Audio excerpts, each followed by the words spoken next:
Chapter 41. Nan Yen was halfway through her words when Su Mo's voice suddenly came from the room, instantly interrupting her words. Su Mo clenched the purse in her hand. For some reason, she felt a little flustered after hearing Gu Nanyan's voice. She had an inexplicable intuition that perhaps Brother Xiao was not completely without feelings for that woman. After all, the two had been together for so long. Even if it was just a casual act, I'm afraid there were some feelings in their hearts. So she was afraid. She was afraid that the woman's words would snatch Brother Xiao away again. She had already lost Xiaoyu, and she couldn't lose Brother Xiao again. So subconsciously, she called Brother Xiao's name. When Su Mo came out of the inner room and saw Nan Yen standing at the door, the expression on her face seemed to have changed a little. She subconsciously walked to Xiao Guanxue's side, leaning close to his sleeve, and looked at Nan Yen with a defensive face. "Miss Gu, what are you still doing here? Don't you think you haven't used Brother Xiao enough? If you want to take revenge on Xiaoyu, you can find someone else. Why do you always bully Brother Xiao?" The words reminded Xiao Guanxue of what happened that day. Hoping that he would not be confused again and be deceived by this woman's sweet words and calculations. Sure enough, hearing this, Xiao Guanxue's face became a little pale. He didn't say anything, but his eyes looking at Nan Yen were a little cold. It seemed that she hadn't finished what she said just now. When Nan Yen saw Su Mo coming out of the inner room, her face became even paler. For a moment, her body trembled twice, and finally she held a pillar behind her to stand firm. She turned her head, and the look in her eyes made Xiao Guanxue feel inexplicably uncomfortable. She stared at him. "What is she doing in your room? What did you do?" Xiao Guanxue frowned when he heard this.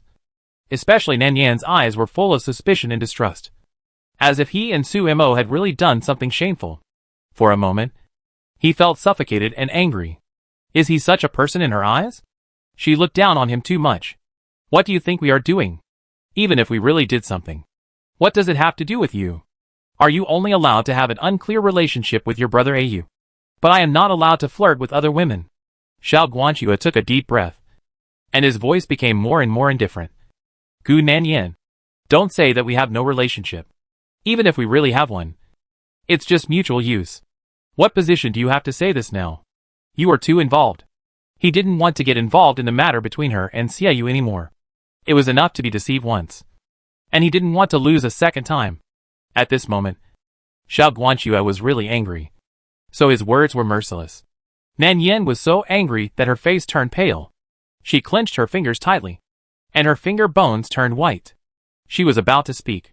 She caught a glimpse of the small purse in Su Mo's hand, and her eyes widened immediately, revealing a trace of unbelievable despair. "Why is that purse in your hand?" "Purse?" Xiao Guanxue was slightly startled, and looked down at the purse in Su Mo's hand. He subconsciously pinched his cuffs, and found that it was empty. Then he remembered that he accidentally dropped the medicine box when he was packing up just now. I think it must have fallen at that time. He frowned, wanting to explain clearly but felt that he couldn't let her look down on him. So he just said, "That's my thing. What does it have to do with you?" "That's mine," Nan Yen shouted subconsciously, and was so angry that she was shaking all over. Her eyes were red. "That's my jade pendant. She stole my things, right?" Nan Yen raised her head suddenly, staring at Su Mo fiercely. "Su Mo, do you like to steal other people's things? Don't you know that it's my jade pendant? Don't you feel uncomfortable holding it in your hand? You are so shameless that you want to steal other people's tokens of love?" "Enough." Xiao Guanxue's eyes were cold, and she felt extremely mocked when she heard the word token of love. It was obviously something she didn't want, but it was said to be the token of love between the two. It's ridiculous. Seeing that Nan Yan's words were getting more and more excessive, Su Mo had no idea what was going on. She was slandered as a shameless thief for no reason, and her cheeks were red with anger. He interrupted her immediately. "Gu Nanyan, what nonsense are you talking about? I gave her the jade pendant. Who said she stole it?" Hearing this, Nanyan's body suddenly stiffened. Then she raised her eyes in disbelief, tears in her eyes almost overflowing. "You gave it to her? You gave the jade pendant to her?" Xiao Guanxue looked into her red eyes and felt a tightness in his chest, which made him turn his face away subconsciously and said coldly, "So what? Don't you want something that I can't give to other women?" Nan Yen suddenly felt something explode around her head, making her dizzy, and her body swayed twice before she could stand firm. She stretched out her hand and rubbed her aching eyebrows, only to feel that the pain in her chest was getting worse. She barely held on to the door frame beside her to avoid making a fool of herself on the spot. She choked and said, "So, you want to marry her?" Xiao Guanxue didn't expect her to ask this. But when she asked this question, he still felt a little uncomfortable in his chest. So he just said in a deep voice, "What does this have to do with you?" It was this sentence that made Nan Yan unable to hold back any longer. She raised her eyes and stared at him with resentment. "Of course, it has something to do with me. It's my stuff. How can I give my stuff to others?" Before she finished speaking, she rushed over regardless of anything. And she didn't know where she got the strength from. She grabbed Sumo's arm, and then pried her fingers apart, repeating in her mouth, "It's my stuff. It's my stuff." Sumo didn't expect Gu Nanyan to rush over on the spot. And she was injured. After being pinched by Nanyan, the wound on her arm split again. Her face instantly showed a painful expression. And she even forgot to struggle for a while.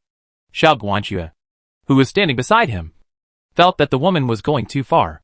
He knew that she was arrogant and unreasonable. Now she dared to commit violence in front of him. It was simply too much. He grabbed Nanyan's wrist and pulled it hard, throwing her away. At the same time, he scolded, "Gu Nanyan, have you had enough?" He didn't expect Nanyan's body to fall backwards uncontrollably. Her arm hit the door sill heavily, and the purse in her hand fell to the ground with the movement. Snap! With a sound, the finger hit the gravel. The sound of the jade hitting the ground was heard, and the jade pendant was broken into 2 pieces in an instant. At that moment, it seemed as if the air around was stagnant. Nanyan fell to the ground weakly, her fingertips trembling slightly with pain. Her face was pale without a trace of blood, and she felt a piercing pain spreading rapidly throughout her limbs. She squeezed her fingers tightly, as if trying to find a little strength from them. But it was in vain. She felt as if all the strength in her body had been drained away, and she couldn't stand up. In fact, Xiao Guanxue didn't use too much strength at all. He didn't want to push her. But what he didn't know was that Nanyan had been too sick in recent days. She had been standing here for a while with her body supported, and she was already at the end of her strength. After being thrown by him like this, she couldn't stand it all at this moment. This scene also made Xiao Guanxue a little stunned, and a panic surged unconsciously in his heart, as if he had done something irreparable. He didn't want to hurt her, even though she used him completely. He never wanted to hurt her. He just said some words to anger her and pretended to forgive her. As long as she was willing to be soft. As long as she was willing to admit that she was not without any feelings for him, he would forgive her immediately. But now, he really hurt her. Xiao Guanxue saw that her palms were all worn out. Blood was oozing from the fingers, and the palms were blood-stained. Heartache flashed in his eyes, and he subconsciously reached out to help her. "Yin, I'm sorry. I didn't mean it. I didn't mean to hurt you. Don't touch me." Nanyan slapped the palm he handed over with a slap. The force was not light, and the blood on the palm rubbed onto the back of his hand. Xiao Guanxue pursed his lips and said nothing. He lowered his eyes slightly, then reached out again. "You are injured. I will treat your wound first. If there is anything, we will get out of here." But this time, before he finished speaking, he was pushed hard by Nanyan.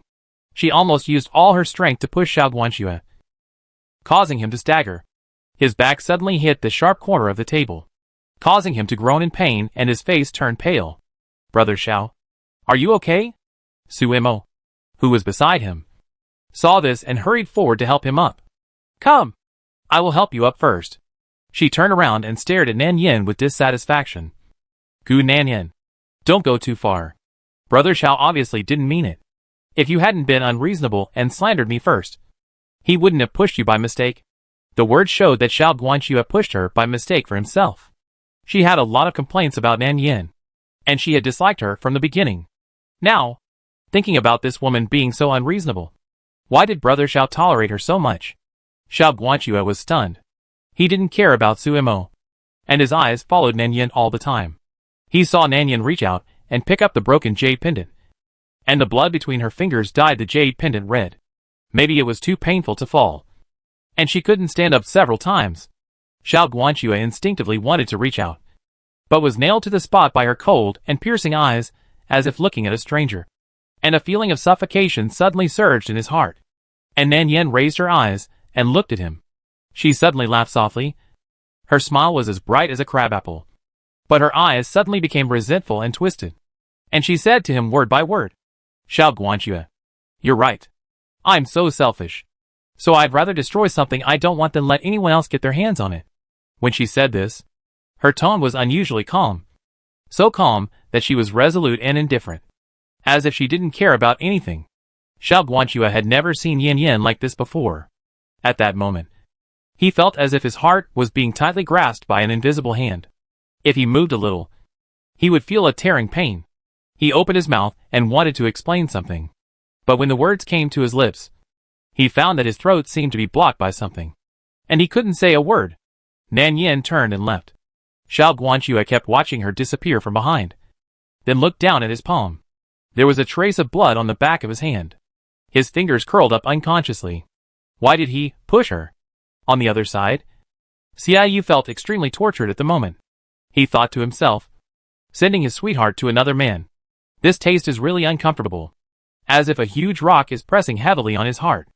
Every time he breathes, he feels as if his chest is pierced by countless silver needles. And it hurts slightly. He is thinking that they should have reconciled by now. Yin Yin should be very happy. And maybe they are already discussing marriage. This is good. It's really good. People like him, who are fickle, should be punished like this. It's enough to watch her happy for the rest of his life. I can't bother her anymore. And I can't let her get hurt anymore. I'll just be her brother. Xiaoyu thought so. But his heart hurt so much. He had never felt so painful before. He felt like something was flowing out of his eyes uncontrollably. And even his vision became blurry. Seeing people? He seemed to see Yan Yan? Xiaoyu paused. And after reacting, he rushed out of the house and rushed directly to Nan Yan. He looked flustered and nervous. But looking at the distraught and empty-eyed Yan Yan in front of him, he could not care about anything else at this moment. He just felt that he was more uncomfortable than her. And his whole heart was tightened. What's wrong? Who bullied you? Did Xiao Guanxue bully you? Did he say something he shouldn't have said? Don't cry. I'll go find him now. I'll find him and ask him clearly. Why did it become like this? He was about to let go. She was so happy in the morning. It was the happiest time she had laughed in the past few days. She even asked him if the rouge looked good. But why did she become like this after seeing Xiao Guanxue? Xiaoyu felt a pang of pain in his chest. Why didn't this person know how to take care of herself? How could he bear to let her go? He carefully wiped the blood on her face. He didn't know where the blood came from. But after looking around, he found that she had wounds on her body and didn't vomit blood. This made him feel a little relieved. When Nan Yan heard the familiar voice, she slowly raised her face. The rouge on her face was smudged by water vapor. The corners of her eyes were red with moisture. She cried so hard. She looked at Xiaoyu. And the tears that had been accumulating in her eyes for a long time seemed to be unable to be suppressed any longer. One by one, they fell heavily on the back of Xiaoyu's hand, as if they were falling into his heart. She said softly, as if she was extremely desperate. He is going to marry someone else. And he gave the jade pendant to someone else. Jade pendant? What jade pendant? Xiaoyu had no idea what she was talking about. But seeing Nan Yan so sad and desperate, he didn't dare to ask in detail. The only way he could think of was to go to Xiao Guanxue to ask him clearly. Asking him what he had done and why Yan Yan became like this. Don't cry. Yan Yan. I'll go find him. I'll go find him and avenge you. Xiaoyu turned around and was about to find Xiao Guanxue. But Nan Yan grabbed his wrist. Don't go. I don't want to see him. Never see him again. He suddenly felt a wetness on the skin she was holding. Xiaoyu lowered his head and found that her palm was muddy. Her hand had been hidden in her sleeve just now. So he didn't see the wound. But he never thought that the blood came from here. He grabbed her wrist and saw the scarred palm. He felt angry and painful in his chest. He was so anxious that sweat broke out on his forehead. Why don't you say anything when you are injured? Don't you want your hand anymore? Gu Nanyan. You are just wasting yourself. Nanyan didn't hear what he said. She seemed to have lost her soul. She just shook her head and repeated. Don't go to him. Brother, you. Don't go to him. Xiaoyu quickly agreed. He carefully opened her fingers. Okay. I won't go to him. I won't go to him. Let go of your hand first. I will help you treat the wound. He saw that she was holding a broken jade pendant tightly in her palm. The sharp fragments pierced into her palm, and the blood almost soaked the whole jade pendant. Xia Yu felt distressed and angry. He hated her self-abuse. He felt that his heart was twisted into countless silk threads and was torn and hurting. Do you like him so much? To this extent? He thought so in his heart. But his movements became more cautious. And he just took the jade pendant from her hand. The intense pain also made Nan Yin suddenly sober up. She suddenly seemed to be ruthless and snatched the jade pendant from his hand, holding it tightly in her palm, staring at him fiercely. That is my jade pendant. It's my thing. No one is allowed to touch it. And no one else is allowed to touch the things I don't want. She shouted at him regardless, her eyes full of resentment as if she was looking at an enemy. Xia Yu's heart skipped a beat, and he hurriedly looked at her hand. Okay. I won't touch it. I won't touch your jade pendant. Nan Yin paused, then looked at the broken jade pendant in her hand. She put the two pieces of jade pendant together with trembling fingers. But because of the missing corner, she couldn't put them together, no matter how she tried. Why can't it be put together? She muttered desperately, helpless and pitiful. What should I do? It can't be put together. It can't be put together. She frantically pulled Xia Yu's hand. Tears were even more like beads that had broken off the string. They kept sliding down her cheeks, almost soaking her entire sleeves. Brother Ayu, help me. Can you help me put it together? Looking at her like this, Xia Yu felt his eyes sore. He hugged her tightly in his arms, patting her back over and over again. Okay. I'll help you. I will definitely help you. Brother Ayu will help you put it back to its original state. Nan Yan's fingers trembled, and Xia Yu immediately took the jade pendant from her hand, and Nan Yan was held in his arms. At first, she cried in a collapsed state, and then turned into a low sob. Her throat choked with crying, and finally she coughed a few times, as if blood kept flowing out of the corners of her mouth. Her voice was intermittent, extremely sad, with a sense of sorrow lingering in it. Go home, Brother Ayu. Take me home. Xia Yu wiped away the trace of blood for her with trembling fingertips, and said softly, Okay, I'll take you home. Let's go home. Chapter 42. The next morning, when Xiao Guanxue knocked on Nan Yan's door with the wound medicine, he found that no one responded. He waited for a while, knocked on the door twice, and when he was sure that no one responded, he stretched out his hand to push open the door. But after pushing it open, he found that the yard was empty, and the house was clean and lifeless, as if no one had ever lived there. Xiao Guanxue was uneasy, and felt a kind of inexplicable panic surge from his chest. He didn't know why, but he always felt uneasy recently. A vague emotion kept circling in his heart, making him feel a dull suffocation in his chest. He was not the kind of person without principles and bottom line. What he said yesterday was all angry words. He didn't want to hurt her. In fact, no matter what she did, he never thought of hurting her. Xiao Guanxue regretted it yesterday. The jade pendant was not given to Su Imo by him, but she just happened to pick it up. He admitted that what he said later was just to piss her off, but she was too impulsive, and rushed forward to grab it without caring about anything. He really didn't know that things would turn out like that, especially when he saw Yinyan's cold eyes towards him. Like a stranger, he felt that his heart was tightly grasped by someone. The unprecedented bone-chilling coldness made his chest so stuffy that he almost couldn't breathe, and he felt very uncomfortable. He never knew that a person's eyes could make him so uncomfortable, and even his breathing was a little difficult. Why did she never give in to him? She didn't know that as long as she was willing to admit that she had some feelings for him, even if it was only a little bit, he would be willing to do anything for her. But she was so cruel. Xiao Guanxue had a grudge against her in his heart. Grudge that she would do anything for Xia Yu, and grudge that she was using him. But where would the resentment come from if there was no love? People always have higher requirements for the people they really like than for ordinary people, requiring her to care about themselves, like themselves, and trust themselves. He didn't ask her to treat him like she treated Xia Yu, but she was calculating and retaliating against him. Xiao Guanxue squeezed his fingers tightly, and said that he was resentful, but he couldn't bear it in his heart. So he came to Nan Yan's yard early this morning, wanting to talk to her in detail and explain what happened yesterday. But when he came, he found that there was no one in the yard. Xiao Guanxue was a little stunned for a moment, but he didn't know where to find her. At this time, a child in his teens was sitting under a tree outside the yard, eating a bag of pine nut candy happily. The little boy saw Xiao Guanqiu enter the yard, and remembered what the beautiful sister had said before. So he walked up with the bag of snacks and asked, "Brother, are you here to find that beautiful sister?" Xiao Guanqiu recognized the child as the neighbor next door. He had seen him several times during the consultation. When he heard him say that, he immediately stepped forward and asked, "You saw that sister. Do you know where she went?" The child's mouth was full of pine nut candy.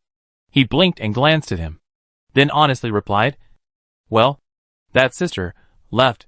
Gone?" Xiao Guanqiu was stunned and asked again and again. After making sure that he had not heard wrongly, he suddenly felt as if his heart was tightened. When did she leave? Why didn't she tell him? Did she really hate him so much? He then asked again, when did she leave? Did she leave alone? The child shook his head and said him, then picked up another pine nut candy and stuffed it into his mouth. He swallowed it with a few smacks, and it was so sweet that it hurt his teeth. She left last night. She left in a hurry. The big brother with the sword went to the town with my father to buy a carriage. He was very nice and bought me this bag of pine nut candy. The little boy proudly showed him the pine nut candy in his hand, and a very happy smile appeared on his face. Because of this bag of pine nut candy, his favorability towards that person increased a lot. Xiao Guanqiu heard him say that the brother holding the sword should be Xiaoyu. But why did the two of them leave in such a hurry? They didn't even say hello. Did they really intend to break up with him completely? When he thought of this, Xiao Guanqiu felt that his chest seemed to be filled with endless dullness and sourness. He tried hard to suppress the discomfort in his heart and asked anxiously, "Then do you know why they left?" The little boy scratched his head, glanced at Xiao Guanqiu in front of him, and remembered what the sister said. So he nodded and continued, "Well, I don't remember it very clearly." "Ah, I remember it."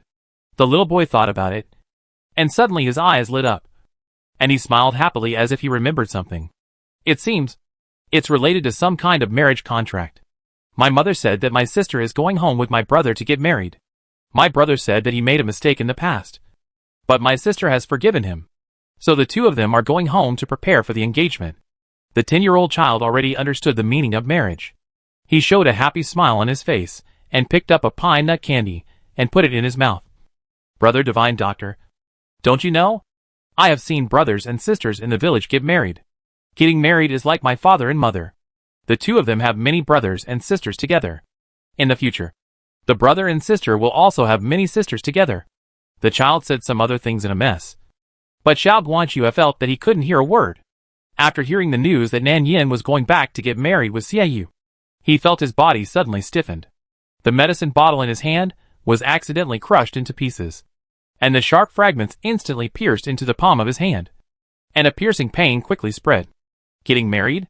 They are going back to get married. He suddenly thought of Nan Yan's hesitant look when she came to see him yesterday. Was it that she had already decided at that time? No wonder she left in such a hurry. It turned out that she was going back to get married. When Xiao Guanqiu had thought of these things, he felt as if his chest was suddenly stabbed by a poisonous needle. At first, it was just a slight dull pain, but after a while, the pain became more and more intense, densely surrounding the chest and spreading to the whole body, making him feel a little bit unbearable. He covered his chest all of a sudden, and even his breathing became rapid. But the more it hurt, the clearer his thoughts became.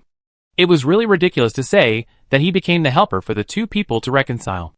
These two people used him over and over again. One was his best friend, and the other was the woman he truly loved. But the woman approached him just to get revenge on her fiancé. Xiao Guanqiu felt extremely resentful. She used him and threw him away, and then turned around to marry another man. It can be seen that she really had no feelings for him in her heart.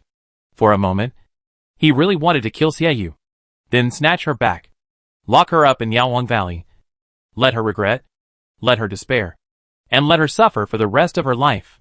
But as long as he thought that she had no feelings for him, he felt as if his chest was torn apart. His whole body began to hurt, and his body trembled slightly. The only thing in his mind was that she was going to marry Xiaoyu.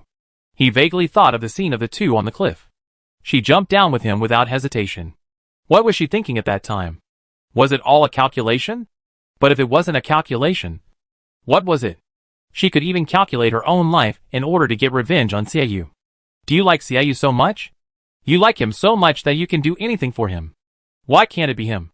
What Xiaoyu can do for her, he can do too. He can even do better than Xiaoyu. Why can't she like him? Xiao Guanxue didn't know what he was feeling at the moment. Jealousy, anger, resentment. Countless emotions surged in his heart in an instant. But what made him saddest was her leaving. She didn't even want to tell him. What did she think of him as? A toy that could come when she called and go when she waved? The more Xiao Guanxue thought about it, the more he felt it was unbearable. He felt that his mind was cut in two by a knife. One made him hate, rob, and retaliate. The other made him more rational. The woman had no feelings for him. Even if he really pestered her, she would be a shameless clown. These two voices kept arguing and entangled, making his head hurt more and more. It was not until someone called his name behind him that Xiao Guanxue was suddenly awakened. It was like a nightmare, and his forehead was already covered with cold sweat. Su Imo rushed forward and held his hand quickly. Brother Xiao, what are you doing? Don't you feel anything when your palm is injured like this? Su Imo saw the muddy palm of his palm, and her eyes were red with heartache. Are you a fool? Even if you are unhappy in your heart, you shouldn't take it out on your body. What kind of ability is it to torture yourself like this? She subconsciously wanted to check his hand, but the other party raised his hand and slapped it away with a snap. Su Imo was stunned, as if she didn't expect Brother Xiao to be like this. Xiao Guanxue's fingers also paused slightly. His eyes were obscure. He didn't mean to, but his body instinctively rejected her approach. What's wrong? He quickly retracted his fingers and turned to look at Su Imo beside him. His expression was indifferent, and people couldn't see any emotional ups and downs. Su Mo's heart was filled with an extremely strange feeling. She had never seen Brother Xiao so cold, as if she had never known him. She also heard what the child said just now, and knew that he was going back to marry Gu Nanyan. In fact, she should have understood it long ago, and it was made very clear last time in the charity cemetery. But there was always some expectation in her heart. What was she expecting? Even she herself didn't know.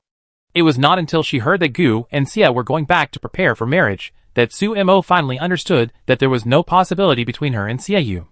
She had completely lost Xiaoyu, so she absolutely could not lose Brother Xiao again. She knew that she was very selfish, but feelings were always selfish. She vaguely understood that maybe Brother Xiao liked her before, but what he said that day was mostly because he was angry with Gu Nanyan. He must have cared about Gu Nanyan in his heart. Su Imo felt a little tormented in her heart. She didn't even dare to ask him directly whether what he said that day was true. She was afraid that she would get an unbearable result. She was unwilling. Really unwilling. Why did all the people she cared about and liked be snatched away as soon as Gu Nanyan appeared? She didn't know what her feelings were for Brother Xiao. She liked him, but more of a dependence. After she completely lost Xiaoyu, Brother Xiao was the only person she could rely on. Besides, he also liked her a little. Didn't he? If he didn't really like her, how could he pretend to be nice to her and Gu Nanyan? A wanton and scheming woman at the beginning? She was confident that as long as Brother Xiao was willing to be with her, she would definitely make him like her again. She had nothing now. It was confirmed during the last assassination that the killer of the demon cult would not even let her go. You can imagine her current situation. So she could only hold on to Brother Xiao tightly. As Su Mo's thoughts turned, the idea in her mind became clearer and clearer. Since Xiaoyu was going to marry someone else, why couldn't she marry Brother Xiao? So she said, Brother Xiao, Xiaoyu is leaving Miss Gu without saying goodbye. Right? They are going back to get married. Right? Xiao Guanxue's eyes were slightly cold, and his eyes accidentally met hers, as if he wanted to see through her deepest thoughts. What do you want to say? Su Imo subconsciously clenched her fingers, and a little sweat came out of her palms. She didn't dare to ask him directly, so she could only use those words to prick him. Gu Nanyan was just using you from the beginning. She used you to take revenge on Xiaoyu. You don't have to feel guilty about what happened yesterday. Brother Xiao. So what? He asked expressionlessly. Su Imo took a deep breath. This kind of thing is still a little difficult for a woman to talk about. Her cheeks were slightly red, and she was a little nervous in her heart. Brother Xiao, will you marry me? They are getting married, so we can let go of the past. Xiao Guanxue looked at her calmly. You don't like Xiaoyu now? Su Mo's heart trembled, thinking that he really cared about her. Otherwise, he wouldn't mind what happened between her and Xiaoyu. She shook her head, feeling a little bitter. He already has someone he likes. There's nothing between him and me. We've always been just friends. Xiao Guanxue sneered very lightly. So light that Su Imo thought it was her illusion. And before she could react, she heard the other party's slightly sarcastic voice again. So he doesn't want you anymore. So you come to me? Su Mo's expression was a little stiff, not knowing what he meant by this. She just stared at him blankly. And Xiao Guanxue frowned slightly, as if he thought of something. His eyes gradually turned cold. And after calming down, he recovered, his face as calm and indifferent as usual. Okay. If you are willing, I will marry you. Su Imo was stunned again after hearing this. She was apprehensive and asked about something with dignity. But he agreed so casually. He agreed without thinking it over, without hesitation, or even thinking about it. What is this? Su Imo didn't know what this was. But this result did not make her happy, but embarrassed, as if the thing she cared about was just an insignificant joke in his eyes. Could it be? Is this also because of Gu Nanyan? On the other side, Xiaoyu hurried and spent most of the day on the road, and finally returned to Mingyu Villa. Nanyan was in a coma all the way, and even if she woke up, she fell asleep again after a while, and her body became weaker and weaker. When he learned that his daughter's life was in danger, Gu's father was so angry that he almost beat Xiaoyu to death with one palm. How could his daughter, who was fine, become so critically ill after going out? If it wasn't for this kid who secretly took her out, how could she become like this? How could Father Gu not be angry and hateful? If he hadn't thought about the century-old friendship between the Gu and Xia families, he would have beaten Xiaoyu to death on the spot. After learning about this, the Xia family was even more furious. Father Xia took a whip and beat Xiaoyu again, making him spit blood. It was Mother Gu who stopped him. But Father Xia still felt guilty. How could he have given birth to such a bastard? He did all these extremely stupid things. He was the one who wanted to cancel the engagement. And now, he was the one who caused his sister's life to be in danger. If Yana really had any misfortune, how could the Xia family be worthy of the Gu family? Regardless of how Xia's father and mother punished him, Xiaoyu took it all, and he didn't complain at all. However, after all this, Xiaoyu almost lost half his life. He was already seriously injured and had not recovered yet. Now, the internal and external injuries combined made him look even worse than Nanyan. However, after being seriously injured and vomiting blood, Xiaoyu still lay in front of Nanyan's bed and refused to leave. If anyone touched him, he would be fierce and fierce. And everyone was angry and angry. So they had no choice but to let him go. When the Gu family saw him like this, their resentment was reduced.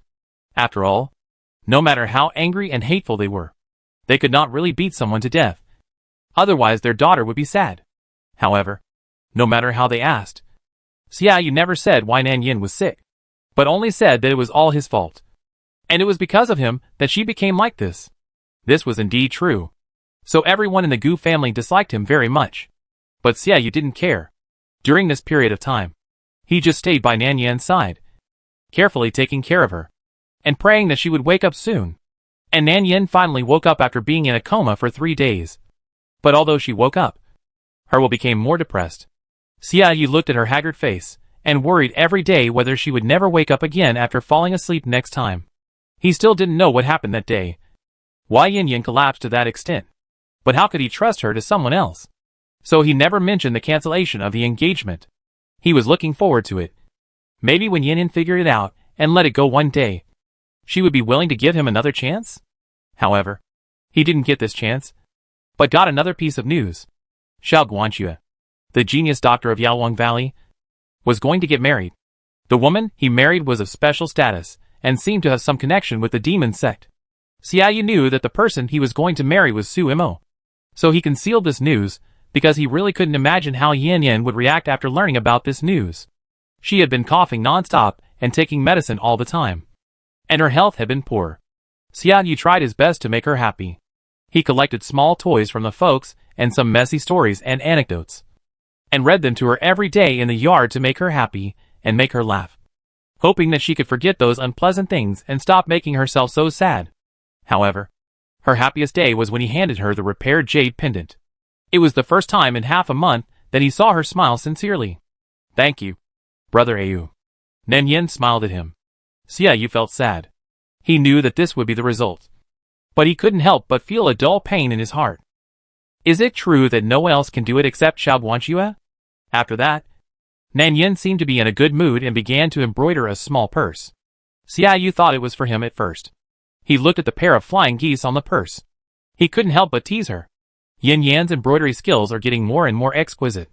This pair of ducks is really lifelike. Nan Yin couldn't help but laugh, laughing at him for not having good taste, and pretended to prick him with a needle. What ducks? This is clearly a pair of geese. Seeing her smile, Xia Yu also smiled. So it's a wild goose. I'm sorry that I didn't see it. Nan Yin glanced at him and really took the needle. Xia Yu didn't dodge. Seeing that the needle didn't stick, he showed a bit of regret in his eyes, thinking that this self-torture trick couldn't be realized. The two laughed and joked. Seeing that Yin Yan was in a much better mood, Xia Yu couldn't help asking, "Is this purse embroidered for me?" He showed some expectation in his eyes. When Nan Yin heard this, her movements paused.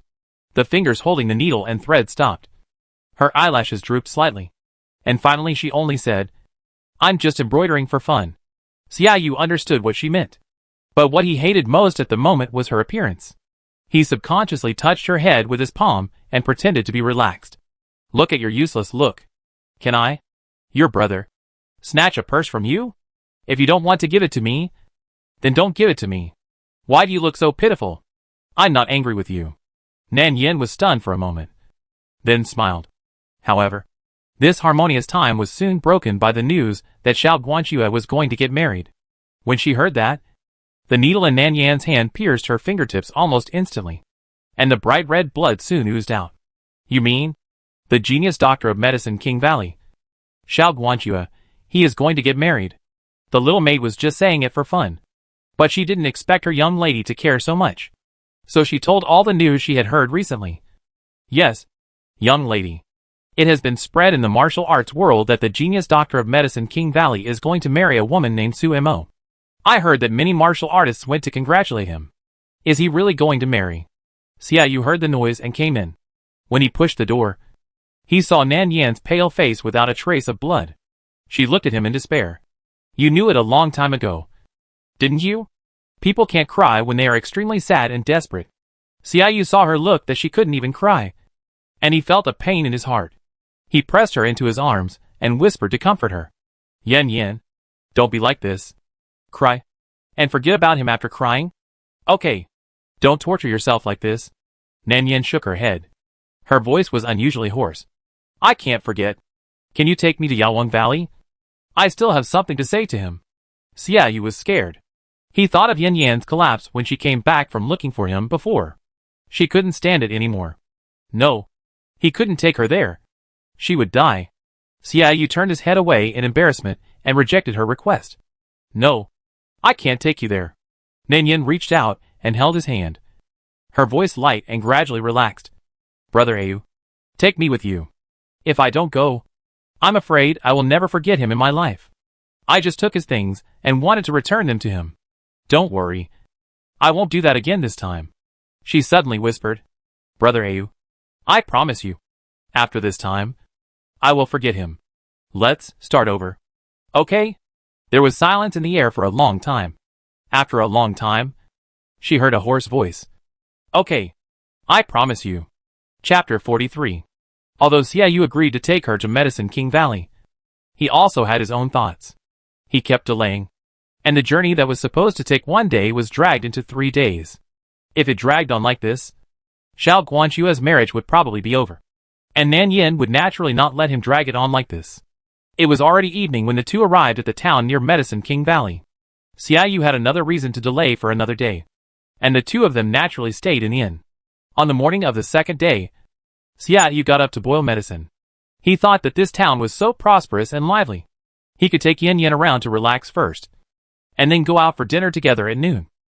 Speaking of dinner, he frowned again, remembering that Yin Yan's appetite was not very good recently. But this town has a lot of specialties. He can go buy some delicious snacks to coax her later. So there is another reason to delay for another day. Xia Yu thought so in his heart, and the smile on his face became much gentler. He held the freshly boiled medicine in his hand, waved his hand to dispel the heat, and walked upstairs carefully. "Yan Yan, the medicine is ready. Are you up?" No one responded in the room. Xiaoyu thought she might not have woken up yet, and turned to leave. But when he thought carefully, it was already late. He was about to raise his hand to knock on the door, but suddenly found that the door was not closed. Yin. He hurriedly stretched out his hand to push open the door. The room was clean, and the bedding was neatly folded, as if no one had ever lived there. Xiaoyu rushed in and found a note on the pillow. Brother Yu. I'm sorry. Xiaoyu's heart trembled. And then he reacted and rushed out of the door. Didn't she know it would be dangerous if she went alone? He said he would take her there. Why did she sneak away? Didn't she know he would worry? It was September, and the weather was getting colder. Although the news of Xiao Guanxue and Su Mo's marriage had spread a long time ago, the way they got along was colder than before. Xiao Guanxue almost ignored worldly affairs. It was better to say that he didn't care than to ignore. Su Mo couldn't feel any emotional ups and downs in his heart, and looked at her as if she were a stranger. In this case, the process of preparing for the wedding was naturally the responsibility of Su Mo alone. But she was also getting married for the first time, and she didn't know anything. The medicine boy who went out to buy medicine refused to listen to her. She had no place to tell the depression in her heart. No one could understand her thoughts. And no newlyweds who were about to get married would be as alienated and dull as they were.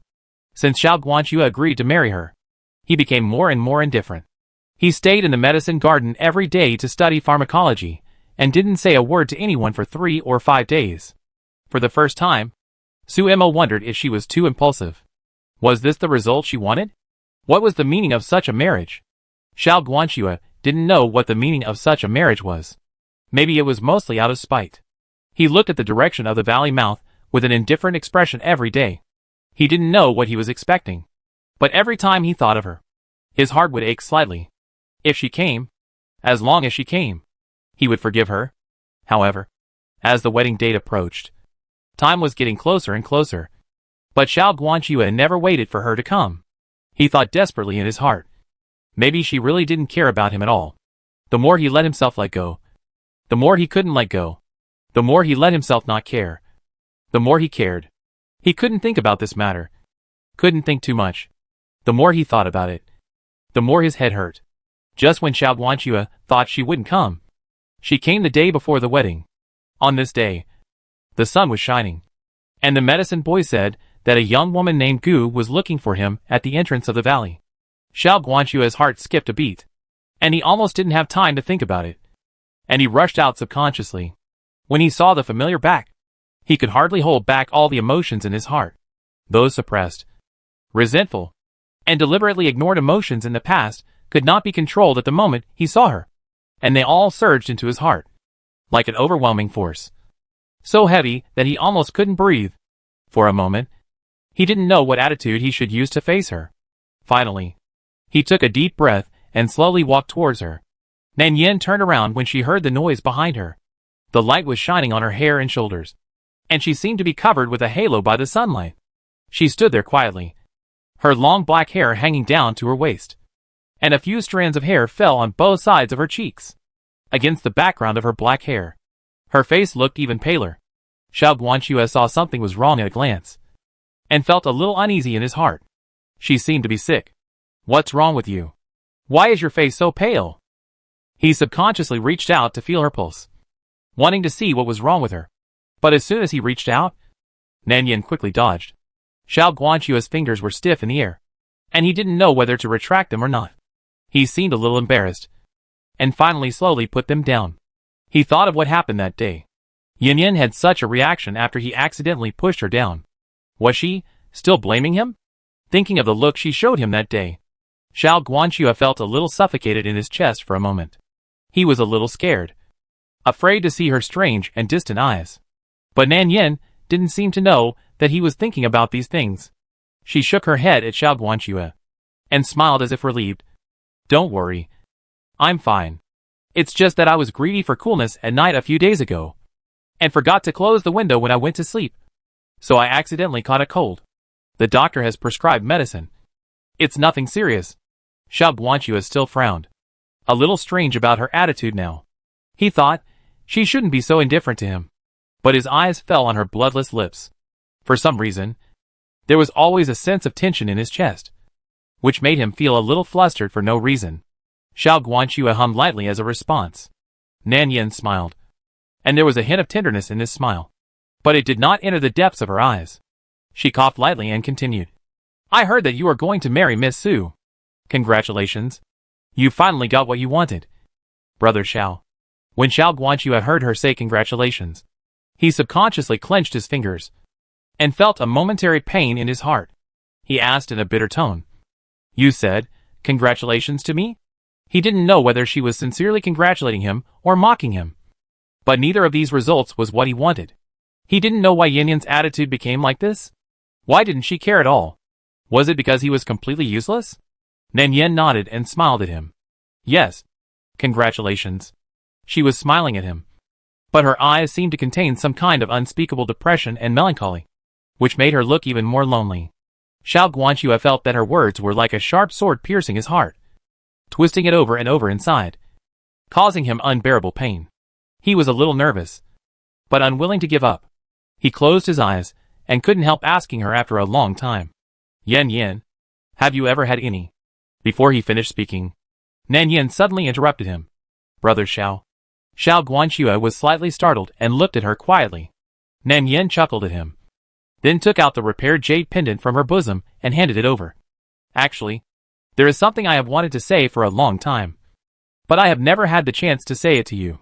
She stroked the crack in the middle of the jade pendant with her fingertips and spoke softly. I'm sorry, Brother Xiao. I was too willful in the past, did a lot of wrong things, and made you suffer a lot. Can you forgive me? When Xiao Guanxue heard her apology so seriously, he felt a little stunned for a moment, as if something was blocked in his throat, and he couldn't say a word. He stared at her in a daze, and suddenly felt as if something important was lost. He wanted her to bow her head and give in, but it was never like this. He would rather she hate him, annoy him, and remember him for a lifetime, than her acting like she didn't care about anything, as if she had let it go completely. The more she let it go and didn't care, the more he couldn't let it go. Xiao Guanxue was really panicked and nervous. He had never seen Nan Yan like this before. Why did she become like this? Why did things between them become like this? He tightened and loosened his fingers, and suddenly felt like he wanted to grab something but couldn't. Why are you saying these things to me? I have never blamed you for these things. Oh, I'm glad you don't blame me. Nan Yan smiled again, and suddenly lowered her head and sighed. I just thought that it's time to return this jade pendant to you. After all, I have occupied it for a long time. Things that are not mine after all. Even if I take it away, it will never belong to me. Nan Yan's eyes showed regret, as if she thought of what happened that day again, and she felt a little sad. It's a pity that I broke the jade pendant, and there is a crack in the middle. But fortunately, I asked Brother Ayu to help me fix it. When Xiao Guanxue heard her mention what happened that day, he couldn't help but feel a sense of regret in his heart. He whispered, I hurt you that day. Does it still hurt? Nan Yan's expression paused slightly, and her fingertips curled up. Then she smiled and shook her head. It doesn't hurt anymore. As she spoke, she handed the jade pendant to him. Xiao Guanxue accidentally touched her fingertips, and his fingers trembled, as if he had touched a piece of ice, without any temperature. He subconsciously wanted to hold her hand, but she quickly pulled it away. She suddenly said, Brother Xiao, I'm leaving. Xiao Guanxue's heart trembled, and he suddenly took a step forward. Where are you going? Haven't you always been with Xiaoyu? Hearing him mention Xiaoyu, Nan Yan seemed to be stunned for a moment. She thought of the past between the two of them, and it was as vivid as if it happened yesterday. Nan Yan exhaled lightly, and finally nodded to Xiao Guanxue, smiling and said, Yes, I'm going to leave with Brother Ayu. But before that, Nan Yan looked up at him. Her eyes were soft and shallow, as if she could see into his heart. She gently said, Can you hug me again? Just like when we were in the village before. Hug me. Okay. Xiao Guanxue's eyes paused for a moment, as if he didn't expect her to make such a request. He didn't know what was wrong with Yan Yan today. Why did she always say these strange things? Did something bad happen to her? Did Xiaoyu do something to make her unhappy again? And Nan Yan saw that he didn't speak for a long time, so she thought that her request was too much. She pinched her fingertips lightly, and turned her face away a little embarrassedly. Sorry. I asked too much. I forgot that you are now Sumo's fiancé. We can't. Before he finished speaking, Xiao Guanxue couldn't bear it anymore. He went forward and hugged him hard. It was not until the moment he hugged her that he realized that she had lost a lot of weight. Her waist was so thin that it could almost be covered by one circle. He subconsciously hugged her tighter, as if only in this way could the uneasiness in his heart be slightly dispelled. What's wrong? What happened to her? Why did she lose so much weight? Yan, don't be like this. Don't say such things to me. It shouldn't be like this between us. Let's start over. Okay? I don't mind the past. As long as you are willing. Let's start over. Okay? Nan Yin was stunned for a moment. And then she came back to her senses. She didn't speak, but put her cheek close to his neck. She seemed to be unable to stand. The hand that was originally on his shoulder also slipped down weakly. Finally, her whole body fell limply in his arms. And the smile at the corner of her mouth was a little ethereal and empty. Brother Xiao, do you still remember? Xiao Guanxue was anxiously waiting for her reply. When he heard her question, he subconsciously replied, Remember what? Nan Yin pursed her lips and smiled lightly, her eyes full of nostalgia. It was the time when you were poisoned by a snake. We hid in the tree for a night. The next day, I accidentally knocked over the pot of water and dropped it. You shouldn't know that I did it on purpose. I just wanted to bully you and see you helpless, but unable to do anything with me. There was a little pride in her tone, like the pride after a successful prank. Xiao Guanxue's eyes suddenly surged with sourness, and he wanted to laugh. So it was intentional. Why was she so mean? He was so thirsty that his throat was smoking. Finally, seeing this person's heartbroken look, he approached her eagerly to coax her. Nan Yin smiled softly. Later, you came to comfort me. And I thought to myself, how could there be such a stupid person who came to comfort me after being deceived by me? What a wooden head. Speaking of this, her voice slowly stopped, as if she wanted to raise her hand to touch his face. But she couldn't raise it after trying several times, and finally had to give up. Xiao Guanxue didn't see her movements, but the hands holding her suddenly tightened, and she felt uneasy in her heart. Yan, why did you suddenly say something to me? What's wrong with you? Did he bully you again? Nan Yin didn't answer. She coughed lightly. She raised her eyes slightly and stared at his profile, but her eyes seemed to slowly drift away. Hazy. I just haven't seen someone as stupid as you. Nan Yin smiled and laughed, but tears unconsciously slipped from the corners of her eyes, because this body had been able to hold on to this moment. It was already the extreme. Nan Yin felt as if her whole body was in extreme pain. She clutched his sleeves with difficulty and powerlessness, and tears flowed out uncontrollably. Xiao, brother Xiao, do you blame me? Blame me for always using you? After hearing this, Xiao Guanxue felt as if someone had clenched her heart tightly. I've said, I never blamed you. I'm just jealous. I'm jealous that you treat Xiaoyu better than everyone else. And I'm angry with you. Angry that you won't say a soft word to me. As long as you say, you can do whatever you want. Even if you use me over and over again, I won't blame you. After hearing this, Nan Yin couldn't restrain herself anymore. She swallowed a breath and coughed violently, coughing so hard that her internal organs seemed to be displaced, and finally spit out a mouthful of blood. Her face as pale and fragile as paper. Then why don't you come to me? Don't you know that I've been waiting for you? Nan Yin looked up at him, her eyes full of desolation and fragility. Xiao Guanxue was stunned for a moment, and the next moment, he was so frightened by the blood in her mouth that he couldn't breathe, and even his brain lost its ability to think, and went blank. Tears wet her temples, and she still had some resentment in her heart. She stuttered. Didn't you say that after the poison was removed, you would come to Mingyu Villa to propose marriage? How could you marry someone else? I have already accepted your jade pendant. Her tears fell in despair, and blood was pouring out of her mouth. Her lips opened and closed slightly, and blood kept pouring out every time she spoke. And she couldn't stop it. How could you break your promise? The tears dripped onto his fingertips, burning his fingers and trembling. Xiao Guanxue suddenly reacted, and felt an unprecedented panic suddenly surge in his heart. Yan, what's wrong with you? Why are you coughing up blood for no reason? Blood was flowing out of Nan Yan's mouth again, and Xiao Guanxue was completely panicked. He stretched out his hand to cover her mouth, as if covering it like this would stop the blood from flowing out. But it didn't work.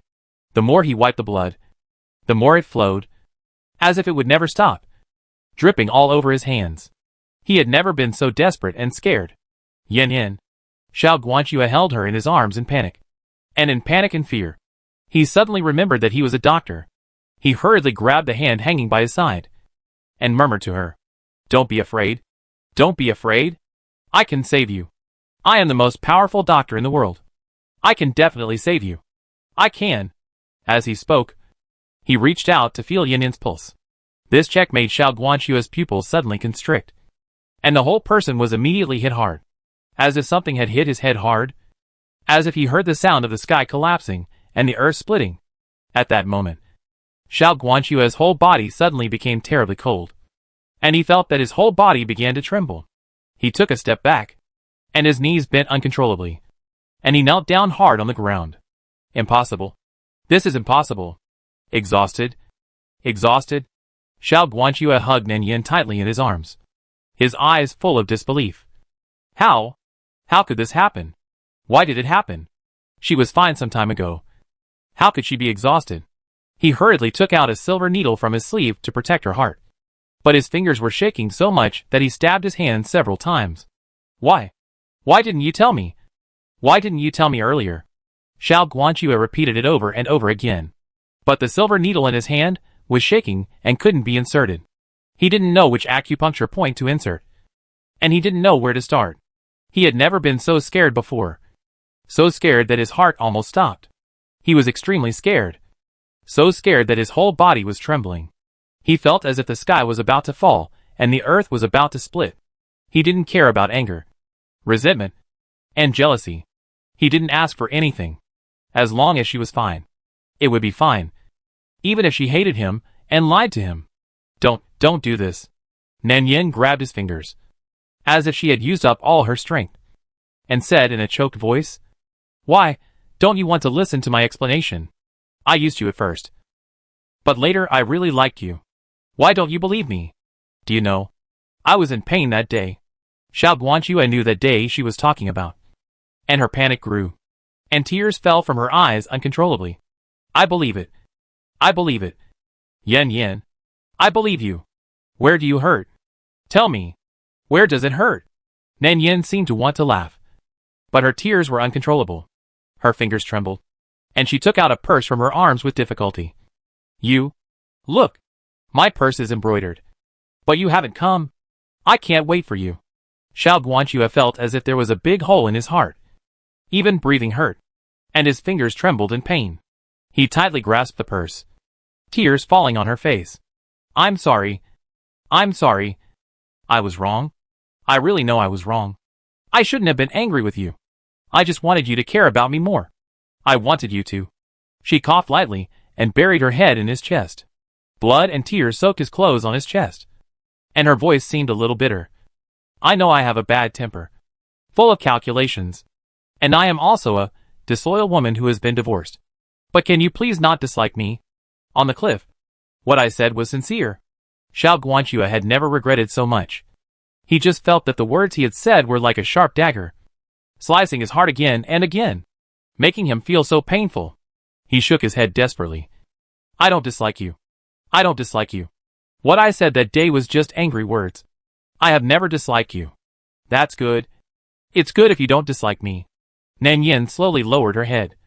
Her lips curved, and a faint smile came out again. "Brother Xiao, Miss Su is better than me. She treats you better than me. After you get married, you must be good."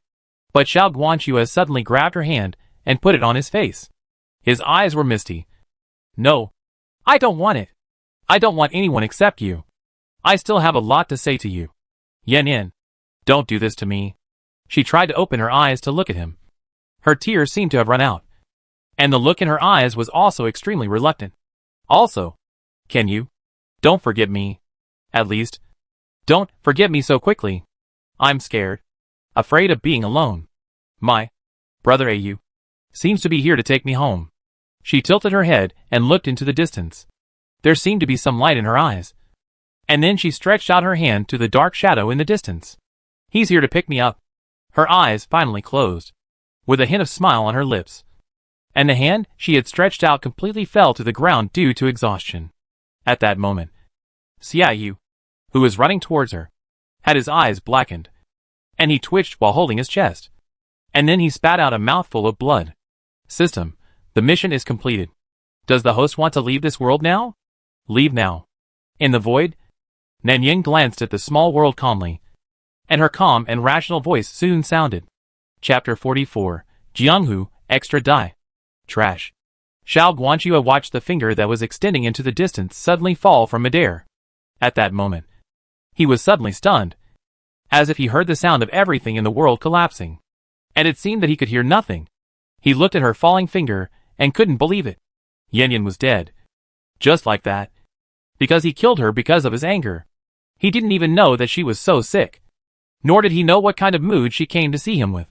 But how could this be possible? How? She died out of nowhere? I don't believe it. I can't accept it. She must be angry with him. She was lying to him. She must have lied to him. She was so good at lying. She must have lied to him this time. Xiao Guanxue tentatively touched her hand. Her fingertips were cold, and there was no reaction. He was stunned. Yan is really dead. At that moment, Xiao Guanxue felt that the last string in his head was completely broken. And then the emotions that had been suppressed for a long time could no longer be controlled. He suddenly clenched the finger that fell, holding it tightly, fearing that if he was too weak, she would disappear. Helpless and desperate, he finally broke down and cried like a child, frightening the servants beside him. He cried like crazy, and his tears fell on Nanyan's face like a broken string. No, you are not dead. You are not dead. I still have a lot to tell you. Are you lying to me again? I know I was wrong. Can I apologize to you?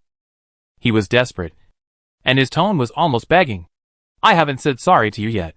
I haven't gone to Mingyu Villa to propose marriage. The jade pendant has always been for you. I don't dislike you. I have never disliked you. Can you listen to my explanation? I didn't want to marry Su Mo. From the beginning to the end. The only person I wanted to marry was you. I just wanted to trick you into coming to me. I won't be angry if you come. Yan, get up. Finally, he carefully wiped the blood from the corner of her mouth and uttered a low wail. I was wrong. I really know I was wrong. I shouldn't be angry with you. I shouldn't ignore your explanation. You can do whatever you want. As long as you wake up. Yan, don't leave me. Wake up. Please. Please. Yan. The last voice was lower and lower. More desperate. It's a pity that the person in his arms didn't respond anymore. Xiaoyu, who ran all the way from the inn, saw the finger reaching out to him suddenly fall from midair, and he vomited blood on the spot because of excessive grief. Xiaoyu opened his eyes in disbelief. Yan was dead. Her hand was still facing him, and she died in someone else's arms. And he didn't even see her for the last time. How could she die? She had clearly said that she would start over with him, and she promised that she would not get hurt again. How could she die? Xiaoyu did not believe it, and was so frightened that he was shaking all over. He stumbled and even couldn't walk steadily, and accidentally knelt down in front of her. It was not until he held the cold finger that he reacted, and tears fell uncontrollably. Yan, can you get up? Didn't you promise Brother Au that you wouldn't do this? You promised. How can you go back on your word? You said it. You said that after this time, you would start over with me. Can you get up? Get up and go home with me. It's my fault. I shouldn't have brought you here. Please get up. Get up and go home with Brother Au. He kept mumbling and begging. His voice was suppressed and painful. But no matter what he said, the man still lay lifeless in Xiao Guanxue's arms. Motionless. She couldn't hear anything and didn't respond. She really died. The little childhood sweetheart, who had been held in the palm of his hand for a lifetime, was really dead. Xiaoyu touched her closed eyebrows with trembling fingers, and there was a trace of dried blood at the corner of her mouth. He took out his sleeve and wiped it gently, but the closed eyes never opened again. She would never call him Brother Au again, and would never act coquettishly in front of him again. Not long after, he suddenly laughed softly and let the tears flow down his eyes. It doesn't matter if you don't get up. Go to sleep. Sleep peacefully. Brother Au will hold you. Just like when we were children. No matter where you go, Brother Au can always find you and bring you home safely. Xiaoyu bent down to hug her. But he was stopped by Xiao Guanxue like crazy. He hugged her tightly and refused to let go. Don't touch her. I won't let anyone touch her. Xiaoyu was extremely hateful. As if the emotions deep in his heart could no longer be restrained.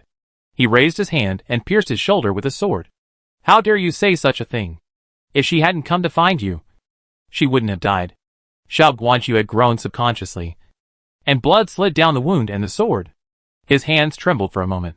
But he still stubbornly held Yan Yan's body and refused to let go. Xiaoyu showed an extremely disgusted look in his eyes. And he wanted to kill him immediately. But just when he was about to do it, he suddenly remembered something. If Yan Yan really killed him, she would be sad. How could he bear to let her be sad? The thing he regretted most in his life was meeting the person in front of him. He also regretted taking Yan Yan away from Mingyu Villa on his own initiative. But the person he regretted more and hated more was himself. If he hadn't been fickle, how could Yan Yan have suffered what she is now? The person he hated the most should be himself. Whenever he thought of the scene where Yan Yan was so angry that she vomited blood, Xiaoyu felt heartbroken. What kind of despair would make her so heartbroken that she almost lost the will to live? He knew that Xiao Guanxue loved Yan Yan. So he naturally knew how to make him regret and suffer. He wanted to make him feel guilty to death. Xiao Guanxue, do you know how she died? Do you know why she was exhausted?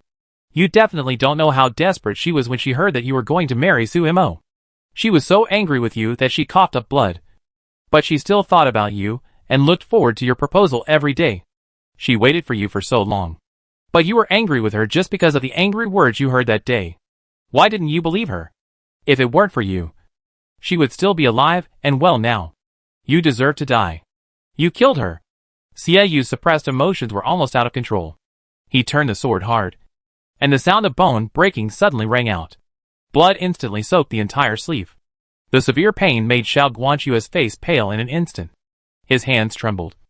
And the strength that was originally tightly holding Yan Yan also loosened. Xiaoyu took the opportunity to pick Yan Yan up.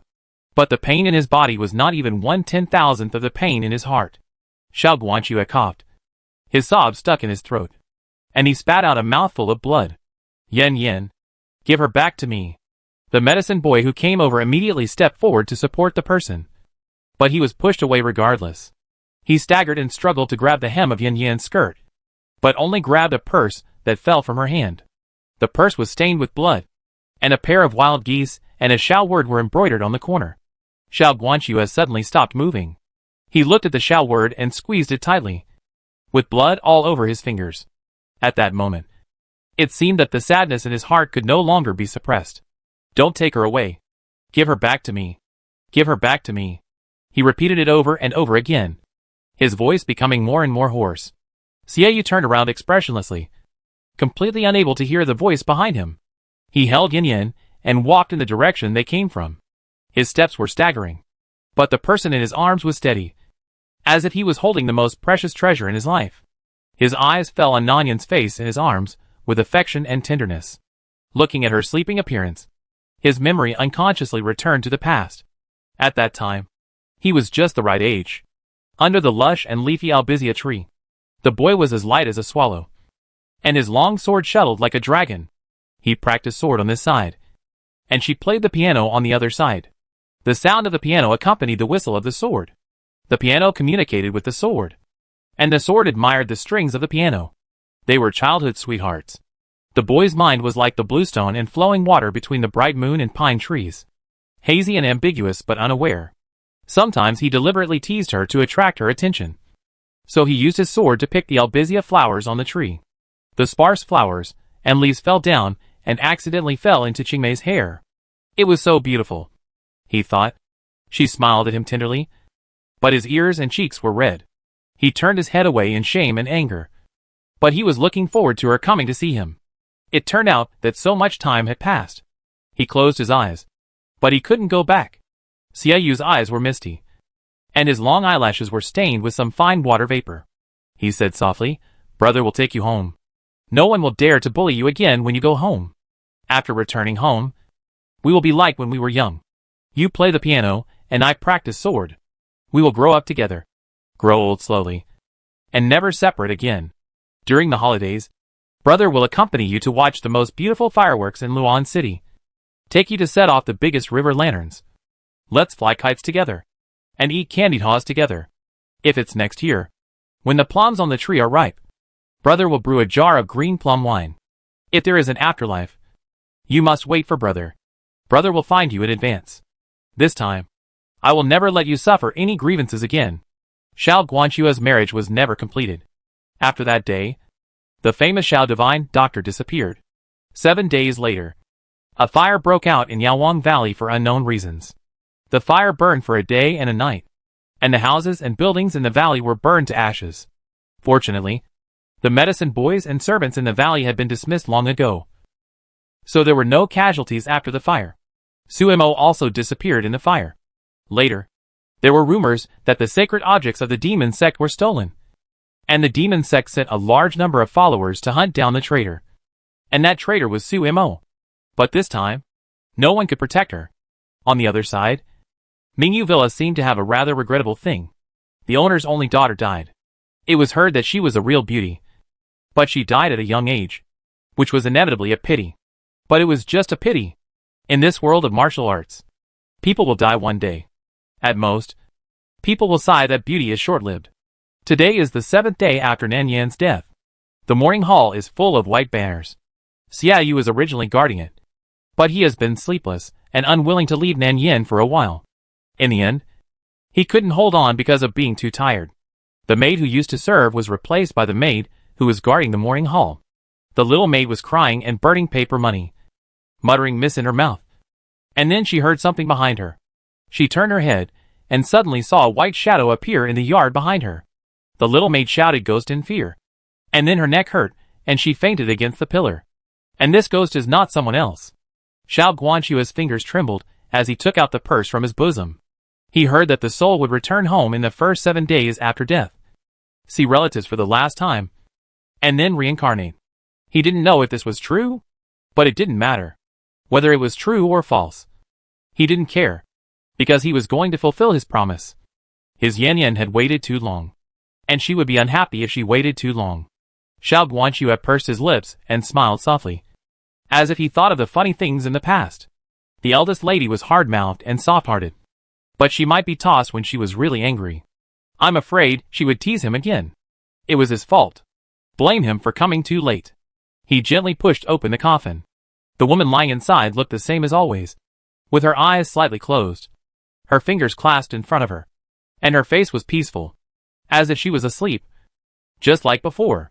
He looked at her quietly and gave her a gentle smile. Then he turned over and lay down quietly, carefully putting the jade pendant into her palm. Yan Yan, I'm here to accompany you. I know you are afraid of the dark, and you are afraid of being alone. Wherever you go in the future, I will accompany you. It's great. We are finally together. A satisfied smile appeared on his lips. The poison in his body was taking effect little by little, and blood kept pouring out of his mouth. I came to you with the title deed of Yaowang Valley as a betrothal gift. I burned all the other things. It may be a bit shabby, but can you please not dislike me? I'm sorry. This time, I came a little late and made you wait for so long in vain.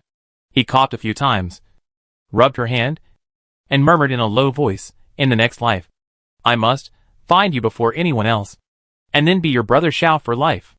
Who cares about Xia Yu and your fiancé? I will never let anyone bully you again. Can you forgive me?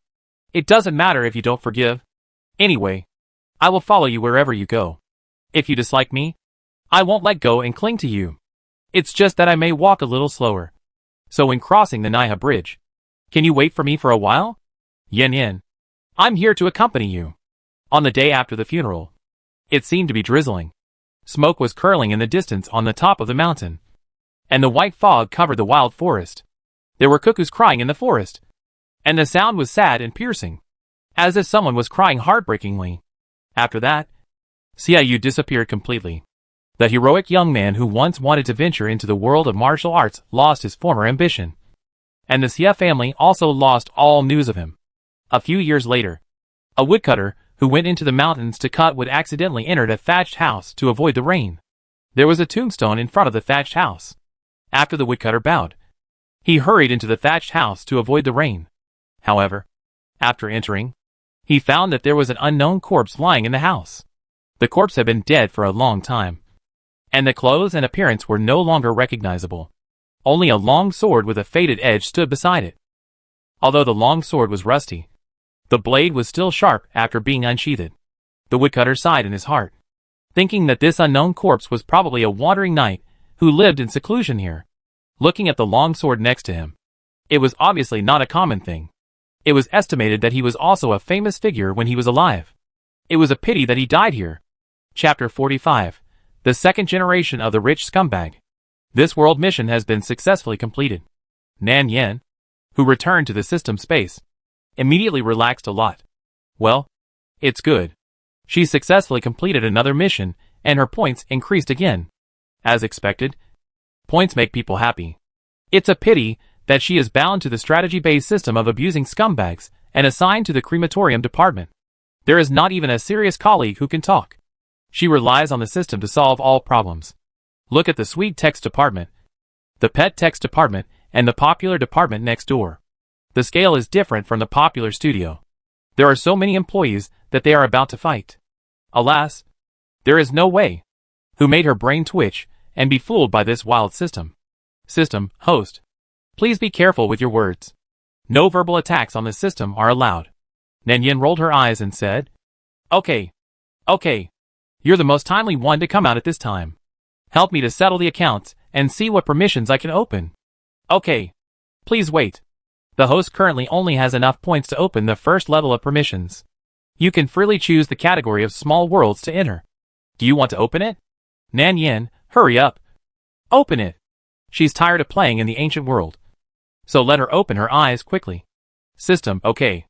The basic permissions have been opened. What type of small world does the host want to choose for the next task? Hearing this, Nan Yen really saw a variety of small worlds appearing on the display screen in front of her, including supernatural, high-level martial arts, modern, future virtual, and fairy heroes. There are all kinds of strange small worlds. If you can save enough points to buy a small world as your home world, it would be quite interesting. However, it seems that there is still a long way to go. She is thinking that she is tired of playing in the first two ancient worlds, so she has to choose a modern world to try it out this time. Okay, I won't pick anymore. Let's go with this modern world. Just after entering the new world, Nan Yen felt a tear slowly sliding down her cheek and landing on the shiny mobile phone screen in front of her. Nan Yen subconsciously rubbed her slightly sore and swollen eyes, and the ding-dong messages from the phone quickly brought her back to her thoughts. She looked down at the phone, and there was a pixelated photo on the screen. The background of the photo was a stylish and dimly lit box. It might be because it was taken secretly, so the photo was not clear, but it could still be seen that the man and woman in the photo were kissing. The man leaned half of his body on the sofa, his head tilted back slightly, and the faintly exposed side profile was perfect, with fair skin and a straight nose. In particular, his pair of delicate and romantic peach blossom eyes were slightly raised, which was particularly eye-catching. As for the girl, she was throwing herself into his arms, with shoulder-length hair, wearing a slightly cool, light and hot tank top with shorts, and her exposed arms and waistline were particularly white under the dim light. Perhaps it was the angle of the photo. The girl's face was not clear, but her eyes were bright, and there was a tough and heroic look between her eyebrows. At this moment, the two of them were closely attached. The girl's body fell on the man's chest, and her lips just hit the man's chin. She knew this girl, and she was also familiar with the man, who was her boyfriend who had just quarreled with her. The reason for the quarrel was a stray cat. Nan Yen picked up a stray cat at the gate of the community. For some reason, her boyfriend hated these fluffy species the most. He especially hated the cat hair that fell in the living room. So he expressed great dissatisfaction with Nan Yen's behavior. The two of them had a deeper quarrel because of the stray cat. In fact, the stray cat thing was just a trigger. The main reason was that Nan Yen found that her boyfriend had changed recently. He had changed too much, and she almost didn't recognize him. From the initial thoughtfulness to the current indifference. Not replying to messages. Not willing to talk. Even if she talked, she only dealt with a few words absent-mindedly. These changes made her feel more and more insecure and worried. The more afraid she was, the more she wanted to catch him. But the tighter she caught him, and the more she controlled him, the farther her boyfriend was from her. And the intimacy between them was no longer as good as before. Nanyan began to accept the plot. This time, she was the daughter of a poor family, and her family conditions were not rich. Her parents are farmers in a remote mountainous area. She has a younger brother. Her parents favor boys over girls. If Su Nanyan had not achieved excellent results and received an admission letter from a first-class university in City A and a high scholarship, she would have been asked to marry in exchange for the bride price. Su Nanyan escaped from the village with her own ability. After entering City A, she has always been true to her original intention. In addition to studying, she has a part-time job outside of class. She has no extracurricular life, which makes students in the same department call her a wooden beauty behind her back. Wooden Beauty is really beautiful, but her personality is too rigid and boring. She still doesn't know how to put on makeup even when she is in college, doesn't go to parties and social events, and even wears old-fashioned clothes. It can't be more rustic. But Su Nanyan didn't mind these. What she cared about was that she could finally live in City A. She had to work harder to earn money. With money, her life would be better in the future. It was a pity that this peaceful life was soon broken by a man who was also a celebrity in the neighboring school. He Yenjo, the school idol of the affiliated university. He was good at playing, rich, and had a unique appearance. He was born to be the center of attention. In short, he was so good-looking that people wanted to sleep with him at first sight. It was also a coincidence that day. He Yenjo went to University A to find a friend to do something. When he passed by a small alley, he happened to see the wooden beauty squatting there with a little steamed bread slice in her hand to feed stray cats. The fragmented light fell on the side of the wooden beauty's face. Her eyelashes were slightly drooping. Her expression was gentle, and her long hair fell on her shoulders like a waterfall. She wore a washed white shirt, with buttons buttoned neatly and tightly.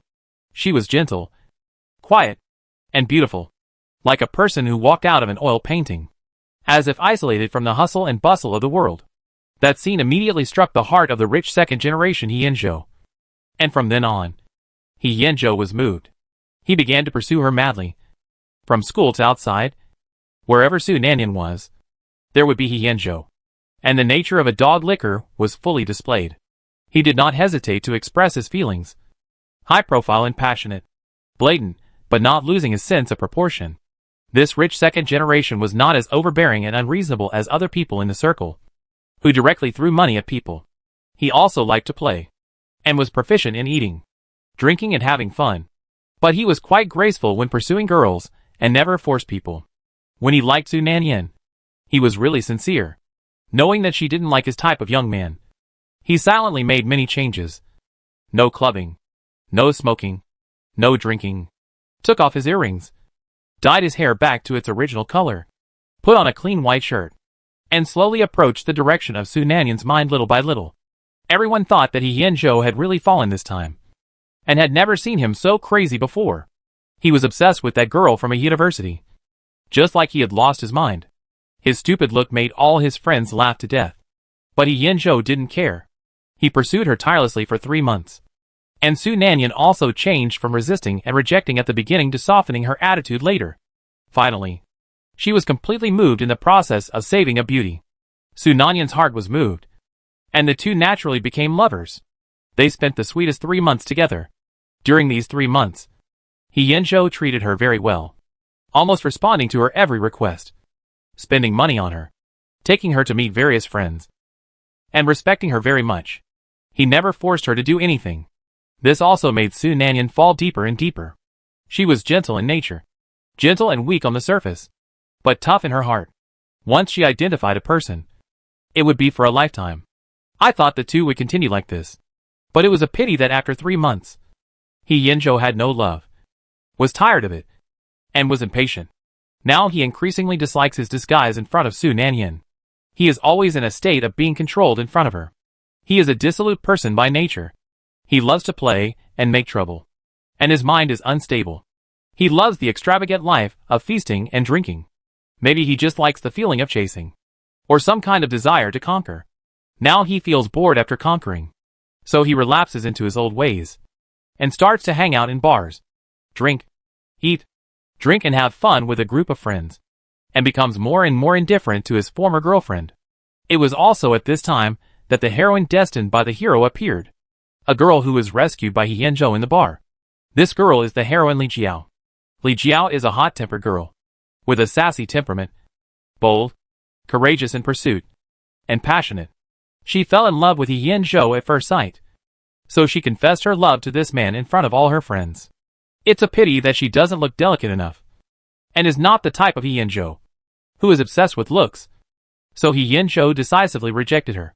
However, after the confession was rejected, Li Jiao was not discouraged. She was really persistent, passionate and tenacious like a moth to a flame, and was the type that He Yanzhou had never met before. She was not as gentle and quiet as Su Nanyan, nor did she like reading as much as she did, nor was she as boring and rigid as she was. She even frowned when he smoked a cigarette. And Li Jiao was a crazy girl. She knew how to play, and loved to play. When she played, she was crazier and more noisy than him. She never restrained him or controlled him. When He Yanzhou was with her, he had never had the pleasure and freedom he had never had before.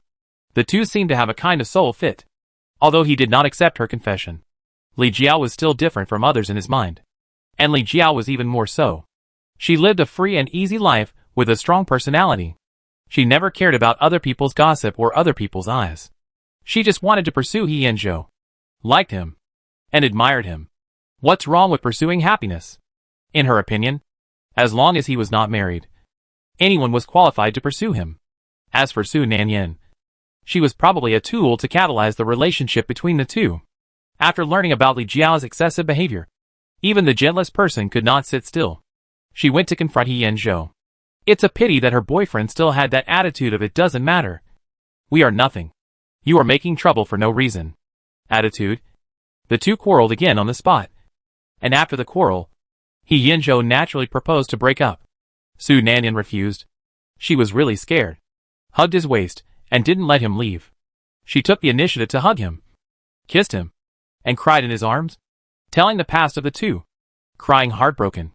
She really didn't understand why he used to like her so much and treat her so well. But now he said he didn't care at all. Was all the past false? He Yanzhou was certainly not false. He is a person with this kind of personality. When he likes her, he really likes her and treats her well. But when he doesn't like her, he really doesn't like her. The entangled behavior of the two happened to be seen by Li Jiao, who came. In fact, He Yanzhou was already a little moved at this time. But Li Jiao was like a piece of ox-skin candy to him. Too easy to get. In his heart, he always felt that even if Li Jiao really misunderstood something, she would never give up on him. However, he miscalculated this time. Li Jiao was really hurt and disappointed. Such a passionate girl had pursued him for so long. But He Yanzhou was still not moved. Instead, he kissed his girlfriend in front of her. Li Jiao, who was completely disappointed, turned and threw herself into the arms of He Yanzhou's mortal enemy. This time, He Yanzhou was really anxious. For the first time, he realized his feelings for Li Jiao. And therefore, he hated Su Nanyan's entanglement with him. Su Nanyan was unwilling to accept it, and started a series of suicidal operations. She secretly found someone to expose Li Jiao's actions, and exaggerated a series of posts, so that she was quickly labeled as a mistress, green tea, shameless, etc. Li Jiao soon became angry, and all kinds of abuses came like an overwhelming attack. This once passionate girl became completely famous. She would be pointed at, and even splashed with mineral water, when she walked on the street. Li Jiao was a girl after all. Facing these things, she was also afraid. For the first time, she showed her fragility and innocence as a girl. Under the abuse of those netizens, the once passionate little girl began to become silent and painful, and cried sadly. It was also at this time that He Yanzhou completely understood his feelings, especially when he saw Li Jiao's sensitive and fragile appearance. He understood the importance of Li Jiao to him. And the next thing was even simpler.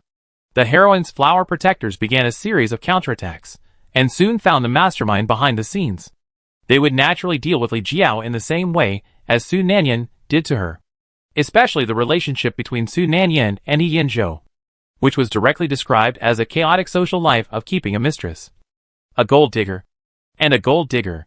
The former goddess of a university was so dissolute in private, so the wind direction on the internet changed again, and He Yanzhou's silence confirmed the description of the post, pushing this matter to the top. with her reputation destroyed and scolded online. Su Nanyan was almost ordered to drop out of school. She tried her best to explain to the school that she and He Yinzhou were in a serious relationship and were not being kept. But the school did not believe it unless she could find He Yinzhou to prove it in person. Su Nanyan agreed immediately. But unfortunately her contact information had been deleted by him long ago, and she could not contact him. So she could only go to the bar where He Yinzhou often played to find him. It was just so coincidental that while waiting for him, she drank a glass of water with added ingredients and fell asleep in a daze. When she woke up, there were two men lying on the bed. And this scene happened to be seen by everyone. The person next to her said, "Sister, you were really good last night. 2 at a time. Did you have fun?" But to be honest, He Yinzhou's girlfriend is not that good either. Su Nanyan was shaking all over, desperate to die.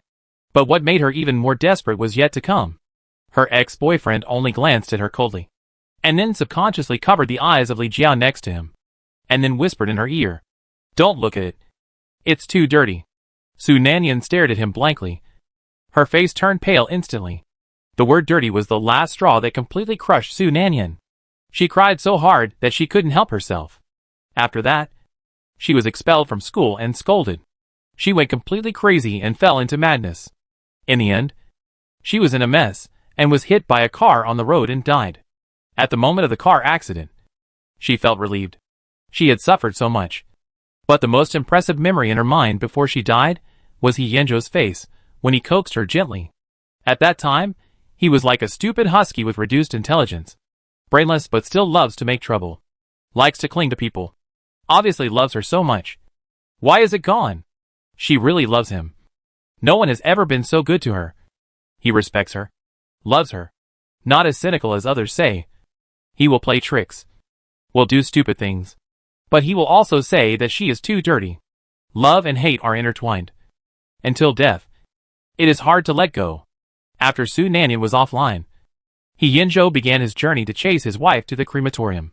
Li Jiao was soft-hearted but insisted, and experienced various twists and turns during the period. The two finally achieved a happy ending. After receiving the plot, Nanyan rubbed her chest and suppressed the suffocating emotion. This body was so stiff that it was almost numb. She sat on the sofa and rubbed her legs, looking at the surrounding environment while thinking about the clues of this time. One was the philandering rich second-generation He Yinzhou, and the other was his mortal enemy Zhou Qian. The two were obviously incompatible, but they both agreed to protect Li Jiao. And Zhou Qian was the secret pusher who completely pushed Su Nanyan into the abyss. The villa in front of her was He Yinzhou's private property. After the two of them started dating, He Yinzhou asked Su Nanyan to move in. There were many empty houses in the villa. Although the two lived together, they did not do anything else excessive. Su Nanyan was introverted and conservative, and He Yinzhou did not force her. Perhaps the male protagonists all belonged to the female protagonists. Even if they were philandering and had fun, their first time would always belong to the heroine. And it was definitely not something that a female supporting role like her could touch. Chapter 46. Nanyan sorted out the plot and went to the bathroom to wash her face. The tight feeling on her face that was soaked by tears gradually subsided. Now she came here 3 months after the two of them started dating. The sweet time has passed. Now He Yinzhou is impatient with Su Nanyan. There is still more than a month before breaking up. The two just had a quarrel over a cat. In fact, it was not a quarrel. It was probably Su Nanyan's unilateral accusation that he had changed. He Yinzhou was in a bad mood and asked his friends to go to the bar to drink. Li Jiao was also at the party. Knowing that He Yinzhou was in a bad mood, she dragged him to get drunk to relieve his sorrow. All the friends drank a little too much. He Yinzhou was also a little tipsy. He squinted his eyes and rested on the sofa. Li Jiao drank too much and wanted to go to the bathroom. As a result, she was accidentally tripped by someone when she stood up, and her body suddenly became unstable and fell forward. At this moment, she fell into He Yinzhou's arms, and her mouth accidentally hit the other's chin. The warm touch came, and both of them were a little stunned. At present, He Yinzhou is really not interested in Li Jiao. The girls he likes are the kind of gentle and clean fairy-like personalities. He is really not attracted to Li Jiao's flamboyant and unrestrained personality. The most important thing is that her appearance does not meet his aesthetic standards. But it is just such a coincidence that the two of them have an inseparable bloody fate. Li Jiao can accidentally fall into his arms while walking. And the key is that the two of them kissed. Although there are no distractions in their hearts, there is embarrassment. This embarrassment also sobered him up a lot. He Yinzhou asked himself that he was not a good person. But he was not the kind of scumbag with no bottom line. He couldn't do such a thing as messing around with other girls before breaking up. He frowned and pushed the person away. As for Li Jiao, she was a little embarrassed. But she thought she was upright. Even if she liked Yinzhou, she pursued him in an open and above-board way. She never thought of using these mean tricks to take advantage of him. However, when she kissed him just now, her heart still beat faster. He Yinzhou was really too good-looking. He was so good-looking that every bit of him was what she liked. Her heart was beating fast. However, when she looked up and saw He Yinzhou's frowning and disgusted posture, she was a little annoyed and glared at him with a red face, as if she had taken advantage of him. Please, she is a woman. In this kind of thing, women are more disadvantaged. Right? And it's just a kiss on the chin? It's not a real kiss. He Yinzhou, what do you mean by that look? Although I like you, I will never do such a thing of taking advantage of someone's misfortune. I just accidentally fell down. He Yinzhou glanced at her and responded a few times nonchalantly. Obviously, he didn't have the energy to pay attention to her. Li Jiao was so angry at his indifferent attitude that she glared at him with resentment and shame, then stomped her feet and turned away. The kissing scene was also taken by someone, and the photo was sent to Su Nanyan's mobile phone at the right time. This is why Su Nanyan stared at her phone and cried. The boyfriend who had just quarreled with her not only had no regrets, but was entangled with another girl. It was indeed a very sad move. And the most important thing was that Su Nanyan was getting deeper and deeper at this moment. Although He Yinzhou later explained that it was a misunderstanding, Su Nanyan still refused to give up. According to the development of the original plot, it was probably during this month that He Yinzhou was restrained more and more severely, and her attitude of being ignorant was fully exposed in front of him. It might be that He Yinzhou's love for her before gave her the illusion that she could control him forever. But she never thought that the other party had been impatient with her for a long time. And during this month, He Yinzhou suppressed patience, restraint, boredom, and became more absent-minded in front of Su Nanyan. But it was different when he was with Li Jiao. They indulged together, ate, drank and had fun together. In contrast, He Yinzhou had an inexplicable subtle feeling in his heart. It seemed that his preferences were slowly being turned into the type of Li Jiao. He and Su Nanyan were about to break up with just one opportunity. In the end, it was probably the process of the original owner attacking and hurting the heroine, and then the ending of his own death. Nanyan sorted out her thoughts, calmed down, and simply analyzed the current situation. It was probably that when a man gradually lost his affection and love for a woman, making trouble was the most useless way. This endless way of tossing would only make the other party feel more and more annoyed. So, this approach must be changed. However, while He Yinzhou still has some feelings for her, it is most important to make things clear and take the initiative. She thought that this time she would play a gentle and introverted fairy character, quiet and docile, and she needed to magnify her strengths and weaken her weaknesses. In fact, before He Yinzhou appeared, her life was only about studying, which was really boring. But after He Yinzhou appeared, her life became a little more colorful. But compared to the playful and noisy young men, her personality was still too rigid and she couldn't let go. So being with her seemed very dull and boring. There was nothing that could be done about it. Su Nanyan was born in a poor family. She had only seen such a life of extravagance on TV and had never thought about it in real life. She was essentially a conservative and restrained person, especially when the other party spent money like water. He could spend her monthly salary on a bottle of wine. The two of them had serious differences in their values, and it was really tiring to be together. Although He Yinzhou fell in love with her at first sight, it was nothing more than lust. He had never thought about really understanding her, and naturally would not take her feelings into consideration. Nanyan took out her cell phone and estimated that the guy had almost sobered up. So she directly called He Yinzhou. The other party answered the phone after several beeps. Nanyan didn't care. Her emotions seemed to have stabilized at the moment. She said gently to the phone, "Ian, I have something to tell you. Can we talk about it again?" Just this sentence. The little brother on the other side only felt a little itchy in his ears, and the area around his ears was numb, as if something hit his heart. The voice was gentle, calm, and a little cold. not boring, which made people feel good when they heard it. By the way, he is not a voice control, the little brother hurriedly said. Hey, no, sister-in-law. I am Yangzi. Brother Yin just went to the bathroom. What do you want to do with him? To be honest, people who are familiar with He Yanzhou know that He Yanzhou spent a lot of time and energy to pursue Su Nanyan. They thought that the prodigal son would return to the right place. And the two of them had a true love script. But they didn't expect it to work. His brother Yin is really a scumbag. No. It can't be said to be a scumbag. He doesn't mess around. Nor does he play two boats at the same time. He just has no patience, and can't settle down. It's only been a few months. And he's already tired of her. She's the campus beauty of a university. And she's really pretty. Although they haven't broken up yet. It's clear that they're not the same as before. I usually don't have much patience with this wooden beauty. She doesn't know how to play. And she can't let go. She often makes brother Yin lose face when they're having fun. She doesn't get along well with the brothers. It's awkward no matter how you look at it. The two of them are not from the same world.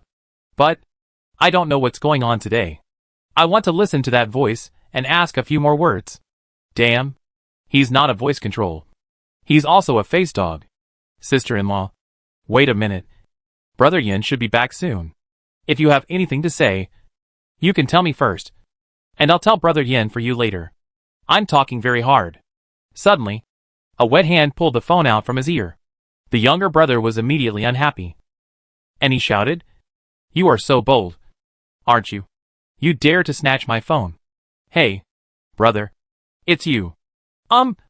Sister-in-law was just saying she had something to talk to you about. And I saw you were not here. So I answered the phone for you. I didn't say anything I shouldn't say. Don't stare at me." He was referring to the fact that Li Jiao accidentally kissed him just now. Although the lights in the box were dim, it was not impossible to see everything. The people present were not blind. And many people saw the two kissing. He Yanzhou heard Nanyan's voice from the other side. And he couldn't help but think of the kiss between him and Li Jiao just now. And he inexplicably lacked confidence. There was indeed something wrong between him and Su Nanyan. And he didn't know why. But he didn't feel anything anymore. As if the passion had faded. And the feeling of love he pursued at the beginning was just like that. He didn't mean to play with other people's feelings. He was sincere when he liked her. But he just couldn't hold on. After the passion faded, it became boring. It's meaningless. He Yanzhou heard Nanyan say in the receiver that she wanted to talk about the things between them again. He felt a little weird in his heart. After hesitating for a moment, he agreed. Okay. I know. I'll be back later. After saying that, he hung up the phone easily. The younger brother next to him winked at him. Brother Yin, did you quarrel with your sister-in-law again? Why? Your sister-in-law is a little dull, but she still cares about you. Well, he knew it in his heart. Most of the quarrels should be caused by brother Yin himself. Even if he has become a good man, his nature cannot change. A dog cannot stop eating shit. Brother Yin is not a dog. Even if he is a dog, he is the most beautiful one in the affiliated university. He Yanzhou looked at the black screen of his mobile phone, leaned back on the sofa, took out a cigarette and lit it, and said coldly after a while, I don't know. Maybe the personality is not compatible. I thought about it and asked gossipingly. Then brother, do you want to break up? He Yanzhou glanced at him. And the meaning conveyed by his eyes was very clear. Why ask so many questions? I shut up in dismay. And I immediately understood in my heart that this was probably impatient. And brother Yin was destined to be a playboy in this life. When the half-smoked cigarette in his hand burned out, he picked up the coat on the sofa and said, Okay, you guys have fun. I have something else to do. So I'll go back first. He Yanzhou waved his hand and left casually. Before leaving, he remembered something and added, By the way, don't talk about the accident that happened tonight. Even if he wanted to break up, it would be a serious breakup, without any mess or dragging his feet. After all, he really loved her, and he didn't want the other party to have any misunderstandings. As for what happened to Li Jiao tonight, it was indeed just an accident. He was not interested in Li Jiao, and at most they were getting along well. He Yanzhou found a designated driver and drove back to the villa. Only half an hour had passed. Nanyan had packed everything and changed into clean clothes. Her long hair, which was originally messy, was loosely braided and fell on her chest. with a few strands of hair falling on her cheeks. She was sitting on the sofa, holding a computer in her hand and rushing to finish a paper that was due tomorrow afternoon. There was a cat cage on the floor next to her, and a skinny little kitten was sleeping in the cage. Hearing the sound of the door opening, the kitten seemed to be awakened by fear, and meowed weakly, and lay in the cage without daring to move. Nan Yin also looked up and met He Yinzhou's gaze. He seemed to have drunk some wine, with a little red on both sides of his cheeks, and a few strands of hair hanging down on his forehead. His appearance was really outstanding, especially his upturned peach blossom eyes, which were sparkling and affectionate. Nan Yan's gaze paused for a moment. Then she put down the computer in her hand and walked towards the other party. She had the memory of her original body, so she could naturally integrate into this role very well. Have you drunk? As soon as she walked over, she smelled a faint smell of red wine coming from the other party. It was not unpleasant, but Nan Yin still stopped. He Yinzhou rubbed his aching head, feeling a little impatient. Maybe he didn't feel anything, so a simple greeting from the other party would make him feel that he was restrained. What do you want to tell me? Don't worry. Sit down for a while. Nan Yin reached out and helped him sit on the sofa. I'll go get you a glass of water to sober you up. The relationship between the two has become very unfamiliar during this period, and they are almost not like a normal couple. Neither side really understands the other's personality. Once a conflict occurs, it is handled coldly, and no one is willing to bow their heads, so it feels awkward and tiring to get along with each other. She turned and went to the kitchen. He Yinzhou was dizzy and still a little bit unable to recover. He felt a little strange in his heart, and his eyes followed Nan Yan's figure into the kitchen. Is she not angry anymore? She had a quarrel with him a few hours ago. Did she think it through? And what did she mean by talking about it again? He Yinzhou felt confused and stared at her for a long time. When she poured water, her black hair would fall slightly on her shoulders, and her eyelashes would droop slightly, which looked particularly beautiful. But no matter how beautiful people and things are, you will get tired of them after looking at them for a long time. He was in such a greasy stage now, but for some reason, he was still a little distracted. Nan Yin handed the cup to him and returned to her seat. He Yinzhou's nose was instantly filled with the familiar light fragrance of her body. He turned his head away and subconsciously picked up the cup to drink a sip. But the boiling water numbed his entire tongue and his expression was distorted for a moment. He Yinzhou. He would never admit that he was overwhelmed by beauty. Nan Yin glanced at him and pretended not to see it, still looking quiet, when the other party pretended to put down the cup. Nan Yin spoke to break the silence between the two. She turned her head to look at him. Her voice was very gentle, which made people feel like they could not help but immerse themselves in it. Ian, there are a few things I want to make clear to you. He Yinzhou frowned and asked her. What is it? Nan Yin saw his expression and knew that he was impatient. Perhaps he was still planning to break up. She thought about it and slowly said, I'm sorry. The stray cat is my problem.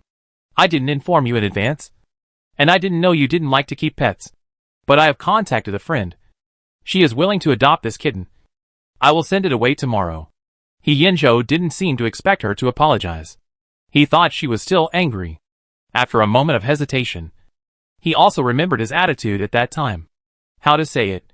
He may not dislike pets, but he doesn't like her attitude of making decisions without his consent. He hates the feeling of being constrained, which makes him feel very annoyed. However, her apology made him feel a little uncomfortable, especially what happened in the box, which made him feel guilty for no reason. He Yinzhou glanced at the kitten in the cage and said, It's up to you. If you really like it, just keep it and don't let it run around. Perhaps because he felt guilty and wanted to make up for it subconsciously. He Yinzhou said this without thinking much, but he regretted it after saying it and felt that he was meddling. But he didn't show it. After hearing this, Nan Yin smiled and nodded. Okay, but there are a few other things. She seemed a little hesitant when she said this, but after thinking about it, she finally continued. Ian, don't you think there are some problems between us? We haven't really understood each other, so there are constant frictions after we are together. Her eyelashes drooped slightly, and her tone was a little helpless. I always feel very tired recently. A positive and beautiful relationship should not be like this. I have been thinking that our personalities are not suitable. Or should we not be together in the first place? He Yinzhou straightened his face after hearing this. But I don't know what happened tonight. I have a weird feeling that everything is out of control. especially after hearing what Nan Yin said. He paused for a long time before asking, "So, do you want to break up with me? Being dumped? This is really the first time." He Yinzhou frowned, and couldn't tell what he felt in his heart. It was very subtle. In short, it was not very good. It was probably the pride in his bones that made him feel that such a thing would not happen to him. Nan Yin shook her head and chuckled. "Not entirely. Although we haven't been together for a long time. I really like you." She seemed to have thought it through long ago. She looked into his eyes and said seriously, "Ian, let's give each other another month. If we still can't get along with these conflicts in this month, then we can consider it a peaceful breakup. Okay?" He Yinzhou then set his eyes on Nan Yin. He really didn't know this girlfriend very well. He always thought that she was a person without personality. But it was obviously not the case. However, this suggestion was not difficult to accept. It not only took care of the face of both parties, but also did not hurt feelings. Moreover, a month was very fast. If we really couldn't get along, it would be considered a peaceful breakup, which was indeed a very compromising way. So he agreed. Okay. Nan Yin breathed a sigh of relief, and even the smile on her face became much gentler. She reached out and patted the other's arm, and said with a hint of ease in her tone, "Actually, in my heart, Ah Yin is a very good person. At least he is really good to me. After all, a boyfriend like you who spends money on me without asking me to pay anything, a scapegoat boyfriend. Even if we break up, I am still happy to be friends with you." Unjust, scapegoat boyfriend? He Yinzhou was so angry that he laughed, and unexpectedly ran into those eyes with a teasing smile. He didn't know what happened, but he grabbed the other's wrist and pulled it hard. This pull directly pulled Nan Yan's whole body over. She didn't expect the other party to move suddenly, and she looked at him in a daze for a while. When the two looked at each other, their breathing moved slightly, and there seemed to be an inexplicable ambiguity brewing in the air. The strand of hair in front of Nan Yan's cheek also slipped down inadvertently, and the cool hair tip fell into his collar, vaguely bringing a sense of itchiness. He Yinzhou felt as if something was scratching his chest. He looked down and saw that the collar of the other party had opened a thin slit at some point, and the nude pink lace inside could be vaguely seen. Looking further inside, his breathing slowed down. He Yinzhou was not a lustful person, but at this moment he felt a little hot, perhaps because of the alcohol. Looking at Nan Yin, who was close at hand, he slowly moved over, as if he wanted to kiss her. Nan Yin suddenly opened her eyes wide, poked his eyes lightly with her fingers, and then said in a very unromantic way, "Boyfriend, there are particles in the corners of your eyes that are not wiped clean." He Yinzhou. He said something so stupid that he didn't know whether to say it or not. Chapter 47. When He Yinzhou woke up in the morning, his brain was still a little confused. He opened his eyes and looked at the familiar ceiling above his head, but he could not help but recall the embarrassing scene on the sofa last night. He felt upset and a little embarrassed. In the end, his girlfriend did not kiss him, and was even laughed at by someone who covered her lips. This should not be the case. When did he Yinzhou, become so embarrassed? How to say it? Although he was the initiator of this relationship, and has always been in the position of pursuer, he is actually the one who occupies the dominant position in the relationship. Nan Yin has always passively accepted his kindness, although she has her own bottom line. She is gentle and introverted, so she rarely refuses his closeness and kindness. The situation like last night is even more impossible. At this moment, He Yinzhou just felt a little weird. He seemed to have not really understood his girlfriend carefully. In addition to being gentle and slow on the surface, she also has other personalities. But there is no point in entangled with these now. He Yinzhou raised his hand and rubbed his aching eyebrows. He thought to himself, "Forget it. It's only a month anyway. What can be done in such a short time?" He didn't believe that he would fall in love with this girlfriend, who he no longer had feelings for in a month. Anyway, after time passes, the two of them will break up peacefully. This is good. Rational and sober enough. No endless quarrels. No entanglement. He likes this way of breaking up.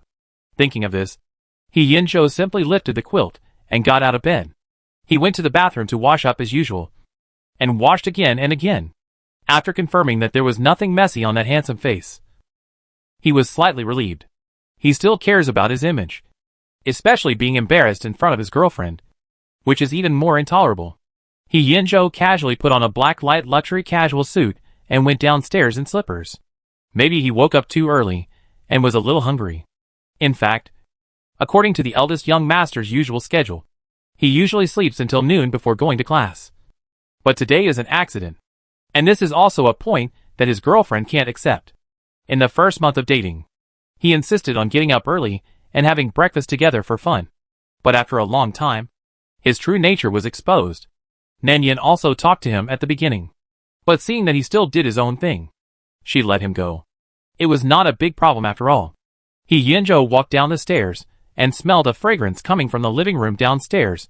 As soon as he went downstairs, his eyes paused. It turned out that his girlfriend was eating breakfast.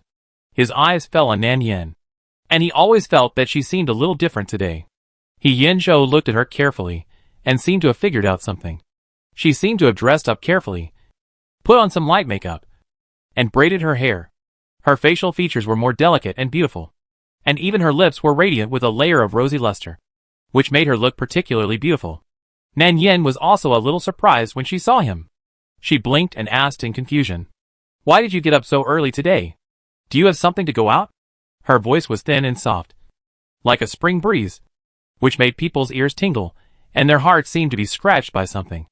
A very subtle emotion suddenly surged in Yinzhou's heart, and he shook his head and said, "No. I got up because I couldn't sleep." Nanyan nodded, smiled again, and handed over a bowl of millet porridge. "Would you like to eat some? I made it early in the morning. Although the taste is average, it can at least fill your stomach." He Yinzhou was waiting for her words, and immediately sat down without any hesitation. Anyway, he was thick-skinned, especially when it was something made by his girlfriend. He felt at ease eating it. However, before he had taken 2 bites, Nanyan had already stood up. She sent her used tableware to the kitchen, and when she came out, she said to Yinzhou, "Ian, eat slowly by yourself. I have classes and have to go out first. Otherwise I will miss the bus." Nanyan said to him, and then turned to the entrance to change shoes. He Yinzhou was originally working hard, and when he heard her voice while eating happily, he couldn't help but look up at her. It was also this glance that made him see her outfit clearly. She was bending down to change her shoes, and the silk fishtail skirt that was originally attached to her waist also outlined a straight arc with her movements. She had a thin waist and long legs, and matched with a beige tulle top. She was gentle, delicate and generous. She reached out to hold the shoe cabinet, leaning slightly, and the braided hair fell down with the movement. A few loose strands of hair stuck to her cheeks. Her expression was calm and gentle, as delicate as a precious modern painting. He Yinzhou is a veritable face control. He likes good-looking people and things. When he looked at her in the past, he was more of an appreciation of beauty, and occasionally had desire. After all, men have bad roots, and he is the same. It is not shameful to have such emotions towards the opposite sex he likes. But it is not like today. There is a very subtle feeling in my heart. She stepped on the pair of small single shoes, as if she was stepping on the tip of his heart. She stepped on them twice, but didn't put them on. It made his heart itch, and he had the urge to reach out and put on her shoes for her. Seeing that she couldn't put on her shoes, Nanyan leaned forward slightly, lifted one leg slightly, and hooked the heel of the shoe with her fingertips. That posture was very seductive no matter how you looked at it. He Yinzhou bit the chopstick in his mouth hard. It made a creaking sound. His eyes scanned her body back and forth like 2 laser guns. He bought the clothes and gave her the shoes. His aesthetic taste was naturally good, but she always disliked these clothes because they were inconvenient, so she didn't like to wear them. Today, I don't know why, she suddenly wore this outfit. It looks good, but it's a bit uncomfortable. Maybe everyone has this kind of mentality. When you have a very beautiful baby, you want to take her out to show her everywhere and show off your ownership. But you also have a contradictory mentality of wanting to hide her secretly and not allow anyone to peek. He Yinzhou felt this way at the moment. I don't know why. He always felt that Nanyan seemed to have changed, becoming more gentle and more confident than before, but also seemed to be more rational to him. In the past, Nanyan always looked plain-faced when facing him, but today she dressed up so beautifully. Is she going to meet someone? When He Yinzhou thought of this, he gritted his teeth unconsciously, and felt that this breakfast was not delicious. He simply said, "I'll take you to school." Nanyan raised her eyes slightly. Her face was expressionless, but she smiled in her heart. The fish finally took the bait. She put on her shoes slowly, waiting for him to say this. Otherwise it would be inconvenient to squeeze into the subway in this outfit. It feels so good to have someone sit a pillow when you are sleepy. But he still had a puzzled look on his face. No. Don't you have classes in the morning? Will this delay you? Yinzhou stood up and snorted. What's the point of delaying? I can't go to school if I don't have classes. I'm busy. Too. It's not like I'm not doing my job every day. Nan Yin, male protagonist. Don't you feel guilty for saying this? Seeing his girlfriend looking at him with a little disgust and contempt, he coughed lightly, walked over and took his girlfriend's hand, pinched it twice, and was afraid that he would be rejected by the other party if he said it too late. So he quickly led her to the car. Aren't you going to be late? Why don't you leave? Yinzhou said again. Although there were some problems between the two, they were still in a boyfriend-girlfriend relationship for 3 months. Yinzhou still didn't like her being so distant from him. He has always been a gentleman, and it's not a big deal to send his girlfriend to school. Nan Yin couldn't help but smile, and pinched his palm with her fingers, with a natural and intimate attitude. I'm just afraid of wasting your time. Well, in that case, thank you. Yen, Yinzhou hummed. His face didn't show, but his mood was obviously much better. I think he was very happy with this thank you. Nan Yin sat in the co-pilot seat, and the car started quickly. The two didn't talk much during the journey. Yinzhou felt a little uncomfortable. He didn't know what was wrong with him. He always felt that after they talked it out last night. The relationship between the two became a little unclear. They are lovers, but not so close. As if there is something between them, but if they are friends, there is an ambiguous relationship. In short, it is very subtle, making him feel like he can't catch it and can't let it go. Although Nan Yin doesn't know what he is thinking, she can guess a little from the look he gives her from time to time. This man may think he is very restrained, but in fact, he looks too obvious. He can't help but look at her almost every time he stops at an intersection. This is probably the attribute of a beauty lover, right? So the ending of the original plot is that the male protagonist finally gets rid of the attribute of a beauty lover and falls in love with the ordinary-looking female protagonist. It is indeed unique. Nan Yin will naturally not miss this good opportunity. The dog man is usually not in such a good mood to send her out. She has to tease him before he reacts. Ian? Yinzhou waited for a long time. And finally the other party called him, and couldn't help asking, what's wrong? Nan Yin smiled and asked him, do I look good today? Yinzhou was stunned for a moment, not knowing why she suddenly asked this question. In his impression, his girlfriend has always been more introverted, rarely caring about appearance, and has a kind of innocent feeling of beauty without knowing it. But since the other party asked, he must answer honestly. Looks good. After all, she is the one he likes. So how can his vision be bad? Nan Yin pursed her lips and smiled, and pointed to the front of the car. Then am I more beautiful, or is the traffic light in front more beautiful? Yinzhou. That's what he said. So this is what he meant. Nan Yin didn't let him go, and turned her head to look at him in distress. I know I look good today, but can you be more serious when driving? Don't peek. Your girlfriend doesn't want to die on the spot. No matter how thick-skinned he was, he couldn't stand such straightforward words. Yinzhou was caught peeping, and at this moment, he rarely felt a little embarrassed. But then he reacted. This was obviously his own girlfriend. Was it illegal for him to peek at his girlfriend? He originally thought so. But when he turned his head and met Nan Yin's eyes with a smile, he felt that something was wrong with him again. Very strange. As if something had touched his heartstrings, making him feel like he couldn't catch it. After the little episode on the road, Yinzhou really behaved himself, and the two soon arrived at the gate of A, and Yinzhou parked the car on the side of the road. Just as Nan Yin was about to get off the car, Yinzhou suddenly said, your class is over tonight. Call me. I'll just come to pick you up. Nan Yin suddenly seemed to remember something. A trace of apology flashed in her eyes, shook her head and said, I forgot to tell you. There is a lecture at school tonight. I have to attend. It may be after 10 o'clock after the end. I won't go back. Remember to help me feed the kitten. Okay? Yinzhou thought about it and agreed, and then tentatively said, then tomorrow night. Shall we go to the movies together? Nan Yin couldn't help laughing when she heard it, reached out and patted his shoulder. kindly reminded. You forgot. I asked you to have dinner a few days ago.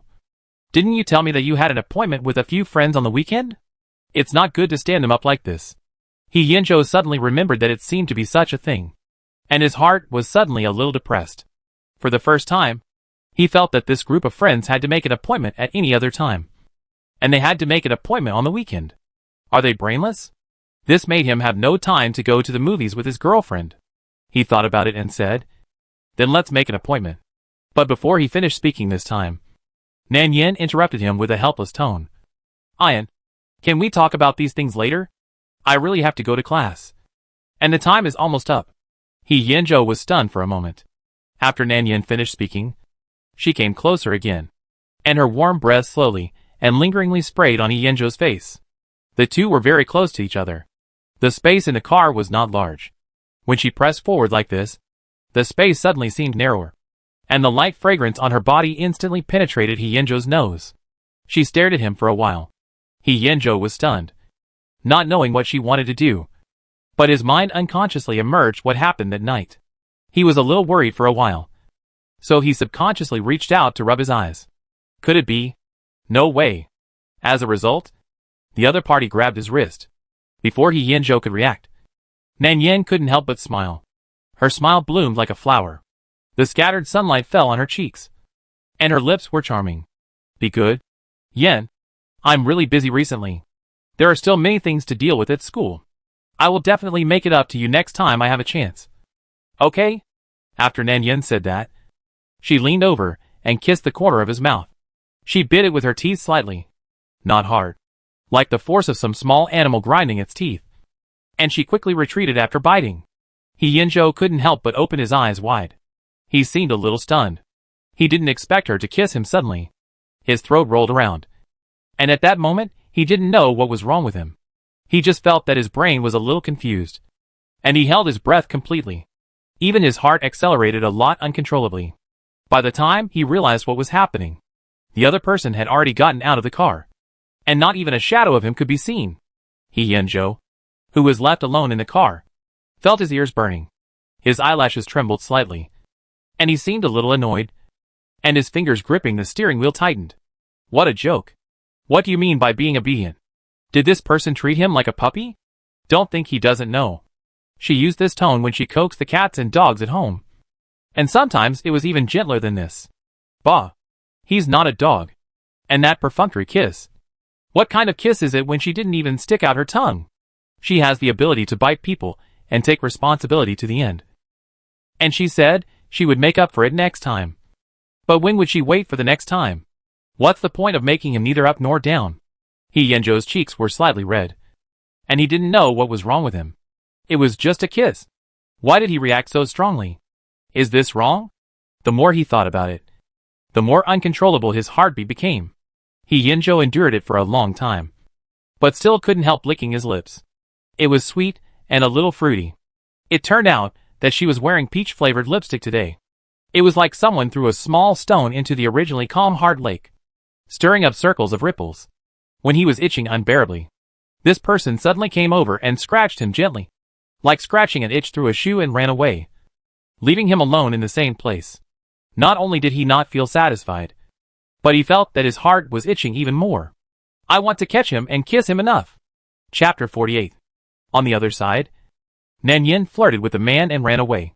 She was obviously in a good mood. Of course, she did it on purpose, just to tickle his heart. Nan Yin knew in her heart that Yinzhou liked her. But this kind of liking was always superficial appreciation. Pure liking for beauty. Occasionally with a bit of male bad nature. So he would get bored quickly. After all, no matter how beautiful things are, they will cause visual fatigue after looking at them for a long time. In the final analysis, it is still the difference between liking and loving. After liking a person or thing for a long time, you will get tired of it. When you get tired of it, the other party will come to restrain you and control you without knowing it, which will only make you feel more and more bored. This is how Yinzhou feels about her at the moment. What Nan Yin has to do is to transform this kind of liking with a little appreciation into a real heartbeat. And a heartbeat is a very subtle feeling. Sometimes it may be a gentle kiss. Sometimes it may be an inadvertent glance. Under normal circumstances, He Yinzhou is not a passive person. She just flirted with him before he could react. When he came back to his senses, he would most likely take the initiative. So, we can put his affairs aside for the time being. Taking the initiative blindly will backfire. Just wait for him to come to us on his own initiative. As for the other one, he should be here soon. Zhou Qian in the original text is not a good person either. You can tell from his actions in the plot. He is the male protagonist's mortal enemy. A bad and scheming little wolf dog brother. On the surface, he pretends to be innocent and harmless, saying hello, sister all the time. But in fact, he is full of bad water, smiling but hiding a knife, often fooling people around him, and still looks like a simple and innocent good brother. In the later part of the plot, he approached the heroine for no other reason than to snatch her away from He Yinzhou and play with her. However, when he was with Li Jiao, he was the first to be moved. He was probably really infected by the girl's wantonness and publicity. So he really fell in love with her in the end and became the person who silently guarded her behind her. Now Zhou Qian has no interest in Li Jiao. He is eyeing Su Nanyan. The reason is nothing else. Just because she is still He Yinzhou's girlfriend at the moment. So he wants to snatch her away and play with her. This is also a task target who likes to take the initiative. It is likely that she doesn't need to spend any thought. Just wait for him to come. Nanyan smiled in her heart. After finishing a day's course step by step, she not only didn't feel tired, but also a little nostalgic. Maybe she hasn't been so comfortable for many years. And she feels unprecedented relaxation in her heart. If you accumulate enough points, it would be nice to buy a world like this for vacation? Nanyan didn't hesitate much. The task was the most important thing at the moment. She had a lecture to attend in the evening. To be honest, Su Nanyan's popularity in the school is not good but not bad either. People have a kind of sympathy for the weak. And being poor is also a manifestation of being weak in some ways. Although the school belle is very beautiful, because of the trait of poverty, she instantly becomes more down to earth. So there are not many people who hate her. And there are many people who like her. However, after she and He Yinzhou started dating, some rumors were still spread. But fortunately she was low-key, so most people did not believe it. Nanyan followed several girls from the same department to the lecture hall, which was already crowded with many people. The study lectures of a university are usually open to the public. In addition to students interested in the school, students from other schools can also attend. However, the number of people today is obviously exceeded. Most of the people coming and going are girls. Could it be that this lecturer is a handsome guy? She went forward and found an empty seat in the middle row and sat down. Next to her was her roommate, who had shared a dormitory with her before. She was also very handsome, and had a good relationship with her. Several girls gathered together and chattered. Nanyan listened to some of them. Most of them were talking about how handsome a senior or junior they had just seen was. Occasionally, she could hear her name. Nanyan didn't mind these.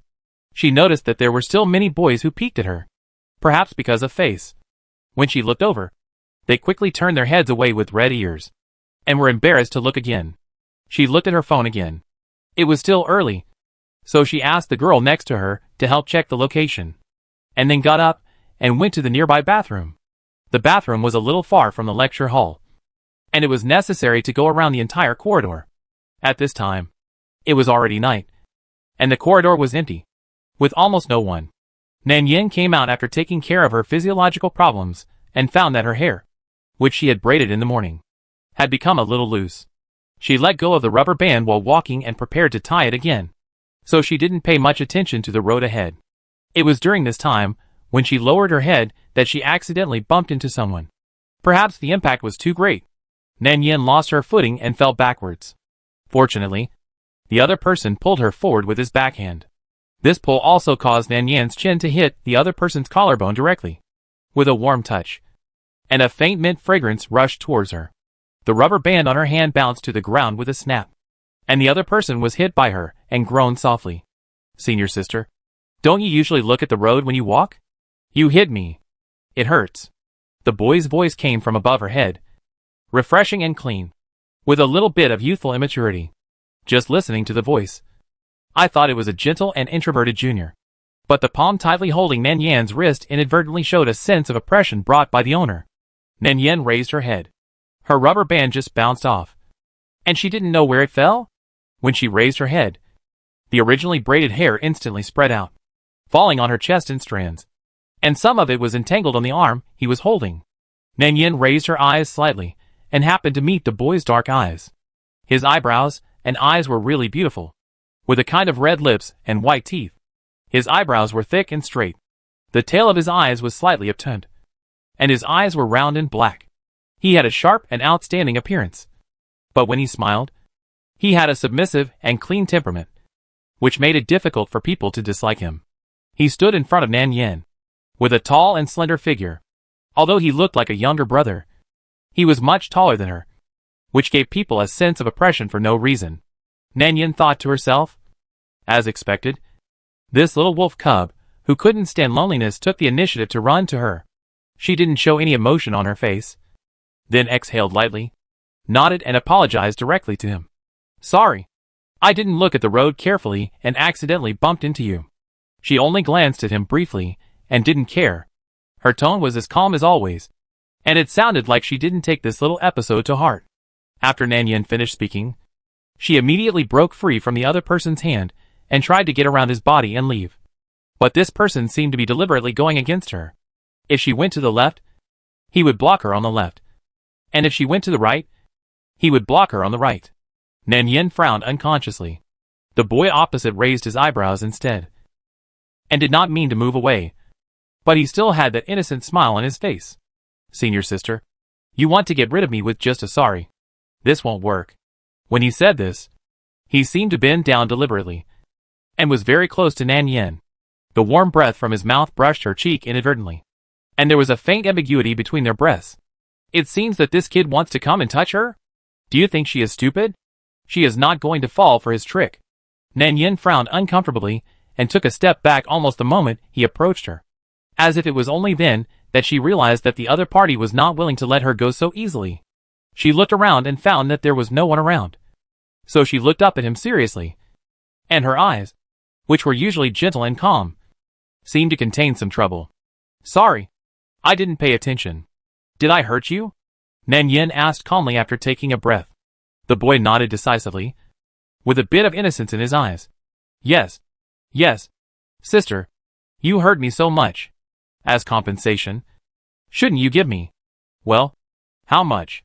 Nan Yin interrupted him and took out a lady's wallet from the small bag on her shoulder while asking, then hesitated for 2 seconds between 50 and 100, and took out 100 yuan from it. Is 100 yuan enough? When she said this, her expression was a little cold, and she obviously treated him as a scammer. Zhou Qian was stunned for a moment, and then he reacted, but he couldn't help laughing. This smile was sincere. Sister, are you trying to throw money at me? He smiled like this, and his thick and long eyelashes blinked twice, showing a full sense of youth. But I don't want your money. In exchange, how about giving me your contact information? This is the purpose of Zhou Qian's scam. Although it is not difficult to get Su Nanyan's contact information, he will definitely be happier if he can let the person give it to him directly. Zhou Qian's eyes fell on Nanyan's slightly impatient face. Even if the beauty frowns, it is still beautiful. It must be said that he and Zhou, that guy, is not a good person, but his vision in choosing a girlfriend is still good. As soon as he finished speaking, Nan Yan's brows furrowed even more tightly, and the expression on her face clearly classified him as a hooligan, a type of boy who kept pestering others. Maybe she was tired of being pestered by him, or maybe the lecture was about to end. She simply slapped the 100 yuan note directly on his chest, glanced at him, and said in a very serious tone, I'm sorry, I don't have any contact information, and I'm not interested in a boy like you who is not yet an adult. Please take the money and go away, and don't bother me anymore. She has perfectly grasped the character of a person who is pestered by a hooligan. This is probably the first time that Nan Yin has felt so good about using money to hit someone. And the one she hit was such a cruel and bad kid. The other party was hit on the head and face, and he didn't react for a while, and his expression was a little confused, perhaps relying on his outstanding appearance. He always had a bit of flirtation when facing young people of the opposite sex, and few people would reject him so decisively. Nan Yin pushed the man away with the force, and then avoided his body and left directly. The disdainful attitude was like some virus on him, without any mercy. When Zhou Qian came to his senses, Nan Yin had already walked away. He lowered his head again, and saw a 100 yuan bill on the ground, and a black rubber band next to it.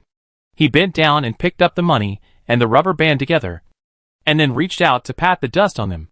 Suddenly, he couldn't help but purse his lips and smiled.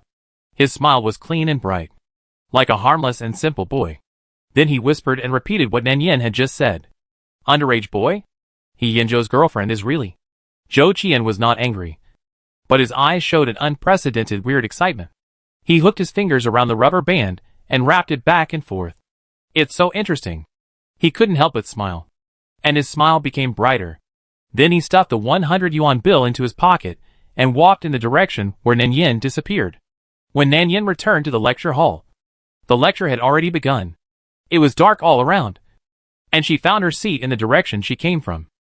Not long after sitting down, she heard a noise behind her. There was a girl's low exclamation, followed by a few girls' low discussion. Really? It seems to be Zhou Qian from the affiliated university next door. He really came. Yes. Tonight's lecture is really worth it. This little brother is very handsome, and even more beautiful when you see him up close. His eyes are watery. I heard that he doesn't have a girlfriend yet. Then hurry up and ask for his contact information. You go. You go. Several girls lowered their bodies and gathered together to discuss in a low voice, as if they were about to lose control of their inner restlessness. Finally, a few brave girls exchanged seats with others and lingered around Zhou Qian.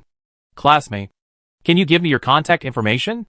The boy who was called seemed to be stunned for a moment, looked at the person, and then a voice with a little apology sounded. Gentle and polite. Sorry, senior sister. I'm attending a lecture now.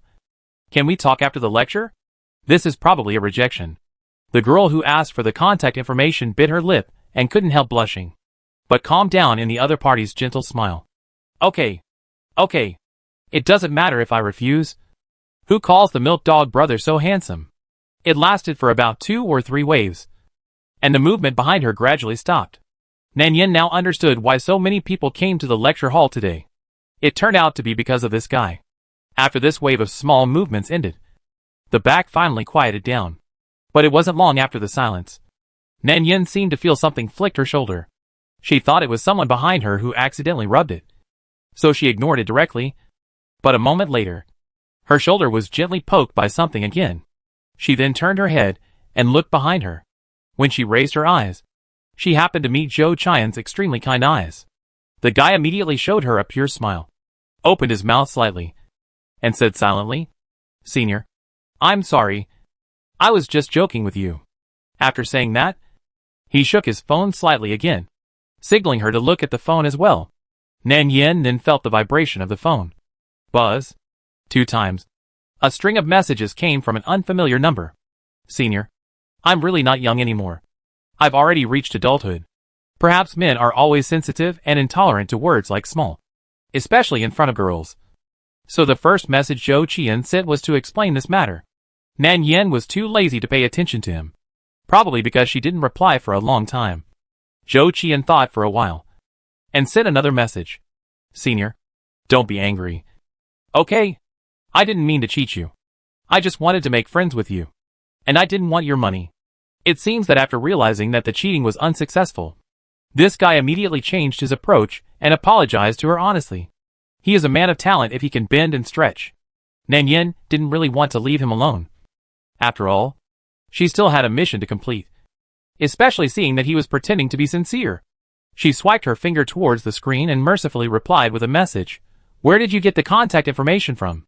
Zhou Qian was originally thinking, what if she didn't reply? But the next moment, the other party sent a message, and the corners of her mouth curved immediately, revealing a harmless smile. Senior sister, you replied to my message. Are you not angry anymore? Senior sister, I'm sorry. I got it from a friend of a friend without your consent. But I really don't mean any harm. I just want to make friends with you. By the way, senior sister, my name is Zhou Qian. As soon as the chatterbox attribute was turned on, this person sent a lot of messages in a row, calling her senior sister all the time, and calling her sister in a particularly intimate and obedient way. No wonder so many people were fooled by him. No one would have thought that the junior brother, who looked gentle and clean on the outside, would be as bad as a venomous snake behind his back. Nan Yan's gaze was fixed on the last sentence of Zhou Qian. Chapter 49. Half an hour before the end of the lecture, some people had already started to leave. By the end of the lecture, there were not many people left in the lecture hall. Nan Yan packed up her things and prepared to leave. Zhou Qian behind her was still looking at her eagerly, probably thinking why this woman was so hard to seduce. In fact, the buzzing sound of Nan Yan's phone never stopped during these 2 hours. Zhou Qian was basically the one sending messages. When he was almost impatient, Nan Yan would occasionally reply, just like that, and it was smoother than she expected. It was also under Zhou Qian's persistent explanation and efforts that Nan Yan's impression of him changed from the previous little gangster who came to make trouble to a slightly chatty junior next door. It was not a bad impression after all. So her attitude towards him was not as cold as before. The two of them successfully met. And Nan Yan's eyes when she looked at him also slowly recovered from the previous impatience to the current gentleness and calmness. Perhaps it was because she saw that he was really young. So she didn't take his temporary offense to heart. Zhou Qian stopped when he saw the good thing. He knew that he had left a bad impression before. And he also knew that pestering was the most useless way. So he didn't bother her again after sending a good night message.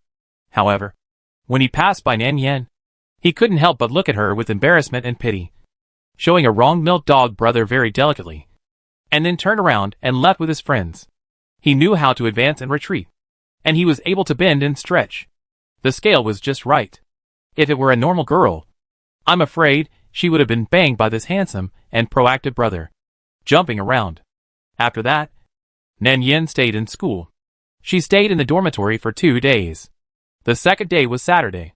When she woke up, it was almost noon. This was probably one of the rare times that Nan Yan stayed in bed.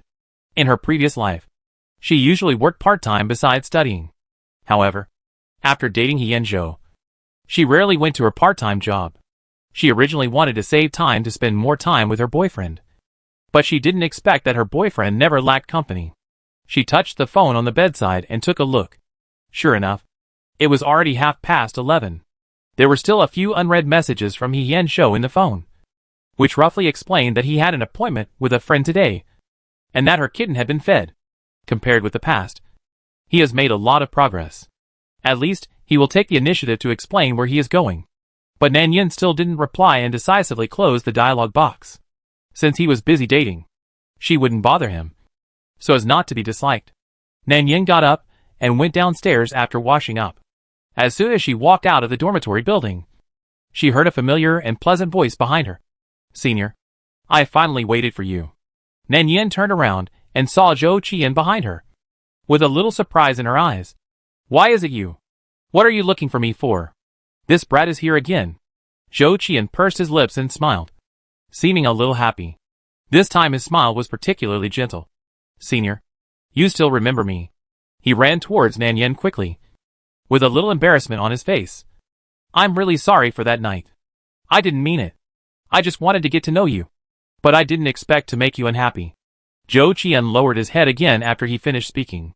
His tone was still a little dry, and he looked like a depressed puppy, which made the most of his appearance. After hearing this extremely sincere explanation, Nan Yan's expression was slightly relaxed, especially looking at the young and youthful junior in front of her. She shook her head and said, "It's okay. I'm not angry anymore.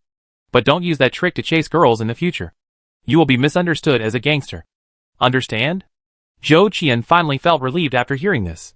He exhaled lightly and slowly raised his head. His overly delicate face easily gave people a visual impact. "I know, senior sister." After he finished speaking, he quickly took out 100 yuan from his trouser pocket and handed it over, saying with a somewhat embarrassed voice, "Then this money. I'll return it to you first. Senior sister, I didn't think of cheating you of your money." Nan Yan was slightly stunned, and then couldn't help laughing. This smile also made her whole person become gentle.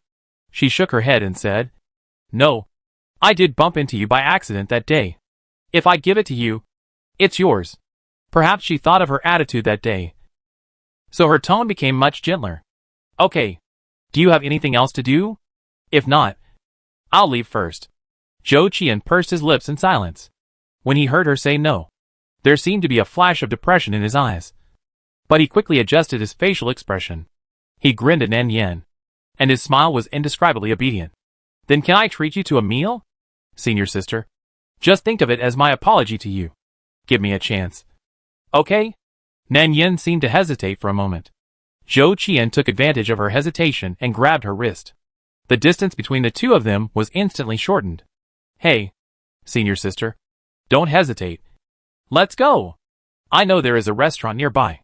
The food is delicious, and the price is very affordable. I'll take you there. He held her wrist and walked towards the school gate. The posture was quite intimate and familiar. I thought they were a pair of young lovers playing around. Zhou Qian really took her to a niche, novel and unique restaurant. The price was not expensive, but it was not cheap either. For students like them, who have not yet entered the society, it was not bad. Nan Yin was quite curious. As far as she knew, this guy had a bad habit of being stingy besides being a bad heart. He usually followed his brothers and friends to beg for money. It was not that he had no money, but he was stingy. He might think that others were not worthy of spending his money, and the things he got from others were more fragrant than those he bought himself. Zhou Qian chose a quiet little box. He said he would apologize, but it was just that the closer you are to the water, the better. Anyway, he didn't have any moral integrity or bottom line, so he didn't feel guilty about doing this kind of thing. Zhou Qian's original plan was to try to ask someone to go to a movie after lunch. If the progress was right, he might take someone to get a room at night. After all, it's a modern society. Everyone is an adult. If you like someone, just go with them. It's no big deal. But this time, he obviously hit a wall. Su Nanyan is different from the women he Yin Zhou has been around before. She has bottom lines and principles, and it's not easy to dig into her corner. But he thought again. Isn't it more interesting this way? Senior, do you have any dietary restrictions? Zhou Qian held the menu and pretended to look at it twice. Can you eat spicy food? Nan Yin nodded. It's all right. You decide. He asked again. Would you like some drinks? Is beer okay? Nan Yin nodded again. It's just a few cans of beer. There shouldn't be any big problem. After getting Nan Yan's affirmative answer, Zhou Qian immediately held the menu and ordered a few signature dishes, and also specially ordered a few cans of beer. And then the two of them communicated naturally. It must be said that the milk dog brother is really good at pleasing people. He looks good and is good at pleasing people. He calls senior sister all the time and is particularly affectionate. And his performance is not very obvious. And there is a hint of intention in his restraint. The situation was similar to this, when Nan Yin lowered her head to look at her phone or focused on other things. Zhou Qian would stop talking and stare at her from time to time. When Nan Yin noticed something and looked up at him, he immediately avoided Nan Yan's eyes, turned his head to reveal his slightly red earlobe, and looked frivolous, as if he was afraid that others would not know his little thoughts. The essence of the young man who was in love was firmly grasped by him. If she didn't know what kind of person he was, she would really be deceived by him. Nan Yin couldn't help but sigh in her heart. This time she really met her match. She looked at the person for a while, and found that the other party had been lowering his head. The fingers on the table were curled up at some point, and he looked a little embarrassed. So she asked directly, "How old are you this year?" The other party looked up and stared at her, as if he understood what the other party meant. He looked a little annoyed, and finally looked at her calmly and replied, "I'm 24. Who are you kidding?" Nan Yin couldn't help but laugh at this. It seemed that this boy really cared about people saying he was young. "You look like you can be 24. Are you 20? Zhou Qian glared at her angrily after hearing this, then rubbed his face, like a punctured ball that instantly deflated, and answered rather depressedly, "Well, I won't tell you when others ask me. Don't look at my young face. I'm actually 20. I just turned 20 last month. I'm actually 20. Don't disbelieve me. I just stayed back for 2 years because of illness when I was a child. So I went to college later." This person's words were very convincing. But Nan Yin still didn't believe it. At his age, no one would believe him if he said he was 18. How could he be 20? It must be another lie. But Nan Yin didn't care. She thought for a moment, and then showed an attitude of making things clear. "Then do you know that I have a boyfriend? I don't mind." "No, that's not what I mean." Zhou Qian realized that he seemed to have said the wrong thing after he finished speaking. He looked a little annoyed, and his eyes staring at Nan Yin seemed a little nervous. I just want to make friends with you." Nan Yin frowned slightly, as if she was a little helpless about what he said. But seeing that the other person was still young, she thought that it would be embarrassing to directly reject the other party. So her tone was somewhat euphemistic. Zhou Qian, since you call me senior sister, you should also know that I am much older than you. The short-term attraction of appearance cannot last long. She looked at him. Besides, I really don't like boys younger than me. You should find girls who are about your age to date. There is no point in being friends with me. Upon hearing this, Zhou Qian immediately became more anxious. He tried to show that he really didn't like her because of her appearance. He stared at her and said, Senior sister, I really don't want to do anything else. I know you have a boyfriend. He Yan Zhou, a senior from the finance department. He is very nice and popular. I also know that you have a good relationship. But I really just want to get to know you. Isn't that okay? His eyes were watery, and his face flushed when he was anxious. From this angle, he looked more like a docile and well-behaved little pug. Nan Yin saw that he was pretending to be quite good, and there seemed to be some embarrassment between his eyebrows.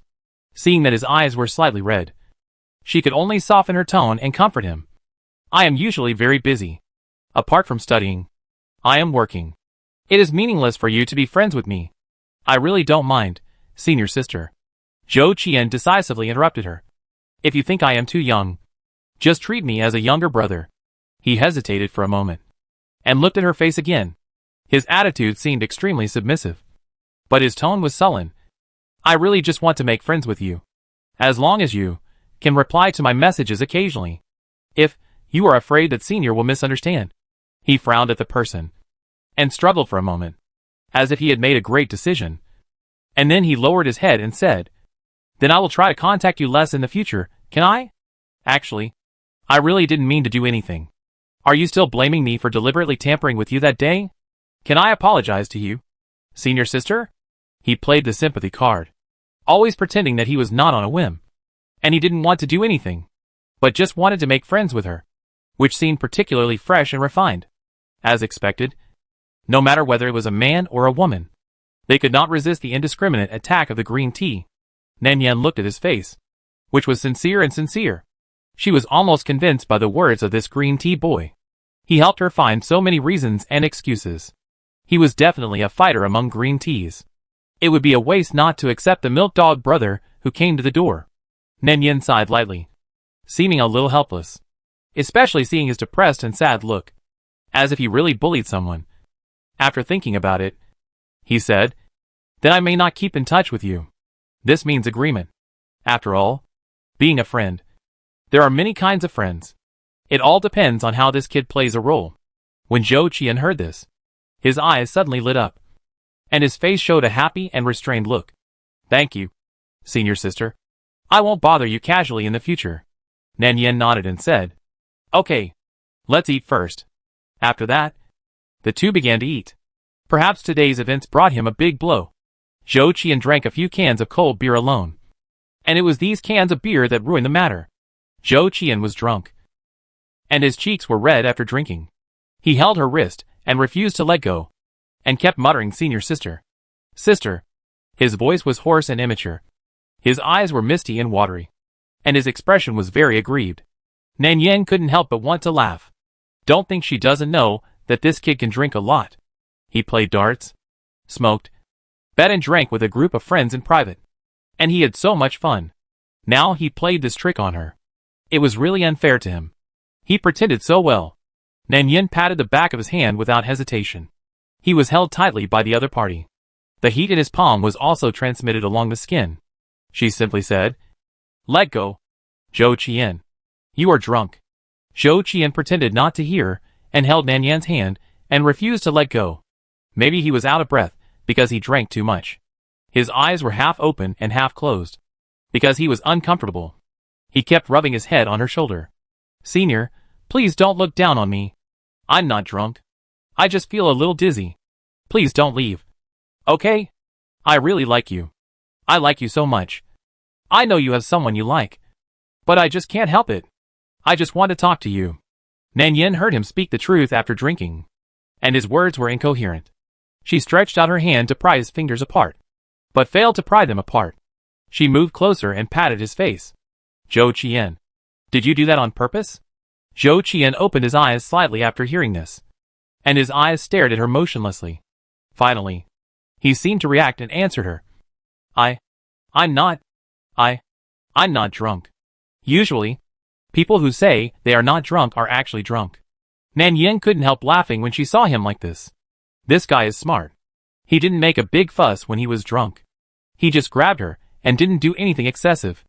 Nan Yin couldn't help but rub his head with her hand and teased him deliberately while he was pretending to be drunk. Okay, then let me ask you. How old are you this year? Tell the truth. And don't lie. If you lie, I will leave and not care about you anymore. The other person's thick black eyelashes trembled slightly, as if she was frightened by her words. I don't care about you. The mist in the misty eyes was tangled for a moment, then turned his head slightly to her, and said aggrievedly and pitifully, 1089. No, I'm really 20. Senior sister, don't look down on me. I'm really not young anymore. Nan Yin couldn't help laughing this time. She was originally pursing her lips, but this smile made her expression quickly become lively, and her eyes sparkled under the light, which was different from her usual gentle appearance. There were not so many deliberately disguised illusions, but a little more sincere gentleness, which was very pretty. This also made Zhou Qian stunned for a moment, and after reacting, he felt a little annoyed. This woman looked pretty when she smiled. Nan Yin deliberately asked him with a stern face, Are you 18 or 19? Zhou Qian hummed and refused to tell the truth. 9. Senior sister, I feel so uncomfortable. It seems that I can't breathe. Take me out.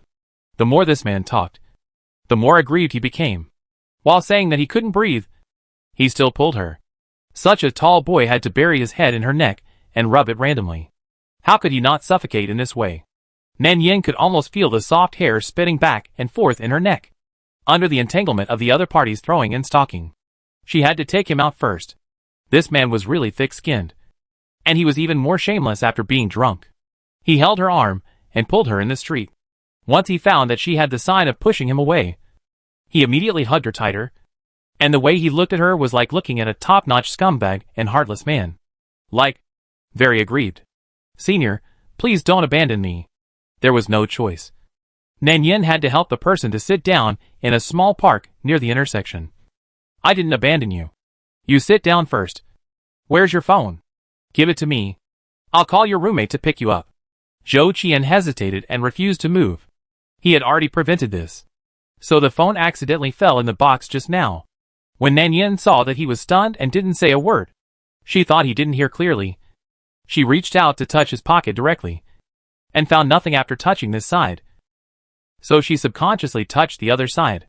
In the end, I don't know what happened. Zhou Qian suddenly held her hand in her trouser pocket and pulled it down hard. Nan Yin didn't react to this tug. Her nose almost hit his face, and a few strands of hair fell on his face inadvertently. She looked down at the person, and she didn't know when. The other person's fair and handsome face was stained with a trace of red, and even the corners of the eyes were filled with a layer of red. Sister, you don't touch there. I seem to be a little uncomfortable. Nan Yin, where did she touch? The two were looking at each other, and Nan Yin could almost smell the faint aroma of beer and wheat from his breath. Zhou Qian was entangled, as if he had not forgotten his shame even when he was drunk, and the tip of his ear was red as if it was dripping blood. Senior sister, if you like, you can touch it. I also have abdominal muscles. There are too many people here. It's not good. Can you take me to the room? He seemed to be hinting at something, and after saying it, he slowly moved closer. Just when he was about to touch Nan Yin's cheek in the atmosphere, he was slapped on the forehead by the other party. The force was not strong, but it was very sobering. Zhou Qian was so gloomy that he gritted his teeth. This woman who didn't understand romance. Nan Yin despised him. Stop it. Be obedient. Okay? The little puppy was stunned by her slap, and looked at her with a pair of dull eyes, and finally simply hugged his head and lay on the bench, looking like he was doubting his life. You really despise me. He turned his back and kept mumbling, as if he had become a wooden man with a soul out of his body. Nan Yin couldn't help laughing and said, Yes. The other person's body suddenly paused. Nan Yin reached out and rubbed his head again. Well, just wanted to see this kid being embarrassed and speechless. She couldn't find his phone, so she simply took out her own phone. Okay, Zhou Qian. Stop it. Do you remember what your roommate's number is? I'll ask someone to pick you up. Zhou Qian ignored her and kept mumbling. Nan Yin turned to face him, and the other party looked up at her and suddenly said, Senior sister, I'm thirsty. I want to drink water. Nan Yin asked him to think of the number, and Zhou Qian grabbed her phone and started to toss and turn, pulling her arm, rubbing it everywhere, and complaining from time to time, causing passers-by to look at the two with strange eyes. I want to drink water. Senior sister, my mouth is so thirsty. Can you kiss me? Okay? Nan Yin slapped him on the head again. This kid has a lot of tricks. She pretended to look around and happened to see a small supermarket at the opposite intersection. So she said to him, Okay. Be obedient. Don't rub it around. You want to drink water, right? Then I'll go to the supermarket to buy you water. You wait here for me and don't run around. Okay? Zhou Qian hesitated for a while. His eyes slowly moved twice, and finally nodded honestly. I'll wait for you. Nan Yin carefully reminded him twice, and seeing that the other party responded honestly, she turned and walked in the opposite direction. However, at the moment when her back was completely invisible, Zhou Qian's eyes suddenly calmed down, and he snorted lightly, obviously impatient. Because of the heat, he casually pulled the button collar, and his originally obedient temperament became wanton, revealing a kind of indifferent and alienated temperament in his bones. He was thinking about what to do next, and at this time, the mobile phone on the bench suddenly rang. It was the phone that Nan Yin dropped. Zhou Qian lowered his head, glanced at it with his peripheral vision, and smiled silently. He happened to see the familiar name on the shining screen. He Yinzhou. Chapter 50. On the other side, He Yinzhou felt that something was wrong at this moment. He was absent-minded when he was having a party with friends, and he kept staring at the phone on the table, as if he was afraid of missing some messages. But he had been staring for most of the day, and there were many messy messages asking him to drink. But the message he really wanted to see had not been sent. He Yinzhou drank a sip of wine in annoyance, and felt that this state was a bit wrong. His girlfriend had not contacted him for 2 days. She had not responded since she left that morning, and she did not even reply to the message he deliberately sent. Could it be that she was too busy to forget? But didn't she quit the part-time job a long time ago? He Yinzhou's heart was rarely touched. He didn't know how to describe his mood at the moment. It was probably that he was a little interested, when he wanted to take it a step further. The other party refused to pay attention. He felt a kind of feeling of neither up nor down. He felt uncomfortable in his heart. But how could he feel comfortable? Unless he did what she did that day again. No. One time might not be enough. Thinking of this, He Yinzhou suddenly froze. He didn't expect that he had such an outrageous idea in his head. For a moment, he felt a little uncomfortable. Even his brows were tightly furrowed. Everyone around him could see that he was in a bad mood recently, so they naturally wouldn't go up to him to offend him. But Li Jiao was a little concerned, and she walked over with a glass of wine and sat next to him. The two were very close to each other. He Yinzhou, what's wrong with you? It's someone's birthday. Why are you so sullen? Who made you unhappy? Did you quarrel with your girlfriend again? She asked tentatively, in a joking tone. But today was obviously bad luck. He Yinzhou glanced at her, with a rare expressionless face. But Li Jiao was shocked by the impeccable appearance. Maybe because of drinking some wine. He Yinzhou's profile looked particularly soft and blurred in the dim light, and the color of his lips was moisturized and bright, especially when staring at people. It was as gorgeous as a poppy flower. Thinking of the last inadvertent kiss, Li Jiao's eyes shifted to his lips again, and her face instantly blushed, and her heart began to beat uncontrollably. No matter when, she couldn't help but be moved when she saw this face. Although she knew that he had a girlfriend, Li Jiao didn't think that the two of them could last long. They were not from the same world, and forcing them to be together would only make both of them unhappy. Seeing that the other party ignored her, Li Jiao was a little annoyed. She has always been straightforward, so she said it directly on the spot if she was unhappy. He Yinzhou, what do you mean by that look? I didn't make you angry. Why are you glaring at me? After she finished speaking, she glared back at him and drank the wine in the glass in one gulp. And I only ask these questions because I care about you. Who would pay attention to you if they don't care about you? She asked herself that she was not bad in all aspects, and her personality was so compatible with his. Why did this man always treat her with an ambiguous attitude? Is it because she likes him? But even if she likes him, he can't treat her like this. It's really annoying. Yinzhou couldn't help but frown when he heard that. He thought of what Li Jiao said, which made some sense. People who don't care about you don't bother to pay attention to you. When he thought of this reason, when he looked at his phone again, he felt that he seemed to understand something. Nan Yin doesn't care about him now? So she didn't even reply to the message? This cognition made him feel a strange feeling of boredom in his heart. He was not angry, but he was a little unwilling to accept it. Maybe he found that the person he had been thinking about all day suddenly became indifferent to him. This sense of gap between the two parties would make people feel particularly bored. He couldn't help but think of the kiss they had in the car yesterday morning. In fact, it was not a kiss. It was clearly that she bit him gently when he was not paying attention. Like a cat licking a fish. Her lips were so thin and soft, and the strength of the bite was just right, which made people's heart beat faster. As if nothing was enough. It was just that moment that made him think about it. The more he thought about it, the more he felt itchy. He might not be so impatient with her. And maybe the 1 month she mentioned was not so unbearable. And they could get along well. The more Yinzhou thought about it, the deeper he got. And Li Jiao's sudden voice interrupted him. Yinzhou, what happened to you today? Yinzhou suddenly woke up. His eyes fell on the group of friends who were dancing wildly, and suddenly found that he was not in the mood to stay any longer. For the first time, he felt that this noisy and lively life was a bit impetuous, making him unable to calm down. So he said hello to the younger brother beside him, turned around and left with his coat. The people around him didn't know what was going on. Even Li Jiao was surprised. She thought that what she said just now had touched his sore spot. She wanted to follow him to explain it clearly, but she was surrounded by the brothers beside her. After this delay, she could only watch Yinzhou's back disappear. She was so anxious that she punched the boy next to her twice to vent her anger. As for Yinzhou, this person has always been casual and does things according to his own interest.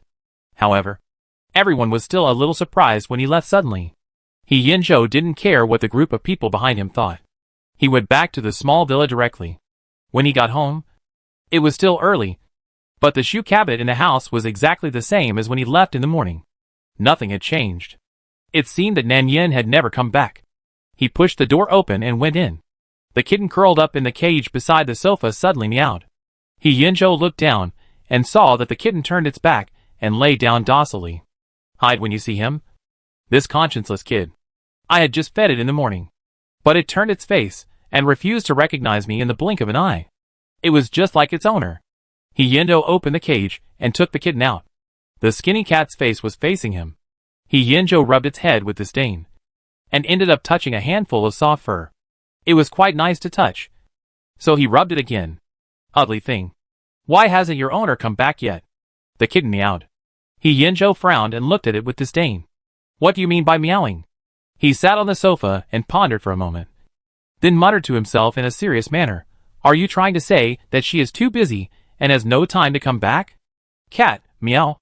I didn't say that. The kitten turned its head away and scratched him with its claws. Yinzhou reached out and rubbed the cat's head again. What do you mean? Do you want me to go find her? He showed a hesitant and tangled look on his face, always feeling that he seemed to be lowering his head by taking the initiative. But in fact, his idea was very unreasonable when he thought about it carefully. After all, they were a serious couple. Yinzhou just felt a little uncomfortable. It was impossible to go back to the party, and it was boring to stay at home. Instead of wasting time lying down and sleeping, it would be better to go to school and visit his girlfriend. Thinking of this, Yinzhou immediately patted the sofa and decided, okay, then I'll go find her. Cat. Humans are indeed a kind of creatures who say one thing and mean another. Yinzhou put the cat back into the cage, thinking, after all, they haven't broken up yet. Does he need any reason to go to school to see his girlfriend? He thought that if she was not busy, he would take her to dinner, and then make an appointment to see a movie in the evening, so that he could make up for his missed appointment last time. Right? After thinking this through, Yinzhou immediately went to a university. But there was some traffic jam on the road on weekends. As soon as he arrived at the gate of a university, he saw several familiar figures, who seemed to be Nan Yan's roommates. When he pursued Nan Yan, he also put a lot of effort into these roommates. and naturally invited them to dinner, so he could recognize them when he met them on the road. He Yinzhou directly stopped these people and wanted to ask them where Nanyan was. As a result, after asking, he was told that Su Nanyan was not in school. I haven't seen her all day today. This made He Yinzhou feel a little strange. Where else could she be if she wasn't in school? Did she have an appointment with someone else? But as far as he knew, Nanyan's life rhythm was very simple, and she basically had no other friends. During the 3 months when he pursued her, she only studied and worked, and she rarely had time to go out for dinner. Where would she be if she wasn't in school? He Yinzhou unconsciously thought of her outfit that day, and a bad emotion vaguely rose in his heart. This emotion may have nothing to do with love. If there is a real reason, it is probably the possessive desire at work. He didn't doubt that Nanyan would do something behind his back, but it was hard to guarantee that others wouldn't.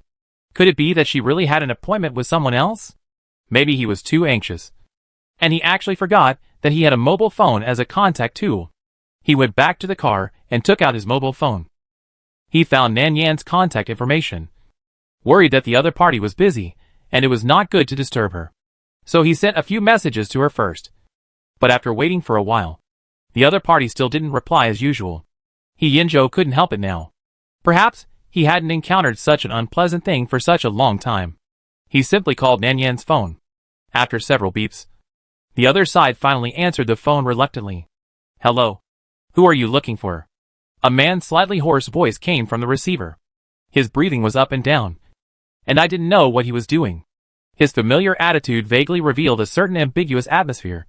He Yinzhou suddenly clenched the phone, and a ridiculous and weird idea suddenly popped up, especially when he heard the voice. He felt a violent buzzing in his head, like the alarm sound when hot water boiled, harsh and sharp, which made him suddenly surge with an indescribable emotion in his heart, and even his breathing became much tighter. The atmosphere suddenly became strangely quiet, but he calmed down. He Yinzhou let out a breath of foul air and suppressed the vigilance and irritability in his heart. He said coldly to Zhou Qian on the other side of the receiver. Who are you? Why is my girlfriend's phone in your hand? Where is she? Zhou Qian said vaguely. He said in a low voice. Do you have something to do with my senior sister? She is busy now, and may not have time to answer your call. If you have anything to say, well, you can tell me first. I will tell her after it is over. And? He Yinzhou felt a tightness in his chest. Why did he need a strange man to tell Nanyan what he said? Especially the ambiguous words of the other party, which made him even more impatient. What is she busy with? Can't you give her the phone? The voice on the other side was almost inaudible. My senior sister is with me. We didn't do anything. Nothing. Just drank a little. Drink? After hearing this, He Yinzhou felt a ball of anger burning in his heart. Yan never drinks. She won't drink when she is with him. How could she drink with a man? Who is this person? What tricks are he playing? He was full of disbelief. When he was about to ask something else, he suddenly heard a chaotic and noisy voice from the other side. And there were a few faint senior sister. I like you. And so on. And then, the phone was hung up. He Yinzhou lowered his handsome eyebrows. He called again, but the phone showed that it was turned off. He Yinzhou clenched his fingers tightly. He stared at the phone for a long time, expressionless, with no emotion in his eyes, as if he was not the one who was angry just now. When he calmed down, he swiped his fingers across and lit up the screen again. He called again, but it was still turned off. In this way, he called again 3 times and finally confirmed that he had not heard wrong, and the other party was really turned off. Then, there was a pop sound. The phone was smashed hard on the seat beside him, and the originally intact screen instantly cracked into circles of spider webs. At that moment, He Yinzhou didn't know what was wrong with him. He just felt that a kind of suppressed emotion in his heart was about to burst out from his chest. He couldn't help but want to rush to the other end of the phone and ask clearly why his girlfriend's phone was in the hands of another strange man, and they were drinking together. On the other side, Zhou Qian hung up the phone with disdain in his eyes, without any sense of guilt after doing something bad. Not only that, he also deleted all the call records from He Yinzhou, and finally turned off the phone, pretending to fall asleep on the bench. When Nanyan came back after buying water, Zhou Qian seemed to have fallen asleep. Nanyan reached out and patted his face, and called his name a few times. The other party rubbed her palm in a daze, as if responding. Looking innocent and harmless. Unable to contact his roommate, Nan Yen had no choice but to take him to a nearby hotel to get a room. After settling him down, she did not return to school this time, but took a taxi directly back to Yenjo's villa. It was already 8 o'clock in the evening when she got home. Nan Yen took out the key and turned the door. The villa was dark and quiet, and it seemed that no one was there. She thought that it was true. Yenjo was such a playful person, and he usually would not leave the party until the last minute. It was still early now, so it was normal that he didn't come back. Nan Yen closed the door casually and fumbled to turn on the light. As soon as the light came on, she heard a slightly cold male voice from the sofa. "You're back." And Nan Yen seemed to be startled by this sudden voice and looked over. On the gray-white sofa, there was a dark and slender figure sitting. Yenjo's long legs were crossed. One hand was on the edge of the sofa, and the other hand was casually placed. Hearing the sound of the door opening, he slightly turned his body, and his dark eyes were staring at her without blinking. The black hair hanging down in front of his forehead vaguely covered his eyebrows and eyes, giving people a very rare sense of oppression. "It's so late. Where have you been?" Chapter 51. Nan Yen couldn't help laughing after hearing this, but she remained expressionless. "Is it late?" She looked down at her watch, and then a smile appeared on her face. "It's just after 8 o'clock. How can it be late? I just went out to eat with my friends." "What's wrong?" The figure who was originally sitting on the sofa stood up at some point, and he walked towards Nan Yen, and seemed to smell a faint smell of beer from her. Yenjo stared at her. "Did you drink?" Nan Yen was stunned for a few seconds, and then she reacted, lowered her head, and sniffed her clothes, and there was indeed a faint smell of alcohol. She shook her head and explained, "No, it wasn't me who drank. The beer that my friend drank may have some smell on it." Yenjo said, "Oh," and his voice was low, making it impossible to tell what his mood was at the moment. Nan Yen changed her shoes and was about to go inside, but Yenjo grabbed her wrist with a bit of force. He slowly moved his palm down along the wrist bone, and finally held the finger and pinched it casually. "What friend? Male or female? Do I know them? Why didn't you tell me in advance?" Nan Yen couldn't help frowning after hearing this series of questions. She glanced at the other party, endured it, and answered truthfully, "It's a boy I just met." "Yen, what do you want to say?" Yenjo suddenly lowered his head and stared at her. His dark eyes were heavy, and the force of holding her palm was slowly tightening. "That guy likes you, right?" Nan Yan's expression paused, and then she struggled hard to get rid of the fingers he was holding tightly. But the other party was holding it tightly, so she couldn't break free. So she could only frown and say, "What are you doubting? I just went out to have a meal with a friend of the opposite sex." "Ah, Yen, I thought you should understand that we are in a relationship, but it does not mean that my private life should be controlled by you." To be honest, Yenjo had suppressed his anger until now, and he could not hold it back. Especially her indifferent look made him so angry that his eyes were red. Of course he understood this truth. The key is her attitude. He asked himself that he was not a selfish person, and he also knew that there should be room between lovers, and everyone must have their own private space. But he was indeed stimulated by the behavior of that dog man today. "Okay, I cannot interfere with your private life, but you should understand that man has bad intentions towards you. Why don't you reply to my message? Why is your phone always turned off?" Nan Yen was confused when she heard this, and rubbed her eyebrows as if she had a headache. "What phone is turned off? I don't know what you are talking about." "Ah, Yen, I am really tired today, and I don't want to quarrel with you anymore. Please don't make trouble for no reason." "Okay." Speaking of the matter of the phone being turned off, Nan Yen actually found out when she was in the car. She left the phone to Zhou Qian just to give him a small opportunity to do something, so she had already figured it out on the way back, and it was likely that some call records were deleted. "I am making trouble for no reason?" Yenjo gritted his teeth. He never thought that this word would be used on him one day, and he didn't know what happened at that moment. He just felt that every word this person said was jumping back and forth on his bottom line, and the overwhelming emotions in his heart once again came out uncontrollably, making him want to rush up to question her and accuse her regardless of everything. "Su Nan Yen, are you being reasonable? You said we should give each other a month, and I agreed. But have you ever considered my feelings? I sent you so many messages and called you so many times, but you just ignored them all. He grabbed Nan Yan's handbag, took out her phone from it, and slapped it hard in her hand. You actually say I'm being unreasonable now? He Yanzhou stared at her intently. Nan Yan pressed the power button after hearing that, and the screen gradually brightened up. Rows of missed calls and messages popped up. She frowned slightly and explained. I didn't know you called me so many times. Maybe the phone accidentally hit something and turned itself off. Turn it off by itself? He Yanzhou felt that he was almost pissed off by her stubborn attitude. That bastard was not out of power when he talked to him on the phone. What is her attitude? Is she going to defend that man to the end? When he thought of this, he felt as if his chest was out of control, and a sour emotion that was hard to ignore kept surging out. At the same time, there was another emotion that kept rolling in his chest. He didn't have time to care about what it was, and he just felt that he was about to lose control. Su Nanyan, do you think I'm a fool? He Yanzhou would never believe this. A man who liked her with ill intentions asked her out for dinner, and the two of them drank. Wouldn't she know what he was thinking? If she knew, why did she go out with him? Why did she give him extra opportunities? Didn't she know that she had a boyfriend?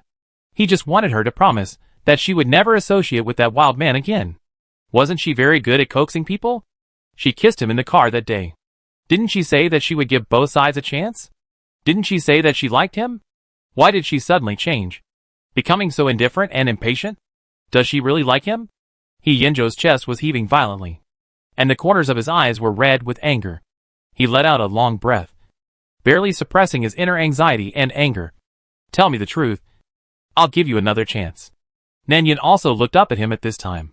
Of course, she knew how to stimulate him. She was angry at a person who was already angry.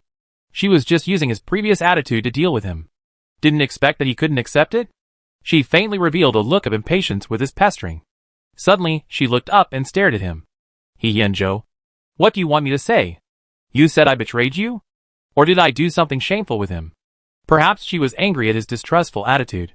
She nodded and followed his advice very obediently, which was quite like a broken jar. Okay. If that's the case, then I'll tell you. I'm interested in him. I'm having an affair with him. And we did something shameful when we went out together today. Shut up. Nan Yan was interrupted by the other party before she finished her words. He Yanzhou's veins popped out on the back of his hand. What nonsense are you talking about? What nonsense? Has she forgotten that they haven't broken up yet? And she can't wait to find another partner? What does she think of him? A person who can be played with at will? He Yanzhou didn't know what this emotion was. Whether it was the sense of disappointment brought about by her change of attitude, or his own possessiveness, or both. But at this moment, this emotion made him feel very uncomfortable. The most uncomfortable he had ever felt. It was as if a thorn suddenly pierced his throat, blocking him from speaking. And Nan Yan glanced at him, still with that calm attitude. You asked me to say it. Don't you think your behavior today is unreasonable? You just want to hear what you like to hear. I'm telling the truth. But you don't believe it. What else do you want me to do? What to do? He never thought about what to do with her. He just wanted her to coax him. As long as she was willing to give in. As long as she was willing to treat him patiently like she did in the car that day. As long as she promised not to associate with that man again. He would never pester him like this. He Yanzhou didn't know why. When he heard these words, he felt a surge of sourness in his heart uncontrollably. Especially Nan Yan's impatient attitude, which made him feel as if something suddenly stabbed his chest. And he felt a discomfort that was hard to ignore. And the emotions that had been suppressed could not be held back. He clenched her fingers tightly, clasped her shoulders, and looked at her with gritted teeth. You still feel wronged, right?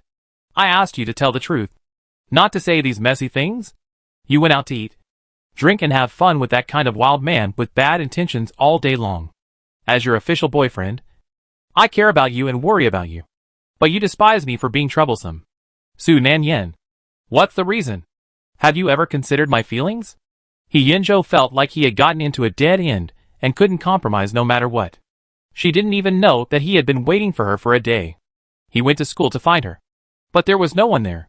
He sent her a message, but she didn't reply. What did that mean? And the phone call he made was answered by a man.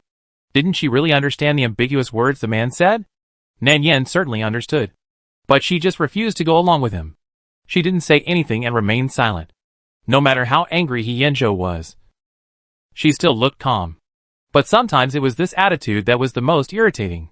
He Yinzhou would rather she get angry, scold, and accuse him of misunderstanding her than her indifferent look.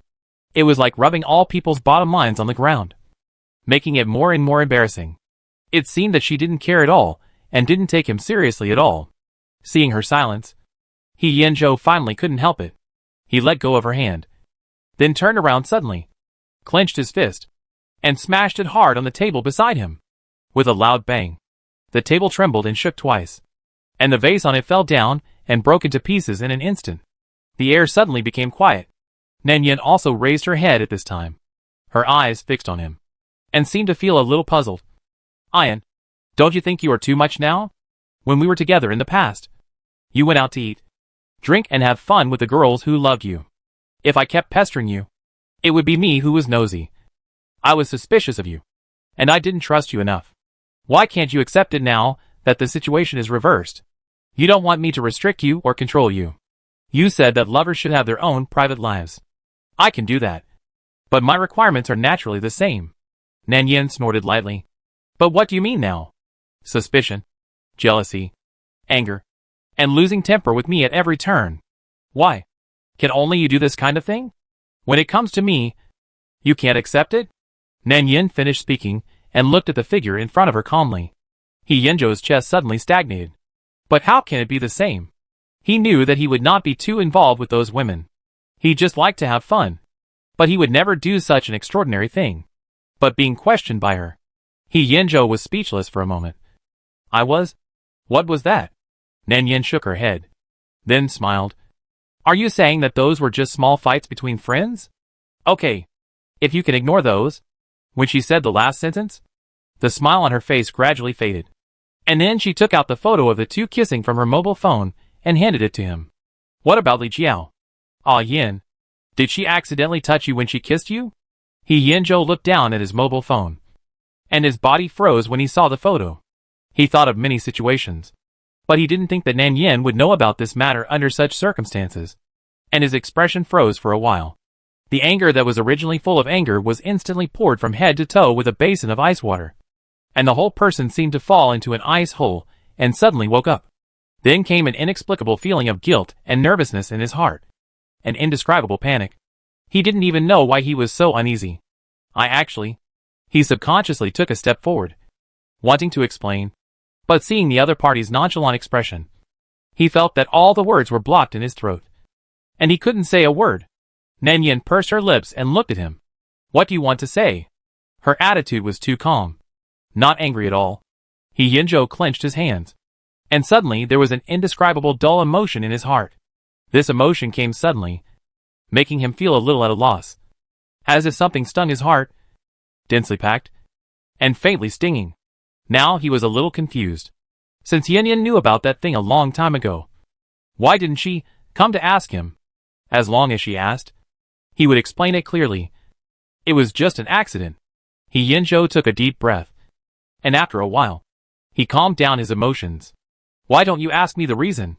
If I say that I really have nothing to do with Li Jiao, will you believe it? Nan Yin chuckled and asked him. What do you think? As she spoke, her eyelashes moved slightly, and her breathing seemed to become lighter.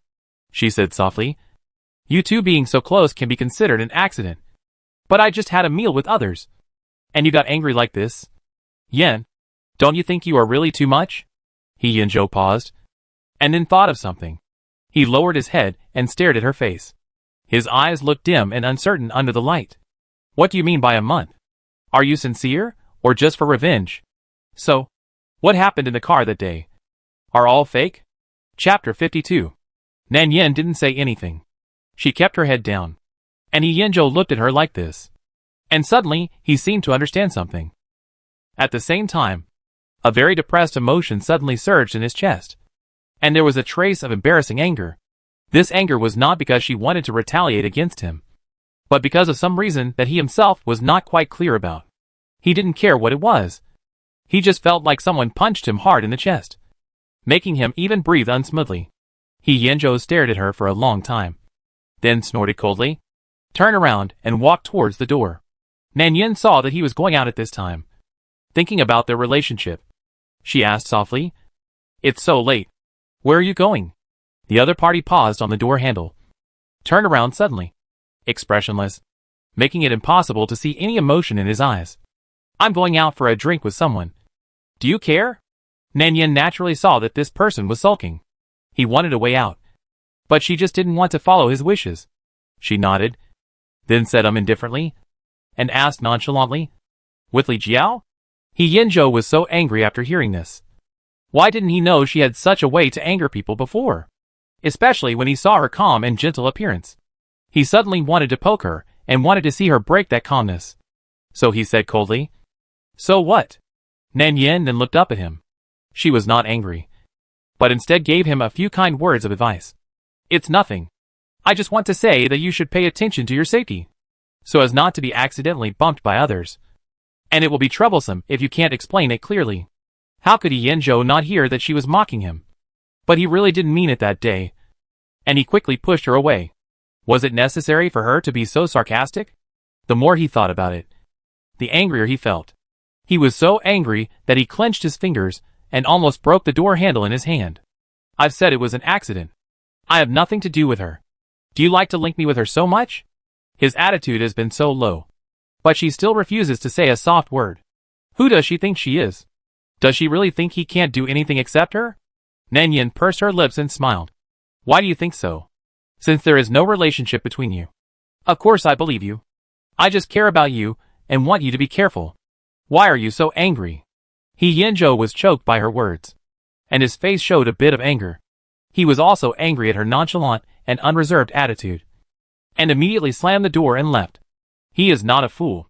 She said she believed him, but her eyes were calm. That was not caring at all. She clearly didn't care. Because she didn't care, he could do whatever he wanted. It didn't matter which woman he wanted to go out drinking with. She didn't care at all. Well, if that's the case, he would just ignore it. Anyway, there is only 1 month left. When the time comes, the two of them will break up. It's best if there is no entanglement between the two parties. Did she really think he would be retaliated by her? It's ridiculous. Since she doesn't mind which woman he goes out drinking with, he won't mind which man she is entangled with. He has seen too many tricks of playing hard to get. He doesn't care at all. Yes, he just doesn't care. But the more he thought about it, the strange unwillingness in his heart not only did not decrease but became more. So much so that his chest shook violently, as if something was constantly twisting back and forth inside, with a kind of bitterness and depression that was hard to ignore. And he couldn't relieve it no matter what. It was obviously her fault. She clearly said that she would give both of them a chance to start over. And he agreed. Why did she regret it again? Why did she get entangled with other men?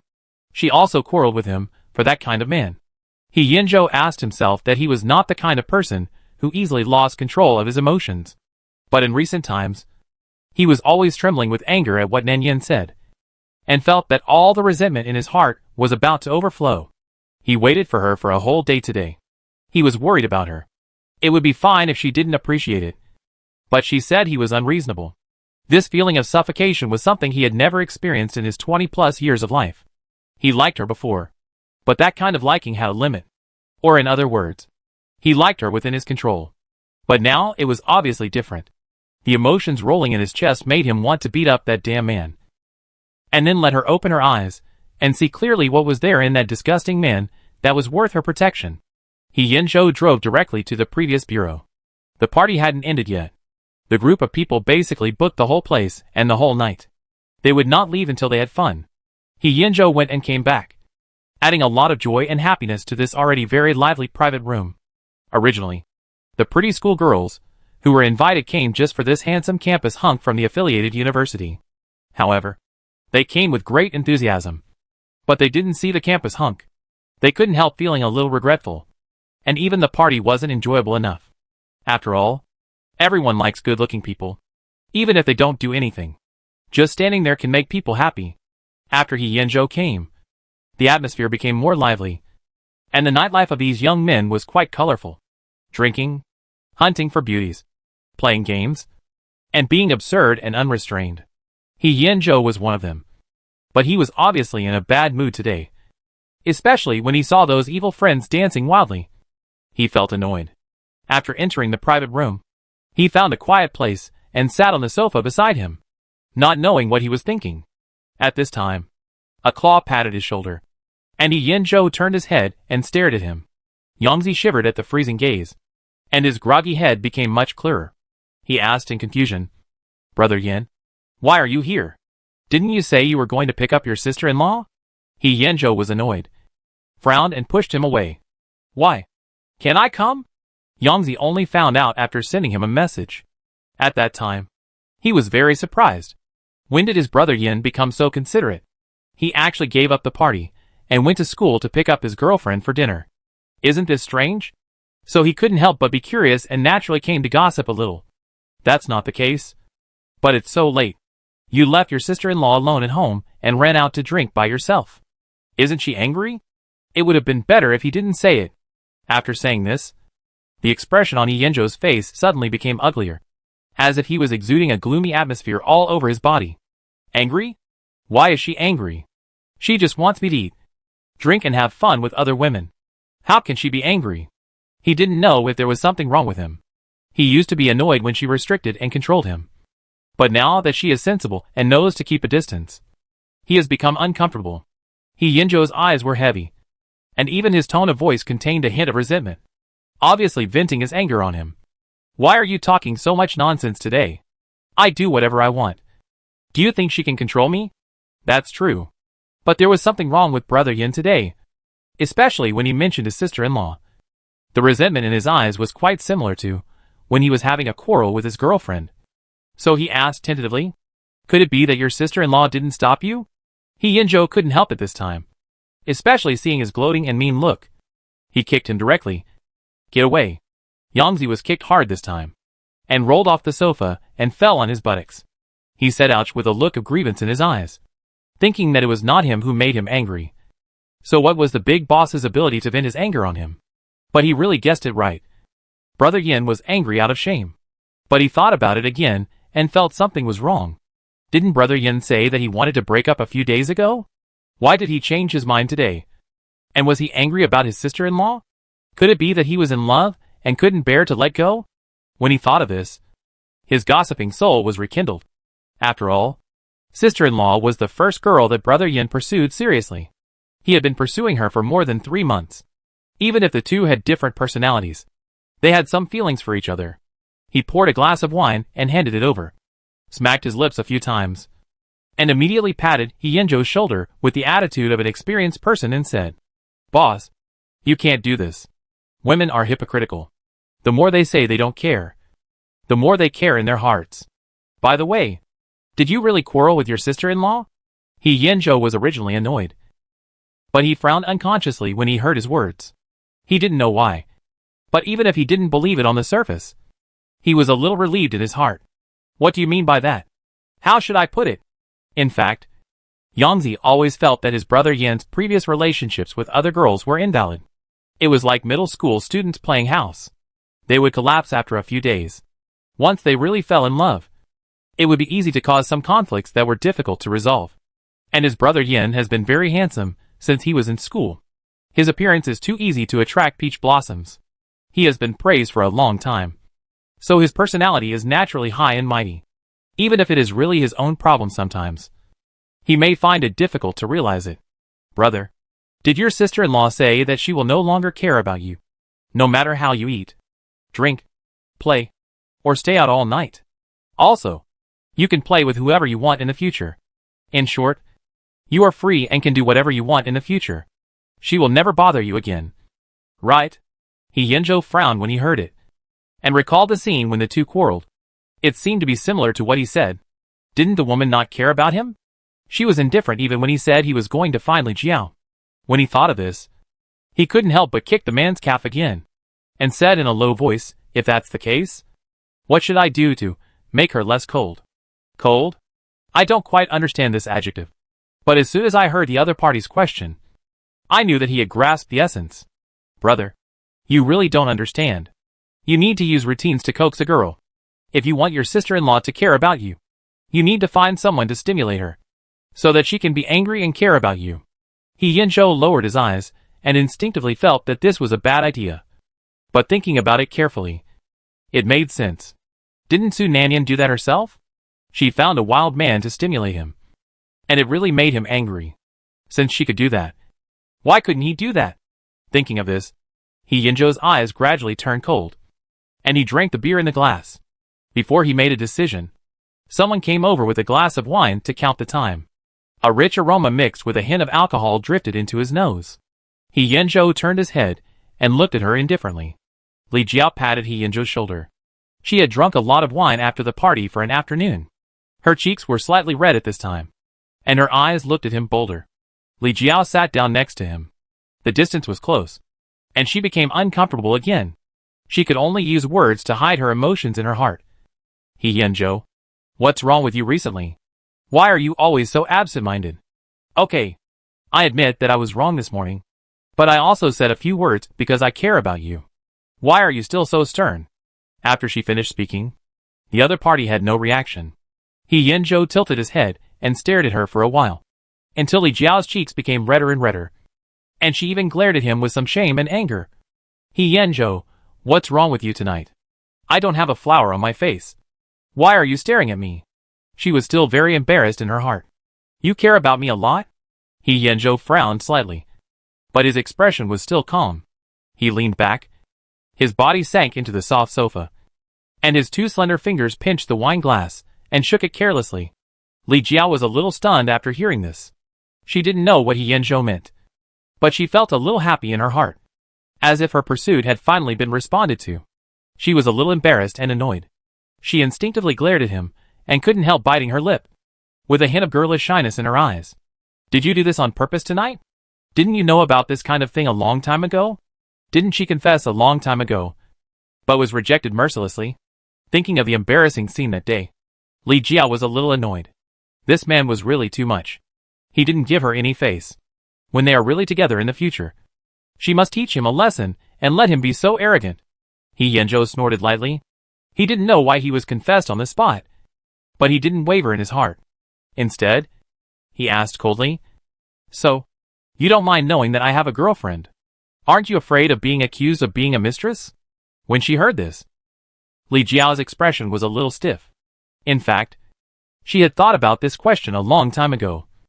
But when Hyunjo asked it directly, she still felt a little uncomfortable. She turned her face away, half annoyed and half surprised. Why do you suddenly ask this? Am I this kind of person in your eyes? She snorted lightly. Although I like you, it's fair competition. Don't bully me on this point. I just know that you don't like Su Nanyan. Real love is not as casual as you are. Besides, your personalities are not compatible. It will definitely be tiring for the two of you to be together. She asked herself whether she was the one who was most compatible with his personality among all the girls he knew. So she naturally understood that it was impossible for someone with his personality to stay with Su Nanyan for a long time. Only the kind of person who played with him and made trouble with him was the most suitable for him. Hyunjo drank the beer in his cup in one gulp, then stood up. His eyes were as calm as ever. Okay, if you don't mind, then you can go with me. Go. Li Jiao was a little confused, and looked at him with a little doubt in her eyes. What's wrong? It's so late. Where are we going? Let's get a room. Hyunjo looked at her calmly, and there was no emotion on his face when he said this, as if he was talking about a topic like the weather is so nice today. Casually, when Li Jiao heard that, she felt a sudden boom in her mind, and her whole face was burning. She repeated dryly, Open. Get a room? Yes. Hyunjo had no expression on his face. After getting a positive answer, Li Jiao's cheeks suddenly became even hotter. How to say it? Because the person who booked the room was Hyunjo. She must be very willing. After all, she has liked him for a long time, so she is naturally willing to do this kind of thing. But isn't this too fast? They haven't officially dated yet? Then what is this? An underground lover? She is not a formal girlfriend yet. Isn't this a bit bad? Hyunjo saw her face changing constantly, as if she was hesitating, frowned and asked directly, Why? You don't want to? If you don't want to, then I'll find someone else. And Li Jiao saw him turn around and leave, and almost subconsciously grabbed his palm. No. No. I do. Chapter 53. On the other side, Nan Yan, after washing up, was leaning on the sofa and leisurely watching a horror movie. The atmosphere was just right in the evening. And at this moment, a phone call suddenly came in. Hello. Sister-in-law. Come quickly. Come quickly. Sister-in-law. If you don't come, something bad will happen to Brother Yin. As soon as the phone was connected, there was a series of incoherent shouts, nervous and urgent, accompanied by deafening rock music, which made her ears hurt, and her head subconsciously moved away from the phone. Nan Yin rubbed her ears and knew who the person was from the voice. However, it was inhumane to disturb her watching the drama in the middle of the night. However, due to her relationship with Yin Zhou, Nan Yin still asked, "What happened to Yin Zhou?" The other party was sweating profusely and hesitating for a long time without being able to explain anything. Finally, he stammered, "Anyway, some messy things happened, and I can't explain it clearly for a while. Sister-in-law, I will send you the address first. You must come. If you don't come, something serious will really happen." Nan Yin wanted to say that if something happened, she could call the police. What's the point of calling her? But before she could say anything, the voice on the other side suddenly hung up. And then a series of coordinates, addresses and house numbers were sent to her. She looked at the row of numbers and suddenly fell into deep thought. What were these two people doing? Could it be that Yin Zhou checked into a hotel with someone and didn't bring any money? So he asked her to deliver the money? Yoko on the other side hung up the phone decisively, and then gestured okay to the person sitting on the sofa opposite. "Okay, Brother Yin, I've called her, and I've told her exactly what you told me. Is that all right?" Yin Zhou nodded, his face showing no emotion. But he was still a little worried. So he frowned and asked him, "Did she say when she would come?" Yangzi was choked, then shook his head guiltily. It seems not. Actually, sister-in-law didn't say she was coming at all. But he didn't dare to say it, because if he said it, the boss would be in a bad mood and he would be beaten again. Now he also felt that the idea he came up with was a bad idea, and this thing might backfire. You said you found a girl to show your affection in front of her and stimulate your sister-in-law. But you, the boss, directly pulled someone to open a room and got them drunk. He glanced at Li Jiao, who was sleeping like a dead pig on the floor, and asked worriedly, "No, Brother Yin, if you let sister-in-law come, what about Li Jiao?" He used to think that this girl was straightforward. Although she liked Brother Yin, she didn't do anything excessive after her confession was rejected. But today's situation is really terrible. Fortunately, Brother Yin is not mentally retarded to that extent. If something really happened between the two of them, the relationship between Brother Yin and sister-in-law would be completely over. But this woman's thinking is really unique. Knowing that Brother Yin has a girlfriend, she can't wait to stick to him. This mistress is not guilty or hesitant. Yin Zhou also glanced at Li Jiao, who was sleeping on the ground, and waved his hands impatiently. "What else can I do? When Yin Yin comes later, you should quickly get her away and open another room for her. Stay away. The snoring is too loud and it gives me a headache." He is a gangster but not stupid. How could he really sleep with this woman? He originally thought that this kind of thing would damage the girl's reputation. But she didn't care about it herself. So what was he worried about? He just borrowed it and used it. The younger brother nodded repeatedly after hearing this. On the other side, Nan Yin also followed the address and came here. There is a high-end hotel with a full style and atmosphere on the east side of the main road in the city. Most of the people who come here are couples. It is not difficult to guess what these people are doing here. Nan Yin said take care of the front desk and went upstairs directly. From a distance in the corridor, she saw Yin Zhou's younger brother holding a woman in cool clothes coming out of the room. Judging from her appearance and figure, the woman looks like Li Jiao. Nan Yin roughly guessed what the two were going to do. Her thoughts turned quickly in her mind, but her face remained calm. Just as she was about to chase him and ask him something, the other person was so nervous that he almost fell down. He didn't even have time to say hello. He hurriedly turned a corner and disappeared along the corridor. Nan Yin didn't catch up with him. She turned around and walked directly to the room number that the person had said earlier. The door was not locked, and a dim light was faintly visible inside. She pushed the door gently and it opened. There was a faint smell of red wine in the room, and the mint incense in the room. The two mixed together. It was not very unpleasant. Nan Yin turned on the light switch and saw a disheveled figure sitting by the bed. Yin Zhou was leaning against the head of the bed, rubbing his swollen eyebrows with one hand. His shirt was still a little wrinkled, and a few buttons on his collar were unbuttoned. He raised his head when he saw her come in. There was no extra emotion in his eyes, and it was hard to tell what he meant. Nan Yin looked around. There were a few pieces of clothing scattered on the floor, a bottle of wine overturned on the table, and a broken cup. The marks on the bed were particularly obvious. It looked like a scene of drunk and disorderly sex.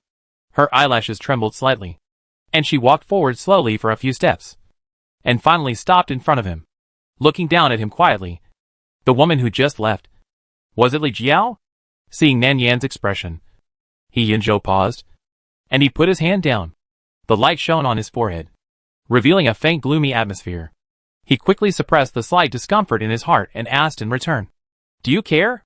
Nan Yan's face was calm, and her long and thick eyelashes covered the look in her eyes.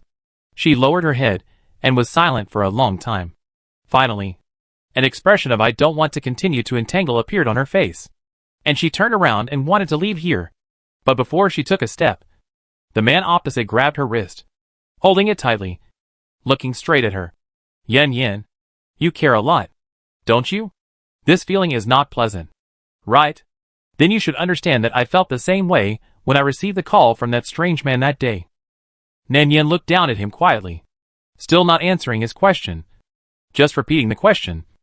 Yin, tell me, was that woman Li Jiao just now?" He Yinzhou looked at her, and seemed to be a little uncomfortable with the inexplicable emotion in her eyes.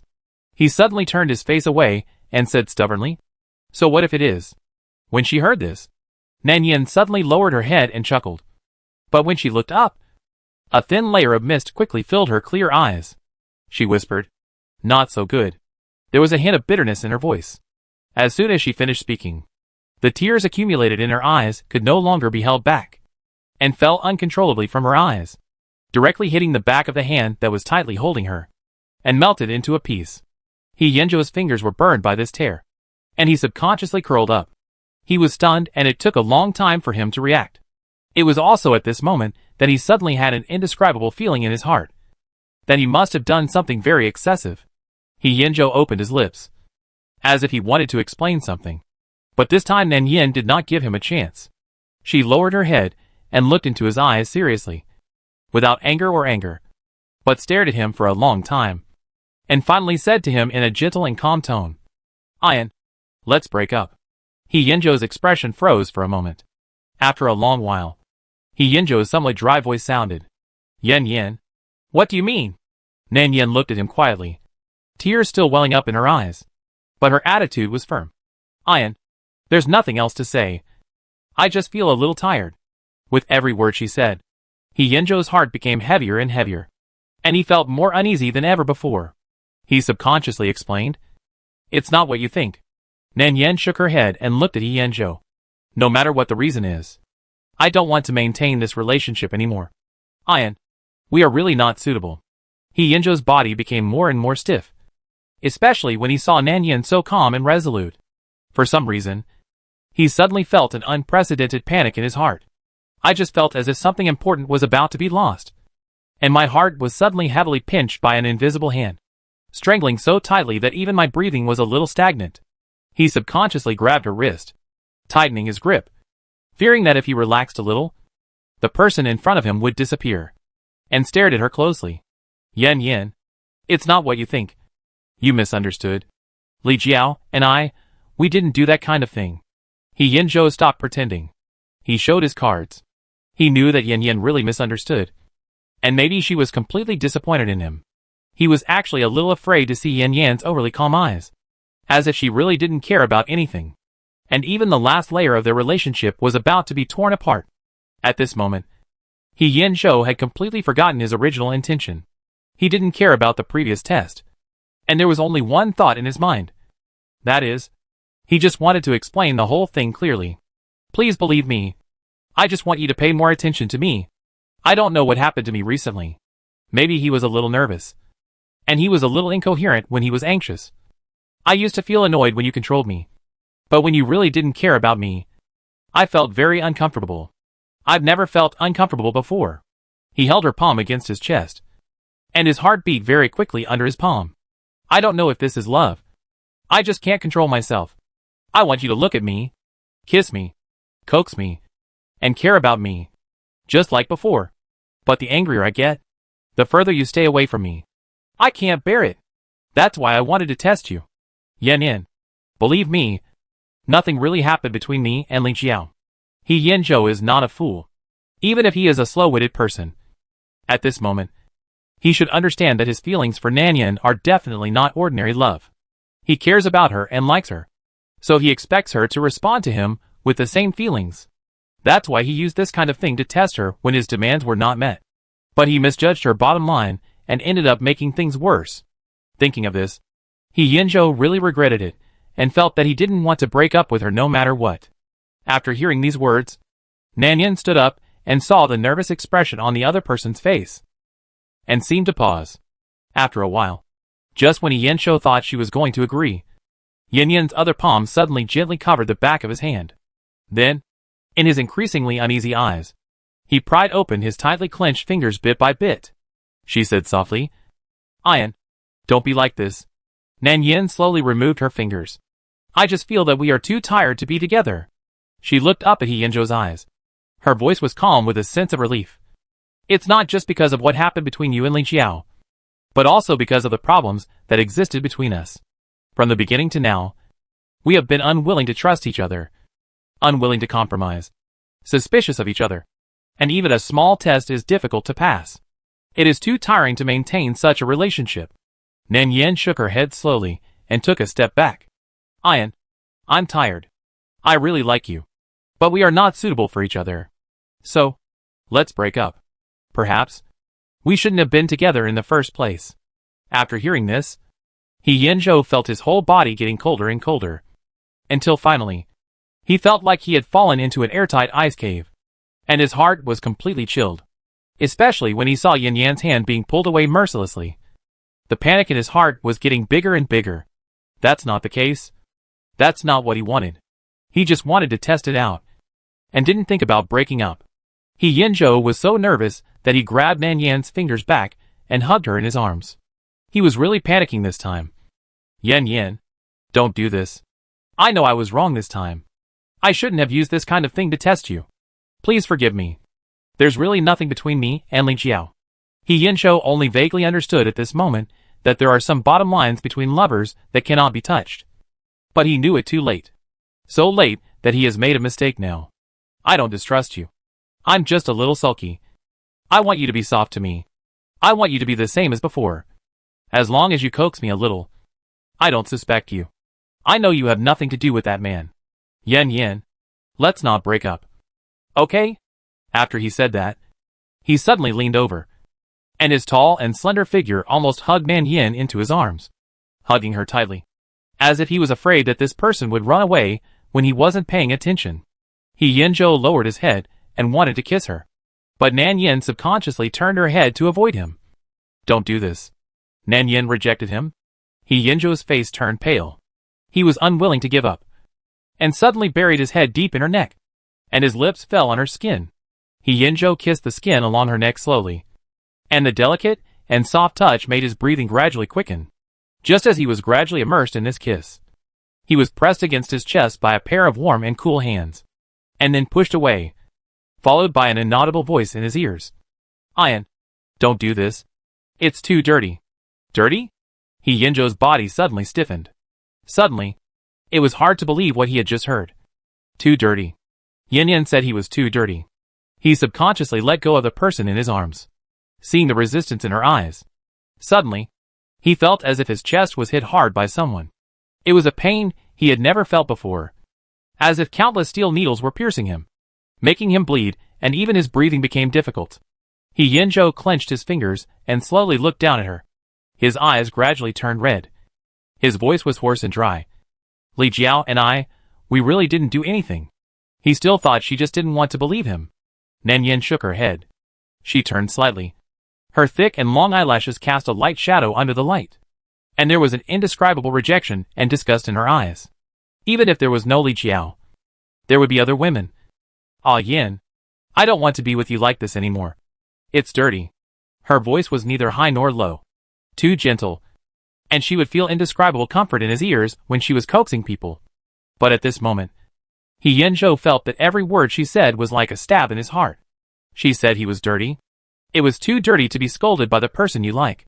With this feeling, Yen-jo felt as if there was an extremely sharp knife inside, stirring fiercely, and his chest was extremely painful and uncomfortable. Even a slight breath was unbearable. After Nan-yen finished speaking, she turned around and was about to leave. But before she reached the door, the person behind her suddenly rushed over and hugged her fiercely. Yen-jo clenched her hand tightly, and the veins on the back of her hand were exposed. It seemed that he had used up all his strength to hold the owner of the wrist tightly and prevent her from leaving. You looked down on me from the beginning, didn't you? His breath became unstable, and he panted a little. It was also at this moment that Yen-jo suddenly realized a fact. That is, Nan-yen's attitude towards him has always been so calm, gentle, and without a trace of ripples. He stared at her with red eyes. You think I'm dirty? Do you think I'm dirty from the bottom of your heart? Do you think I'm promiscuous? I accept everyone. I've been playing with people for a long time. And I'm a rotten person with no bottom line? When he said these words, his eyes were still fixed on the expression on Nan-yen's face, as if as long as she nodded and said yes, he would rush up and bite her to death. But Nan-yen turned her head away and ignored him. And this silent result was more like a tacit agreement. Yen-jo only felt that his chest was cut open by a knife, like a slow slicing of pain. The suppressed emotions in his heart were almost uncontrollable. Even his fingers couldn't help shaking. But he had to stubbornly maintain his last dignity. Su Nan-yen, I'm not fucking dirty. I'm not a rotten person. I haven't done those things. And I don't allow you to say I'm dirty. He turned her over and pressed her against the door, grabbed her wrists with both hands and lifted them above his head, and kissed her lips violently and forcefully. He kissed her over and over again, wishing he could bite her to death. But he couldn't bear to do so. In the end, he could only suppress his emotions. The mist in his eyes continued to spread. His movements became more and more gentle and slow. And he whispered in her ear, I'm not dirty. You can call me a jerk. Call me a jerk who deserves death. But I really haven't done those things with anyone. You can't wrongly accuse me. Yen-yen, I'm really not dirty. He suddenly seemed to think of something, and a faint light burst out in his eyes. If you don't believe it, you can ask Jo-young. He knows nothing happened tonight. Otherwise, you can check it. You will know. I really haven't been touched by anyone. His palm was slightly hot, and his slender fingers seemed to tremble a little. Suddenly, he grabbed her palm and pressed it tightly against his belt buckle, eager to verify something. Nan-yen couldn't help but feel a headache when she saw his dementia-like behavior. She stretched out her hand and pushed him away. Stop it, Yen-jo. Your behavior will only make me look down on you even more. Yen-jo paused when he heard this, and suddenly looked up, looking at her with red eyes. You have always looked down on me. You said that you would give both parties a month to get along. I agreed. Now the time is not up yet. Why do you break up with me? What do you mean by this? Are you kidding me? You can't completely deny me because of this incident. I really didn't do anything. At the end, his voice changed again. The tone was low. The voice was slightly hoarse. And there was a sense of self-abandonment. Yen-jo reached out and touched her fingers, gently wrapped her 5 fingers in his palm, as if treating some precious treasure. Yen-yen, please don't do this. There was a hint of pleading in his tone. It shouldn't be like this between us. Without Li Jiao. And without anyone else. I just realized it too late. Give me a little time. A little more time. I will try to get better. Let's start over. Okay? And Nan-yen slowly pushed his body away. Ian, let's stop here. I don't want to entangle anymore. Chapter 54. Yen-jo didn't understand. He really didn't understand. Why did things develop like this? Obviously nothing had ever happened between him and Li Jiao. And they had no relationship at all. Why didn't she believe him?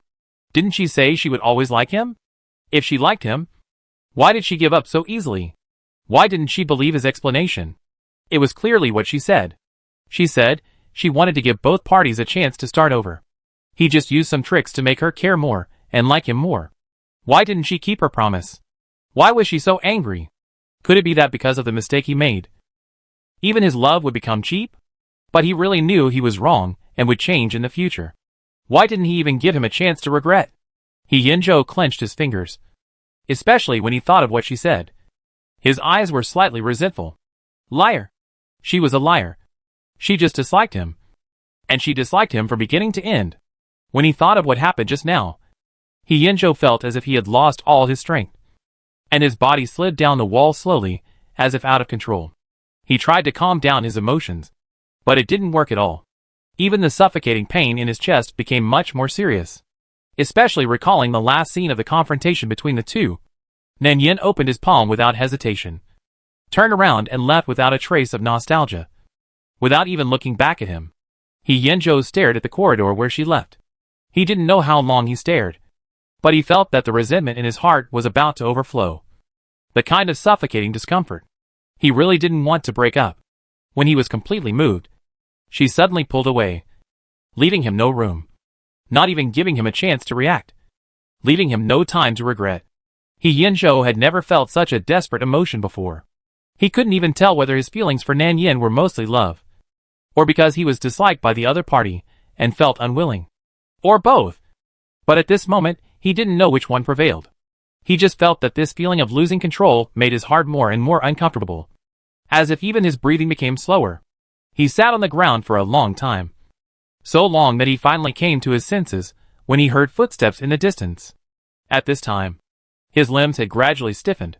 He moved a little, and a numb pain like being pricked by countless needles quickly came from his limbs and bones, making him extremely uncomfortable, as if hundreds of ants were biting at the same time. He Yinzhou still refused to give up. It was obvious that their relationship had been gradually easing. He just felt that Nan Yan's attitude towards him should not be like this. And things between them should not be like this. He suddenly thought of the strange man on the phone. He didn't know who that man was. Nor did he know what the relationship between him and Nan Yin was. He didn't know if it was because of that man's existence that Nan Yin didn't give him any chance at all.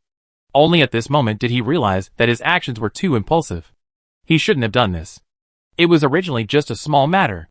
It was his unwilling nature that caused things to become out of control. But can he be blamed alone? If it weren't for that phone call, how could he and Nan Yin have fallen to this point? Thinking of this, He Yinzhou's eyes became obscure again. And then, he slowly stood up from the ground.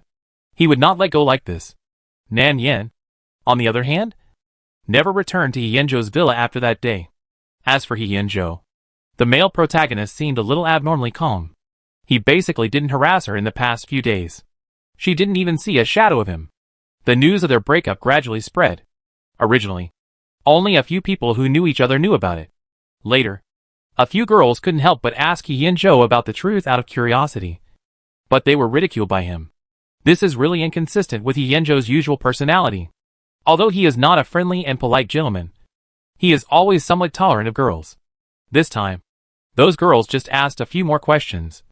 But they were mercilessly ridiculed and cried by him. It was really unmannerly. The gossip that Nan Yin heard was told to her by a few roommates in the dormitory who got along well with her. Most of them were in a state of injustice for her. In fact, in the eyes of the roommates, it was only a matter of time before the two broke up. And she was definitely the one who was dumped. After all, He Yinzhou was not a reliable person. When he was pursuing someone, he was very aggressive and looked like he couldn't live without her. But in fact, the feelings of people like them are the cheapest. So it is also the easiest to lose. Therefore, he also felt a little more sympathy for Su Nan Yin. Probably because he sympathized with her for being dumped. Nan Yin was too lazy to explain the rumors of being dumped. She just thought that He Yinzhou's matter could be put aside for the time being. With his temper, the other party would definitely not let it go after the breakup between the two of them was so unpleasant. Just as she was thinking about what to do next, her phone vibrated at this time. Buzz, buzz, buzz. The sound kept vibrating. She reached over and saw the familiar contact on the screen. Zhou Qian. Nan Yan's eyes suddenly showed a smile. It felt good to have someone send a pillow when she was sleepy. Then she answered the phone slowly and paused before speaking and asked, Zhou Qian? Nan Yin was a little confused. Her voice was so gentle and calm that no one could hear anything unusual. It seemed that her impression of him was still stuck on the last time they had dinner together. Yes, it's me, senior sister. Are you free in the afternoon? Zhou Qian's voice came from the other side, which was a little worried and a little confused. Nan Yin hadn't seen Zhou Qian since they separated in the hotel last time. This guy probably heard the news of their breakup. So he deliberately took advantage of the situation. Or he was just fanning the flames. In short, he didn't have any good intentions. I don't know what he wants to do recently. But it just so happens that she has nothing to do in the afternoon. In the afternoon? Nan Yen seemed to be silent for a moment. Then he continued to ask, "What do you want to talk to me about?" She didn't know what Zhou Qian wanted to do. But as a woman who had just broken up with her boyfriend, she would naturally hesitate for a while when facing an invitation from another man. After hearing her voice, Zhou Qian seemed to be entangled for a few seconds. The embarrassment and discomfort in his tone could be felt across the screen. "Senior sister, did I cause you trouble last time? I want to apologize to you. I have been holding back from contacting you these days because I was worried that you might be angry." These words were spoken sincerely and ambiguously. Zhou Qian knew that He Yanzhou would definitely tell Su Nanyan about their conversation on the phone. And he was not clear about the other party's attitude at the moment. So he could only test it carefully. But even if Nan Yan really wanted to blame him, he had a reason to explain. After all, he was drunk at the time. How could a drunk person have the mind to do bad things? At most, it was an unintentional act. Nan Yan took it for granted that he was talking about the drunken incident. After all, he went out to eat with a girl. But he got drunk first. This was indeed a very embarrassing thing for a man. So she shook her head. And then remembered that they were talking on the phone. And the other party could not see her movements at all. So she casually said, "It's okay. I forgot about that thing a long time ago." Zhou Qian was relieved after hearing this. After hesitating for a second or two, he continued to ask, "Then senior sister, can I ask you out for dinner again?" The deliberately low male voice seemed to contain some trepidation. And after listening carefully, there was still some sincerity. It seemed that he was really sorry for what he did last time. Zhou Qian continued, "Actually, I don't mean anything else. I just thought that I must have caused you a lot of trouble after I got drunk that day. So I want to apologize to you and thank you again." "Okay, senior sister?" What he said was reasonable, and there was no reason for people to refuse. After Zhou Qian finished speaking, he stopped talking. And he was completely cautiously waiting for her reply. Even his breathing slowed down. Of course he knew the trouble he caused. He did a lot of bad things that day. That phone call was obviously the direct cause of the quarrel between the two. The most obvious result is some recent news. Especially He Yanzhou's recent absent-minded state. All of this makes Zhou Qian feel quite satisfied. Nan Yan was silent for a moment after hearing his words. However, Nan Yan would not refuse the invitation. But she did not want to agree so readily. So after she hesitated for a long time, she finally agreed reluctantly. "I should have nothing to do in the afternoon. So let's go together," Nan Yan whispered into the receiver. The voice on the other end of the phone instantly became much more cheerful. Especially after getting her affirmative answer. Even the tail tone could not help but rise a few degrees. "Then wait for me, senior sister. I will go to reserve a seat now." Zhou Qian, who hung up the phone, restrained the smile on his face. He fiddled with his phone, and then casually swiped the contact information in his phone. Since the two have broken up, should he do something to stimulate He Yanzhou? After all, anything that can make the other party upset makes him feel very happy. Zhou Qian couldn't help but raise the corner of his mouth. Just when he was thinking about the next plan, his roommate suddenly appeared beside him, and patted his shoulder with a slightly obscene smile. "Zhou Qian, tonight our dormitory will have a social gathering with several girls from the art academy next door. And one of the pretty girls specifically mentioned you. What do you think? Give me some face. Will you go?" Zhou Qian didn't even raise his head, slapped his palm away, and looked uninterested. "You guys go by yourselves. I have something else to do, so I won't go." The roommate was a little unwilling to give up, especially seeing Zhou Qian's recent absent-minded look. He immediately took out his mobile phone, flipped through the photos of those girls, and handed them to him. "Really not going? This is not that I don't take care of you. Brother, take a look for yourself. This girl is the most beautiful girl in their department. She is beautiful and cute. Didn't you say you liked this type of girl a while ago? Now she has taken the initiative. Why don't you hurry up?" Zhou Qian lowered his head and glanced at the photo. He didn't know why he suddenly said, "She's not that good. She's not as good as Su Nanyan." He stopped talking halfway. Zhou Qian was a little annoyed. He felt a little puzzled about the fact that he always thought of Su Nanyan at inappropriate times in recent days. He didn't know what was wrong with him recently. It seemed that he liked to compare any girl he saw with others, and he felt that no one could compare to her. This inexplicable feeling made him feel very wrong. He felt a little weird in his heart for a while, and his expression was stunned for a long time until his roommate called him, which made him come back to his senses. And there was no time to think about it now. He just thought that after all, she was Hyunjo's ex-girlfriend, so it was normal for him to care more about her. As for his roommate, he didn't hear the last sentence clearly, only heard a comment of not so good, and immediately gave him a very speechless roll of the eyes, which expressed very clearly that he didn't know how to appreciate his blessings.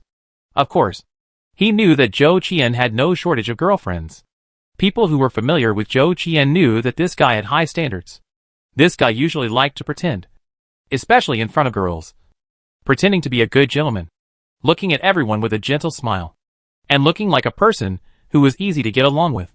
In fact, he was very arrogant and didn't even want to give out his contact information. But the girls just fell for his tricks. Maybe the harder it is to get something, the more they want it. The girls chased him one after another. They were not discouraged even when they were rejected. They usually gave him food and drinks, which made them benefit a lot. Since he refused to go, his roommates did not force him. It was almost 4 o'clock in the afternoon, and Zhou Qian finally waited for the person he was waiting for. The place they agreed to meet this time was a Western restaurant with a very stylish and elegant environment. There were not many guests coming and going, and there was a faint rose scent in the corridor of the restaurant. It might be the unique style and atmosphere of the restaurant that made the relationship between the two people a little different. Zhou Qian was still dressed the same as before. When he saw Nan Yan, he couldn't help but wave to her. But this time his attitude was obviously much more restrained. Maybe she was still thinking about what he had done before, and it was hard to guarantee that she would not be angry. Every move showed a deliberate discomfort. "Senior, you're here." Nan Yan nodded at the other party. Her attitude was still as gentle as ever. "Actually, you don't have to treat me to a meal. I don't care about what happened before." Zhou Qian looked at her with some annoyance when he heard it, as if he was hesitating whether he should say what was in his heart. "Actually, it's not entirely because of that incident." Chapter 55. Nan Yan looked up at him after hearing what he said. Zhou Qian hesitated for a moment, but after a moment, his two long eyebrows were twisted in a tangled way. "Have you really broken up with the senior?" Nan Yan was slightly stunned, and saw his hesitation, then reacted and couldn't help laughing. "Why are you so cautious? Breaking up is a very common thing. You don't think it's because of you, right? Isn't it because of me?" Zhou Qian asked almost subconsciously, with some embarrassment in his tone. He didn't expect her to react like this. It was different from what he expected. But it didn't matter. He just whispered, "Actually, I seem to have received a phone call while I was drunk that day." He racked his brains, but his face still showed an embarrassment. "I don't remember what I said, but I seem to have heard your name vaguely. So I was worried that the senior had misunderstood something?" Nan Yan shook her head and said, "This has nothing to do with you. It was originally a problem between him and me. You don't have to feel guilty." Zhou Qian nodded when he heard her so sure, as if the matter hanging in his heart could finally be put down. But thinking of his drunken appearance that day, he couldn't help asking, "Then last time, I didn't do anything strange after I got drunk?" Didn't he know whether there was anything strange? Nan Yan suddenly pursed her lips and smiled. She propped up her chin and said him softly, "It's not a strange thing. You just kept hugging me after you got drunk and refused to let go." Before she finished her words, Zhou Qian's cheeks turned red, and he looked like an innocent young wife. He hesitated and didn't know what to say. "Did I really do all this?" He seemed unsure, and even the fingers on the table couldn't help curling up. "Why? I don't have any impression at all." Nan Yan couldn't help but smile. There seemed to be a bit of teasing in her smile. She nodded and continued, "Of course there's more than that. You cried and shouted that you thought I was your mother, and you insisted that I recognize you as. You can't say this casually." Zhou Qian's expression was stiff for a moment. He originally just wanted to pretend to talk about some related topics. Who knew that this woman would dare to make up nonsense? So before she finished her words, Zhou Qian subconsciously reached out and covered her lips, with some shame and anger in his eyes. "Senior sister, please stop teasing me. How could I do such a thing?" Nan Yan couldn't help laughing. and the warm breath she exhaled also sprayed on his palm inadvertently. Zhou Qian's palm was slightly itchy, making him feel uncomfortable. When he was about to put his hand down, Nan Yan tilted her head and moved back. Zhou Qian's hand was still awkwardly placed in the air. Nan Yan seemed to be fine, pursed her lips and smiled. In fact, you fell asleep after getting drunk that day, and I couldn't wake you up no matter how I called you. So how could I have the energy to do those messy things? Okay, let's not talk about this anymore. And you don't have to worry about it. The reason why I broke up with Yin Zhou is because of the problems that existed between us. And it has nothing to do with others. Nan Yan's expression eased a little. After hearing what she said, Zhou Qian naturally stopped harping on this matter. But he didn't ask people out to talk about these insignificant things. He raised his head again in a tangled manner, staring at her with his dark eyes with a little nervousness, and slowly moved closer. Then, senior sister, you are single now. Can I pursue you again? The warm yellow light shone on the top of the person's head, and the black hair seemed to be coated with a layer of light golden luster. Facing this boy with an outstanding appearance, it seemed that the air became ambiguous. It just so happened that some people didn't understand the style of the scene.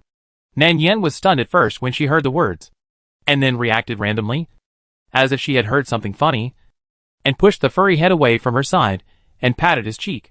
Okay, stop making trouble.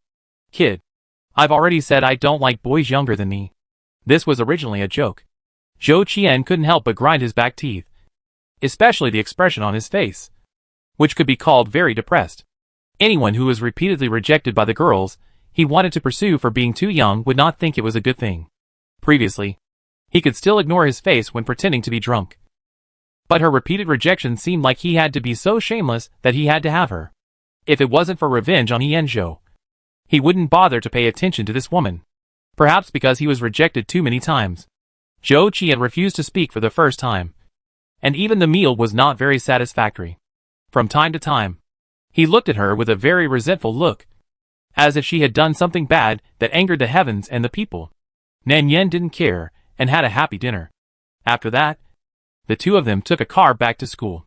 The driver stopped the car on the tree-lined path some distance away from the school. There were very few students on the road at night, mostly young student couples who took advantage of the quiet and beautiful time to date.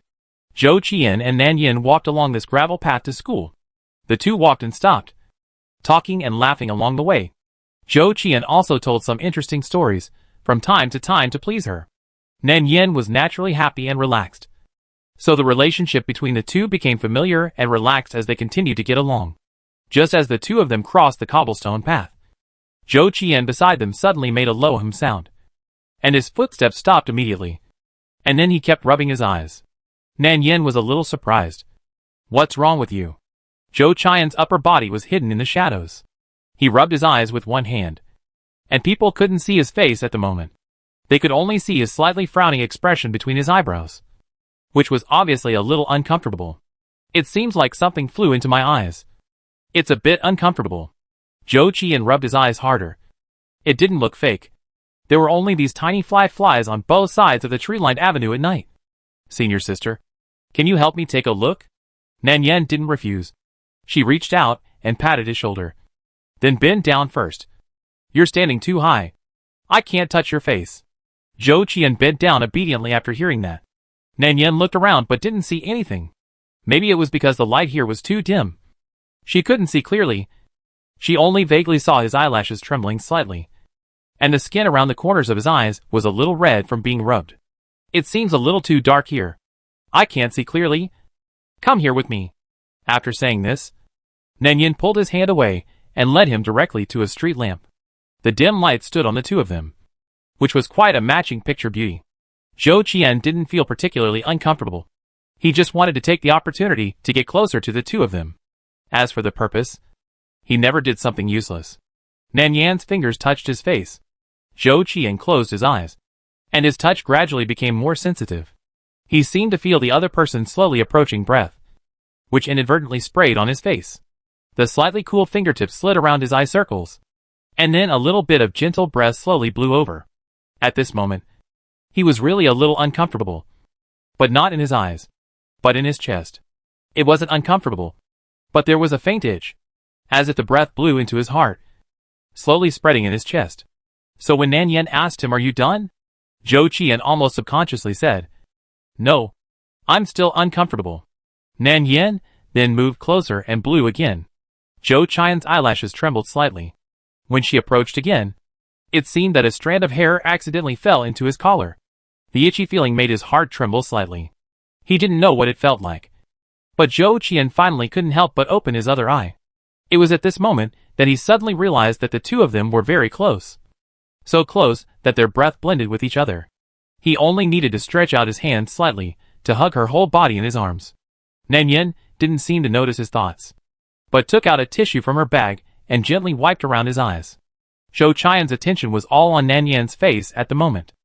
Nan Yan's appearance was naturally not bad, with fair skin and black hair, especially her eyes, which were gentle and clean. When she looked at someone seriously, she could almost see the figure of the other person. But in fact, this was not Zhou Qian's favorite appearance. He didn't like such gentle girls. It would be boring to get along with them. But at this moment, I don't know why, her gentle and focused look with her head down made Zhou Qian's breathing slow down a lot. And her pale cheeks also showed an abnormal red because of the close distance. And the strand of hair that fell into his collar kept spinning around his heart, as if to hook away all his mind. Zhou Qian's eyelashes trembled slightly, not because of uneasiness, but because of an unspeakable palpitation. Because the breath she blew over made his throat move unconsciously. His heart tightened a little, and even his breathing became lighter. He didn't know what was wrong with him. At this moment, he had almost no other thoughts in his mind. But he had an involuntary thought, wanting to move over and touch her face. Zhou Qian unconsciously raised his hand, and his fingers slowly approached her face. When he was just a little bit away from touching her cheek, Nan Yen seemed to have noticed something and suddenly took a step back, which also made Zhou Qian, who was still in a daze, come back to his senses instantly. His hand was still stiffly raised in the air. Nan Yen opened her eyes and looked at him. There was still a hint of smile on her face, but the smile did not reach her eyes. It was as if she saw through his thoughts. "What do you mean your eyes are uncomfortable? I see that you are clearly trying to scam me again. Are you lying to me again?" When she said this, her expression was particularly vivid, and her eyebrows and eyes were brighter, which was much more attractive than her previous gentle posture. Zhou Qian's ears were rarely hot, and he didn't know why. When he was rejected by her so many times before, he pretended to be depressed. But in fact, he didn't feel anything at all. But now it was a little different. He tried his best to pretend to be calm and indifferent, but his accelerated heartbeat still revealed the tension deep in his heart. Zhou Qian exhaled lightly, and after a long while, he whispered, "I didn't lie to you this time." Nan Yen was stunned for a moment, but it seemed that something was wrong with his expression. Zhou Qian stood up straight and lowered his head slightly. Half of his face was hidden in the shadow of the street lamp, making it difficult to explore his true emotions in his heart. If Zhou Qian used to be mostly a disguised posture in front of her, now this one is getting closer and closer to his true nature, like a snake hidden in the dark, as if he would devour people in the next second. However, the situation did not last long. Zhou Qian quickly returned to normal. Both of them acted as if nothing had happened and did not mention the ambiguous atmosphere just now. In the darkness not far away, He Yanzhou just watched this scene quietly. Chapter 56. He looked at the two people under the lamp, so close that Nan Yan's hair accidentally fell on the man's collar. The entanglement of the two looked more like a pair of close lovers. Nan Yan tilted her head and smiled at him, while Zhou Qian lowered his head uncomfortably. The two were familiar and natural, so close that it made people jealous. He Yanzhou felt that there were countless blood vessels in his brain clamoring, about to burst, suppressed and uncontrollable, and an indescribable pain and discomfort surged in his heart, as if an invisible hand suddenly clenched his heart, forcibly pulling it so that he couldn't breathe. How could she be with another man? Countless chaotic and twisted emotions surged into his heart, all entangled together. Disbelief, grievance, resentment, and even disgust for that man. He Yanzhou endured and endured, clenched his fingers tightly, and barely suppressed the resentful emotion, and did not rush to separate the two. You broke up with me because of him? The two people who were still talking were stunned when they heard this sudden voice, and almost looked up at the direction of the voice at the same time. The light was dim at night, and Nan Yen was a little surprised when she saw He Yanzhou, as if she didn't expect him to wait for her here. But after hearing what he said, her face faded, as if she didn't mean to talk to him anymore. Zhou Qian's eyelashes moved slightly, and his eyes unconsciously turned to Nan Yin beside him. Seeing that her eyebrows were slightly frowned, her face was still cold, and for some reason, he felt inexplicably relaxed in his heart. Seeing Nan Yin acting like she had nothing to do with him, He Yinzhou felt as if something had stung his chest. The dense pain suddenly spread like a hot tide, unable to be pulled out or stopped. Even seeing the two of them together would make the pain more and more unbearable. Before Nan Yin could react, she felt a sharp pain in her arm, and then she was forcibly dragged away from Zhou Qian by He Yinzhou. This happened too suddenly, and neither of them reacted. Nan Yin was dragged unsteadily, and her whole body crashed into the other's arms. He Yinzhou's chest rose and fell violently. He held her wrist tightly, and felt an indescribable anger surge in his heart. He Yinzhou stared at her, almost hearing the sound of his own teeth gritting. You just broke up with me, and you can't wait to find another partner? Su Nan Yin. Do you know who he is? Do you know that he has other purposes for approaching you so deliberately? Don't you think about these things? Nan Yin felt pain and struggled to free her wrist from his tight grip, then pushed him away, then looked up at him and said, He Yinzhou, what nonsense are you talking about? Do you think everyone has other purposes like you? Don't forget, we broke up a long time ago. Even if I really want to find another partner, it's my own business. What does it have to do with you? What right do you have to question me? As soon as she finished speaking, Nan Yin immediately took a step back. But because of the other party's pulling, her feet were unstable, and her body swayed and fell backwards. He Yinzhou subconsciously reached out his hand, but she slapped his palm away without hesitation. He paused for a moment. At the same time, Zhou Qian behind him reached out his hand without even thinking. He took a step forward and hugged her. His slender and strong hands just supported her waist and shoulders. With a little force, he held her firmly in his arms. Nan Yin also hugged her arm. The two bodies were so close that they could almost hear each other's breathing. Senior sister, are you okay? Zhou Qian asked. Nan Yin was slightly stunned. Her face was a little pale, obviously frightened by what happened just now. But she shook her head immediately after she came to her senses. I'm fine. It's just that my footing was a little unstable just now, and I accidentally stepped off the side. Fortunately, you helped me in time. Otherwise I would have fallen badly. Zhou Qian was still worried, and stretched out his hand to protect her waist until she stood completely, then slowly let go, as if relieved, whispering to comfort. It's okay. He said this in an extremely gentle tone, and his expression was even more docile. Although he had been pretending to be in front of her during this period, his concern at this moment was not fake. The process of the two getting along was extremely intimate, and there was an unspoken tacit understanding between them. At that moment, He Yinzhou felt like a stranger who was completely out of the loop and couldn't get involved in what was going on between them. What kind of reason was that?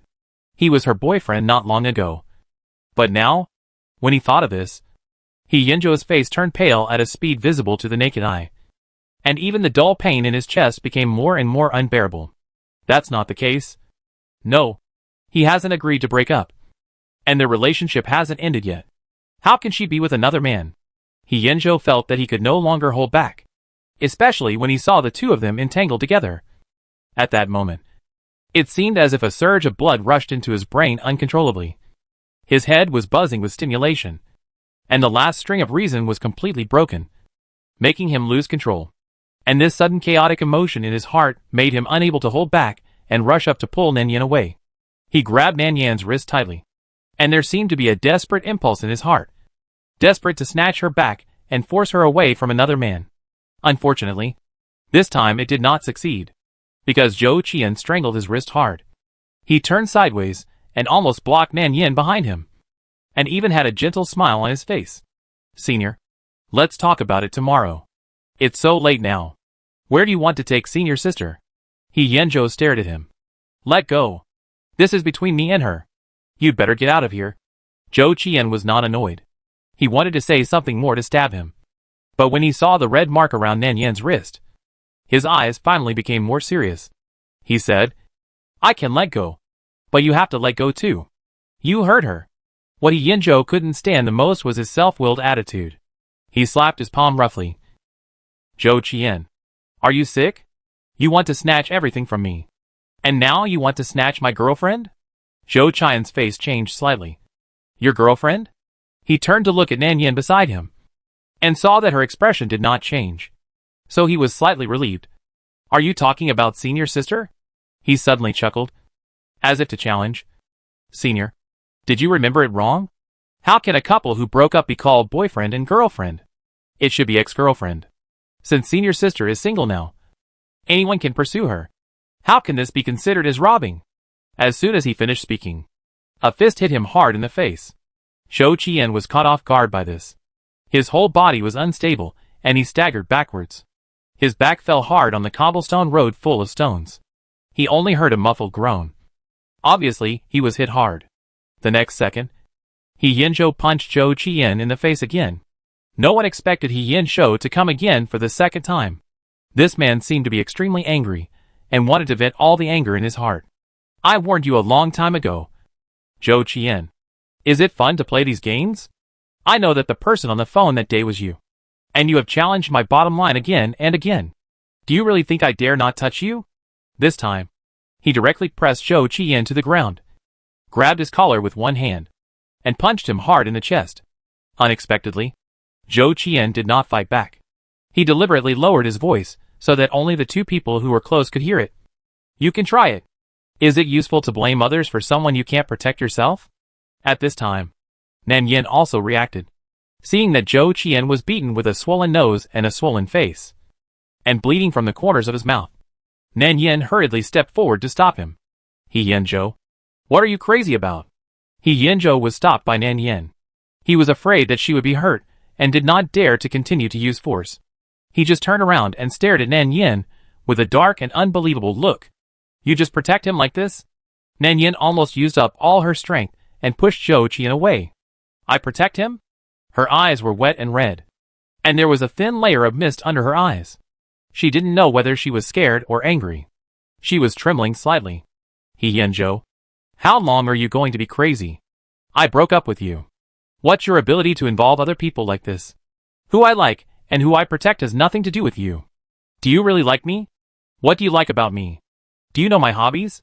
Do you know what I hate? Do you know how I felt when your brothers and friends looked down on me when we were together? Have you ever cared about these? He Yinzhou's body froze. Nan Yin pressed on step by step, and even her voice was no longer as gentle and indifferent as before, as if it contained endless sadness. You don't know any of this. You don't know anything. Compared to the time you spent flirting with those women, you've never really understood me. Nan Yin looked at him, her eyes red and tears flashing in her eyes. She seemed to be unable to control her emotions at the moment, and she accused loudly, You think you like me?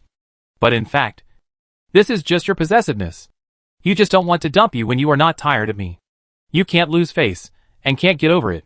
From the beginning to the end, you are a selfish bastard. The only person you care about is yourself. After saying this, Nan Yin took a deep breath, clenched her fingers tightly, looked up and stared at him again with an expressionless face.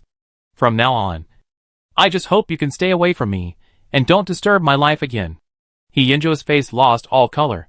He clenched his fingers, and the veins on the back of his hand stretched straight. He never thought that Nan Yin would say such a thing, especially when he saw the trace of extreme disgust in her eyes. At that moment, He Yinzhou felt that his whole body was in pain. A kind of pain that made people feel cold all over quickly spread from his limbs and bones. His chest was stuffy, and his scalp was numb and painful. It was as if countless steel needles were pierced into his body at the same time, piercing him and bleeding. Even breathing began to become difficult.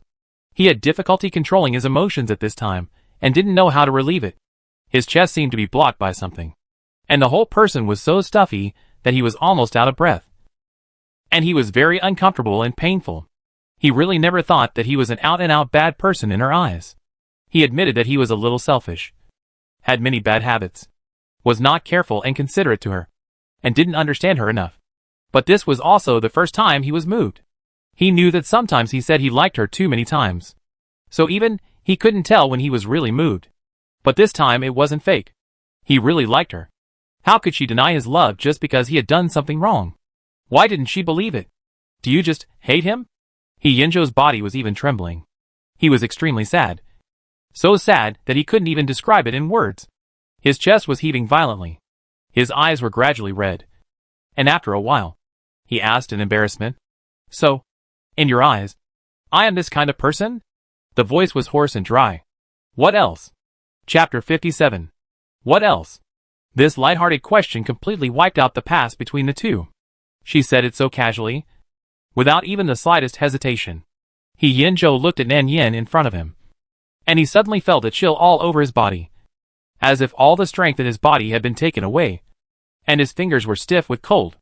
Until this moment, he finally realized the fact that Nan Yin really didn't like him. When she said she wanted to end it, she was serious. It was not the kind of angry talk she said before, and he would react and coax her a few words, and it would be fine. This time it was really over. She took away all her feelings. The warmth and affection in her eyes had long disappeared, replaced by a touch of disgust. She would never give him a chance again. He originally thought that she was just angry. Angry at him for doing something wrong. Angry at him for testing her. Angry at him for not trusting her enough. When he knew that she had changed, she would come back, just like before, smiling at him and coaxing him. But this time it was really different. Yin-jo looked at the strange and indifferent look in the other person's eyes, and a chill suddenly surged in his heart. He suddenly felt that he couldn't bear it. He turned around and was about to leave here. He was suddenly a little scared, afraid of seeing her eyes like that, and even more afraid of her distant attitude towards him. Yin-jo pinched his stiff fingers. At this moment, there was only one thought in his mind. That is, to leave, to go far away. So far away that he could no longer see her. Nan Yin, who was standing behind him, watched Yin-jo leave in a rather embarrassed manner before she restrained the expression on her face. She turned around to help Zhou Qian, who had fallen to the ground. He was seriously injured, with bruises on the corners of his mouth and some damage on his forehead. Bright red blood was flowing down his forehead, and the slightly swollen wound looked particularly scary. Nan Yin took the people directly to the infirmary. There was no one in the infirmary. She turned around and went in to wash her hands. She took some clean gauze and ointment and followed the instructions to do some simple disinfection for him. Her technique was not skilled enough. After all, she was not a professional. The force was sometimes light and sometimes heavy. Sometimes she accidentally rubbed the wound on his face, which made Zhou Qian grimace in pain. He couldn't help but let out a light hiss and stared at her with aggrieved eyes. "Senior sister, can you be gentler? This is a human face, not a pig's head." Nan Yin looked up at his face, especially when she saw that he didn't care and dared to joke with her. She immediately pressed the corner of his mouth heavily with a cotton swab, and said with an unhappy look, "Now you know it hurts. Didn't you know to hide when he hit you? You knew he was angry. So why did you say those words to provoke him? Now you have made yourself look so scarred. And you are still very proud, right?" Before she finished speaking, her wrist was tightly grasped by the other party. "Senior, do you care about me?" He seemed to be completely unaware of how obvious his tone had changed. He pursed his lips, revealing a mouthful of white teeth, and even a glimmer of light appeared in his eyes. This happy look seemed a little silly. Nan Yin struggled a few times, but failed to break free. She wondered in her heart why these people liked to pull people's wrists so much. After being beaten so hard, they were still so strong. It seemed that the beating was too light. Nan Yin patted the back of his hand again to signal him to let go. "Stop making trouble. The wound has not been treated yet. I was the one who implicated you in this matter. Isn't it normal to care about you?" Zhou Qian was a little depressed after hearing this, and couldn't help asking, "Is that all? What else do you want?" Nan Yin looked at him in surprise, and saw that his depressed expression was like an abandoned puppy, and seemed to feel that her attitude was too cold. But after hesitating for a moment, she finally wiped the blood off his forehead and said softly, "Anyway, don't say those words that irritate him anymore. No matter if you are kind or not. The things between him and me should not involve others. So let's meet less in the future." This explanation was reasonable, but Zhou Qian refused to agree. Whether it was because of the depression that suddenly surged in his heart when he heard those words, or because he deliberately approached her for other purposes, he would never agree to meet less in the future. "Are you angry? Are you angry because I provoked Yin-jo? Do you still like him?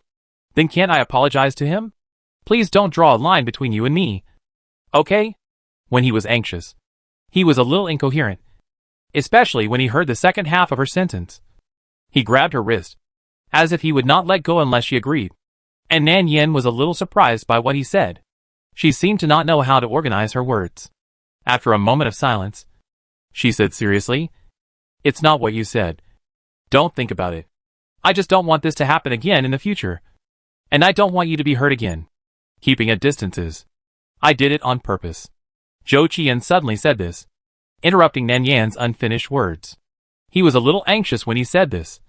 But to be honest, he didn't know what he was anxious about.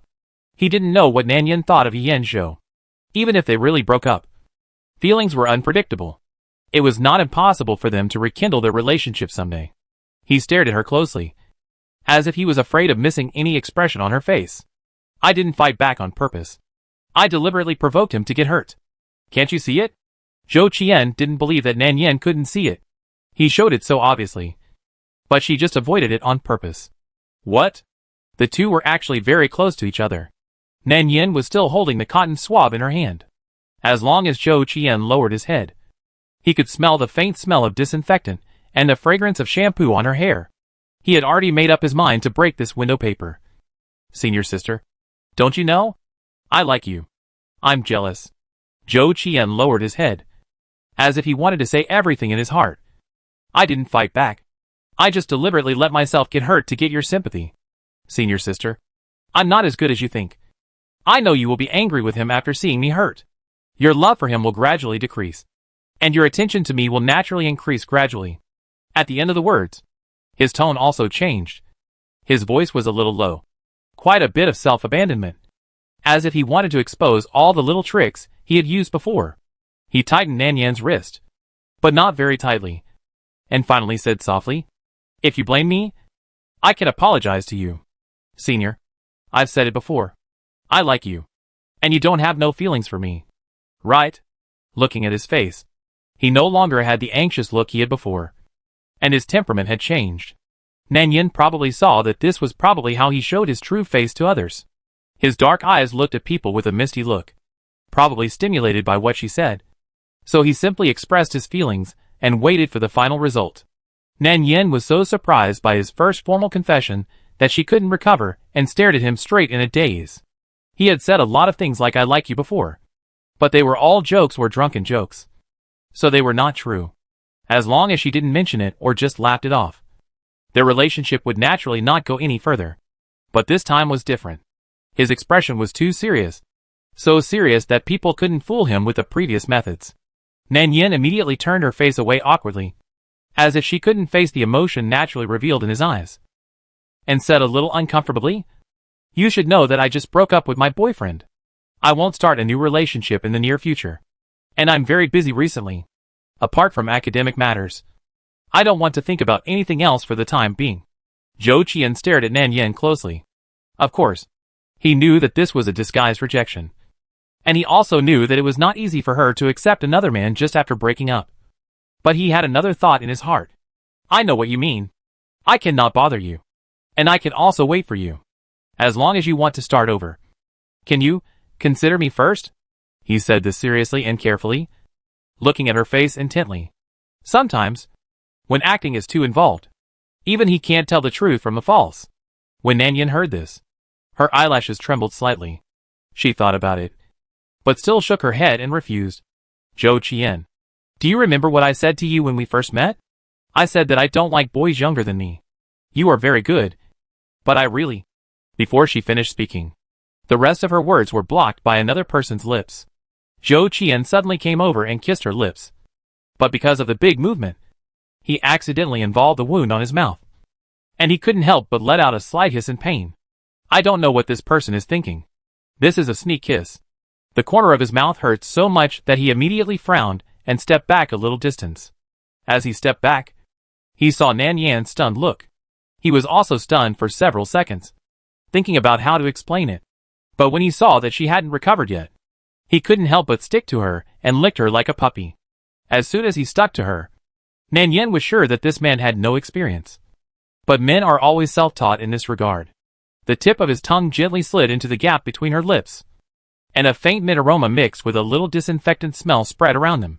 Zhou Qian looked at her expression carefully, wanting to close his eyes, but reluctant to do so. He nibbled and licked for a long time like a puppy gnawing on a bone. Until finally, he completely held his breath, and even a thin layer of sweat oozed out on his forehead. He felt as if a fire had risen in his body, and it made him feel hot all over, as if it was going to evaporate all the moisture in his body. This unbearable heat could only be relieved when he touched her. When their lips parted, Zhou Qian's eyes seemed to be covered with a layer of water vapor, misty and with an amazing brightness. Staring at her, his breathing was a little rapid, and his cheeks also had an abnormal red. "Senior sister, you didn't reject me." His eyes were very serious. His voice was a little hoarse, and with a hint of obvious joy. "You also have feelings for me, right?" And Nan Yen didn't seem to know what to do now, because she couldn't explain why she didn't push him away at the first time. Nor did she get angry with him afterwards. It seemed that she really had feelings for him, as he said. But as soon as this thought appeared in her mind, the expression on her face changed immediately, and she no longer had the rational look just now. She subconsciously turned her head away, unable to even look into the sincerity in the other person's eyes, and said uncomfortably, "It's not what you said. I just..." Chapter 58. Just what? Zhou Qian, who was leaning against the wall, asked again patiently.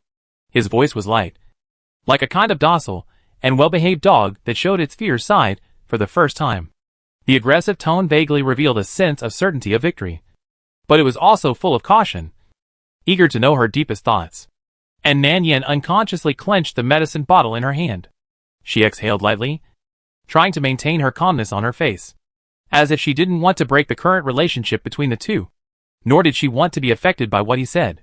But after thinking for a long time, she couldn't find a suitable reason to fool him, so she unconsciously showed a little embarrassment on her face. "I don't want to discuss this issue for the time being. It's very late now. I have to go back first. If there is anything, we will talk about it later." When people can't find a suitable excuse or reason, they usually choose to escape. And Nan Yen is the same. She simply chooses to avoid talking about it. She rarely showed such an uncalm attitude, usually showing a gentle face. But this time, perhaps she was really nervous, and even her words became stumbling.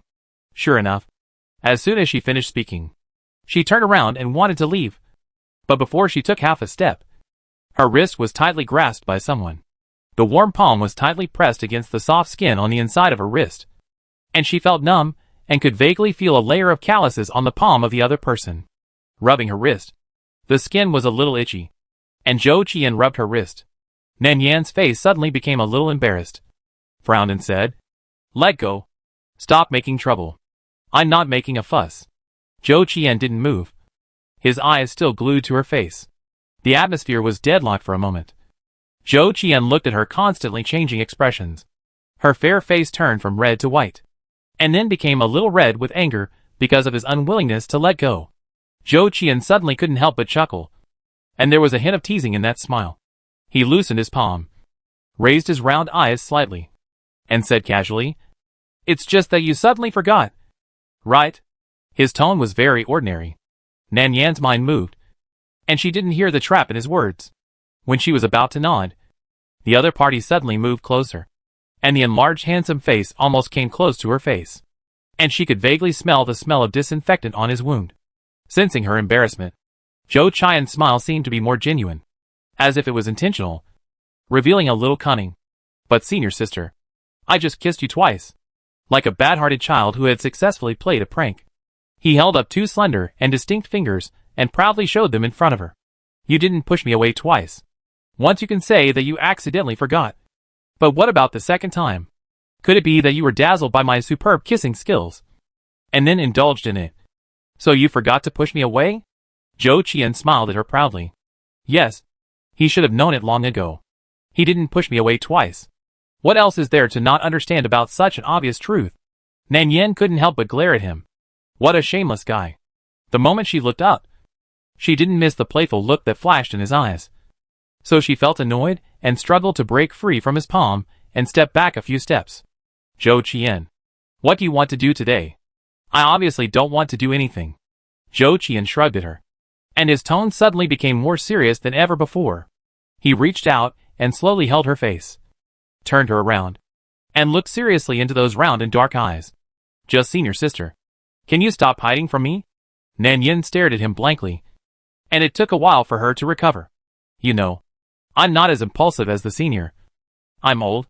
I don't like to take a bath. And I don't know how to feel sorry for others. But being young also has its advantages. You can't give up the whole forest outside because of the rat shit that made trouble for the senior. It's a pity. Especially for a thriving little white poplar like me. Don't you feel moved at all? After he finished speaking, he quickly glanced at her, with a face full of calculations for her. I knew from the beginning that you are definitely not a vulgar woman. You are with those outside. Women who lust after my body are different. They lust after my body, but you not only lust after my body, but also lust after my beauty. Otherwise you wouldn't have given me money when we first met? Zhou Qian tightened his fingers. Don't rush to deny it. I understand, senior sister. Even if you want to refuse, you won't say I'm a good person. Right? He glanced at Nan Yin again, hesitating, and lowered his head to her ear and whispered, Pretty girl, can you give me a chance? Nan Yin. She was really doubtful now. Was this man confessing to her? Wasn't he praising himself in various ways? Also, wasn't the reason she gave him money when they first met because he was shameless and persistent? When did she lust after his body and lust after his beauty? Can this person still talk properly? Zhou Qian took a deep breath, and a ball of light seemed to gather in his dark eyes, and gradually a little soft emotion emerged. I will try my best to learn what you like about him, and I will try my best to change what you don't like about me. If you really mind, I can also become as vulgar as you. In the future, we will study together, work together after graduation, and I will make money to support you. Okay? Zhou Qian didn't know why he said these words. Perhaps the unfinished words implied in those words were also his deepest thoughts. Sometimes lies are told too frequently, and in the end, the truth is also said inadvertently as a lie. Nan Yin showed some hesitation on her face, turned her face away, and her eyes inadvertently fell on his tightly held wrist. She wanted to pull her hand out, but the other party held it tightly and refused to let go. She frowned slightly, as if thinking. Zhou Qian waited for a long time, but didn't get a reply. He glanced at her, and stole a few glances. He thought he was very subtle, but he didn't know that these actions had been seen by the other party. Nan Yin stood still. Zhou Qian gradually felt anxious in his heart, and a layer of sweat slowly seeped out of his palms. Why? Why don't you say anything? Nan Yin glanced at him. What do you want me to say? Zhou Qian, with a purple face, immediately replied confidently. Of course. You agree. If you don't agree, I will think about whether there is a more direct way to force it. Nan Yin was speechless for a long time, thinking that you are really worthy of you, and simply nodded. Okay. I promise you. Zhou Qian was stunned for a moment, and after reacting, he poked her face tentatively. Pretty girl, are you serious? What else? Nan Yin looked at his disbelieving expression, and suddenly reached out to grab a piece of soft flesh on the back of his hand, twisting it slightly. Do you think I'm teasing you? Or do you want me to hesitate for a few more days, and then give you a good guy card? His eyes swept across her face, and then he couldn't help laughing. No. You can't regret it if you agree? I heard it clearly. Then came the ecstasy that quietly spread in his heart. Chapter 59. The young master who has always been successful in love affairs. At this moment, can't help but feel a sense of achievement. He thought, this man, he still has to have some small goals. Just like it is natural for a toad to want to eat swan meat. Maybe one day a little fairy with a lame eye will accidentally bump into his arms, and willingly give it to him to eat. The chance of a blind cat meeting a dead mouse is still very high. Look at this person. After going around in circles, he still fell into his hands. This is fate. Zhou Qian touched her soft hair, until the moment he hugged her in his arms. He ignored the satisfaction of his body touching the other person, and smiled like a 200-pound mentally retarded person. He held Nan Yan's hand, and walked slowly downstairs to the dormitory building. His hand was big, and Nan Yan's hand was small. He held her hand tightly. Nan Yan felt that she seemed to be at a disadvantage when holding hands with him. The night sky was getting darker, and the figures on the roadside were gradually decreasing. The campus seemed to be wrapped in a layer of fog under the night. Zhou Qian, with his eye-catching swollen face, had been sending people to the dormitory downstairs and refused to leave. He dragged her sleeves and swayed around her. Seeing that she didn't respond, He simply snorted and decisively handed his head over. What are you doing? Nan Yin raised her hand to cover the face of the other party. You don't look good now. Zhou Qian glared at her with a half-grievance, probably relying on his young age. And there was no sense of disobedience when he acted like a spoiled child. What else can you do? Have you forgotten something? As your newly promoted boyfriend. Is it too much to kiss before leaving? He said it with a clear conscience. But he asked for a kiss with a sense of grievance. As if she would do something bad that would anger the heaven and the people if he didn't kiss her. Unfortunately, his grievance was all fake. He was always pushing for more. Nan Yin hooked her finger at him, and his eyes really lit up. And then, he leaned his head forward happily. He stretched his neck, and his slightly longer hair hit his forehead. The distance between them was so close. And then he stopped at this inch of distance and looked at her expectantly. Kiss me. After you kiss me, I will let you go. This person is sometimes an outlier. His brain circuit is different from that of normal people. And he doesn't mind doing things that normal people think are embarrassing. But is proud of it. Compared with him, Yin Zhou is set off to be particularly fresh and refined. Nan Yin was not afraid of his momentum.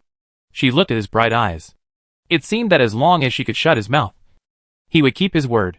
Her face was full of smug thoughts. Nan Yin smiled at him gently.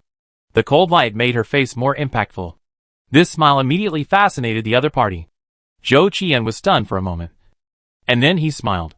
She took advantage of the gap when the other party was not paying attention and reached out to press hard on the corner of his slightly swollen mouth. Suddenly, a gasp sounded, and Zhou Qian grimaced in pain, and tears came out of the corners of his eyes. Nan Yin took the opportunity to push the person away, and before he could react, she turned around and walked in. This was to suppress his momentum. Zhou Qian was left standing there, rubbing the corner of his mouth with a look of great loss on his face. When the other person's back completely disappeared on the stairs, Zhou Qian put down his fingers with regret in his eyes, looked at the high floor, and breathed a sigh of relief. Even though she disliked him, she still agreed to him. If a person doesn't care about you at all, no matter what he does, he won't attract her attention. Does this also mean that she likes him a little bit in her heart? Thinking of this, he felt a little happy. Well, that's right. The old saying is true. Men should be a little hard on themselves.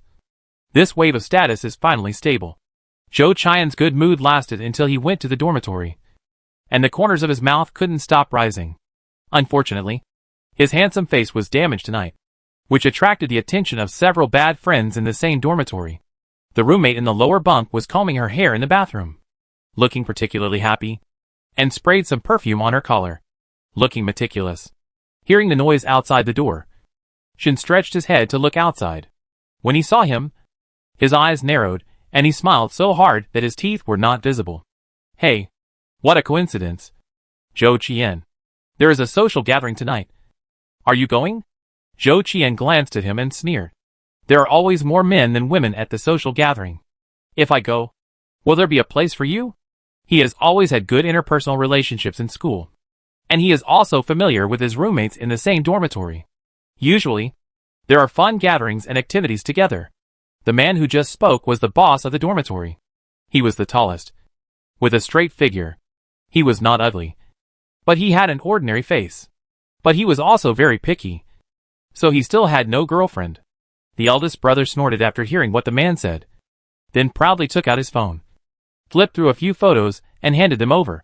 It's okay if you don't want to go, but don't blame me for not reminding you. The girls coming this time are from the art academy next door. They are absolutely first-rate in temperament and appearance. If you miss this opportunity, you will miss it forever. Zhou Qian took a look and was not interested. It's just SOSO. TSK. Not even half as pretty as his girlfriend. Chapter 60. The people around him immediately punched him in pain. It's easy to talk when you're standing. Some people are blessed by God, which they can't envy, but they don't eat this bowl of rice. So is there any need to be so proud?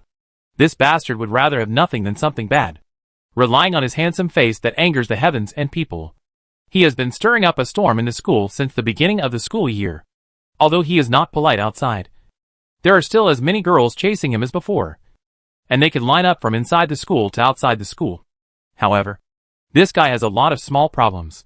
He looks gentle on the outside and smiles at everyone he sees. But in fact, He has a terrible temper, and is not very interested in anyone. Among those girls, there are very few who can talk to him. If it weren't for his gender, he would have suspected that this kid had some special fetish. Speaking of this social gathering, the girls came for his face, especially after they knew that they lived in the same dormitory with Zhou Qian. Their attitude towards him changed 180 degrees. Just like fish in the water smelling fish food. They came up to him. They also benefited from him. But he was lucky to be able to stand by his brother. The eldest brother hooked his shoulder, with a look of grief on his face, trying to impress him with years of friendship. How can you stand by and watch him die? What about your promise to help your brother? My brother is in trouble today. You don't help to check? Checking is actually fake. This world is so realistic. Good looking means better food than them. And it is much easier to ask for girls' contact information when going out to eat than them. Don't think I don't know. Those girls are here for you. If you don't go, they won't pay attention to us. Zhou Qian dragged people into the room and shook off the octopus that was clinging to his body and dropped it onto the sofa. I'm not interested. I'm busy lately.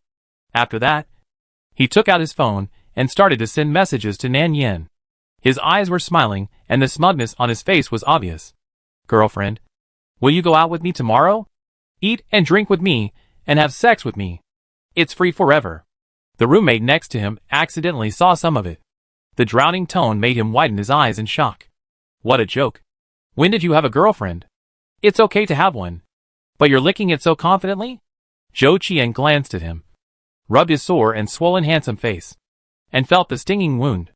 In his heart, he dragged Yan Zhou out and greeted him again. Tonight, I'm very strict with you. It's different from people like you. Wow. People like us? The roommate looked at him with contempt. What do you mean by people like them? What's wrong with people like them? Eating his rice is still annoying to him. Single dogs also have human rights. Then he showed a strange look and said in amazement. Are you serious? You look so amorous. Zhou Qian, you are not really in love with Su Nanyan. Are you? Is that girl really so good that she can make a man like you who has eyes on the top of his head fall in love? Of course they knew that Zhou Qian was abnormal. Since the beginning of the school year, he has been running to the neighboring college, especially the high-profile pursuit some time ago, which has led to the frequent mention of Su Nanyan's name in their dormitory. A few days ago, the news of Su Nanyan's breakup with Yan Zhou spread in the school, and followed by a rumor about the two.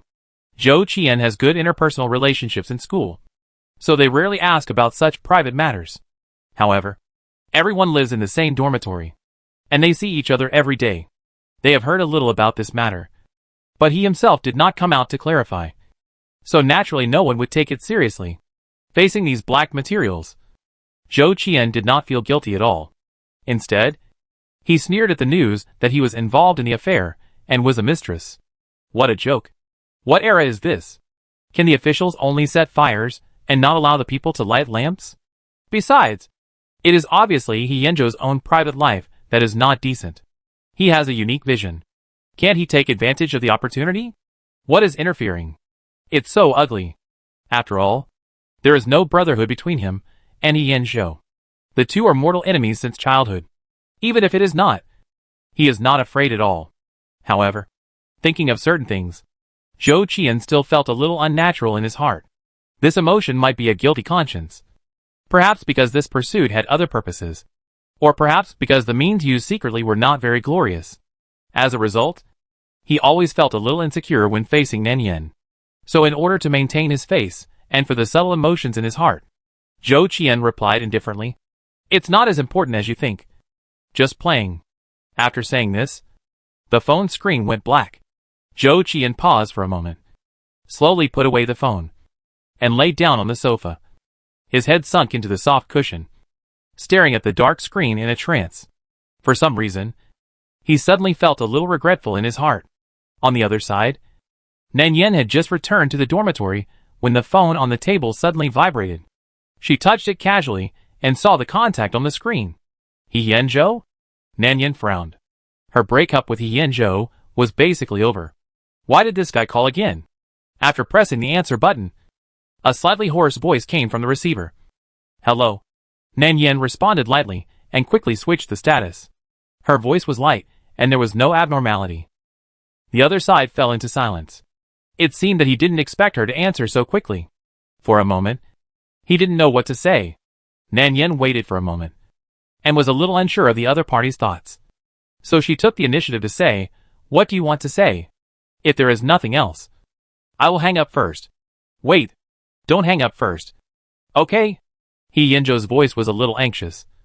"I don't mean anything else. I just want to apologize to you. What happened tonight was that I was too impulsive. I shouldn't hurt people." This sounded very familiar. Nan Yen hummed lightly, wanting to laugh in her heart, and her attitude towards him became more indifferent. To avoid wasting each other's time. "You shouldn't say this to me. After all, the person you hurt was not me." Hearing this unfamiliar tone, He Yinzhou's chest seemed to be blocked by something, and an indescribable depression entangled in his heart. I don't know since when the relationship between them has become worse than ordinary friends. Obviously, it was such a close relationship. They kissed, held hands, hugged each other, and even considered marriage at the best time. But, when he thought of the past, it all disappeared like flowing water. He Yinzhou's dizzy head became more and more painful, and his tone was almost perverted and stubborn. "I will only apologize to you." Suddenly, Nan Yen was speechless. After Yi Yinzhou finished speaking, he felt that his tone seemed a little too tough. The atmosphere stagnated for a moment. He Yinzhou suppressed his inner depression, and even the tail tone dropped a few degrees, becoming cautious. "Sorry. It's my fault. I didn't mean that. I just want to apologize to you. I was too impulsive tonight, and I shouldn't say those ugly words." Some words were hard for him to say. Nan Yen frowned, listening to his somewhat incoherent sentences, and felt a little troubled. "Are you drunk?" Without waiting for him to finish, she went straight to the point, without even giving him time to hesitate. "I like someone else." In front of him, Nan Yen simply didn't bother to find an excuse to delay. He Yinzhou's breathing paused for a moment. There seemed to be a heavy sound of something falling to the ground on the other end of the phone, followed by a flustered sound. After the phone was hung up, Nan Yen felt relieved. Very good. He should have a taste of the pain that the original owner had suffered. This is a bloody romance novel, except for the male and female protagonists. Everyone else is a tool. Because they are tools, they can abuse him without any scruples. The male protagonist's love affair is called a prodigal son's return, and the female protagonist's behavior is seen as a generous and unconventional character. He used her as a supporting actress as his ex-girlfriend, and in the end, the two of them could live happily together without any psychological burden. It's completely unreasonable, and Zhou Qian, who wanted to take revenge on Yi Yinzhou, could only start with a woman. He was so stupid and naive that he thought that snatching the other's girlfriend would be able to hit Yi Yinzhou. He not only destroyed himself, but also everything of the original owner. How selfish it is. Nan Yen didn't want to end up like in the plot. She thought it was fine now. As for Zhou Qian, after she had completely controlled him, Nan Yen showed an arrogant attitude. It was not good to be too accommodating to this little dog. She saw the message on the screen. She had no intention of going to the appointment, nor did she have the mind to indulge him. So she replied with 2 words very straightforwardly, "No." As soon as the message was sent successfully, Zhou Qian's number quickly jumped on the mobile phone screen. Nan Yen was in a good mood and answered it. "Why don't you come?" Before Nan Yen could speak, Zhou Qian asked. From the tone, there was no calmness when he was joking with his roommate before, and he didn't even have time to make excuses for her. Nan Yen was holding back evil thoughts, and her eyebrows raised slightly. "Will you be angry if I don't date you?" Zhou Qian was choked by this, and his lips moved. The voice on the other end of the phone sounded a little aggrieved. "No, I'm not angry. I just care about you. We are a serious boyfriend and girlfriend relationship, not a casual one. Can I date you?" This is still in the early stages of the relationship. He was banished to the Cold Palace just after the beginning of the relationship. Will he still have his social status in the future? This is a matter of principle. Nan Yen blinked, without giving any face. Her voice was light, as gentle and calm as usual. "Didn't we just meet? Even if we are boyfriend and girlfriend, we should have private space. Besides, if you want to date me, do I have to agree to it?" Zhou Qian frowned even more after hearing this. "Are you unhappy?" Zhou Qian rubbed his aching cheek and asked tentatively, "Who made you angry?" Nan Yen snorted lightly, not wanting to pay attention to him. "I've been busy with work recently. Where can I have so much time to play these childish tricks with you?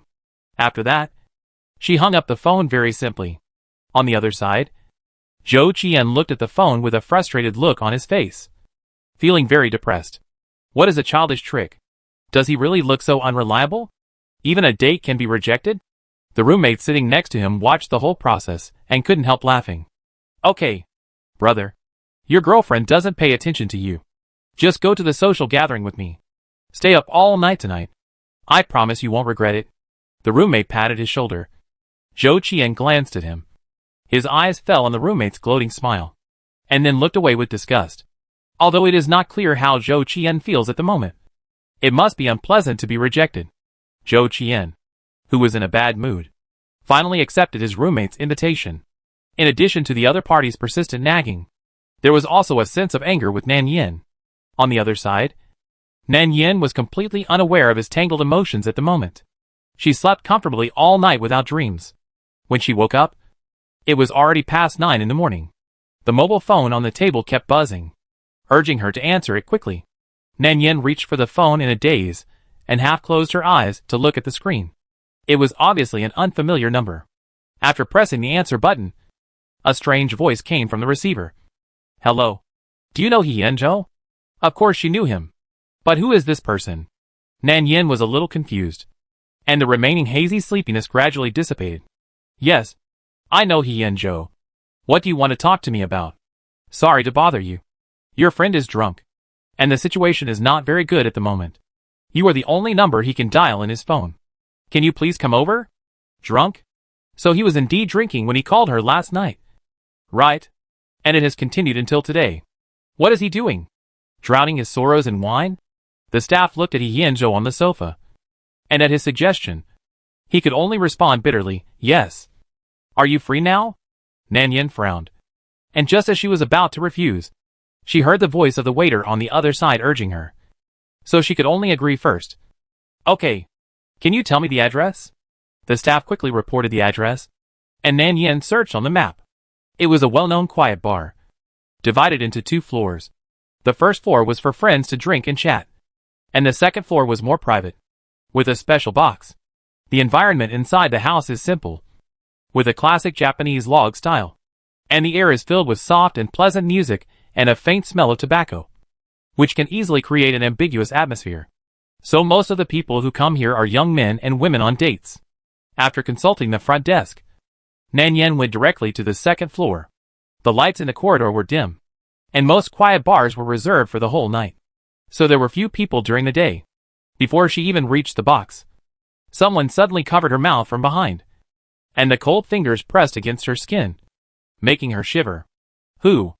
The man's hot breath scraped across her cheek, and his tall nose rubbed around her earlobe, and he breathed gently with his nose twitching like a cat. You lied to me. His voice sounded a little aggrieved, but it was very recognizable. Zhou Qian? Nan Yin recognized him immediately. Why? Who did you meet here? He poked and stabbed her with his teeth behind her back, looking particularly aggrieved, and his tone was meaningful. Didn't you say you were busy? Nan Yin was about to open her mouth, but this time she was suppressed.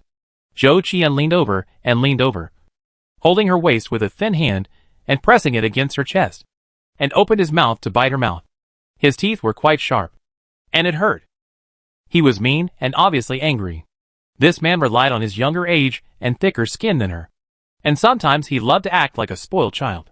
Nan Yin was bitten by him until tears came out. When she was anxious, she directly took action and slapped her, and her fair cheeks also flushed. It hurts. Zhou Qian licked his lips, still with an unsatisfied expression on his face. He reached out and touched her lips. Seeing her angry expression made him feel happier in his heart. He smiled with curved eyebrows. Did it really hurt? But who asked you to bully me first? You bullied me. So it's fair for me to bite you. What did I bully you about? Nan Yin touched her lips. It was not broken, but it was a little painful. She could feel that it was swollen. She glared at him. I'm in love with you. You're in public with me. Flat? Zhou Qian felt that this seemed to make sense. When facing a girlfriend, you can't reason with her with normal thinking logic. But he is used to pretending to be wronged. It's all your fault. You rejected my date and made an appointment with another dog man to meet here. I was too angry and couldn't help it. Then you are the same. You didn't sit idle even when I rejected you. Nan Yen didn't forget to twist Zhou Qian's knife hard while speaking. Her nails pinched a layer of soft flesh. And Zhou Qian's expression was visibly twisted. He was not angry, but smiled with blinking eyes, rubbed the painful place, and asked in a low voice, "Are you angry?" Chapter 61. Nan Yen saw through his little thoughts at a glance. She looked him over and over. He smelled heavily of alcohol, and there was still a circle of wine stains on his coat from the previous night. His slightly messy hair hung on his forehead and the sides of his face. His face showed that he had not slept all night, and there was a circle of dark circles under his eyes. She raised her head slightly and noticed that his cheeks were still wet. He probably washed his face quickly with cold water, and he hurried out before he had time to wipe it clean. He was obviously anxious, and his black and white eyes looked a little pitiful. Yes, this was his usual trick. He was very shameless. He bit someone and pretended to be wronged. Now he turned the tables and questioned her, thinking that this would cover up his inner guilt. Nan Yen ignored his look with disdain, glared at him and said, "How could I be angry? It's rare for you to come out to play. Don't waste this good time." Zhou Qian seemed to be choked and was speechless. He looked at Nan Yen uncomfortably. He flickered unconsciously, then moved away, feeling a little guilty. He knew that it was a bit abnormal for him to appear in such a place so early in the morning. And he had just got a girlfriend. And he was caught hanging out with someone outside for a night. This sounded like a rhythm of breaking up. But in fact, he agreed to come, in large part because he was angry with Nan Yen. After all, he was rejected in front of his roommates. For a moment, he felt that his face was slighted. His face was ashamed. And he was holding a breath of anger in his heart. And a group of roommates who watched the fun and didn't mind making trouble started to make trouble. He followed her out on impulse. But he didn't expect that it would be such a coincidence that he could actually run into her in such a place. This is really a great fate. But sometimes too much fate is not necessarily a good thing. Just like in this situation, there is always a sense of guilt that he has been caught. But he obviously did nothing. Zhou Qian's eyes were glued to her, flashing with fluctuating light, slowly approaching her position, trying to explain, "I really didn't do anything." He lowered his head and leaned close to her ear, looking more and more guilty. "My roommate was socializing with others, and he just pulled me over to fill the scene." His voice became lower and lower, muffled. "I just had a small gathering with these friends for one night, and then drank all night. Don't get me wrong." Nan Yen glanced at him sideways, without commenting. Zhou Qian continued to coax people. And just when he was nagging and trying to explain more reasonably, a cell phone ring suddenly interrupted what he said. Zhou Qian frowned and looked down at the inappropriate mobile phone. Thinking about it, it was so early in the morning, and he didn't know who was calling. However, seeing Nan Yen frowning and looking a little impatient, but there was no surprise in her eyes, Zhou Qian slowly realized something. His thoughts turned around, and he gradually realized that she was obviously diverting her attention. He didn't know why she was here. She had just rejected his invitation to a date. Zhou Qian felt like a big wrong person, and his home was almost robbed. So he became suspicious. He secretly glanced at the phone. Didn't she say she was busy? How could she have time to catch him here? Nan Yen pretended not to see it, but took the initiative to look at the box behind him. The door was slightly open, so it was not clear. The light in the room was dim. The table was messy, and only a few figures sleeping on the sofa could be vaguely seen. Nan Yan's eyes twitched when she saw the scene, and she simply said, "You were in a good mood last night, and you must have had a lot of fun all night." Zhou Qian. God knows. These people have nothing to do with him. However, after taking a look at the various young men and women in the room, he felt that the scene was too unrestrained and unbearable to watch. After all, they were all young people, full of energy, and had a lot of fun. When they were drunk, they were too lazy to get a room and fell asleep directly on the sofa. The girls were more decent and left early, but the boys were now disheveled and lying there in all directions. It didn't seem appropriate no matter how you looked at them, in order to avoid hurting her eyes. Zhou Qian simply blocked her view with his body, and then made jokes, like a little wolf cub protecting his meat. "Don't look. There's nothing good to see inside. Just a bunch of drunken wild men. It's hurtful to look at." He scolded his friends without hesitation, but there was a hint of compromise in his eyes. Nan Yen was speechless when she heard such a disgusted tone. Forget it. If she doesn't want to look, then don't look. She didn't care. She looked up and glanced at the house number, turned around and went in another direction. As a result, before she took 2 steps, her wrist was grabbed again. Zhou Qian was unhappy again. He knew that she didn't care. But the less she cared, the more uneasy he felt. He always felt that this relationship was not going well. It was obviously a matter between 2 people. But why did it feel like he was the only one who took it seriously? So he grabbed her with one hand, wanting to ask for an explanation.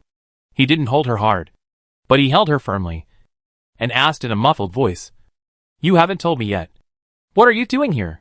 Nan Yan's phone vibrated a few times at the right time, and Zhou Qian was sharp-eyed at this moment. And he saw at a glance that the name on the screen was Yan Zhou. Oh my god. Now it's obvious. His girlfriend said she was busy, so she rejected his invitation to date. But secretly because of a call from her ex-boyfriend. She rushed to this place early in the morning to meet him, and unfortunately ran into her new boyfriend. No matter how he thought about it, he felt that something was wrong. Zhou Qian was so upset for himself. He couldn't just let her leave like this at this moment. He immediately grasped Nan Yan's hand, his anger rising several degrees. His face flushed with anger, but he was holding on to his aura, refusing to let go. "You came here just to see your ex-boyfriend?" He emphasized the 3 words ex-boyfriend, which was simply unbelievable. Nan Yan explained, "I just came to help." The expression on her face was ordinary, as if it was just a trivial matter that was not worth mentioning. She didn't even mention what kind of help she was helping. But it was definitely not a good thing. Zhou Qian knew it in his heart. If the 2 of them really had some signs of getting back together, his girlfriend would not be able to face him so calmly. But I still feel bad. What if she still misses Yanzhou's ex-boyfriend? It's better to be afraid of thieves than to be afraid of thieves thinking about it. His boyfriend, who just got promoted, hasn't even passed the internship period. Zhou Qian was angry in his heart. And this anger became more and more swelled because of Nan Yan's indifferent attitude. He's a grown man with hands and feet. What does he need his ex-girlfriend's help with? This was said in a sarcastic tone that could irritate the dead. Besides, didn't you say you were very busy? So busy that you didn't even have time to date me. So why did you have time to meet your ex-boyfriend? This was simply unbearable. Obviously he is the real boyfriend now. When Nan Yan heard this, she knew that this man's old suspicious habit had come back. And then she patted the back of his hand and explained, "It's not what you think. Don't think too much. It's just that a clerk called and said he was drunk and asked me to help." Her attitude eased a lot, with a gentle look on her face, and the same coaxing tone. "And I agreed to be with you, which proves that I don't have any thoughts about him anymore. Do you still suspect that there will be something shameful between us?" Zhou Qian said in his heart that he was a little suspicious. But if he really said that, wouldn't it be obvious that he didn't trust her, and there would be no need to continue this relationship? However, the more he thought about it, the more uncomfortable Zhou Qian felt. Why can't she just concentrate? He always felt that she was teasing him. Always teasing him with an attitude that she didn't care much about him. But if he really said how much she liked him, it didn't seem like that at all. It's not like he hasn't seen other couples like this. Just like now. He cares so much. But she doesn't take it seriously at all, and is still coaxing the child. Zhou Qian suddenly realized this point, and he felt that he was really a little angry this time. Is she still going to use this perfunctory attitude to fool around? Do I make you feel very troublesome? Did you agree to be with me to coax me, or do you really like me? Now that he has said this, he actually wants to know the answer to this question. He doesn't like her attitude of coaxing a child. Don't give him hope, and then let him down. The gap will be even bigger. Because of this, Zhou Qian was a little nervous when he said it. He looked at her face without stopping, expecting what the answer would be. Nan Yan looked at him. Why do you suddenly ask this question? Seeing his serious look, she couldn't help laughing again, and said in a gentle tone, If I really annoyed you, I wouldn't be with you. But, what happened to you today? I didn't even ask about you hanging out with someone all night. Do you care so much about my meeting with Yanzhou? Nan Yan pulled his hand, and he came over obediently. In fact, Nan Yan's strength was not strong at all, and he could easily break free. Zhou Qian held Nan Yan's hand back with a little force. Maybe someone is coaxing him. Men are more unreasonable than women. Zhou Qian is the same now. He is stubborn. I know I am not mature enough. But please don't play with me. Okay? Do you think I am not smart enough and easy to deceive? He actually knows that there are many problems between the two of them. The root of the trouble was planted from the beginning of the intentional approach. But the longer they get along, the more uneasy he feels. He always feels that she doesn't care about him that much. Feelings can be felt. But in her eyes, he is obviously a dispensable person. On the contrary, his feelings for her are growing day by day. When this balance in a relationship is broken, the one who pays more does not get the expected return and attention. There are only two results. One is to stop the loss in time. The other is to get deeper and deeper. But he is the second one. Why can't you care about me more? You obviously promised me. But you are still willing to meet your ex-boyfriend. But you don't have time to accompany me. What's the reason? He still cares about this point. But he doesn't care about the specific matter that Nan Yin rejected his invitation and went to see Yin Zhou instead. After all, he didn't do his best. But he hated her attitude. Since you promised, why can't you be more serious? From the beginning to now, Zhou Qian found that he didn't communicate much with Nan Yin in the true sense. He now believed from the bottom of his heart that Nan Yin didn't like him that much. She always regarded him as a younger brother. She might have agreed to date him on a whim. Or maybe she was disappointed with Yin Zhou. So she quickly found someone to confide her previous feelings. But in front of her, he pretended too many times. She didn't even know what he was like in private. If she knew his true face, would she turn around and leave? Zhou Qian was worried and irritated. So he didn't know what to say when he let down his guard. He wanted to include her in his world. Wanted her to know what he really was like. Instead of maintaining a hypocritical good brother persona, and then having a fake relationship with her. Zhou Qian couldn't help but hold her hand tightly. And some thoughts in his heart wanted to blurt out in an instant. If he honestly told her that his purpose of approaching her from the beginning was just to take revenge on Yin Zhou for this ridiculous reason, would she forgive him now? What's wrong? She looked up at the person. Will you leave me? The two were so close that Zhou Qian could almost hear her breathing. His eyes were fixed on Nan Yin without a second. His heart was pounding. And a kind of emotion spread from his heart. How could I leave you? Nan Yin chuckled. Then rubbed his cheek, as if to rub this face full of worries into pieces. And asked half jokingly and half teasingly, could it be that you did something to let me down behind my back? Zhou Qian froze. And his breathing paused for a moment. He didn't know if Nan Yin asked this on purpose, or if she realized something. His face became uncomfortable at a speed that was almost visible to the naked eye. Zhou Qian's eyelashes moved, and he felt her fingers on his cheek. Her eyes were gentle and bright, which made him lower his eyes. And he didn't dare to look at her. No. Nan Yin smiled, as if she didn't notice anything wrong with him, and said casually, then I will not leave you. Zhou Qian felt relieved, but couldn't help but ask tentatively, so, do you really like me? Nan Yin nodded with a smile. Of course. Then our school has a cultural performance this week. After it's over, will you accompany us to have a meal? His attitude was much more relaxed, and his tone was much more natural. He held her hand to show intimacy. I want to take you to meet some of my friends, and let you know more about me. After struggling again and again, Zhou Qian still didn't say it, thinking that as long as he kept it secret well enough, she wouldn't find out. And Nan Yin readily agreed to this request. As for Yin Zhou's matter later, Zhou Qian naturally solved it. Nan Yin was relieved instead. Isn't it good to have someone to order around? Chapter 62. Soon, the day they agreed on arrived. Zhou Qian obviously attached great importance to this day. Most of the art performances held in the university were held by students who applied for the venue on their own. And the school did not interfere much. A successful evening performance can make your resume more beautiful. Many students who came to visit the performance and people from other schools who came to join in the fun gathered at the backstage door. Nan Yin found the backstage lounge according to the address Zhou Qian gave. There were many staff members coming in and out. Most of the performers on stage were young handsome men and beautiful women. They gathered together to discuss the program of the evening party. And some were rehearsing the script. They were dressed in fragrant clothes and very eye-catching. Nan Yin poked her head at the door and was seen by the sharp-eyed Zhou Qian. He didn't care that he was still styling, and rushed over happily and pulled her in. Why did you come just now? The tone was not blaming. Instead, it was intimate. He was breathing a little fast, and his face was painted with delicate stage makeup. He looked completely different from usual. There were a few sparkling rhinestones at the end of his eyes, which did not make him look feminine at all. Under the lights, he was shining and particularly eye-catching. If Zhou Qian was pretending to be docile and well-behaved, then at this moment, he was completely without disguise, and the desire in his bones was released. Nanyan looked him up and down, and then said, "I'm not familiar with your school, so I went around to find you." Zhou Qian lowered his head and laughed. "Why don't you call me? I can pick you up." His eyes sparkled when he smiled, and she was in his heart when he spoke. Nanyan patted his shoulder to prevent him from rubbing all the makeup on his face. "Come on. It's just a short distance.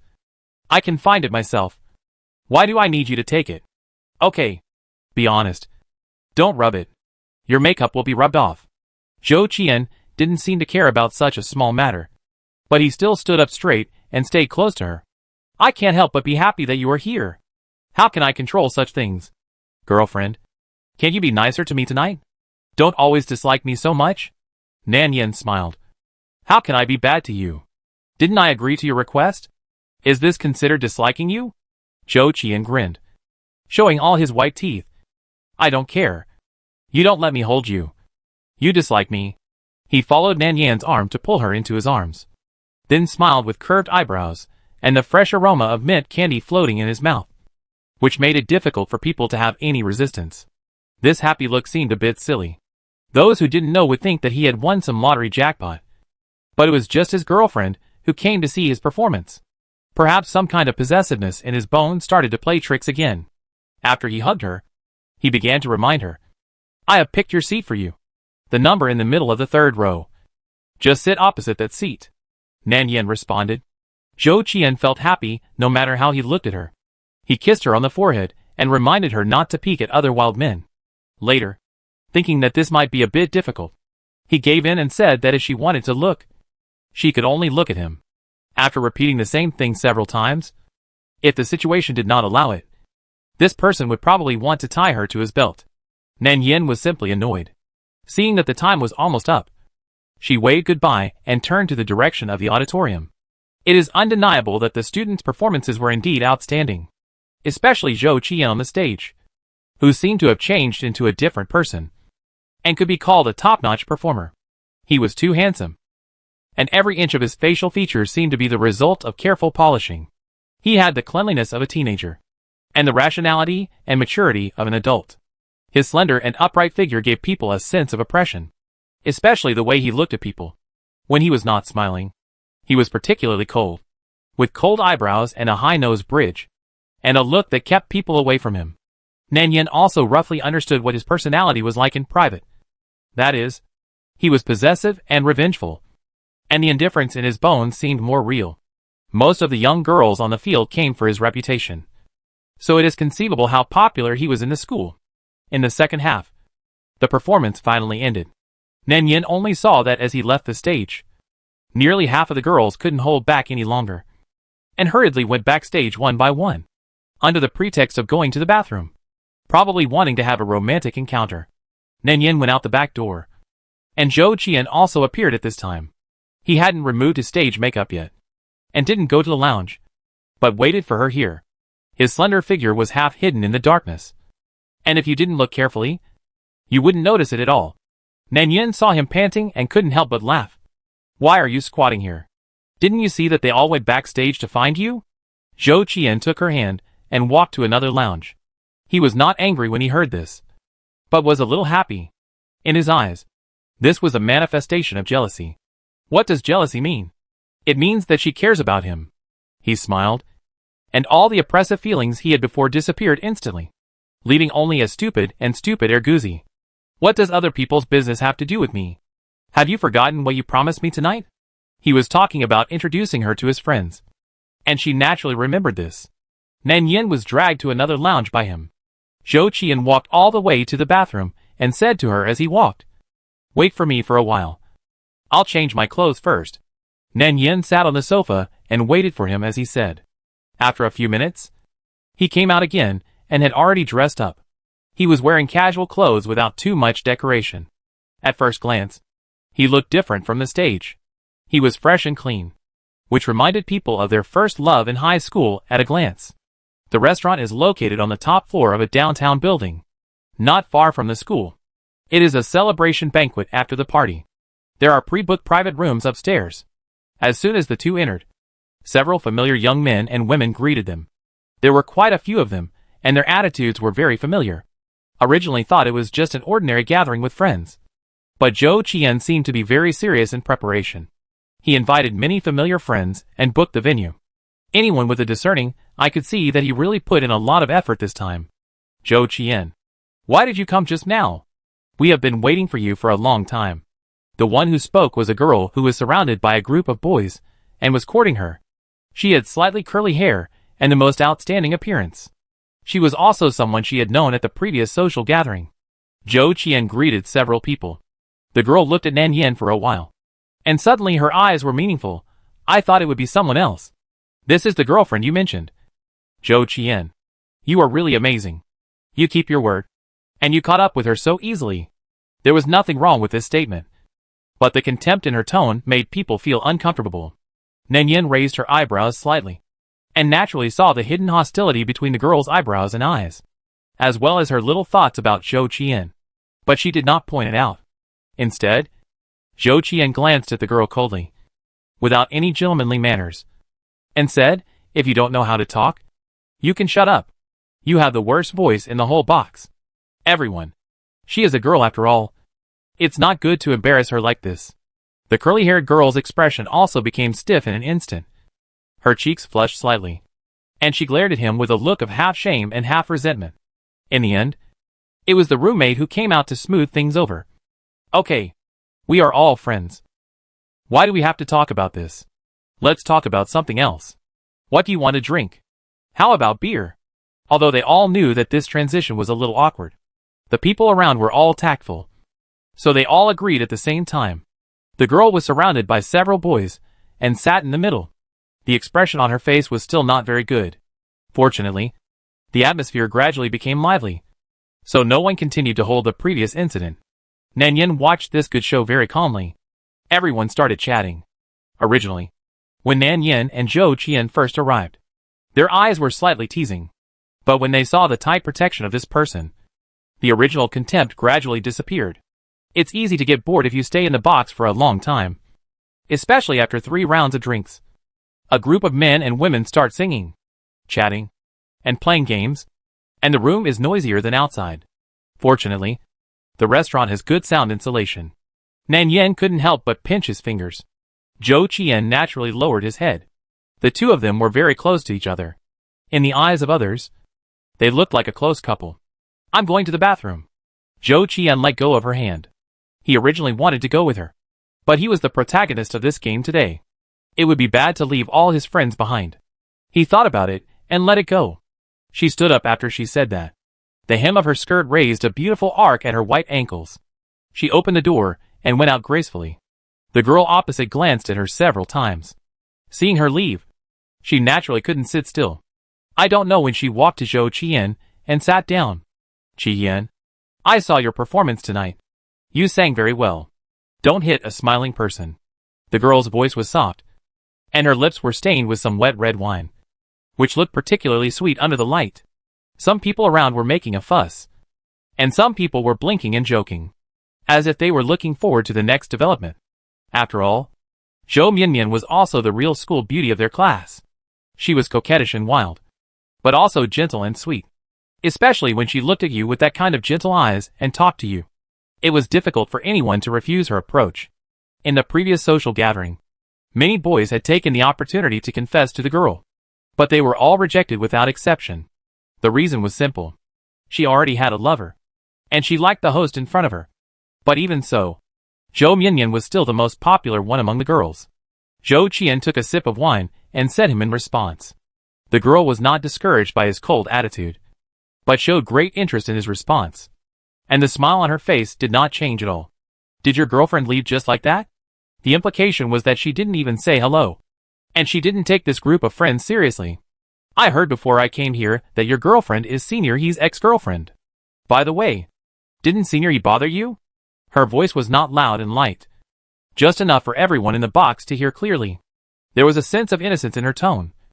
as if she had accidentally talked about this topic. Just like a little girl in gossip. Zhou Qian said picked up a can of beer on the table and handed it over, patted the girl's shoulder quite gently, and reminded her, come on, drink more. He smiled gently and handed the glass over. This smile seemed more like encouragement to Zhou Mianyan. She was a little embarrassed and waved her hand, saying, no, thank you. I don't drink at night. Zhou Qian pressed the corners of his mouth, still smiling, but there was not much smile in his eyes, and they were chilly. If you don't drink, then eat more fruit, he whispered, revealing a strange tenderness. You have to choose something. If these can't stop your mouth, I don't mind finding someone to help you stop it. As soon as these words came out, the girl's face changed immediately. It turned red quickly at a speed that was almost visible to the naked eye. And then it was a kind of shame that was hard to ignore. It was probably because there were too many eyes looking at her, and even her friends around her felt embarrassed for her. However, no one expected Zhou Qian to say such a thing at the banquet. He had no gentlemanly manners that a boy should have. Zhou Mianyan, who felt embarrassed, reacted at this moment, especially when he saw the strange and teasing eyes of his companions. In a moment of impulse, he blurted out, everyone knows your relationship with Yan Zhou. You stole his girlfriend for revenge. Only Su Nanyan is so stupid that she has been kept in the dark by you until now. Zhou Qian's face suddenly changed. She regretted it a little after she finished speaking, thinking that she was too impulsive. But it was too late. Almost everyone in the box heard it. The atmosphere suddenly became a little subtle, especially when a boy next to him saw Su Nanyan standing behind the door. His expression on his face was almost distorted. What the hell is this? He coughed hard a few times and winked at the two of them. Mian, what are you talking about? What's the point of cheating and revenge? We are all friends. Is it necessary to make such a fuss? Why don't you apologize to them quickly and let this matter be over? Zhou Mianyan was angry and couldn't listen to the persuasion. When did I say anything nonsense? Didn't you tell me about this? Besides, you heard it at the social gathering that day. He was just joking. The friend who was advising him was almost crying. How can it be the same? What he said was just a joke, and it shouldn't be taken seriously. Besides, based on his attitude, could he just be joking? But now that things have come to this point, it's too late to save the situation. Especially when the two saw Su Nanyan standing behind the door. Their expressions were as if they had seen a ghost. Zhou Qian's face was frighteningly ugly. Zhou Mianyan felt that the gaze on her was like a knife. If there were no other people around, she felt that she would be beaten by this person. She subconsciously forced a smile. She took a few steps back dryly. In the quiet space, everyone's eyes unconsciously focused on the two of them. Zhou Qian felt flustered, and his chest was stuffy, as if he was hit hard by someone. He forced himself to calm down and wanted to walk to Nanyan's side. Not. Is it true? Before he finished speaking, he was interrupted by Nanyan. Zhou Qian's body froze, and the whole person seemed to be nailed by a nail. The words he had prepared suddenly disappeared, and he couldn't say anything. Nanyan smiled at this time. She looked up at him, her eyes gentle as if she didn't take it to heart at all. I just want to ask you one question. Is what she said just now true? Zhou Qian didn't dare to breathe. He wanted to say something, but at this moment, his throat was dry as if he had swallowed a handful of sand. And he couldn't say anything. Things are not what you think. His voice was dry and a little hoarse. But he still forced himself to explain. I did think so at first. But later I was serious. After he explained, he looked at her reaction. But he found that it was not the same as he imagined. Nanyan lowered her eyes and smiled. And a faint luster flashed in her eyes, without the expected anger and sadness. Zhou Qian felt that something was wrong. He wanted to walk over and touch her, to explain things clearly. But before his fingers touched her, he heard a light and shallow voice in front of him. Since we've already said that, let's just break up. Nanyan smiled at him, and said without any hesitation, after all, I'm tired of playing with you. It's a waste of time to keep playing these little tricks between lovers with an immature young man like you. Her tone was light, as if in her eyes, breaking up was just an ordinary little thing that was not worth mentioning. Zhou Qian finally reacted. There seemed to be some clues running through the whole process. He finally understood why Nanyan always had that dispensable attitude when facing him, why he always felt a sense of loss of being ignored, and why he could never feel her care. because this was not an illusion at all. She had never taken him seriously from beginning to end. Zhou Qian came back to his senses and said in a cryptic voice, "So, you were lying to me from the beginning to the end when you were with me. What else do you think?" Nanyan pursed her lips and smiled gently. "Do you think I'm stupid? So stupid that I can't see through your tricks? Or do you think I would like someone like you and be so naive that I think I can get revenge on him by stealing his girlfriend? You're only hurting yourself." Every time she said this, Zhou Qian's face turned paler, and by the end, the color on his face almost disappeared. After saying these words, Nanyan was too lazy to stay, picked up the bag on the sofa with one hand, turned around, and was about to leave here. Zhou Qian wanted to follow, but she nailed him to the spot with a light look. She didn't even give him a chance to apologize. Nanyan left without hesitation. The men and women around him looked at each other in bewilderment. No one expected this result. A good party ended like this. Everyone was a little embarrassed, especially the girls led by Zhou Mianyan. She wanted to go up and talk Zhou, but she was interrupted by Zhou Qian with an expressionless face. "Get out." Seeing him like this, everyone came to their senses. In order to avoid being affected by this farce, they left one after another. Zhou Qian, who was left alone, touched his chest and felt a kind of pain inexplicably welling up in that place, as if a thin silk thread was piercing his heart, pulling it, and it hurt faintly. The pain was not enough to tear the heart apart, but it was so fine and dense that it was hard to ignore. Chapter 63, Best Friend as a Shield. Nanyan had never expected that this transfer would be so sudden. She was said to be slacking off in the last world, which not only wasted too much time, but also seriously affected the progress of the task. So this transfer break was temporarily cancelled. And then, the whole person was mercilessly thrown into the next world by the system. She didn't even have a chance to catch her breath, and followed a familiar feeling of dizziness. After her brain went blank, Nanyan, who regained consciousness again, only felt that her whole body was slightly cold. Her hands and feet were so cold that she thought she had fallen into an ice hole, and her limbs were a little stiff and uncontrollable. She subconsciously rubbed her sore and astringent eyes, but she found that her face was full of tears, and there was still a circle of tightness on her skin after the tears dried. This is not a good state. Before she could react to what happened, her whole body suddenly stumbled forward uncontrollably. Nanyan was startled, and then she found that her chin was pinched, and she was forced to look up and look directly at the man in front of her. "Do you want to know the reason? Okay, then I'll tell you. From the beginning to the end, the only person I like is Fong Wanru.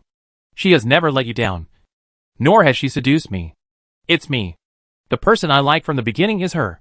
I chose to be with you at the beginning, just because she has the best relationship with you, and you are my only chance to contact her and get close to her. Now you understand. You think she betrayed you, but in fact she doesn't know anything at all.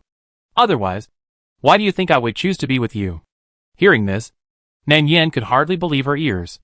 There are such shameless people in this world, and he can say it so confidently. Her pupils dilated slightly, suppressing the emotion surging in her heart. She was about to say something, but found that her throat was sore and choked, and she couldn't say a word. The tears that had accumulated in her eyes seemed to be out of control, and fell heavily, hitting the back of the hand of the person in front of her. Warm and desolate, Nanyan originally wanted to stop crying, but her body's reaction was out of control, and her tears kept falling like beads with broken strings, as if she wanted to cry out all the grievances in her heart in recent years. She could only open her eyes and look at the person in front of her with sadness. But she was hoping that this reaction would pass soon. And the other party was so angry. Guy had not expected her to react like this. Unlike the previous quarrels, she was crying silently. He seemed to be burned by the sudden tears, and his fingers loosened subconsciously. His eyes fell on that face unconsciously, but he found that her face was pale and almost transparent, and there was no trace of blood on her lips. The whole person was in a desperate state on the verge of collapse. The man frowned instantly, especially when he saw her pitiful and aggrieved expression. He didn't know what was going on, and a rare feeling of irritability and guilt inexplicably surged in his heart. At the beginning, the necklace that was given by mistake made the two of them become boyfriend and girlfriend. He also tried to accept her feelings, but found that he couldn't do it at all.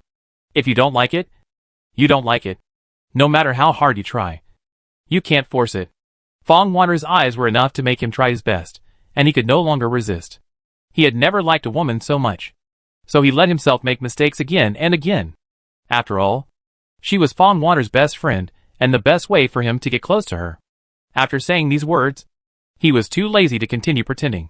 He didn't even want to look at the woman in the house. He turned around, picked up his coat, and walked out the door. This is good. It's completely clear. He was tired of the affectionate boyfriend he pretended to be in front of her 24 hours a day. He hated that he had to carefully hide his true feelings in his heart even when he liked someone. And he had to worry about her jealousy, sensitivity, anxiety, and other terrible little thoughts. Very bored. He has always liked only one person, Fong Wanru. He has liked her for 6 years, and it has long been engraved in his bones. It has become a habit, and can no longer be removed. The man left quickly, and there was no movement after a while. Nan Yen made sure that there was no noise outside. And then she shook her body, and sat on the sofa. She twisted her almost stiff limbs, wrapped herself with the blanket on the sofa, and her head was dizzy. A plot was transmitted into her mind. This is probably a bloody story in which the villain male protagonist tried to get to the top by any means, but was eventually defeated by the gentle and affectionate male second. And her identity this time was not a vicious female supporting role, but a pure and unlucky and tragic big wronged. The original owner Zhou Nanyan was the upper and lower bunk roommate of the female protagonist Fong Wanru during college. The two had very different personalities, tastes, and hobbies, but they were particularly compatible. So they got along best in the whole dormitory and even in the class. Commonly known as a good girlfriend, Fong Wanru has a good personality and is beautiful. She is very enthusiastic when doing things. She is like a little sun that warms and shines on everyone around her all the time. Such a unique girl is naturally loved by the men around her, including her boyfriend Jiang Xiaoyan. If all the feelings in this world are the kind of you like me, and I happen to like you, then there won't be so many secret loves and crazy men and women in this world. Jiang Xiaoyan likes Fong Wanru. But Fong Wanru already has a boyfriend, and both of them are each other's first love. The two have been together from the young and ignorant high school period to college, and have been together for 6 or 7 years. Their emotional life is very stable, which makes many people who try to get promoted feel very frustrated, unable to get promoted directly. Jiang Xiaoyan can only settle for the second best, hiding all his feelings in his heart, and then staying by the heroine as a friend. And the relationship between him and Zhou Nanyan is completely the result of a misunderstanding, because until the day before they started dating, his impression of Zhou Nanyan was still the girl next to Fong Wanru, who looked okay and had a good personality. Fong Wanru was the main character of the incident, and she was just the one who was taken care of. It was also because of Fong Wanru that Jiang Xiaoyan had always been very good to Zhou Nanyan.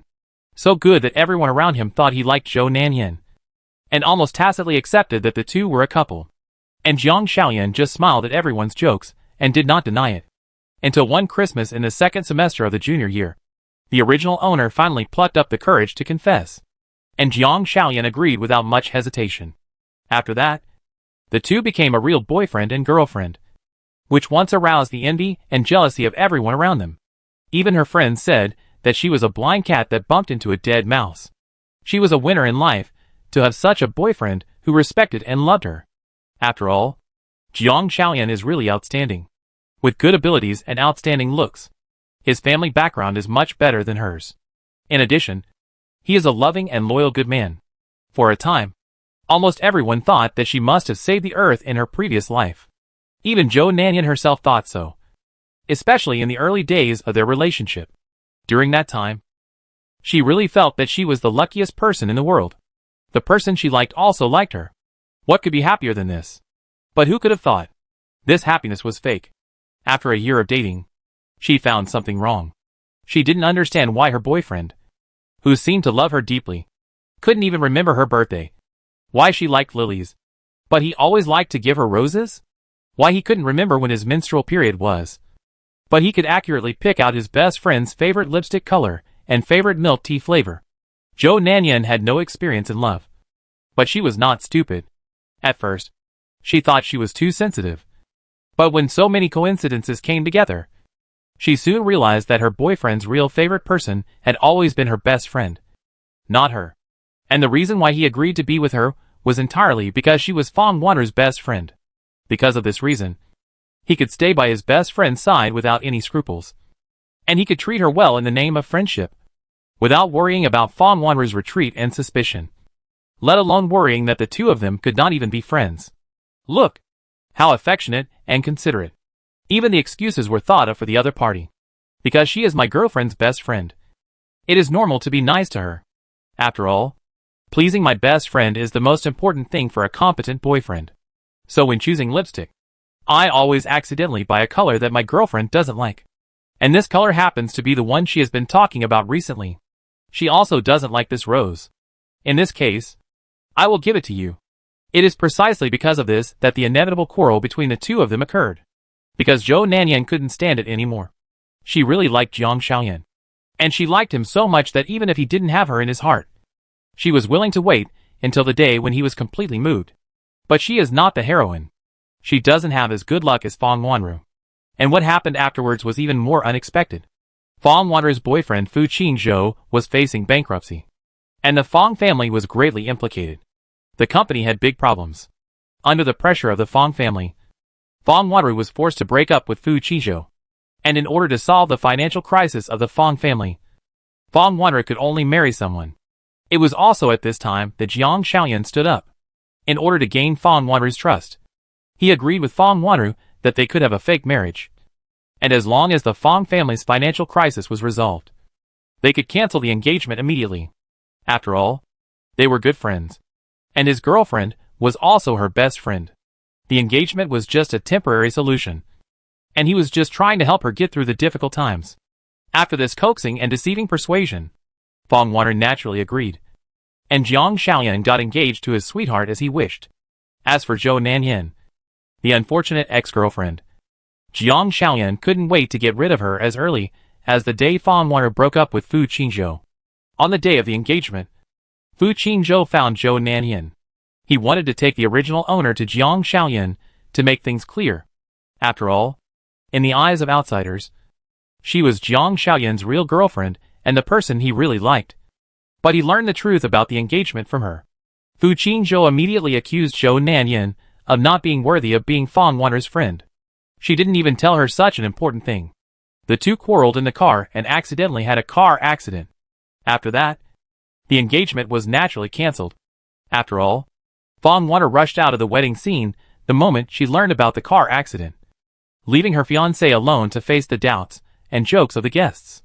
After the car accident, Fu Qingzhou suffered some minor injuries.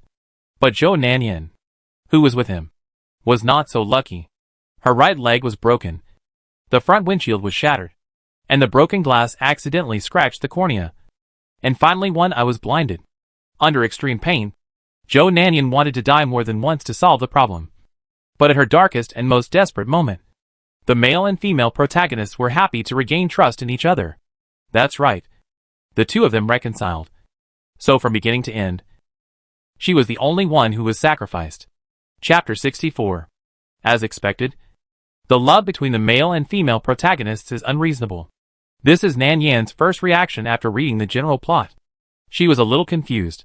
Why did Fu Qingzhou, the male supporting role, suffer nothing except minor injuries in the same car accident, while the original owner was blind and had a broken leg?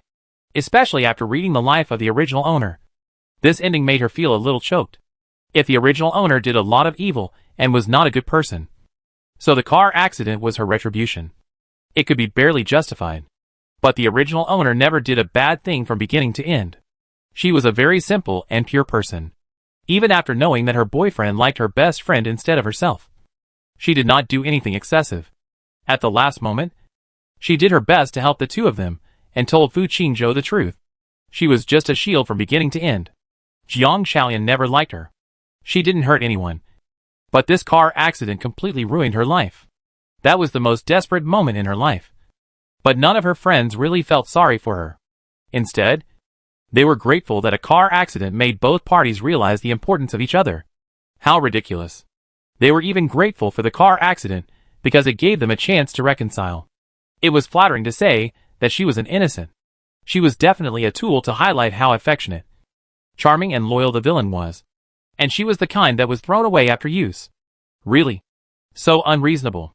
Now that Nan Yin entered this world, it was the beginning of the story. She had been dating Jiang Xiaoyan for more than a year. It was also during this time that Zhou Nanyan finally discovered her boyfriend's true thoughts hidden deep in his heart. But this was also accidental. After all, every time she suspected that her boyfriend didn't like her, her friends would think she was too sensitive. This time, it was because Fang Wanru had a quarrel with Fu Qingzhou. Jiang Xiaoyan saw that she was in a bad mood. So he asked someone to go out for dinner together. The two of them ate, drank and had fun all day outside. Zhou Nanyan, who was stood up, was heartbroken when she knew about this. She couldn't understand why her boyfriend had time to eat with Fang Wanru, but didn't have time to go to the movies with his girlfriend. What kind of logic was this? It was also because of this quarrel that the two of them broke up completely. She asked him a lot of questions, almost asking all the doubts and sensitivities in her heart at once. Finally, she asked, "Do you like Fang Wanru?" And Jiang Xiaoyan didn't deny it. Not denying means acquiescence. So Zhou Nanyan understood everything in an instant. Why her boyfriend only became particularly considerate when she talked about her bestie. Why he seemed to love her so much. But even her touch was particularly repelled. Everything was because she was not the person he liked at all. And then, what happened after she entered this body? That is, the words she heard tonight. After sorting out the plot in her mind one by one, Nan Yin realized that it was already late. She breathed a sigh of relief and found that the tears on her face had dried up and tightened. The severe dehydration of her skin made her feel very uncomfortable. She simply stood up and went to the bathroom to wash her face. After wiping off the water stains, she looked up at her face in the mirror again. Her skin was white and smooth. Her face was beautiful and elegant. And she had a very gentle appearance. There is no doubt that her appearance is not bad. And it can even be said to be outstanding. It is just different from the passionate and bright appearance of the heroine. She will not leave a very deep impression at first sight. But there is a clean and gentle temperament between her eyebrows. This appearance can easily remind people of their most admired beautiful first love in high school. Whether crying or laughing, it can quickly arouse people's desire to protect. No one likes this look. Nan Yin breathed a sigh of relief, sighing that the male protagonists are all gentlemen who only look at their personalities and not their appearance. After determining the next target, Nan Yin returned to the house and tidied up the clothes scattered in the living room. After making sure that there was no omission, she went back to the bedroom to rest. Speaking of which, she was able to live in this house because of Fang Wanru. After graduation, she and Fang Wanru entered different departments of the same company for internships. The original rental house was too far from the company, which caused Fang Wanru to be late for work. She remembered that she only mentioned this matter to her boyfriend. And then Jiang Xiaoyan directly took out a property under his name for the two to live in temporarily. At that time, she thought that her boyfriend felt sorry for her and couldn't bear to see her get up early to catch the bus. She was moved beyond words. But she didn't know that the one he really felt sorry for was Fang Wanru. And she was just the one who came along. Later, Fang Wanru moved in with Fu Qingzhou. And because she was Jiang Xiaoyan's girlfriend, she stayed in this house until Jiang Xiaoyan moved in. And the two officially lived together. Living in the same room is actually similar to sharing a house. Jiang Xiaoyan is busy with work and doesn't come here very often. Moreover, to her, Jiang Xiaoyan is the one who feels dangerous. After all, he is very averse to even the normal hand holding between lovers. Not to mention any other intimate interactions. It can be said that during the time they lived together, they were innocent and even kissed very rarely. They were so pure that they didn't seem like normal adult men and women. The next morning, Nan Yin got up early. After washing up, she happened to hear the sound of the door opening in the living room. Jiang Xiaoyan is back. He came back this time to pack his luggage. He had already talked to that point last night, and it was impossible to continue. Besides, for him, there was really no difference between having a girlfriend and not having a girlfriend. Moreover, he felt that both of them needed time to calm down. But what made him a little weird was that the other party seemed to have been waiting for him in neat clothes. Jiang Xiaoyan's impression of this girlfriend was still on her unkempt appearance last night when she broke down and cried. He suddenly saw her wearing a white dress and standing there quietly, as if everything last night was his illusion. Jiang Xiaoyan frowned, wondering what she was thinking. But then, he softened his expression. Because no matter what, it was impossible for them to continue. "Are you really going to break up with me?"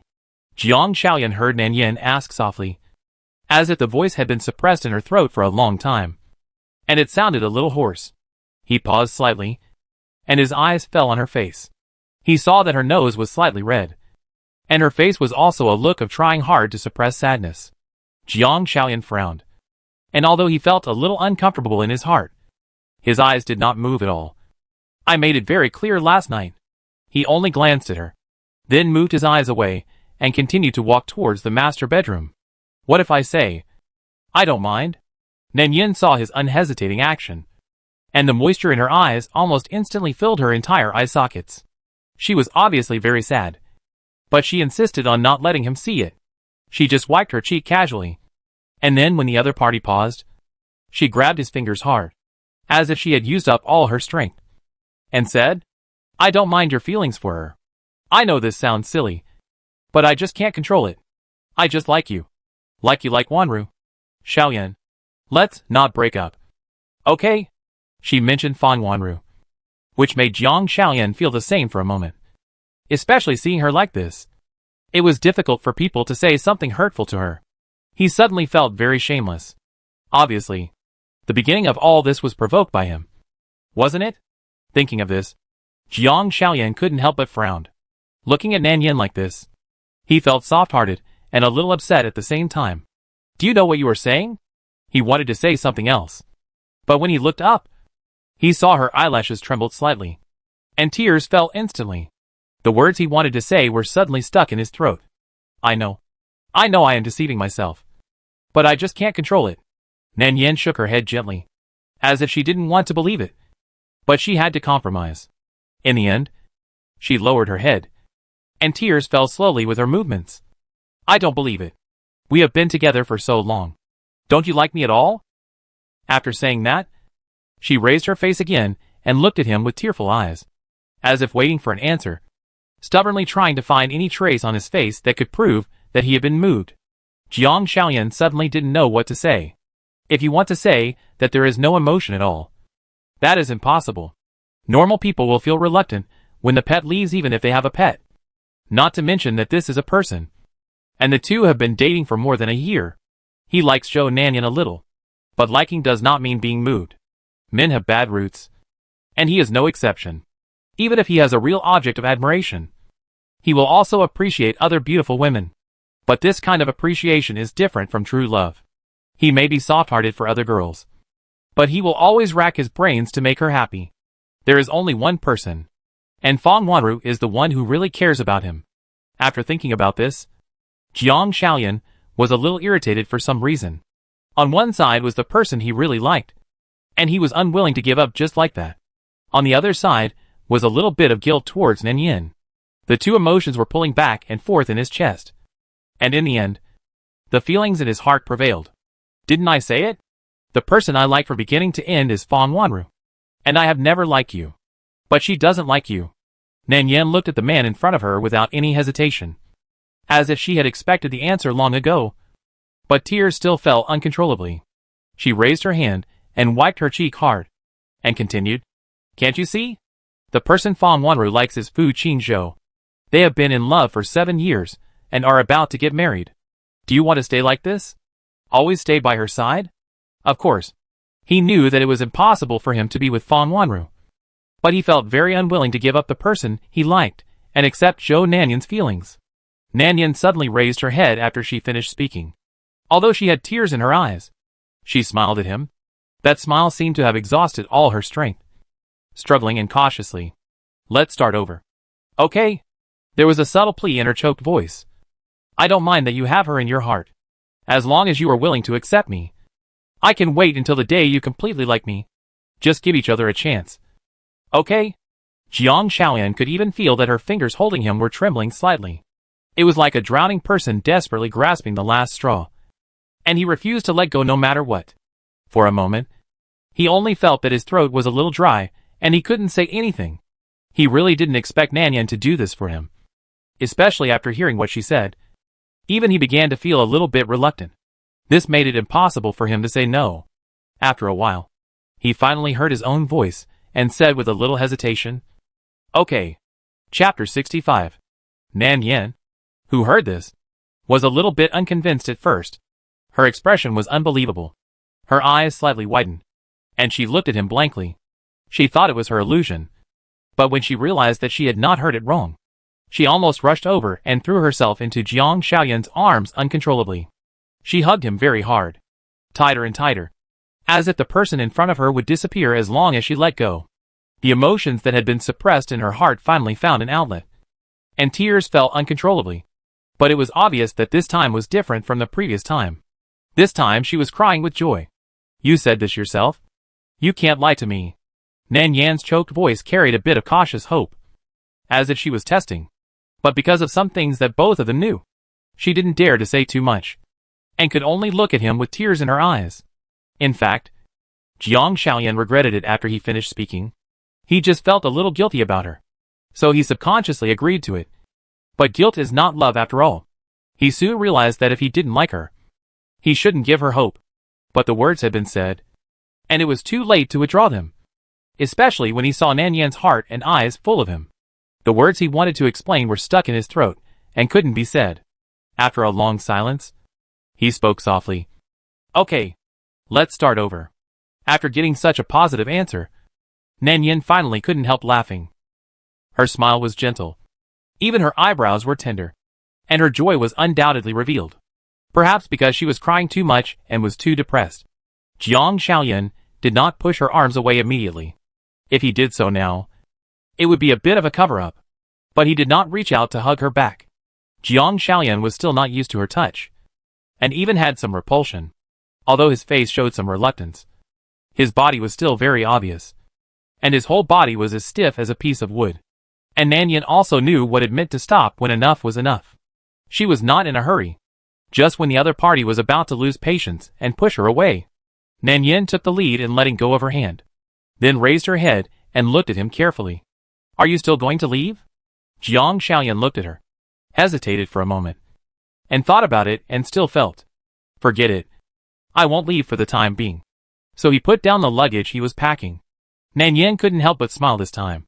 Her eyes almost curved into crescents, and her mood finally calmed down. "It's good that you don't leave.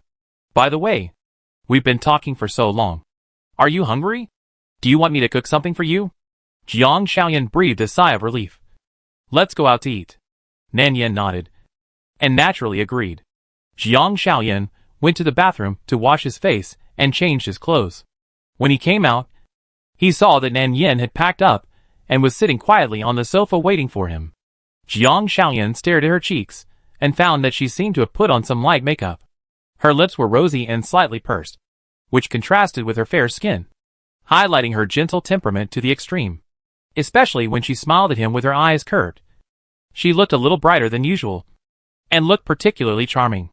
Under normal circumstances, he probably wouldn't have noticed it, mainly because a lot of things happened in the past few days, and everything was related to her. So sometimes his attention would unconsciously shift to her, and he couldn't help but look at her a few more times. But it feels a bit strange after looking at her too much. Such Nan Yan always makes him feel a little familiar, and there is a sense of inexplicable disobedience. But he can't tell where it is. In fact, the number of times they have dated and eaten together is not very many. The few dates were all because of his busy work. In the end, they ended halfway through the meal in a hurry, and they didn't even watch movies a few times. Nan Yan is not the kind of person who is particularly proactive, and she doesn't ask for much. She is easy to satisfy. Generally, she will listen carefully to what he says. She is a very qualified girlfriend, gentle and considerate, and the type that most men like. But this majority does not include him. Jiang Shaoyan wanted to take her to eat Western food, but was rejected by Nan Yan. Instead, she took him to a nearby noodle restaurant with high spirits. The noodle shop is not big and a bit old, but it is very clean inside and outside, which shows that the store service is very meticulous. Since graduating from college, Jiang Shaoyan rarely comes to such places to eat. Looking at the simple living environment around him, he is still a little uncomfortable for a while, but he feels a little novel. He thinks this is not something she would do. If it were Fang Wanru, maybe it would be possible. In his impression, Wanru loves to eat, especially this kind of snacks with a very folk flavor. For a while, she was also obsessed with exploring various small shops that were not very famous, but quite amazing, recording various delicacies, and then excerpting them into a book as a souvenir. These shops are usually hidden in some roadside alleys, and some deep alleys with twists and turns. She can accurately find places that most people have never heard of. During that time, Fu Qingzhou was busy with work and had no time to accompany her. It was almost him who accompanied Fang Wanru to taste all kinds of niche food near the university. Thanks to her, the two spent a very happy time. However, Zhou Nanyan was different. Maybe it was because of her slow personality. He could vaguely feel that Zhou Nanyan was always a little unconfident in front of him. The less confident people are, the more they value face. Especially in a relationship. They always hope to show their best side to each other. So she rarely accompanies him to eat in such places. Nanyan ordered 2 ramen. The boss was a middle-aged man with a turban. He was quick and agile. When he saw a customer coming, he immediately smiled enthusiastically. Okay. 2 servings. Right. Do you want spicy ramen? Yes. More. The two found an empty seat and sat down. Nanyan sat opposite him. When she heard the boss's question, she almost didn't hesitate and quickly agreed. Hearing this, Jiang Shaoyan glanced at her and suddenly found that he couldn't understand her thoughts. He remembered one of the few things about her preferences. That is, she had a very light taste and didn't like spicy and stimulating food. But today was a little ominous. He couldn't help asking, "Don't you dislike eating these?" Nanyan seemed a little surprised. She didn't expect that he could still remember her taste. She smiled at him and said, "I always have to change my taste. Besides, this restaurant is very good. Maybe I will like it very much." This is normal. Jiang Shaoyan didn't say much, but the sense of disharmony in his heart became stronger.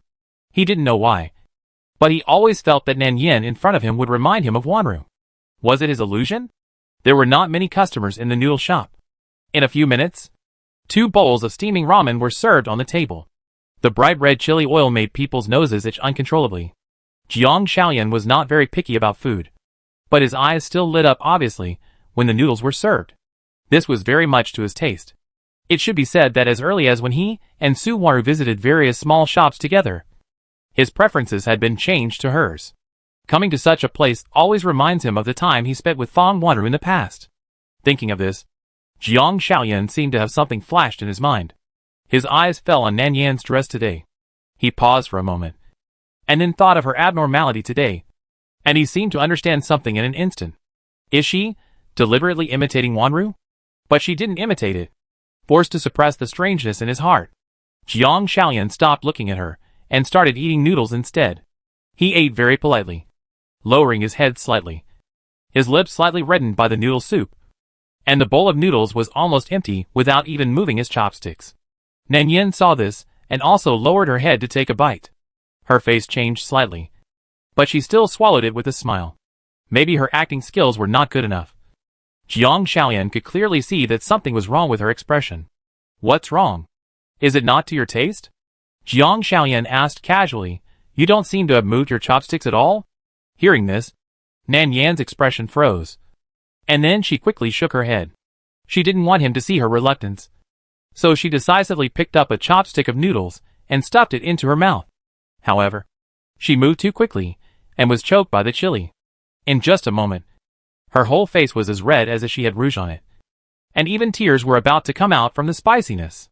Cough, cough. Nanyan coughed non-stop. Jiang Shaoyan frowned, poured her water, and patted her back. Forget it. If you don't like it, don't eat it. Drink some water first. Hearing this, Nanyan seemed to be more anxious, as if she was afraid that he would not believe it.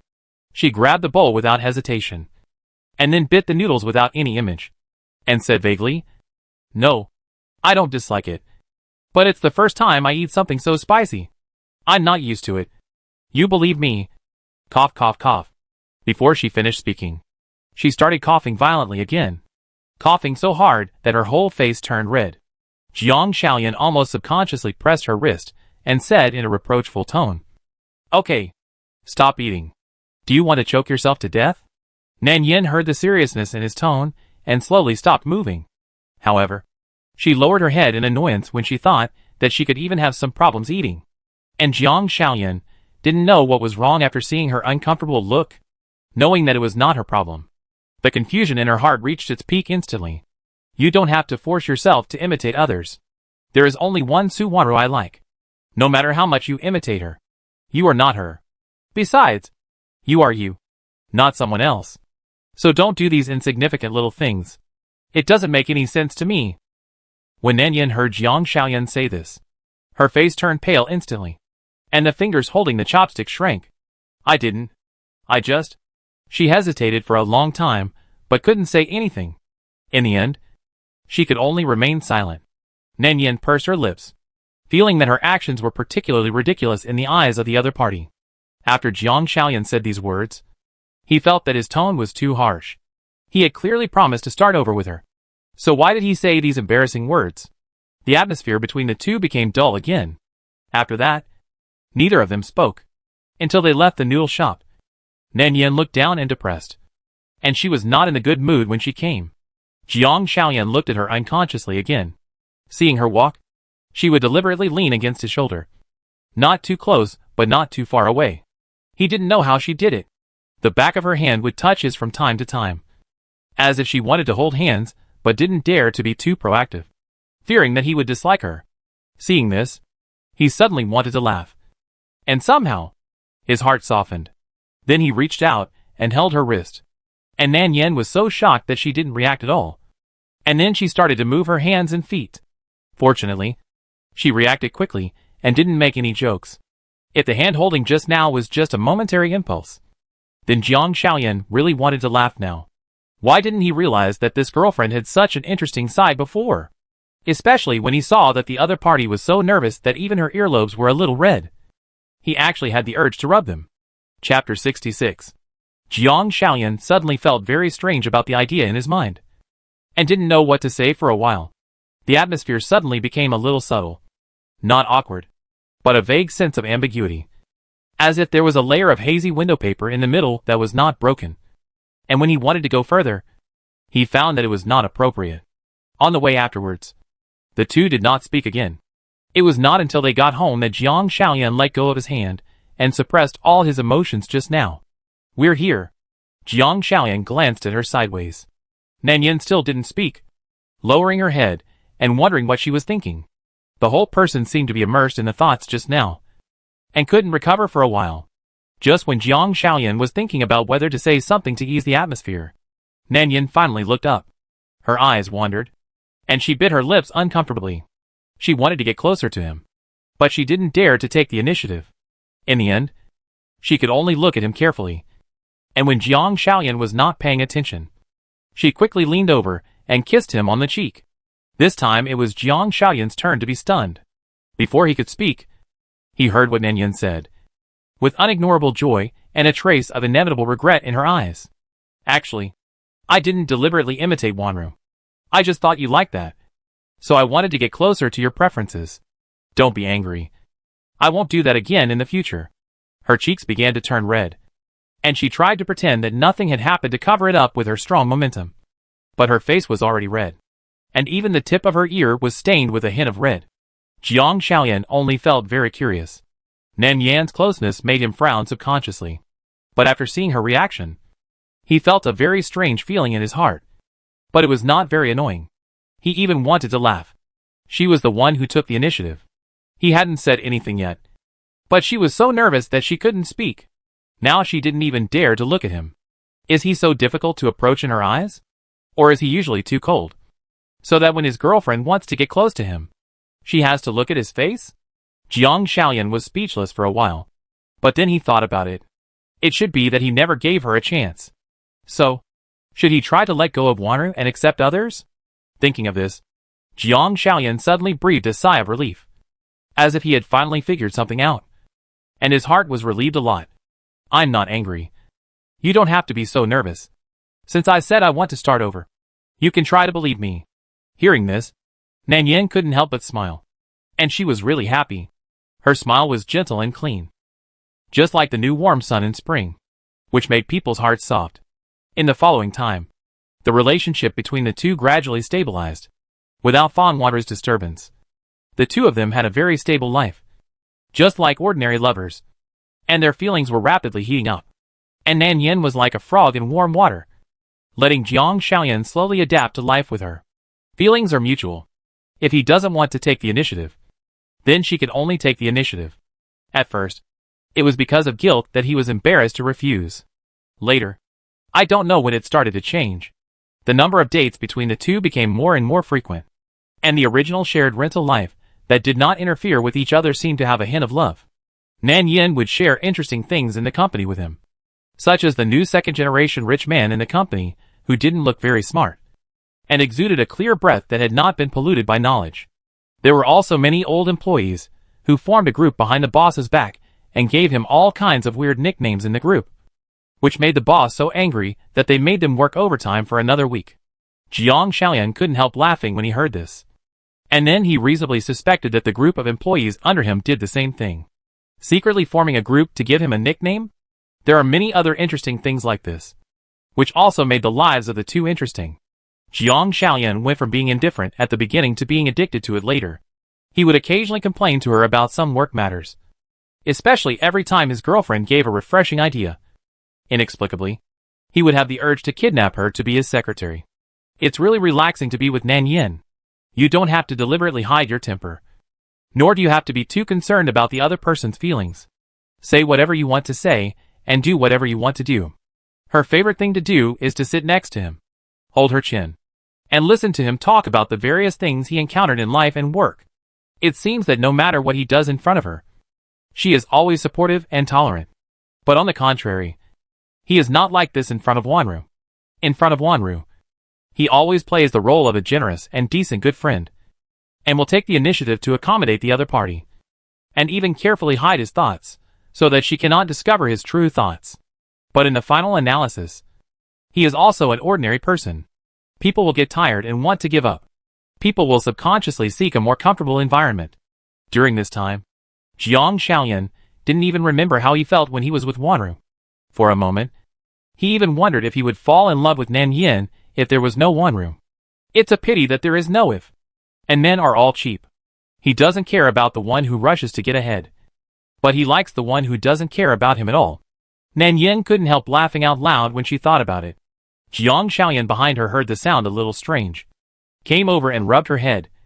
What are you thinking about? Laughing so happily? Of course I'm thinking about you. Nan Yin looked like she knew the answer, and reached out to adjust his turned-over collar, smiling with curved eyebrows and a smile on her face that was visible to the naked eye. Jiang Xiaoyan was not surprised to hear this, as if he had gotten used to her occasional little thoughts, and sometimes even felt helpless. Since that talk, his girlfriend has become more lively and bolder, and dares to say something to tease him from time to time. But if he really wants to be serious with her, she will immediately become timid and squat beside him honestly, like a docile little quail, and will not move unless poked. But strangely, he doesn't hate her at all, even when she heard her say she missed him. It is undeniable that her mood inexplicably became much happier. Jiang Xiaoyan raised the corner of his mouth and responded in a low voice. What do I have to miss? Can't I see you every day? Besides, you can come to me if you miss me. I'm not stopping you from coming. Nan Yin hadn't reacted yet after saying this, but he felt a little uncomfortable. It sounded like he was asking his girlfriend to visit him on set. When did he become so hypocritical? Jiang Xiaoyan reached out and patted her head, and changed the subject very stiffly. Okay, let's not talk about this. Tomorrow is the weekend. Do you want to go out for dinner with me? Hearing this, Nan Yin couldn't help but look up and glance at him, and her eyes became resentful. Didn't we agree last week that your whole day this Saturday belongs to me? Jiang Xiaoyan, you are not allowed to regret it. When she said this, Jiang Xiaoyan remembered it. It seems that there was such a thing. She also said that she would prepare a surprise for him, but she was too busy with work in the past 2 days, so she forgot it for a while. Now I think of it and feel a little embarrassed. She coughed and said, when did I regret it? I just forgot for a moment. But what are you going to do tomorrow? Hey, what's that smell? Something seems to be burnt. Before Jiang Xiaoyan finished speaking, he saw Nan Yin standing up in a hurry, and then quickly rushed into the kitchen, turning off the fire while complaining. Oh, it's all your fault. I forgot to turn off the fire when I was cooking soup. It's over now. Jiang Xiaoyan was amused and angry by her action, and he had no choice but to hold his forehead and admit it. You can blame me for this kind of thing? Why haven't I seen you so unreasonable before? Also, can you move slower? Be careful not to fall down in such a hurry. As a result, before he finished speaking, he heard a bang from the kitchen. There was a loud bang. Then, there was the sound of a porcelain bowl breaking, mixed with Nan Yan's exclamation. Jiang Xiaoyan, who was shocked, rushed into the kitchen before he figured out the situation inside. And his tone was full of concern. I told you to be careful. Why are you still so careless? What's wrong? Did you get burned? He pulled Nan Yan's fingers and checked them repeatedly. Nan Yan was still a little dazed for a while. She didn't see where she was burned. She just felt a little pain in the palm of her hand. As a result, Jiang Xiaoyan pinched her fingers, blowing and blaming. I told you to be careful. Why didn't you listen? Isn't it a bowl of soup? If it's burnt, it's burnt. Can't you wait until it cools down before pouring it? Why do you have to be so anxious? After speaking, Jiang Xiaoyan kicked away a piece of debris at his feet. And then, he saw the current situation in the kitchen. The floor was full of debris. And the soup splashed from the bowl was all over the floor. And some even splashed on her legs. The more he looked at her, the angrier he got. He picked her up horizontally. And then, in the other person's surprised eyes, he carried her to the sofa and sat her down. Then he turned around and began to look for the burn ointment in the boxes and cabinets. Nan Yan also came to her senses at this time. She felt that this was just a minor injury, and there was no need to make such a fuss. She said a little embarrassedly, I'm really fine. It's just that 2 fingers were burned. It doesn't hurt now. Besides, I was wearing thick pants. And the splash soup didn't burn me at all. As soon as she finished speaking, Jiang Xiaoyan also found the burn ointment. When he walked over with an expressionless face, he gave people a strong sense of oppression. Nan Yan pursed her lips and immediately stopped talking honestly. He sat down, and Nan Yan cooperated by extending her fingers. The position of her fingers had already started to blister. Jiang Xiaoyan frowned, obviously not expecting it to be so serious. His fingers were slender and dexterous, and his powerful knuckles clenched her slightly red palm from the burn. With a light press, Nan Yan couldn't help but let out a light hiss. Lighter. Lighter. Jiang Xiaoyan couldn't help but glance at her at this time and snorted softly. Didn't you say it didn't hurt? Why do you look so pitiful? After thinking about it, he still felt very angry, and pinched her fingers to check repeatedly. Don't you see how painful it is? Is this called nothing? He said words of teaching, but subconsciously lightened his strength, frowned slightly, and gently rubbed the ointment with his fingers. A light smell of Chinese medicine immediately dissipated in the air, and it was applied to Nan Yan's hands. It was cool and instantly relieved the pain on the fingertips. Nan Yan looked down at Jiang Xiaoyan, who was applying the ointment to her seriously, and the corners of her lips that were originally pursed seemed to bend uncontrollably. Xiaoyan, you are so nervous about me? She was really happy. Her eyes slowly fell on the other's lips, and she couldn't help but lean over and kissed him, like a dragonfly touching the water. She left quickly, but her cheeks turned red involuntarily. Jiang Xiaoyan paused. He didn't say anything to deny it, but his ears turned red uncontrollably. Perhaps the atmosphere at the moment was too ambiguous. He just felt that the kiss just now was like a soft and sticky kitten scratching his heart. But the scratching was not serious. It just made his heart itch.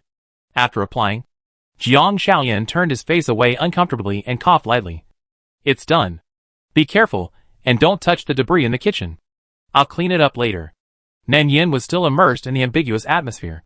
After hearing this, she couldn't help but ask, Can you do it? Can this young man who has never touched the housework really clean up the kitchen? Jiang Xiaoyan couldn't help but glance at her and express dissatisfaction with her doubt. A man can't say no. And cleaning the kitchen is not a difficult thing. By the way, you have been here for the past 2 days. Don't touch water. Don't bother tomorrow. Let's go out to eat. But Nan Yan shook her head and denied it immediately after hearing this. No, I won't go out. You promised me that I will prepare a surprise for you tomorrow. Hearing Nan Yan's stubborn tone, Jiang Xiaoyan stopped what he was doing and looked at her disapprovingly. What day is so important tomorrow? You still have to bother with your injured hand? And Nan Yan couldn't help laughing. You still ask me about this kind of thing? You don't even remember your own birthday. Jiang Xiaoyan finally reacted. It turned out that tomorrow was his birthday. No wonder this person had been telling him a week ago that he must free up this weekend. He originally thought that he was going to accompany her to do something, or to meet someone, but he didn't expect it to be this matter. For a moment, Jiang Shaoyan wanted to laugh. At the same time, he felt a little soft-hearted, and his chest was stuffy. In fact, birthdays are not that important to him. Others will take such things very seriously, but he doesn't care much. His family relationships have always been rather cold. After his parents divorced, they remarried and each had a new family, so he became the redundant one. When he was a child, he watched his parents celebrate birthdays for his brothers and sisters. He had expectations, but the greater the expectations, the greater the disappointment. So he didn't celebrate his birthday much until later. And now, she said, she wanted to celebrate his birthday with him. Jiang Shaoyan was touched and looked up at Nan Yin, seeing her curved eyebrows and smiling as she told about last year's events. Do you remember? We had just been together for a short time on your birthday last year. That day happened to be the school's graduation party. It was Wanru who reminded me that it was your birthday. Otherwise, I wouldn't have known at all. Later, in a hurry, I didn't choose a gift carefully. I just bought you a tie. Wanru also said that the color suits you very well. Her words brought Jiang Shaoyan's thoughts back to the day of the graduation party. But in fact, he had long forgotten what Nan Yin gave him, because he never cared about it. The reason why he was impressed by that day was that Wanru gave him a keychain. It was the first gift from her that he received, so he was deeply impressed. The keychain is still in his pocket. Thinking of this, Jiang Shaoyan glanced at Nan Yin who was talking. And suddenly a rare feeling of guilt rose in his heart, and he was a little uncomfortable. Just when he didn't know what to say to respond to Nan Yin, the mobile phone on the coffee table suddenly rang. The ringtone interrupted what Nan Yin was still saying. Jiang Shaoyan breathed a sigh of relief, stood up, answered the phone, and turned to the balcony. Chapter 67. Shaoyan. Who is it? Nan Yin called him, obviously curious about who was calling. However, Jiang Shaoyan did not respond to her. He frowned, probably because he heard that the environment on the other side of the phone was a little noisy, and his expression was full of worry. Seeing him like this, Nan Yan's originally relaxed expression on her face gradually restrained. She vaguely guessed who the owner of the phone might be, so she stopped asking questions and waited for him on the sofa. But until Jiang Shaoyan finished answering the phone and didn't show any intention of coming back, Nan Yin couldn't sit still. She looked at the balcony several times, and finally couldn't help it. She walked up and held one of his palms, and asked softly, Shaoyan, what's wrong? Jiang Shaoyan still didn't speak, and the expression on his face was a little wrong. Seeing this, Nan Yin gently pinched his fingers, trying to get his attention back, and at the same time carefully tried, Did you encounter any troubles at work again? This time Jiang Shaoyan finally responded to her. No. He lowered his head and glanced at her. Their eyes seemed to meet at a certain moment. Nan Yan's eyelashes moved and she looked away subtly, as if she didn't want to hear what he was going to say next. Wanru had a quarrel with Fu Qingzhou and is now drinking alone in the bar. It's not safe. I'm going to find her. He said this with a very affirmative tone. When Nan Yin heard this, her face changed instantly. She almost subconsciously grasped his palm tightly. Don't go. Why do you have to go when they are quarreling? Shaoyan, please don't go. Okay? We have finally had a peaceful life. I don't want to go back to the way it was before. Shaoyan, please don't easily break this peace. Okay? Jiang Shaoyan saw her pursed lips, her eyes red, and she looked like she was about to cry. He felt sorry for her. He knew what she was worried about. If it was him, he would be the same. But that was not someone else. She was someone he had liked for a long time. He had liked Fang Wanru for 6 years, and it had become a habit. How could he just ignore her affairs? Jiang Shaoyan wanted to push him away, but he couldn't let go of his hand. He could only sigh helplessly. Nan Yin, please don't be like this. Okay? I'm just going to bring her back. I can assure you that what you are worried about will not happen. Nan Yin was not shaking her head without caring. She threw herself directly into Jiang Shaoyan's arms, holding his waist tightly with both hands, not willing to loosen her grip at all. I don't want it. Shaoyan, I don't want to hear your promise. I just beg you not to go. Okay?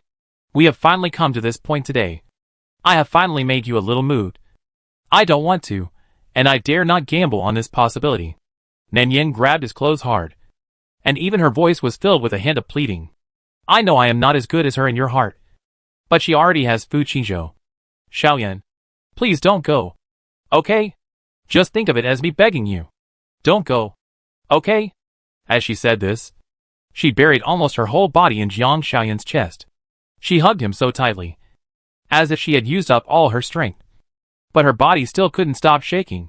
After Jiang Xiaoyan heard what she said, he felt his chest tightening up. An indescribable sour feeling filled his chest, and his heart seemed to be grabbed by someone's hand, making it difficult for him to breathe. Jiang Xiaoyan took a deep breath and forced himself to suppress the discomfort in his heart. For some reason, he had a vague premonition that if he didn't go this time, he would definitely regret it in the future. Wanru was really too important to him. So important that he dared not slack off. No matter how he felt about Nan Yin at the moment, no matter what she said, he would never give up on her. Jiang Xiaoyan was about to push away Nan Yan's hand that was clinging to his waist, and his tone became much stiffer. This is not what you think. Do you know how dangerous it is for a drunk woman to spend the night in a bar? He tried to reason with her. Nan Yan, aren't you friends with her? Can friends just watch her get drunk and ignore her? When did you become so cold? As soon as he finished speaking, Nan Yan seemed a little unbelievable.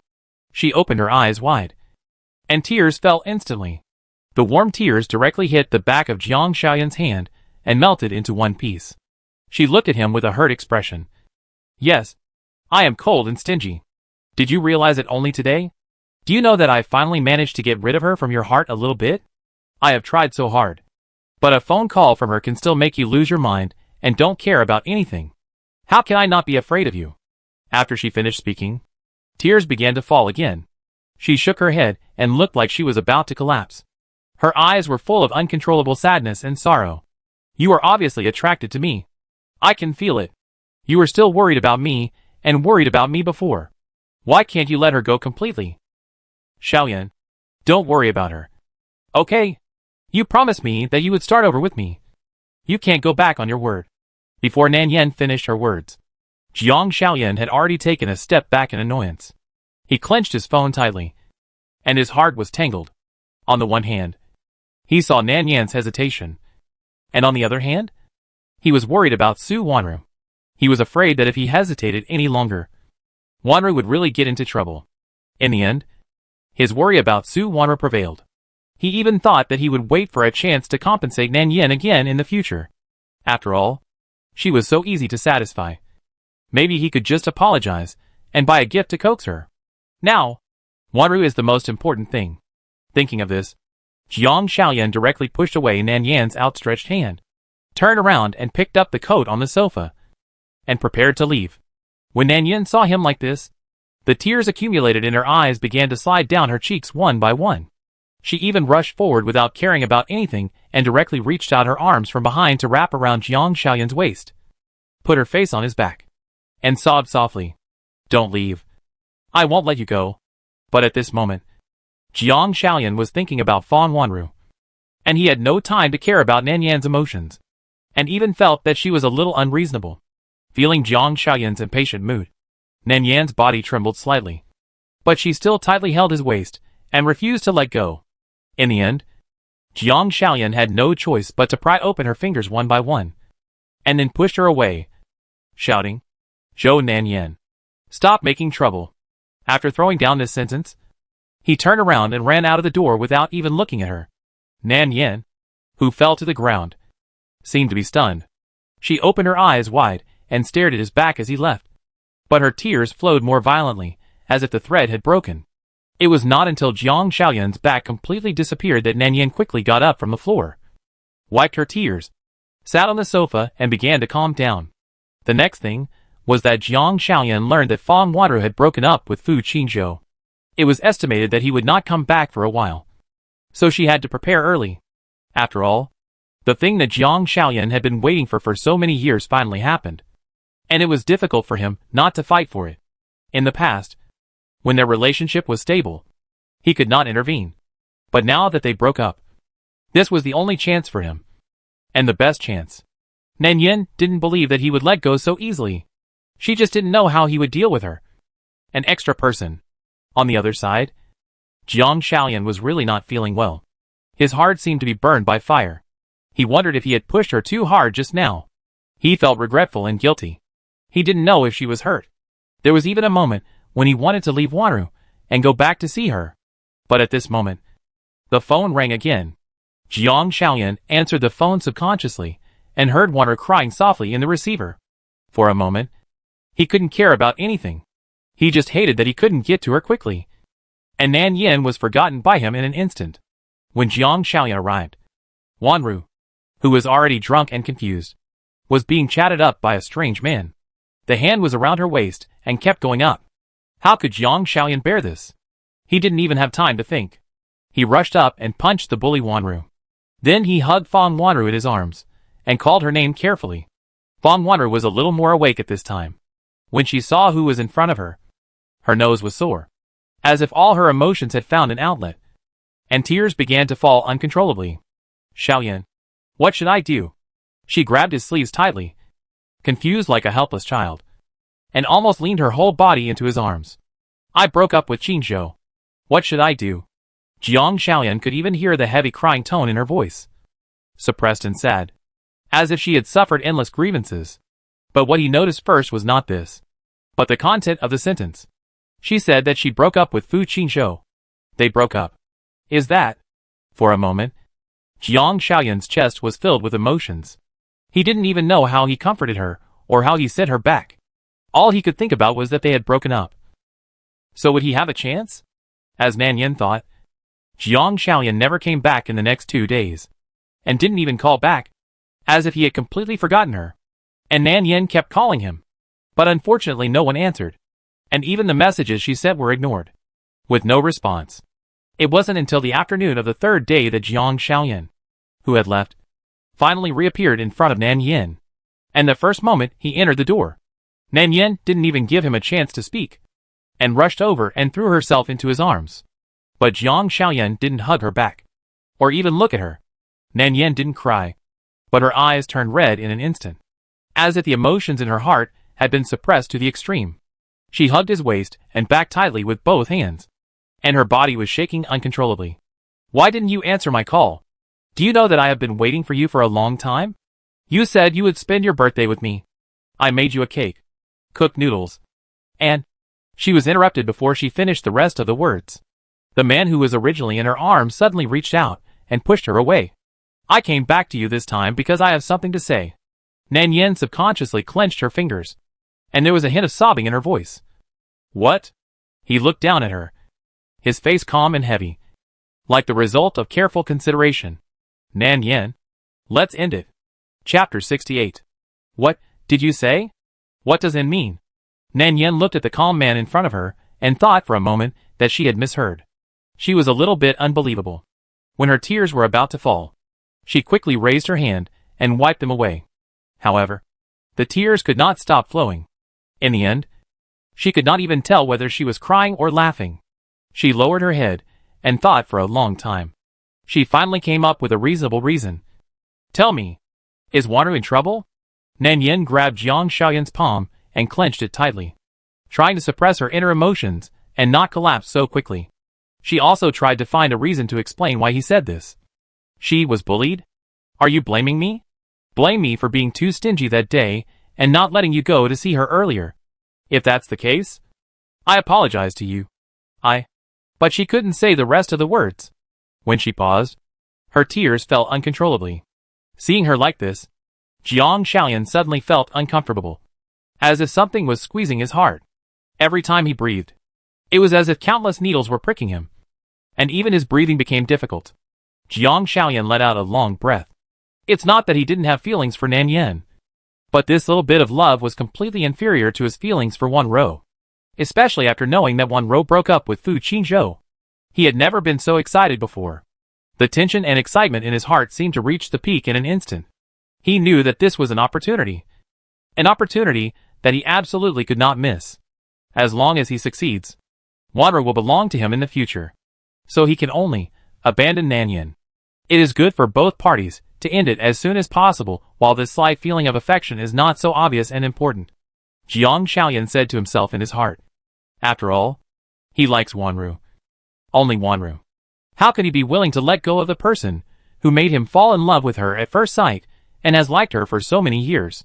Thinking of this, Jiang Shaoyan no longer hesitated, squeezed his palms hard, tried to suppress the discomfort deep in his heart, and said in a cold tone, "This has nothing to do with Wanru. She is very good. I want to break up with you myself. From the beginning, the person I like is her." If he had a little idea of continuing with Nanyan before, then now there may be no trace. Taking a step back in emotional matters can only become a compromise.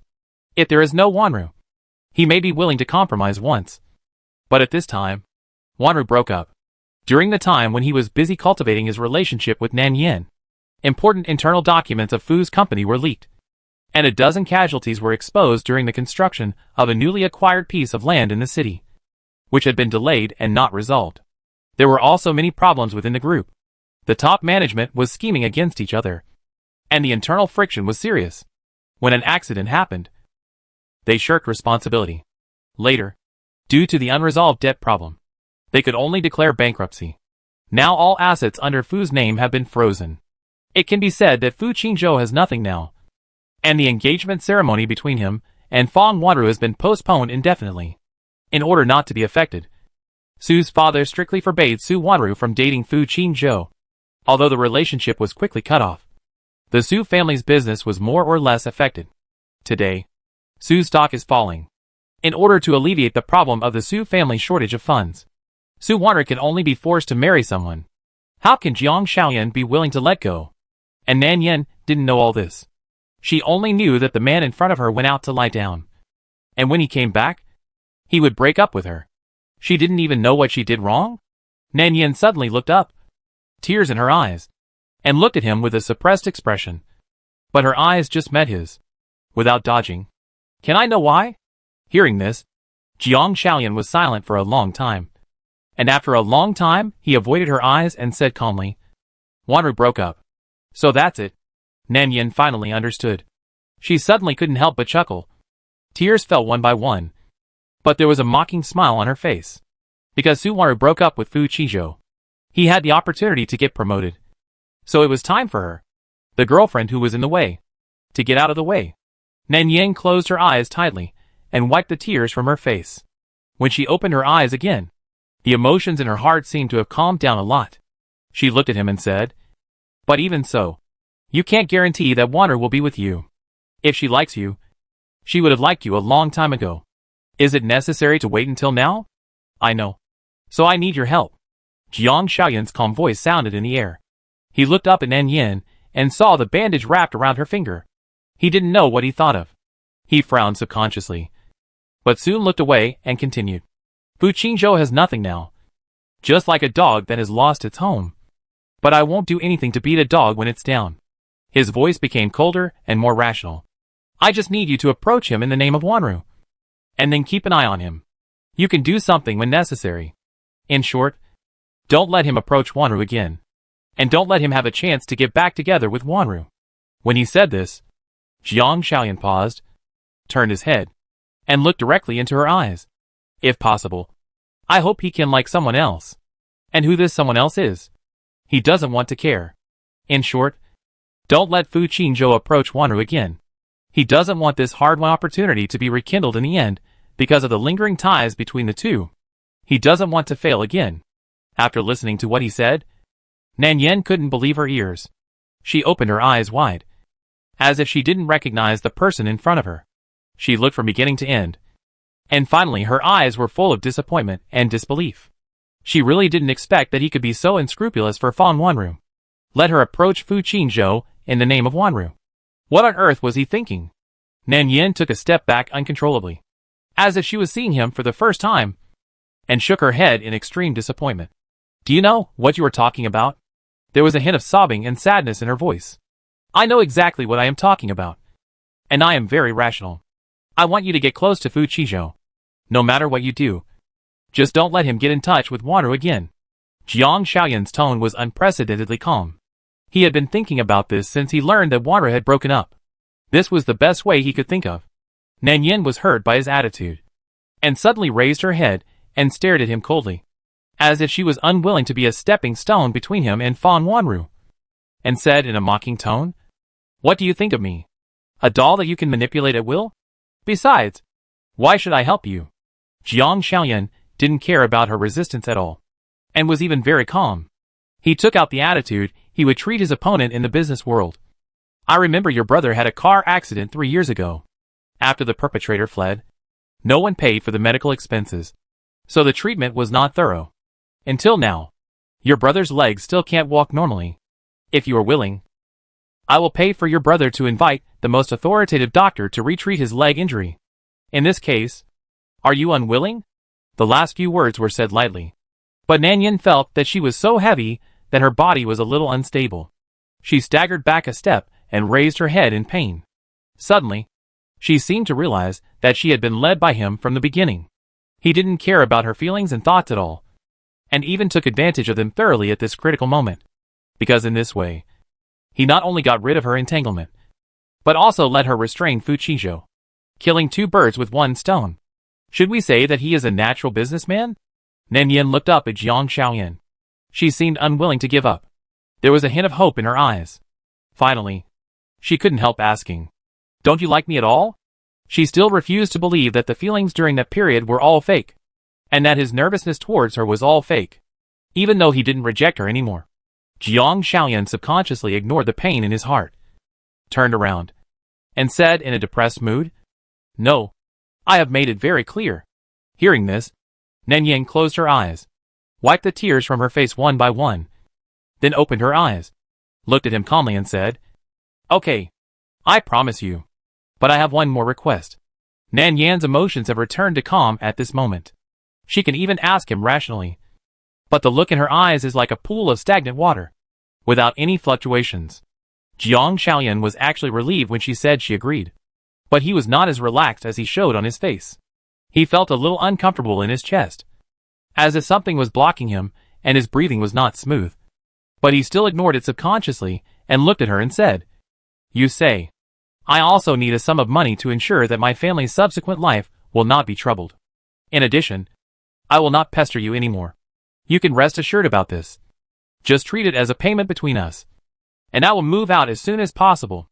After she finished speaking, she turned around and wanted to go back to pack her things and prepare to leave here as soon as possible. But before she took a step, her wrist was grabbed by someone. Jiang Xiaoyan didn't know that his movements would be so fast. His palm was tightly pressed against her wrist, warm and soft, and he could almost hold it firmly with one hand. "You don't have to move out in a hurry. I will leave this house to you. Tomorrow I will let the lawyer handle the transfer. I will agree to your request. Just consider it as my compensation to you."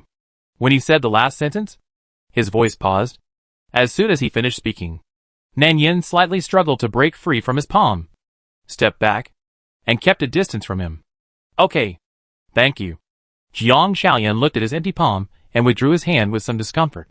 Perhaps he had never been treated with such a cold attitude by her, and a very strange feeling suddenly surged in his heart. He murmured and tried to maintain his demeanor on his face, and replied calmly, "You don't have to thank me. These were originally meant for you." After listening, Nanyan turned and went into her bedroom. She never looked at him again. Jiang Xiaoyan stared at the closed door for a long time, with a complicated expression, and no one knew what he was thinking. But in the end, he said nothing and walked away. Chapter 69. What kind of person is Fu Qizhou? According to the description in the original plot, Fu Qizhou is most likely the object of admiration of most girls in high school. He is a popular figure in the school, and also the white moonlight male god of Fang Wanra throughout her teenage years. The person who can make Jiang Xiaoyan unable to compete with him is naturally not an ordinary person. When the heroine was still an ugly duckling, she had already fallen deeply in love with Fu Qizhou. After a lot of transformation and pursuit, Fang Wanra finally picked this flower of jailing and made Fu Qizhou fall in love with her. It is no exaggeration to say that it was the most fulfilling thing she did in high school. They were really sweet in college. They were once rated as the most enviable model couple in college. Fu Qizhou was gentle and cold, and looked unattainable on the outside. But for those who really approached his heart, he was always sincere and unreserved. You can imagine that a man with good looks, good family background, and who is gentle and considerate to his girlfriend without any words to other opposite sexes is very popular at any time. The relationship between the two is very stable. so stable that Jiang Shaoyan has no chance to intervene. The two have even decided to get married after Fang Wanru's work stabilizes, and enter the palace of marriage as soon as possible. It seems that everything is developing in an excellent direction. But at this time, something happened to the Fu family. Fu Qingzhou lost everything overnight, and became an object that everyone avoided. In fact, at the beginning, Fang Wanru was unwilling to give up her beloved boyfriend. She discussed with her family under pressure. But after Fu Qingzhou knew about this difficulty, facing the instability of the future, and the strange and mocking eyes of everyone around her, even Fang Wanru's sister came to him later, and asked him to be kind, and let Wanru go. And not let Wanru suffer with him for the rest of her life. Under such circumstances, it was Fu Qingzhou who first mentioned the breakup. In fact, it is no wonder that feelings are so fragile. Once they lose the support of family and money, it is difficult for them to maintain it alone. A little bit of external wind and rain is enough to make them collapse from the inside. If it was before, she might have to spend a lot of effort to contact Fu Qingzhou, and it would be easy for him to suspect her. But now it is different. Jiang Shaoyan found a perfect excuse for her. Nan Yin found Fu Qingzhou in a private club that several people often visited. When she found him, he was already drunk and unconscious. He was being pushed out by the impatient staff. Apparently, someone had told him not to save face. After all, Fu Qingzhou was now penniless and without status. It was normal for him to be despised. Fu Qingzhou was pushed out and stumbled for a long distance. Finally, he came to the entrance of a dark alley and vomited against the wall. What does it feel like when a person falls from the highest point? Fu Qingzhou felt that he probably knew it now. He originally wanted to find a few business friends to borrow some money for emergency. But he was forced to finish a table of wine before he could lend it to him. He drank until his stomach hurt and still couldn't borrow $1. The friends who used to call him brothers and sisters were adding insult to injury. A man has gold under his knees, but he has to kneel down to pick it up. He never thought that there would be a day when he would lose everything, and really have nothing. His first half of life and his current situation were like two completely different lives. So different that he was caught off guard, and didn't even know how to start over. He was nothing without money. No one would sympathize with him, and no one would be willing to help him. This is a world where interests are paramount. He used to be wealthy, so people would flatter him wherever he went. But now he is a stray dog, so he is despised everywhere. The effect of alcohol paralyzed his brain. Fu Qingzhou felt that there was no part of his body that was not uncomfortable, and the physical discomfort made him have the idea of simply dying in an instant. He thought, just let it go. Just die like this. Anyway, he has nothing. His former friends are avoiding him, and Wanru has left him. No matter how embarrassing it is, there will be no more difficult situation than now. The only regret is that even if he dies here, it is highly likely that no one will know. Fu Qingzhou was in a daze. His brain was chaotically recalling everything that had happened recently. From being a favored child of heaven to being a poor man. He didn't know if he still needed to persist. After all, such a life. Forget it. Just let it go. There is nothing to struggle for. Thinking of this, Fu Qingzhou's whole body slid down slowly against the wall weakly, covering his eyes with one hand, and laughed at himself. At this time, a familiar voice suddenly came from behind, calling his name. Fu Qingzhou. So you are here.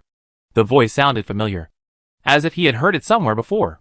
Fu Qingzhou looked up, and at the entrance of the dim alley, he could only vaguely see a figure standing there against the light, so that he could not see her face clearly.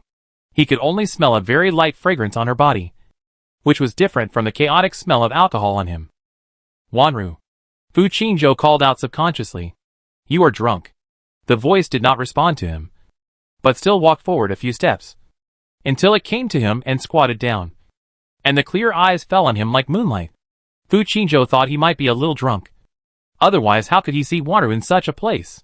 He looked up at the person who came, and his two beautiful and long eyebrows were twisted tightly, and his slightly drunk eyes were half open and half closed, as if he could not see her face clearly, and tried to distinguish it.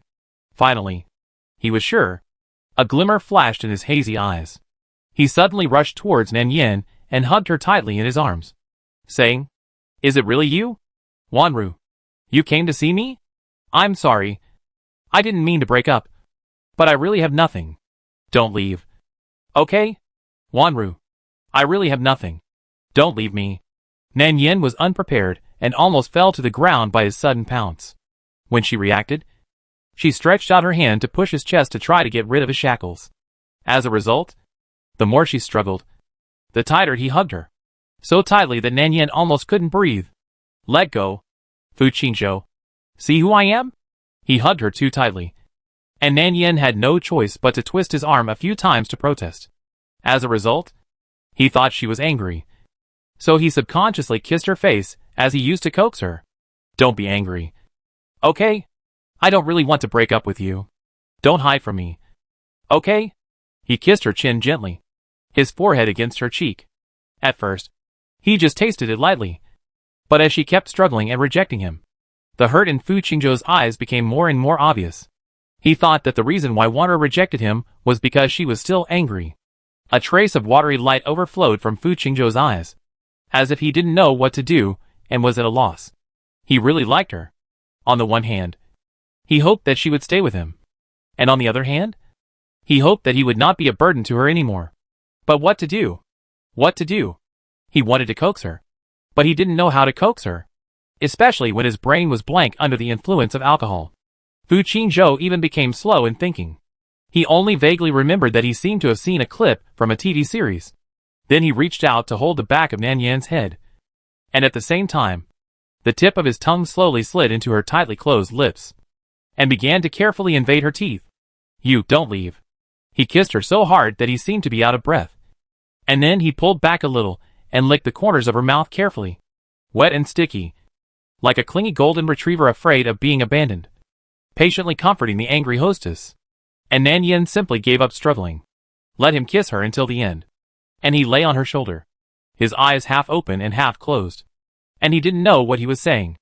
Even at this point, his hand still had no intention of letting go of her, as if he was worried that she would disappear if he let go. Finally, Nan Yin learned his current address from him, and took a taxi directly, asking the driver to help her send him home. After a night of hangover, when Fu Qingzhou woke up the next day, he felt uncomfortable all over, especially with a severe headache, and he didn't remember what happened last night. When he was unconscious, he thought he was dreaming, and when he heard the movement from the living room, he was completely awake. His thoughts slowly turned back, and Fu Qingzhou vaguely remembered that he seemed to see Wanru last night. Was it Wanru who sent him back? He looked up at the traces of tidying up around him, immediately lifted the quilt and opened the door. And when he saw the busy figure in the kitchen, he almost subconsciously rushed over and hugged the person into his arms. Wanru, is it really you? Fu Qingzhou hugged her tighter and tighter, like a drowning man grabbing his last straw, and refused to let go. This simply made Nan Yin speechless. She disliked him for repeatedly mistaking the person she liked for someone else. She turned around and pushed the man away from her, then said, Fu Qingzhou, did you lose your mind after your hangover?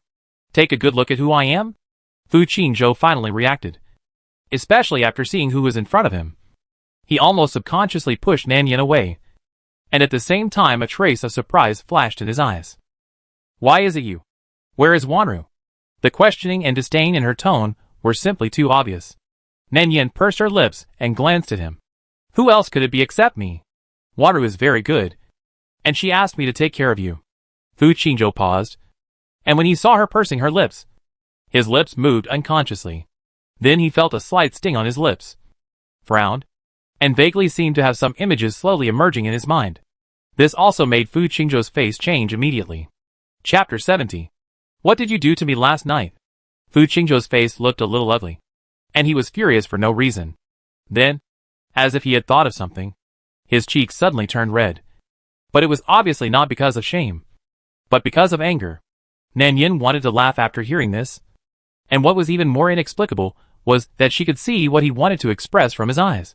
Probably because he felt that she had taken advantage of him. Nan Yin looked up and looked at the man up and down, and compared the two people's body shapes with her hands, and then looked at the man with a calm expression and said, What can I do to you? You are in good health now. Are you uncomfortable? What's more, I should be worried about what you did to me last night. Nan Yin glanced at him, and the meaning in her eyes was also very clear. After all, I can't beat you. Fu Qingzhou was choked by this, and thought about it, but in a flash, his face became even uglier, because in his impression, It seemed that he was the one who took the initiative to hug her first. And he was the one who kissed her first. And she bit him hard when she was struggling. This cognition made him a little embarrassed. Fu Qingzhou subconsciously took a step back, as if Nan Yen in front of him was a scourge. He felt guilty and annoyed at the same time. How could he have mistaken her for Wanru last night? Obviously, there was such a big difference. After his emotions stabilized, Fu Qingzhou's expression also eased a lot.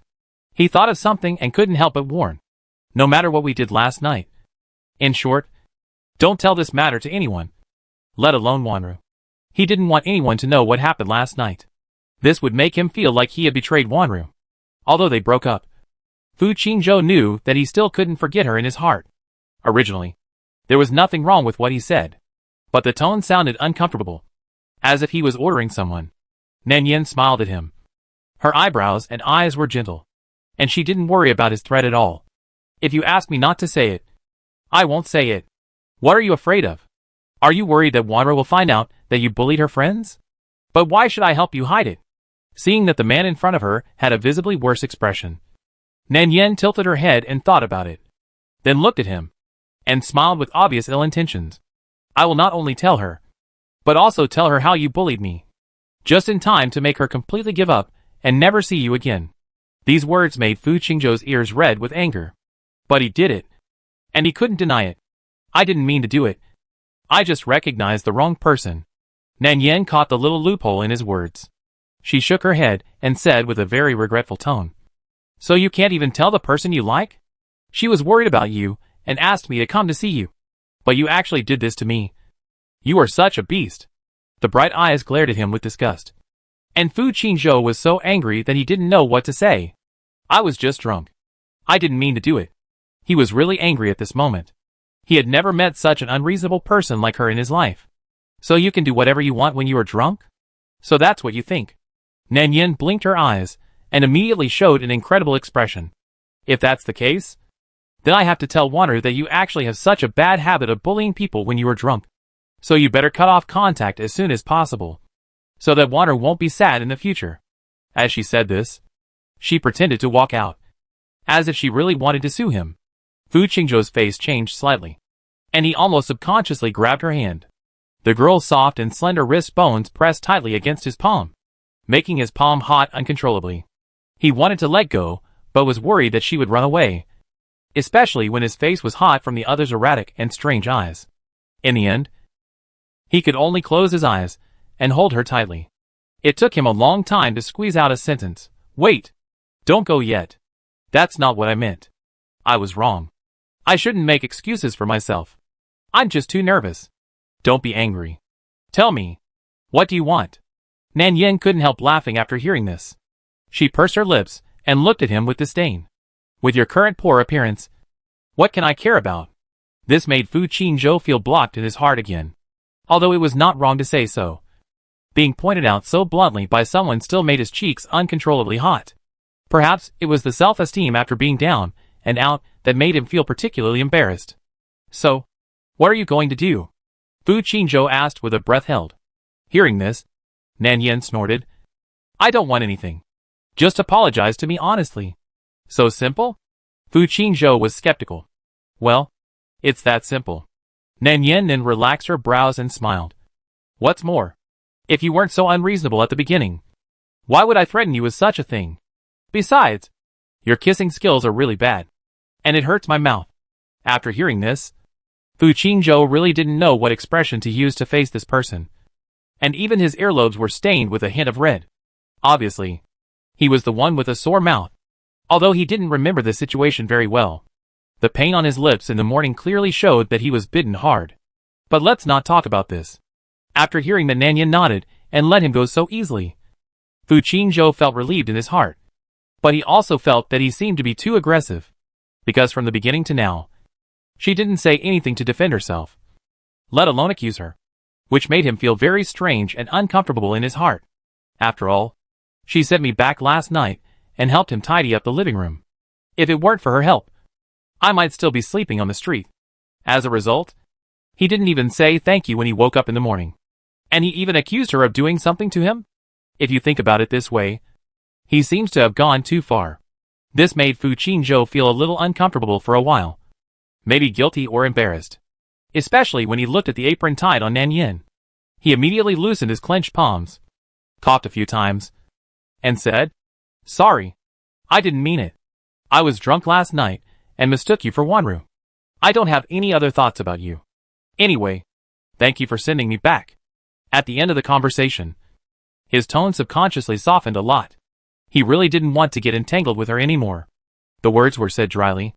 If it weren't for the obvious apology on his face, Nan Yin would have thought he was warning her again.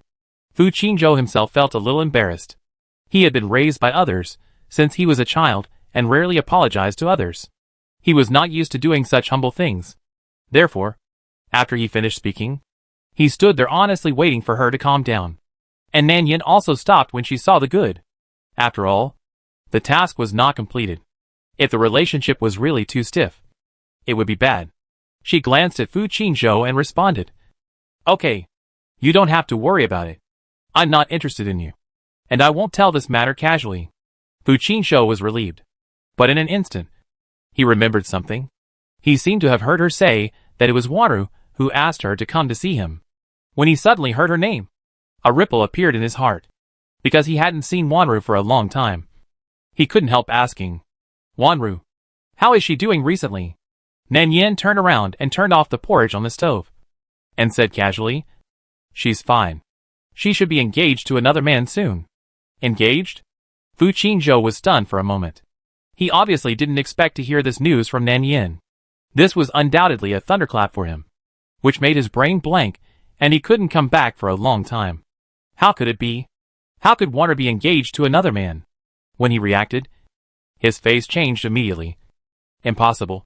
Wanru can't be engaged to another man so soon. Where did you hear the news from? It's definitely fake. Fu Qingzhou's face slowly darkened. Nan Yin looked up at him. Why not? Since you have broken up, isn't it normal for her to get engaged to someone else? That's impossible. She won't get engaged to another man so easily. I know her. She will never do that. I'm going to ask her clearly. Fu Qingzhou still refused to believe what Nan Yin said. In this regard, the two of them are really a perfect match. They trust each other very much. They are indeed a couple who have been together for so many years. Fu Qingzhou suddenly stood up, without even changing his clothes, and hurriedly wanted to go out of the house, as if he wanted to find Wanru to ask clearly. Seeing his anxious look, Nan Yin subconsciously asked, "Where are you going?" "I'm going to find Wanru to ask clearly." "But, even if you find her and ask clearly, what can you do?" Nan Yin suddenly interrupted him before he finished speaking. "Didn't you break up? Isn't it normal for her to be with someone else?" This light sentence made Fu Qingzhou's footsteps nailed to the spot. Nan Yin ignored him and continued, "Besides, do you think you have the right to interfere with Wanru's current life? Can you guarantee her future life? Or, can you give her a grand wedding again? Don't forget, you can't even support yourself now. So why should you let others suffer with you?" Hearing this, Fu Qingzhou's breathing suddenly became heavier. Yes, why did he ask Wanru to suffer with him? Wasn't this the problem they had faced from the beginning? Isn't this the reason they broke up? Fu Qingzhou's heart seemed to be tightened. It was early spring, but he felt cold all over, as if he had been soaked from head to toe with ice water. He completely lost the motivation to look for Wanru again. He knew that what Nan Yin said was true. Because it was true, he felt even more helpless and embarrassed than ever before, as if the last layer of fig leaf had been torn off. And he couldn't even say a word of rebuttal. Fu Qingzhou clenched his fingers unconsciously. The resentment in his heart was like a swollen ball, and it was instantly pierced by Nan Yan's needle, leaving him without any remaining strength to resist. And he could only compromise. He really didn't know how to continue his life in the future. How could he be able to give Wanru the life she wanted? The Fong family would not agree, and his own self-esteem would not allow it. Fu Qingzhou felt uncomfortable and let out a breath, as if he was in a state of self-loathing. You are right. I am not qualified to find her again. He could only give up. Just like what she said. Even if he found Wanru and asked her clearly, what could he change? Even if she was forced, what could he change? Nothing could be changed. So it was better not to disturb her. A qualified ex should be like a dead person and not disturb the other person's existing peace. From the moment he chose to break up, he should know that this day would come sooner or later. Fu Qingzhou's eyes were dim, and he suddenly sat down against the wall in a dejected manner. He closed his eyes, and recalled everything that had happened recently, and found that there was no possibility of change. It seemed that everything had come to a dead end. Nan Yin glanced at him. So, you just gave up? Otherwise, what else can I do now? Fu Qingzhou laughed at himself. Originally, he thought that the breakup was only temporary, and the pain was also temporary. But all the recent experiences made him realize how difficult this road to a fresh start is. He was not even sure if he could hold on. Nan Yin asked. Why not? You are just bankrupt. Not broken arms and legs. Since you are still alive, why can't you start over? She walked forward a few steps and squatted in front of him. This time, her tone was light and gentle, without the previous blow and ridicule. Is it because you are used to the life of a young master, so suddenly you let go of your self-esteem to please people who used to live worse than you? And you feel ashamed? But if you can't even stand this embarrassment, why do you say you want to ask Wanru? Is it clear or something like that? Fu Qingzhou paused slightly. Hearing what she said, he felt that the annoyance in his heart became even more unbearable, as if all his emotions needed an outlet. He said coldly, Do you think I just can't stand these? If it's really that easy, do you think I won't want to start over? It's just that no one is willing to help me. They won't be willing to let me start over. Nan Yin didn't get annoyed when she heard his tone, but smiled at him. If no one helps you, won't you work hard yourself? Haven't you eaten pork or seen pigs run? You can obviously find a job again. Start as an intern, or even be a waiter. Or can you just not bear these hardships? Fu Qingzhou opened his mouth, and suddenly felt that what she said seemed to be not bad. It's just that it will be more difficult. But if it's just difficult, there's nothing unbearable. After all, he has nothing to lose now. So, why do you want to help me? Chapter 71. Seeing the man in front of her showing a puzzled and subtle expression, Nan Yin was stunned at first, then stared at him seriously. And when he was stared at so much that he felt uncomfortable, she couldn't help laughing and joked. Fu Qingzhou, you don't think I like you, do you? There was a hint of understanding in her tone, and it was obvious that she saw what he was thinking. Fu Qingzhou felt embarrassed for a moment, thinking that he was thinking too much. He also thought it was possible at first, but hearing her tone and her unremitting attack, it was probably unlikely. That's good. It's good that she doesn't like him. Fu Qingzhou thought so, and he felt relieved. Nan Yin pursed her lips and smiled at him. Well, you don't have to worry about that, because I already have someone I like. And I'm only helping you because someone wants me to do so. She didn't say who it was, but Fu Qingzhou could easily guess that the person she was talking about was Wanru. So he didn't doubt it. Nan Yin held her chin and looked at him again, and continued, Besides, I didn't do anything. I just said a few words to you. And even if I wasn't there, you would figure it out sooner or later. I just let you figure it out in advance. It's not a big deal. You don't have to care so much. Although she said so, Fu Qingzhou didn't think so at the moment. He didn't know whether he would figure it out or not. It was just that when he was the most down and out, there was someone willing to help him, which was enough for people to remember. Especially seeing her calm expression. Fu Qingzhou felt embarrassed for a while because of his thoughts in his heart. His eyes wandered, and his expression became uncomfortable. He turned his face to the side and coughed lightly. Ahem. I know. Anyway, thank you for your help. Nan Yin's smile became more obvious when she heard this. She reached out and patted Fu Qingzhou's shoulder, and then breathed a sigh of relief. Okay. Since there is no problem, then come and have breakfast. Don't forget that you still have a lot of things to do today. She stood up and turned into the kitchen to look for dishes and chopsticks. Seeing this, Fu Qingzhou hesitated and followed him in. However, when he heard the other party's unceremonious command to work, he didn't know why, but a warm current rose uncontrollably in his heart. Maybe he has suffered too much cold treatment recently. After experiencing the most embarrassing treatment, there is still such a person who accompanies you when you are at your most miserable. It is hard for him not to be touched. From this moment on, Fu Qingzhou put Wanru's matter deep in his heart. The most important thing for him now is to start over, find a new job, and work hard to change the status quo. Otherwise, how can he talk about meeting Wanru again when he can't even support himself? In the next few days, Fu Qingzhou began to submit resumes to the human resources departments of major companies, abandoning his self-esteem in the past and trying to start from the lowest clerk. But it is not so easy to find a job. He has participated in interviews with more than a dozen companies in the past few days. But the answers he got without exception were no. Either rejected in person or asked him to go back and wait for news.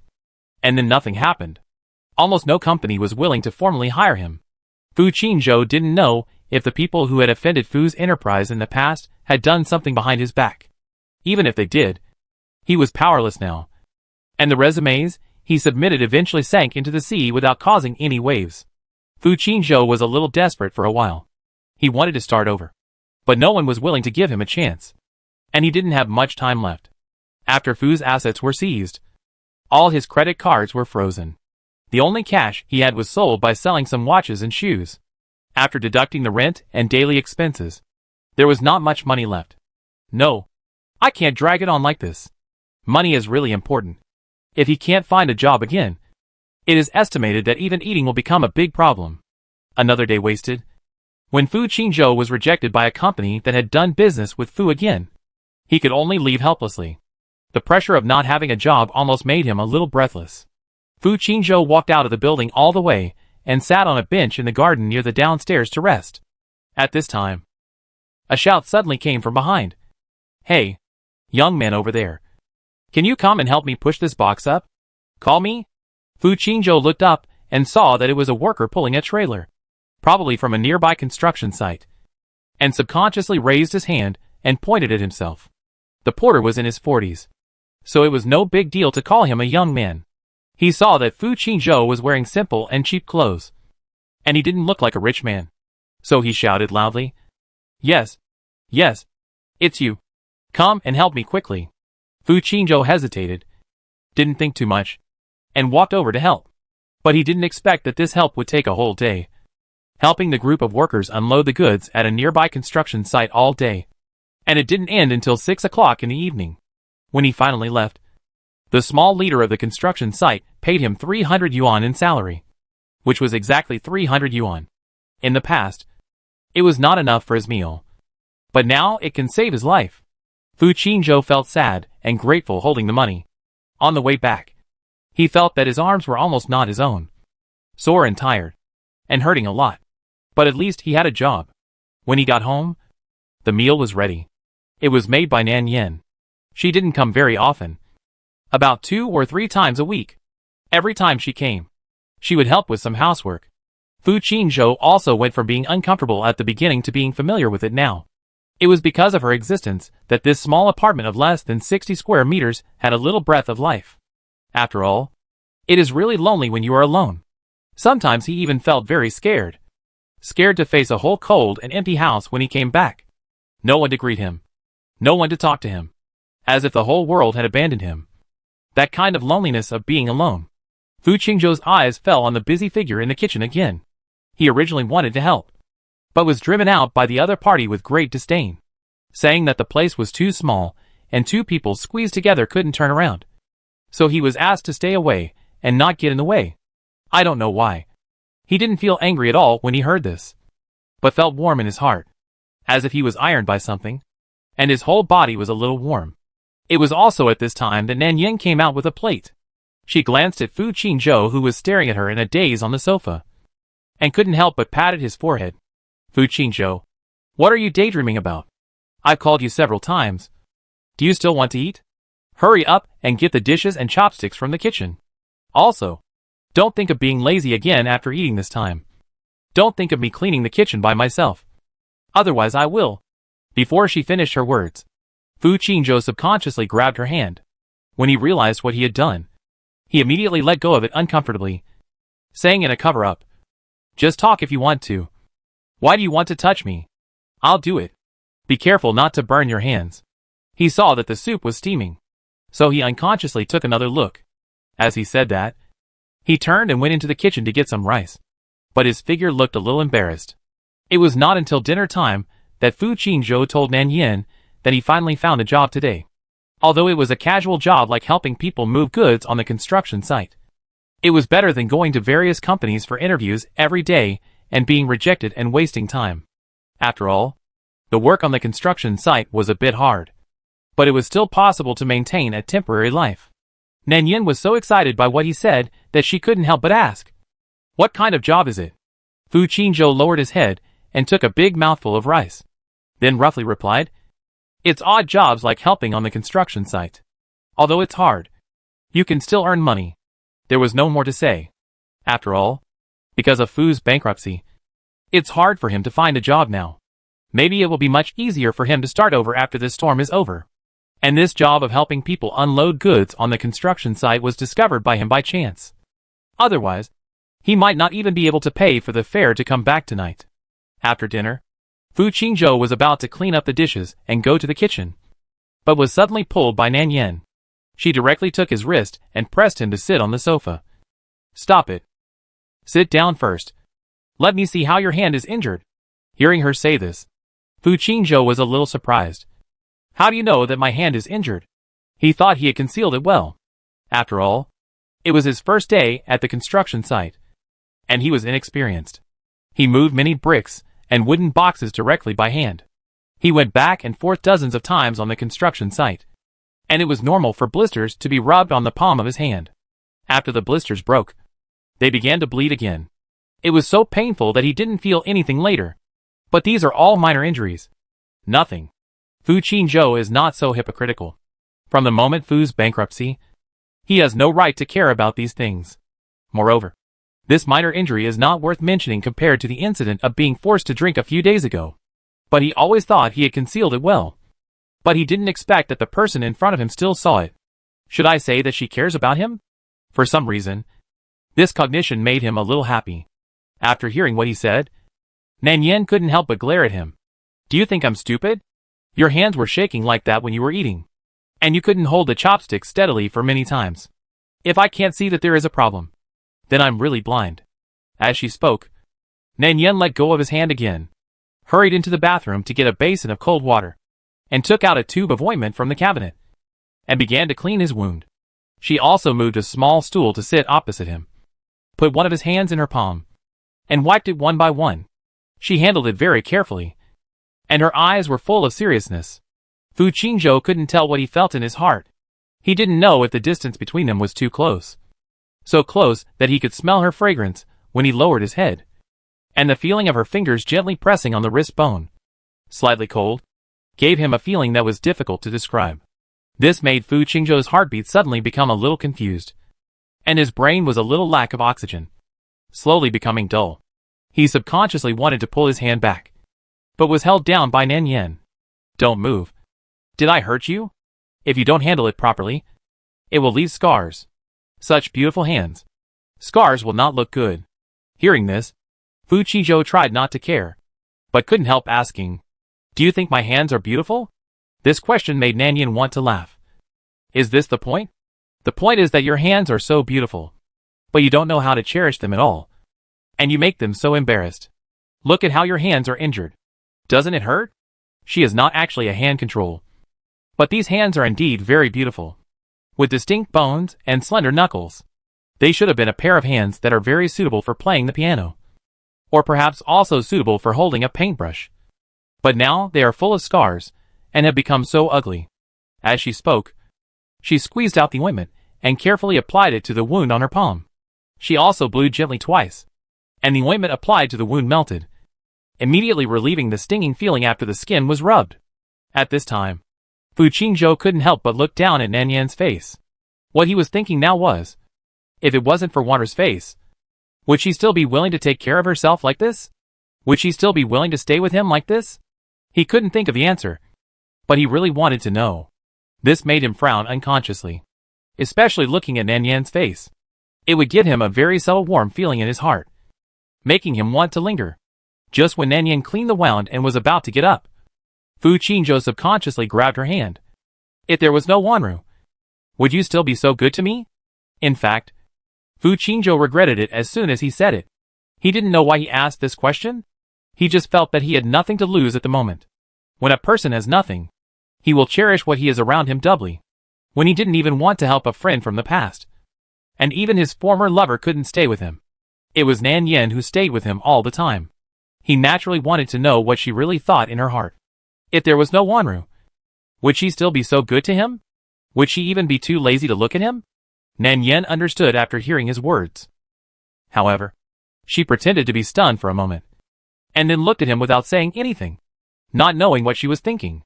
When Fu Qingzhou saw her reaction, he subconsciously let go of her hand, and his expression became unnatural. I just asked casually. You don't have to take it to heart.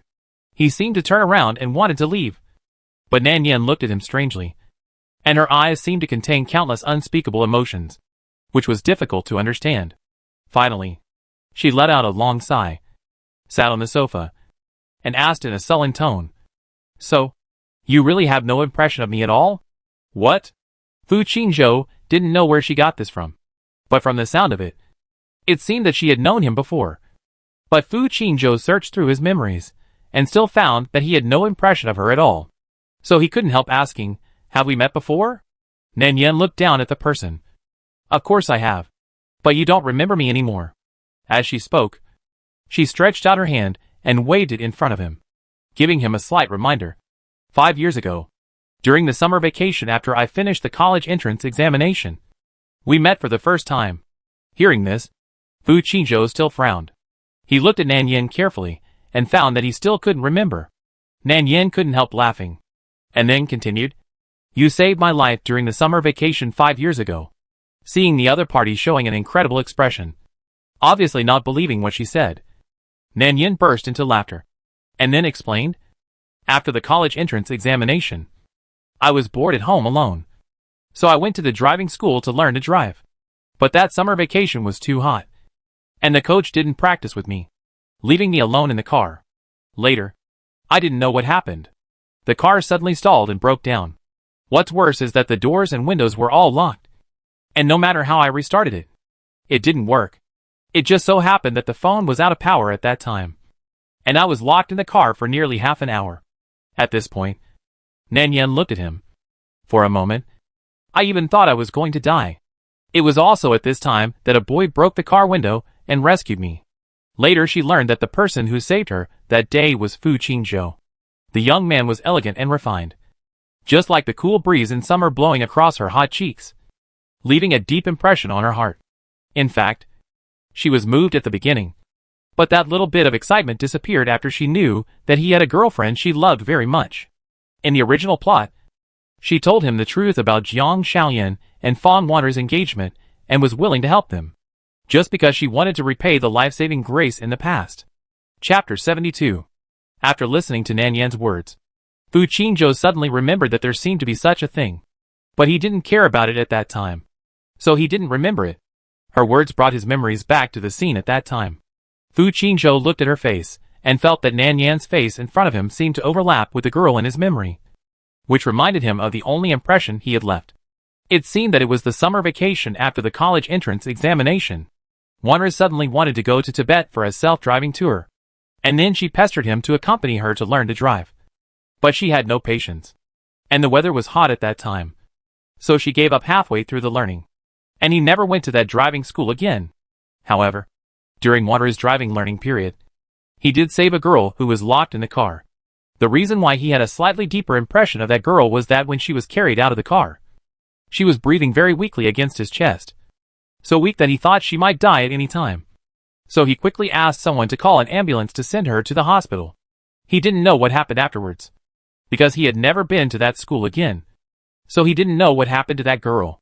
But he didn't expect that the girl he saved that year was Nan Yen in front of him, and that something like this had happened between them. It made him feel a little unbelievable, and he was grateful and a little regretful at the same time. If he had insisted a little longer at that time, would he have been able to meet her earlier? But thinking of this, Fu Qingzhou was a little strange, since they had known each other for a long time. Why did Nan Yen never mention these things to him in the subsequent meetings? Is it because he doesn't want to have too much contact with him? Or is there another reason? Fu Qingzhou couldn't help but think about it. As he thought about it, he suddenly thought of something. His face changed slightly. He looked up at Nan Yen and couldn't help asking, So the reason you have been with me all this time is just because I saved you before? Fu Qingzhou paused. What if he didn't save her? Or what if someone else saved her? Then, wouldn't she be so good to him? Fu Qingzhou didn't know why he had such a weird idea. And he didn't know why he felt uncomfortable because of this cognition? Maybe it's because he cares too much. Or maybe it's because he really has nothing. And the less he has, the more he cares about. He would subconsciously hope that she was willing to accompany him just because of him. Not some messy favor. Because this would make him feel that the two of them were just an equal exchange relationship. And she would leave after the exchange. Just like before. The two did not interfere with each other, which made him a little uneasy. And there was an unspeakable feeling of boredom in his heart. Nan Yin was a little stunned when she heard this. Probably because she didn't expect him to say that. Then she couldn't help laughing and stared at him carefully. What's wrong with you recently? Why do you have such strange thoughts? Whether it's because of Wanru or your life-saving grace before. I'm nice to you because of you. Aren't those things you didn't do? Why do you care about these details? It's true. But it gives people a different feeling. Fu Qingzhou didn't know what was wrong with him. Recently, he always became so worried about gains and losses. Obviously, he didn't feel this way when he was with Wanru before. Perhaps it was because he had suffered too many blows recently. So even his heart became fragile. He wanted to say something else. But Nan Yin thought he was frowning all the time. So she subconsciously raised her hand and rubbed his cheek, saying intimately, "Okay, my young master. Don't think too much. The most important thing for you now is to rest. Don't worry about other things. Also, don't touch your hands with water. Don't forget to apply medicine when you get up tomorrow morning. Don't be bothered. In addition, I will send you what you want to eat for lunch tomorrow." "Okay." Nan Yin smiled at him again. Her eyebrows curved. Her smile gentle and intimate, which made Fu Qingzhou inevitably soft-hearted. In addition, the coaxing tone was really pleasant. So Fu Qingzhou felt much better. He looked down at her for a long time, until their eyes met, and she smiled at him without noticing. Then Fu Qingzhou moved his eyes away a little uncomfortably. There was a very subtle atmosphere between the two of them, and the following events were also passed by her. Perhaps because of the expectation. Fu Qingzhou was in a much better mood when he worked the next day. Although the work on the construction site was a bit hard. As long as he did more, he would naturally earn more. And these workers were not difficult to get along with. Although there were some lazy people, most of them were simple and honest. And they did not reject Fu Qingzhou, a newcomer from outside. After all, there was no end to the work on the construction site. And with more people, they could be more relaxed. In less than half a day, Fu Qingzhou became familiar with these people. In addition, these workers were older than him, and they called him Little Fu in a friendly way, so they would take care of him more when working. However, this group of people also liked to get together to tease him, probably because he looked outstanding and had the appearance of a rich young man with delicate skin and tender flesh. Even moving bricks could wear out 10 fingers. He didn't look like a worker, but was forced by his rich father to experience life. So they especially liked to chase him to ask about his family's situation. The enthusiasm for gossip came, and even Fu Qingzhou couldn't resist it. Fortunately, when the lunch break came, this group of people didn't have the heart to surround him, and all ran to the nearby canteen to eat. Fu Qingzhou still remembered that Nan Yin said she would bring him food. So he stayed at the construction site and didn't leave. But he waited for a long time. Nearly an hour. Until the group of workers came back after lunch. But still didn't see Nan Yin, inevitably feeling a little disappointed. Fu Qingzhou thought that she might just say it casually, and most likely she would not come. After all, she was not his relative. So why would she take such great pains to take care of him? Thinking of this, Fu Qingzhou felt a little stuffy in his chest again. He attributed the discomfort to the hot weather. After thinking about it, he simply got up and went to work. Just when he was working hard to earn more money, he suddenly heard someone calling him from behind. It was the middle-aged man who asked him for help that day. Smiling jokingly, "Don't be busy, young man. Your girlfriend is here to see you." Fu Qingzhou was a little surprised for a moment. When he heard him say girlfriend, he thought it was Wanru who came. But when he looked up and saw Nan Yin standing not far away, his face suddenly turned red. "Brother, you are wrong. She is not my girlfriend." The middle-aged man looked the man up and down and said in surprise, "If she is not my girlfriend, then she is my wife. I didn't expect that you were not very old. But you got married so early. I wanted to introduce my sister to you. But your girlfriend is not bad. She is pretty and considerate. She even brought you food in such hot weather." This man couldn't stop gossiping. The more he looked at Fu Qingzhou, the more he felt sorry for her. He felt that he had lost a good brother-in-law. Originally, Men don't need to be very good looking. It's best to be able to endure hardships and make progress. This guy is good? He is both. It's a pity that his sister doesn't have this luck. Fu Qingzhou, whose face turned red after being teased, couldn't say anything to him. He just dragged Nan Yin to the nearby cafeteria. He didn't stop until he reached the cafeteria door. When he came to his senses, he realized that he had been holding someone's hand for a while. His handsome face suddenly turned slightly red, and beads of sweat appeared on his forehead. He uncomfortably let go of his hand and asked in a tone of trying to cover up the truth. "Why are you here?" Nan Yin saw his strange expression and subconsciously wiped the sweat from his forehead for him. "Did you forget? I said yesterday that I would bring you food." After saying that, he turned his head and looked in the direction of the construction site, and asked with a slightly puzzled tone, "But why are you pulling me away in such a hurry? I haven't said hello to your friends yet. Will they think we are impolite?" As soon as he finished speaking, Fu Qingzhou coughed slightly uncontrollably. Looking at the confused look from Nan Yin, Fu Qingzhou felt a little uncomfortable. I don't know if it was because of the words about girlfriends that made his heart beat faster for a while. So he turned his head with a red face and looked at the other side. Don't think about it. They are all a bunch of boring people. They usually like to say all kinds of nonsense. You didn't hear what they said just now. Fu Qingzhou couldn't help but ask again tentatively. And after getting Nan Yan's affirmative answer, he immediately led people forward. "Okay. Didn't you say you were here to deliver food? I'm hungry. Let's go. It's getting late. Let's go to the cafeteria to eat." After that, the two of them went into the cafeteria together. Nan Yin found an empty seat and sat down, and put out the dishes in the lunchbox one by one. These were all prepared by her in the morning and brought to the company for refrigeration, and they could be eaten after a little heating at noon. There were 4 dishes and 1 soup in total, with both meat and vegetables, and a bottle of iced sour plum soup was specially prepared, which tasted very refreshing. Fu Qingzhou sat down opposite her. When he looked up, he saw a thin layer of sweat on her forehead. Her cheeks were also red. A few strands of hair stuck to her side face. He subconsciously reached out to tuck the fallen hair behind her ears and said softly, "Don't send me off in the future. I will eat in the cafeteria at noon." Nan Yin looked at him strangely, as if she didn't understand why he said that. "What's wrong? Do you dislike the food I cook? Or do you say that I—" Before she finished speaking, she was interrupted by Fu Qingzhou. He looked at her helplessly and wiped her sweat. "What are you thinking? When did I dislike you? It's just that the weather is so hot now. I'm afraid you will get a heat stroke. And you have a job too. It's so tiring to run back and forth all the time. You don't even have time to rest."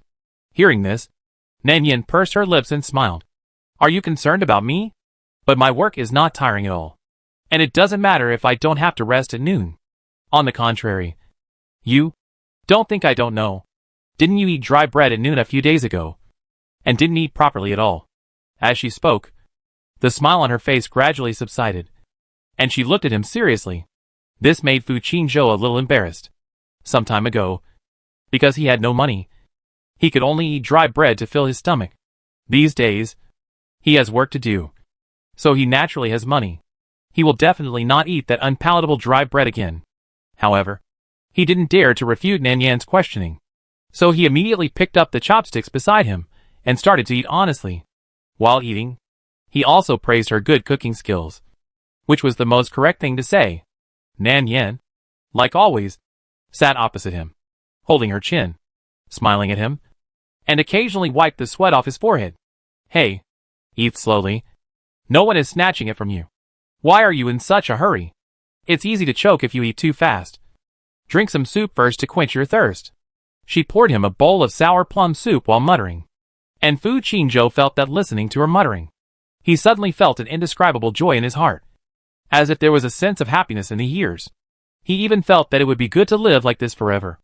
At the window on the other side, Jiang Xiaoyan accidentally passed by the cafeteria and accidentally saw Nan Yin inside reaching out to wipe Fu Qingzhou's sweat, and he was a little absent-minded for a while. So much so that the assistant next to him shouted several times, but didn't hear response. "Mr. Jiang? Mr. Jiang? Did you hear what I said? Miss Fong wants to invite you to dinner at the downtown building tonight. She wants to thank you for the necklace you gave her a few days ago. She also wants to discuss something with you. Do you have time?" Seeing that the boss was still staring at the distance in a daze, the assistant subconsciously took a few steps forward and waved in front of him. Boss Jiang? Did you hear what I said? Miss Fong said, she has something to discuss with you. What did you say? Who has something to discuss with me? Jiang Xiaoyan suddenly came back to his senses, and was startled by the assistant's suddenly high tone. His face was a little unnatural. He subconsciously pulled his collar, as if he was hiding something, but his eyes were still on the two people in the window. Seeing that the two people were interacting more and more intimately, he almost subconsciously took a step forward. Somehow, Jiang Xiaoyan suddenly felt an inexplicable panic in his heart, as if someone had grabbed his heart with force. And even his breathing was a little difficult. When did their relationship become so close? Or did Nan Yan really like Fu Qingzhou? The more Jiang Xiaoyan thought about it, the more he felt empty in his chest, as if a hole had been broken. And he suddenly seemed to have lost something very important. So he didn't know how to react for a moment. He had only said that he would stop him from contacting Wanru. What was she doing now? Was she really going to give up and be with Fu Qingzhou? But she didn't need to think about what Fu Qingzhou was doing now. He was a useless person who couldn't even support himself. What was she doing to get close to him? Was she going to suffer with him? Chapter 73. Nan Yin kept pursing her lips and smiling as she watched Fu Qingzhou finish his meal. She propped up her chin. And at this moment, Fu Qingzhou seemed to feel an endless warmth in his heart. Those bright eyes seemed to hide some kind of emotion. Clear, moist, and with a hint of smile, almost making him think that she had something to say. But Nan Yin still didn't say anything. She just put away the bowls after eating.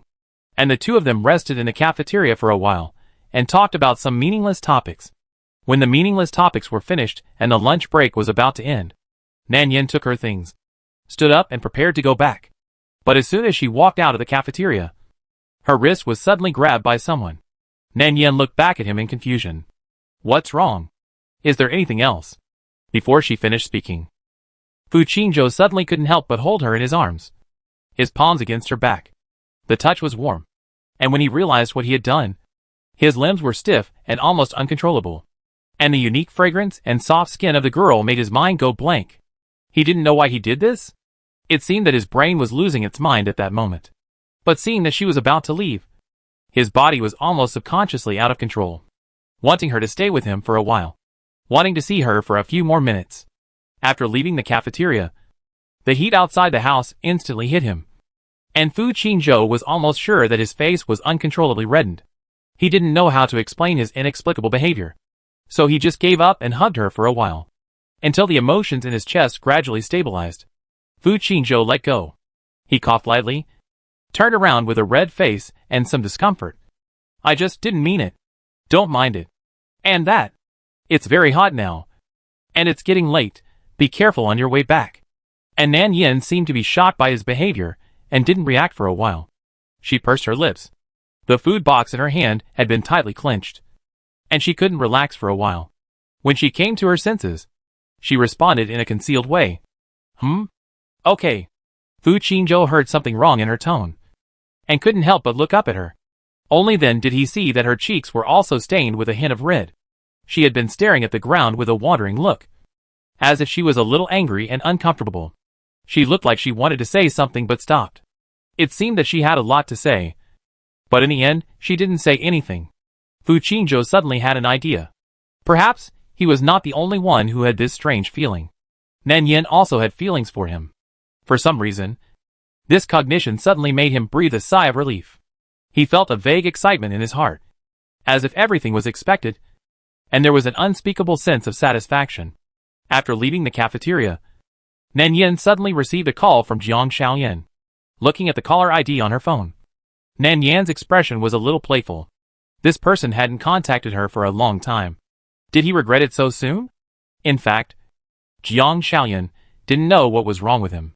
Since returning to the office, he has been restless, especially during meetings. He kept frowning, and he didn't know what he was thinking. He couldn't come back to his senses for a long time looking at the documents on the screen. The assistant had reminded him several times in a low voice. But Jiang Xiaoyan still couldn't calm down. He felt a tightness in his chest, and the endless panic did not disappear after seeing the two people. Instead, it had a tendency to intensify. He really couldn't help but want to know what was going on between the two of them. And suddenly an impulse surged in his heart. An impulse to see Nan Yin for no reason. So before the meeting was over, Jiang Xiaoyan left the meeting room and called Nan Yin, leaving a room of employees looking at each other in bewilderment, and finally suspended the meeting with the assistant's finishing touch. On the other side, Nan Yin waited until the phone rang several times before pressing the answer button. After a while, Jiang Xiaoyan's slightly dull voice came from the other end of the phone. "Hello. It's me." Nan Yin knew who he was, but she didn't know what he wanted to say. So she replied without any patience. "What do you want to talk to me about?" Jiang Xiaoyan's tone paused slightly, and he didn't reply directly, but asked, "Are you free tonight?" Nan Yin refused subconsciously without thinking. "I have other things to do tonight." Before she finished her words, she heard Jiang Xiaoyan suddenly speak on the other side. Probably because he heard the rejection in her tone, he made up an excuse in a hurry. "Don't rush to refuse. I'm not looking for you for other things. The lawyer said that there are still some follow-up procedures for the house transfer that have not been handled, and you need to come back again. I will take time to discuss it with you tonight. You can come back early, and we can go to have a meal together, and I will wait for you at home then." After he finished speaking, he didn't give Nan Yin a chance to refuse, and hung up the phone directly. Nan Yin stared at the phone with a puzzled look on her face. When did the lawyer need him? A busy president. To accompany her to discuss the follow-up of the transfer? And have a meal together? When did she say she agreed to go? But after thinking about it, she thought it was okay. Since he was willing to wait, let him go. Anyway, she would not go back on time. On the other side, Jiang Xiaoyan didn't think so. He really didn't know what was wrong with him, especially when he heard Nan Yin's voice. He suddenly found that his heartbeat became a little faster, and a very sour emotion arose in his chest. It was stuffy and uncomfortable, which made him unconsciously recall the past between the two. He remembered how she used a soft voice to make him happy, how shy she was when she kissed him secretly when he wasn't paying attention, and how happy she was when she tried her best to celebrate his birthday. So many. Thinking back, he realized that there were so many little things between them, even more unforgettable than the memories of him and Wanru together. He knew that he liked Nan Yin a little, but that little bit of affection was far less lasting than the one he had for Wanru. He just didn't understand why he felt so annoyed when he saw Nan Yin and Fu Qingzhou together. So annoyed that he almost had an uncontrollable urge to rush up and separate them immediately. He didn't know if it was possessiveness at work, or maybe a little guilt. After all, Nan Yin had been dating him for a while, and it was because of him that she had to get close to Fu Qingzhou. Yes, that's it. He just felt guilty. Thinking this way, Jiang Xiaoyan seemed to feel better. But just in case, he still had to give her some advice. Fu Qingzhou only liked Fang Wanru, so she didn't know anything and rushed forward without any self-awareness. In the end, it would only make things more embarrassing. This time, Jiang Xiaoyan rejected Fang Wanru's invitation. After get off work, he went back to the house where they lived before they broke up. Looking at the window on the floor without a trace of light, Jiang Xiaoyan took out the spare key and went straight into the house. Nan Yin hadn't come back yet, and there was a sense of cold silence in the living room. The furnishings in the house were not much different from when he left, but all the daily utensils were replaced with one person's. Jiang Xiaoyan subconsciously pushed open the bedroom where he lived before. It didn't look like much had changed, but many unused things had been put away. Perhaps it had been too long since anyone had lived there, and there was a thin layer of dust on the floor. Jiang Xiaoyan looked at the time. It was only 5:30.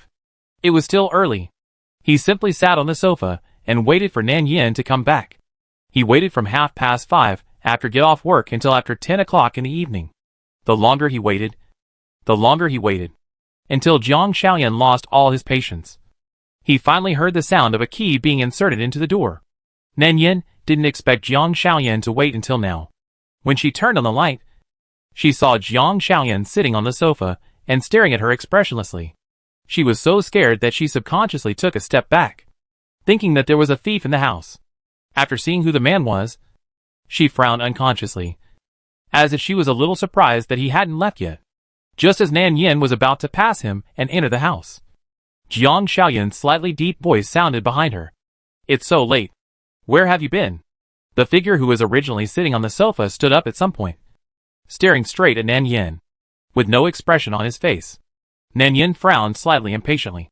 But Su relaxed again, and then replied naturally, I shouldn't have to report where I went.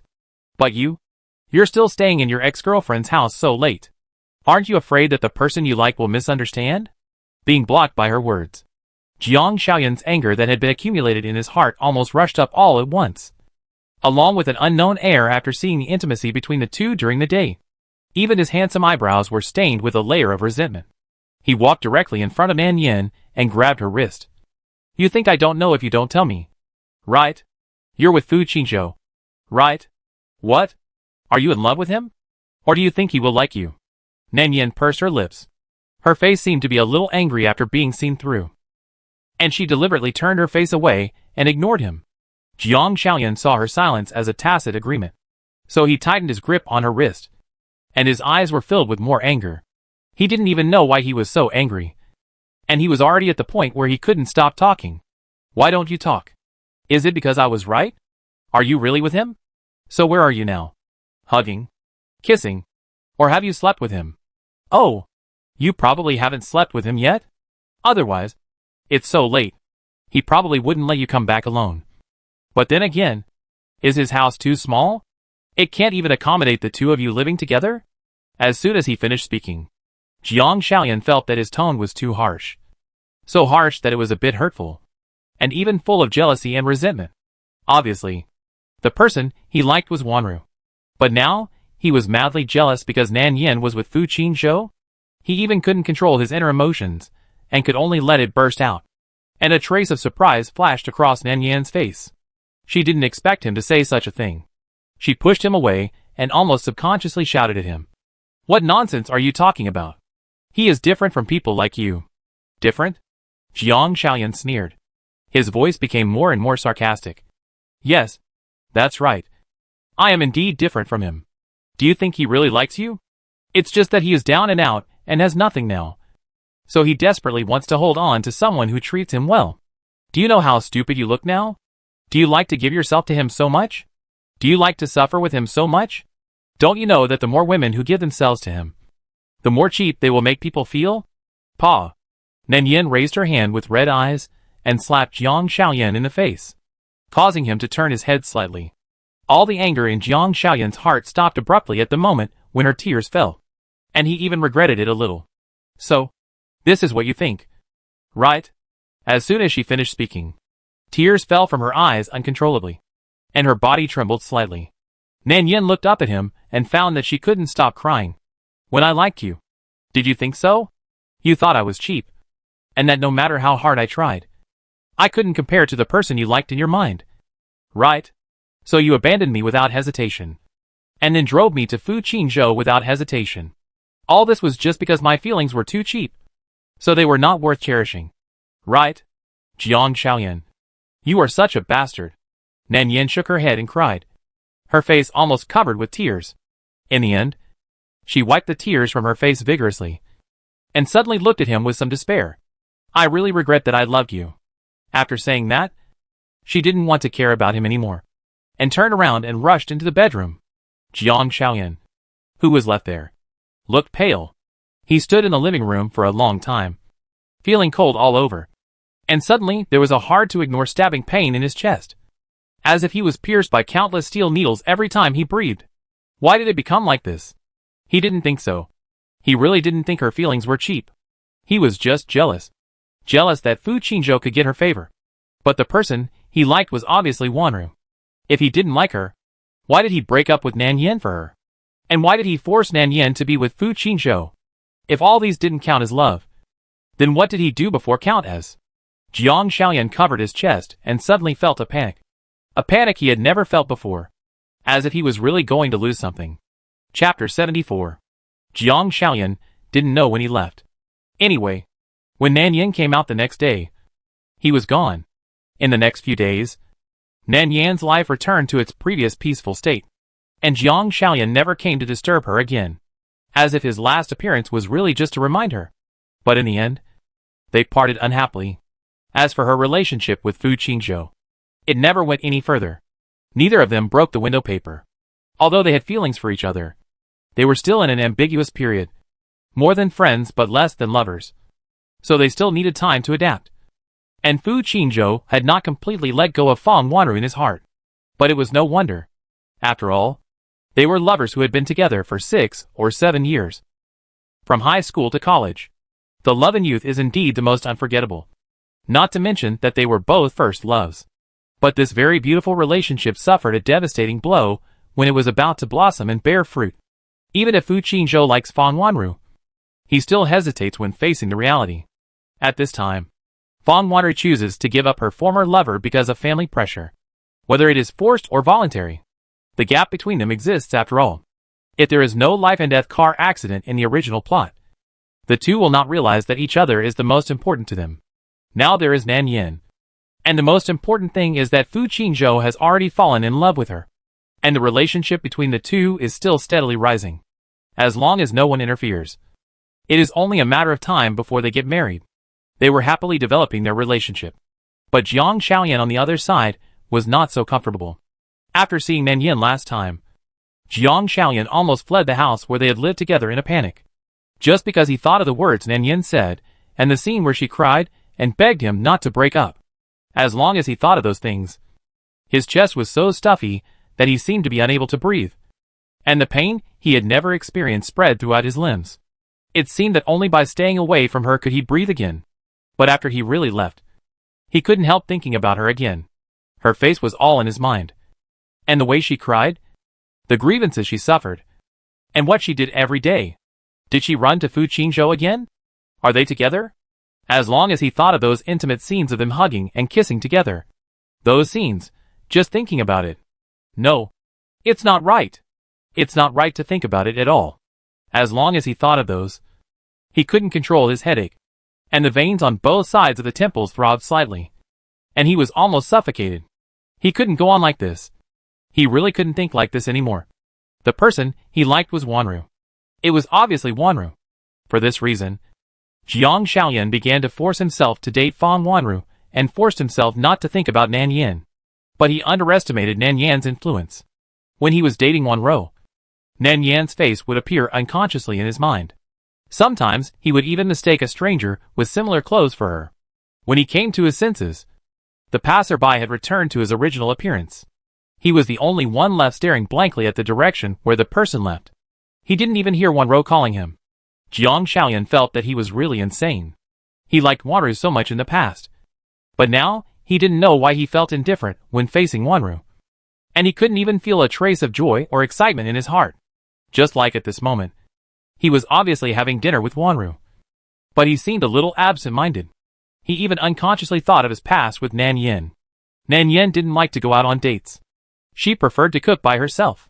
She often played around while cooking, and then smeared flour on his face when he wasn't paying attention. Thinking of that, Jiang Xiaoyan even smiled unconsciously. And Fang Wanru seemed to have noticed his absent-mindedness. But she came not just to have dinner with him, but also to ask him for help with something more important. Seeing that the time was almost up, Fang Wanru also put down the tableware, looked at Jiang Xiaoyan and said, "Xiaoyan, I won't hide it from you. In fact, I came here this time to ask you for help.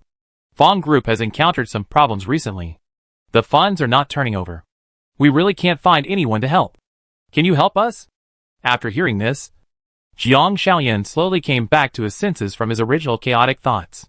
He looked at Fang Wanru in front of him, and he had a faint impulse to force himself. He didn't want to be affected by Nan Yin again. After a heavy breath, he simply said directly, "Okay, I can help you, but I want you to get engaged to me." Hearing this, Fang Wanru seemed to be shocked by his request. She looked a little surprised and a little confused, as if she didn't believe it. "What did you say? You want me to get engaged to you? But why? Isn't the person you like Nan Yin?" When Jiang Xiaoyan heard Nan Yan's name, his heart seemed to tighten uncontrollably. He subconsciously clenched his fingers, as if to prove something. "No, you are wrong. I have never liked her. I am with her only because she is your good friend. Because only in this way can I approach you and keep you in a fair manner. So now you understand. From beginning to end, the only person I like is you. It was before. It will be in the future. It has never changed." After saying this, Jiang Shaoyan himself was also a little stunned. He repeatedly asked himself in his heart, is it really like this? Maybe he didn't like her at the beginning. But what about the time they spent together later? Did he really not care at all? Before he figured out this problem, Fong Wanru suddenly looked at him strangely. Probably because she didn't expect him to have such thoughts about her. And even deceived Nan Yan's feelings. You know, she and Nan Yan are friends. She originally thought that they broke up because of their incompatibility. But she didn't expect there was another reason. This made her feel a little sorry for Nan Yan. If she hadn't often asked Xiaoyan for help, maybe they wouldn't have broken up. But after listening to Jiang Xiaoyan's words, she felt a little strange because she noticed something wrong with Jiang Xiaoyan's mood. And when he mentioned Nan Yan, he was not completely emotionless. If he had thought so before, she might have believed him. But now, Fong Wanru shook her head at Jiang Xiaoyan and said, Xiaoyan, are you really sure that it's love? Not because of your unwillingness in your heart? Hearing this, Jiang Xiaoyan's heart seemed to tremble slightly. He subconsciously lowered his eyes and tried to suppress the discomfort in his heart. Well, I'm sure. That's love. Fong Wanru nodded, suddenly looked at him and said, okay, if that's the case, then tell me, what do you like about me? What do you like about you? Hearing Wanru's question, Jiang Xiaoyan was a little stunned for a moment. Yes, what exactly did he like about Wanru? To be honest, he and Wanru had spent very little time together. Apart from the initial heartbeat, he didn't even know her as much as Nan Yan. Thinking of this, Jiang Xiaoyan subconsciously turned his head to avoid her gaze and replied in a disguised way. You are very gentle. You don't lose your temper. You are also very cute when you are angry. And you remember my birthday? I like the feeling when I am with you. Hearing this, Fong Wanru was stunned at first. And then she couldn't help laughing. Xiaoyan, are you sure that the person you are talking about now is really me? Fong Wanru thought about it carefully, hesitated for a few seconds, and then continued, in fact, the person who remembered your birthday was not me. It was Nan Yan who wanted to give you a surprise, and then asked me your birthday privately. What day was it? It was also at that time that I just remembered that the graduation party was your birthday. After that, Nan Yan was in a hurry to buy a gift and didn't even have time to prepare a surprise for you. Xiaoyan, if you really liked me, then when I was with Fu Qingzhou, you would be jealous and sad, instead of being with Nan Yan for an inexplicable reason at this time, so that there would be no chance between us. What's more, I have never felt your jealousy towards Qingzhou. You just feel unwilling. Hearing this, Jiang Xiaoyan clenched his fingers even tighter. Unwilling. Is it really just unwilling? Has his feelings for Wanru always been only unwilling? Then what about Nan Yan? He was so jealous of her and Fu Qingzhou together that he almost lost control because of this. Why? Jiang Xiaoyan subconsciously wanted to pick up the cup on the table to hide his inner panic. But his hand trembled uncontrollably, and he accidentally knocked over the cup. And the wine spilled all over the floor. Listening to the sound of water dripping, Jiang Xiaoyan only felt that the sound coincided with the scene when Nan Yan was crying. For a moment, he couldn't even suppress the emotions that kept churning in his heart. All he could think of were the details of his breakup with Nan Yan. He suddenly realized that when he saw Wanru and Fu Qingzhou together, he really wasn't jealous or angry. He was just unwilling. Unwilling why Wanru couldn't see him. Unwilling why Fu Qingzhou always put him down as a friend. Maybe he was moved when they first met. But had he and Wanru really been together? Did he really understand her? He had always been moved by the Fong Wanru that he imagined. So he fell in love with Nan Yan in the later interactions. That's why he couldn't bear to see her get close to others. Couldn't bear to see her come back too late. And even felt jealous when he looked at others for a second longer. Even though she was the one he liked all along. But what did he do? He forced her to leave. Broke up with her when she was celebrating his birthday with joy. He didn't even taste the dishes she had prepared for him that day. And was indifferent to her when she cried and begged. And finally forced her to get close to Fu Qingzhou in order to solve the problem. He gave up the person he really liked just because he was unwilling to give up. And he didn't even know that he had fallen in love with her a long time ago. Jiang Xiaoyan suddenly found that he was a little breathless. In an instant, a strange pain suddenly came from his heart, and his eyes went black, so that he couldn't even sit still. He now realized that he had really done something wrong. He lost his most precious treasure. But what should he do? What should he do? Jiang Xiaoyan really regretted it. He had never regretted it so much before. He couldn't even maintain his expression. Turned around and ran to the bathroom. Chapter 75. Seeing Jiang Xiaoyan fleeing the scene in a panic without saying a word, Fang Wanru looked at him hesitantly, wondering why his face suddenly turned so pale. She turned back and thought about it, vaguely guessing that it was caused by her last words. It might be related to Nan Yan, but she didn't know what happened between them on the day of the breakup. That's why he showed such a regretful expression. And even his eyes began to turn red. In fact, she has known Jiang Xiaoyan for a long time, but she rarely sees him being so irrational. Probably related to family. Jiang Xiaoyan likes to restrain himself, especially in high school. On the surface, he always likes to put on an attitude of keeping strangers away, but in his heart, he is very happy for others to play with him. He rarely fights for things he likes, and sometimes even shows a disgusted attitude. After she fell in love with Fu Qizhou, she paid less and less attention to him. When Fang Wanru thought of Fu Qizhou, she couldn't help but feel a little bitter in her heart. She leaned back in her chair as if she had lost her soul. She didn't know why, but she always had a bad feeling in her heart recently. It had been almost 3 months since they broke up. They hadn't seen each other in these 3 months. She didn't know how he was doing now. If it wasn't for the Fu family's trouble, her father and the people in the Fang family wouldn't force him to leave. She really had no choice. On one side were her relatives, and on the other side was her lover who had been with her for 6 or 7 years. She really couldn't make a choice. But the Fang family kept forcing her. In the end, he took the initiative to leave first. She knew that he was afraid of embarrassing her, so he chose to be the bad guy himself. But now, she really couldn't hold on any longer. Thinking of this, Fang Wanru's eyes were wet again. If no one was willing to help the Fang family through this difficult time, she might really have to marry someone else. Jiang Xiaoyan didn't know what Fang Wanru was thinking, but both of them were a little absent-minded. So after finishing their meal, they left in a hurry. On the other side of the construction site, a serious accidental injury and death accident happened accidentally. When Nan Yan received the call, it was around 11 o'clock in the morning, and she was preparing lunch for Fu Qingzhou. After the call was connected, before she had time to say anything, she heard a chaotic and noisy voice coming from the microphone. She could only hear a rough outline of the intermittent voice. Hello. Are you Xiao Fu's family member? Come to the hospital quickly. Come to the hospital quickly. Nan Yan was a little confused when she heard him say Xiao Fu's family member. She seemed to understand that the person he was talking about should be Fu Qingzhou. So she subconsciously asked, what happened? The man slapped his thigh, and his voice was mixed with some dialect. He shouted at her loudly. Yes. Something bad happened. A big bad thing. There was an accident on the construction site. The new young man surnamed Fu was accidentally pressed under the load-bearing wall. People at the scene said that he was seriously injured and bled a lot. Xiao Fu's family member. Please come to the hospital quickly. It will be too late if you don't come.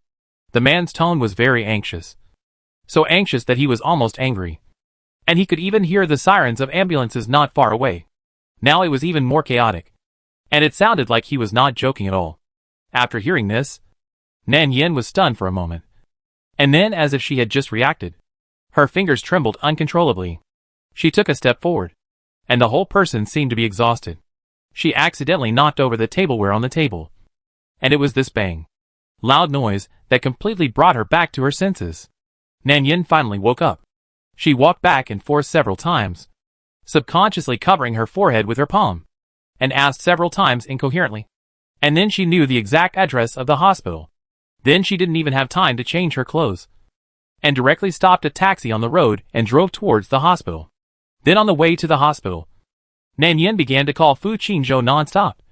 But the other side was always turned off, and she couldn't get accurate information at all. Until she got to the hospital. She didn't know the specific situation, nor did she know how badly the people were injured. But when she got off the car, she saw a few familiar workers standing at the door of the hospital, with lime powder on their bodies. Nan Yan had delivered lunch to Fu Qingzhou for a while, so these people naturally recognized her. Seeing that she finally came, they led people to the ward upstairs. During the intermittent period, Nan Yan heard a general. The load-bearing wall on the south side of the construction site collapsed directly during the demolition. At that time, Fu Qingzhou was closest to another worker and did not run away for a while. When the load-bearing wall fell, The other walls also collapsed, burying the two people together. Xiaofu was closest, and was hit the hardest. Now he has been sent to the operating room for rescue. I don't know what the follow-up results are. As soon as Nanyan walked to the door of the ward, several doctors and nurses in white coats came out. The one walking in front shook his head helplessly, with blood on his sleeves. A nurse came forward and asked, "Who among you is the patient's family member?" Nanyan subconsciously stepped forward and asked anxiously, I am the patient's family member. May I ask how he is injured? Is it serious?" The nurse shook her head at her, her tone a little heavy. The patient was injured too seriously. The load-bearing wall directly hit the back of his head. When the ambulance arrived, he was already unconscious. When he was sent to the emergency room, his pupils had already dilated, and his heartbeat and breathing had stopped. "I'm sorry. We have tried our best." As soon as these words were said, Nanyan was stunned. She looked up at the attending doctor in disbelief. The doctor also shook his head at her, said sorry and left. And the group of workers beside her were also worried when they heard the news, and none of them dared to come forward to disturb them. Nanyan didn't know how she walked into the ward, especially when she saw the person lying on the bed was motionless, and the white cloth covered the body. She suddenly felt that everything in front of her eyes was dark. Her legs were weak, and her whole body suddenly collapsed to the ground uncontrollably. And then she stared at the body on the bed, and tears instantly fell. "Fu Qingzhou, wake up!" She still couldn't believe it, especially when she looked at the body wrapped in white cloth. She stretched out her hand carefully, as if she wanted to touch it but didn't dare to touch it, and her face was almost full of tears. "You lied to me, didn't you?" She shook her head. Her voice was hoarse, and tears fell down in big drops. "You said in the morning that you would eat the food I cooked when you go home in the evening. You also said that you can change jobs after you finish this month. How could it be at this time? How could it be possible?" Nanyan stumbled to the bedside, and at this moment, she couldn't stop crying. "You must be lying to me, right? Fu Qingzhou, get up. I still have a lot to say to you. Get up and listen to me. Okay? I haven't told you yet. Get up," she cried desperately, holding the cold, even stiff fingers exposed outside the white cloth with both hands. And her emotions suddenly collapsed, as if she could no longer suppress the sadness in her heart, crying loudly at him. "Fu Qingzhou, get up. Get up and listen to me. I haven't told you yet." The rest of the words were not spoken yet. "What do you want to tell me?" At this moment, a voice that was so familiar that it couldn't be more familiar came from behind, and there was even some doubt in the tone, calling her name. "Nanyan?" Her crying stopped all of a sudden. Nanyan opened her eyes wide. Her eyes were full of disbelief, and she turned around stiffly after a long time, until she saw Fu Qingzhou standing there intact and staring at her not far behind her. It seemed that she had suffered such a great shock that she was like she had aphasia and could not say a word. Only tears were still falling to the ground uncontrollably. "Fu Qingzhou." She first called out his name with difficulty. Then, without waiting for his response, she almost subconsciously rushed towards him, grabbed his sleeve, and then tightly wrapped her arms around his waist, hugging him tightly, as if she had grabbed a lost treasure and almost embedded her body in his arms. "Well, I'm here." Nanyan couldn't stop crying. She almost got a stitch in the side, and in just a moment, she had soaked Fu Qingzhou's shirt. Fu Qingzhou could roughly guess what happened, and knew that she was probably scared, so he could only pat her back gently like coaxing a child, coaxing and comforting her. "I'm fine. I'm fine. Don't be afraid. I'll be here with you. I won't go anywhere. Okay? Okay. Don't cry. Your eyes won't be able to bear it if you cry anymore." Nanyan grabbed his shirt tightly, and her emotions finally stabilized after hearing this, staring at him with sobs. Didn't they all say, "Why didn't you die again?" Fu Qingzhou was originally in a bad mood seeing her crying so sadly, but after hearing this, he was angry and laughed, and rubbed her head helplessly. "Who told you that I was dead? How dare you spread such news? I happened to be standing when the wall collapsed.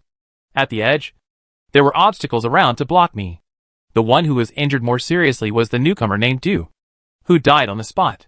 I only had some minor scratches. Nothing serious." Nanyan finally came to her senses at this moment. She looked up at him with red eyes and a strong nasal tone in her voice. "Did you say the surname was Du?" Not Fu. Fu Qingzhou reached out and wiped her cheeks, carefully wiping away the tears on both sides. He felt both comforted and distressed, and patiently explained, "Well, the newcomer who passed away was named Du.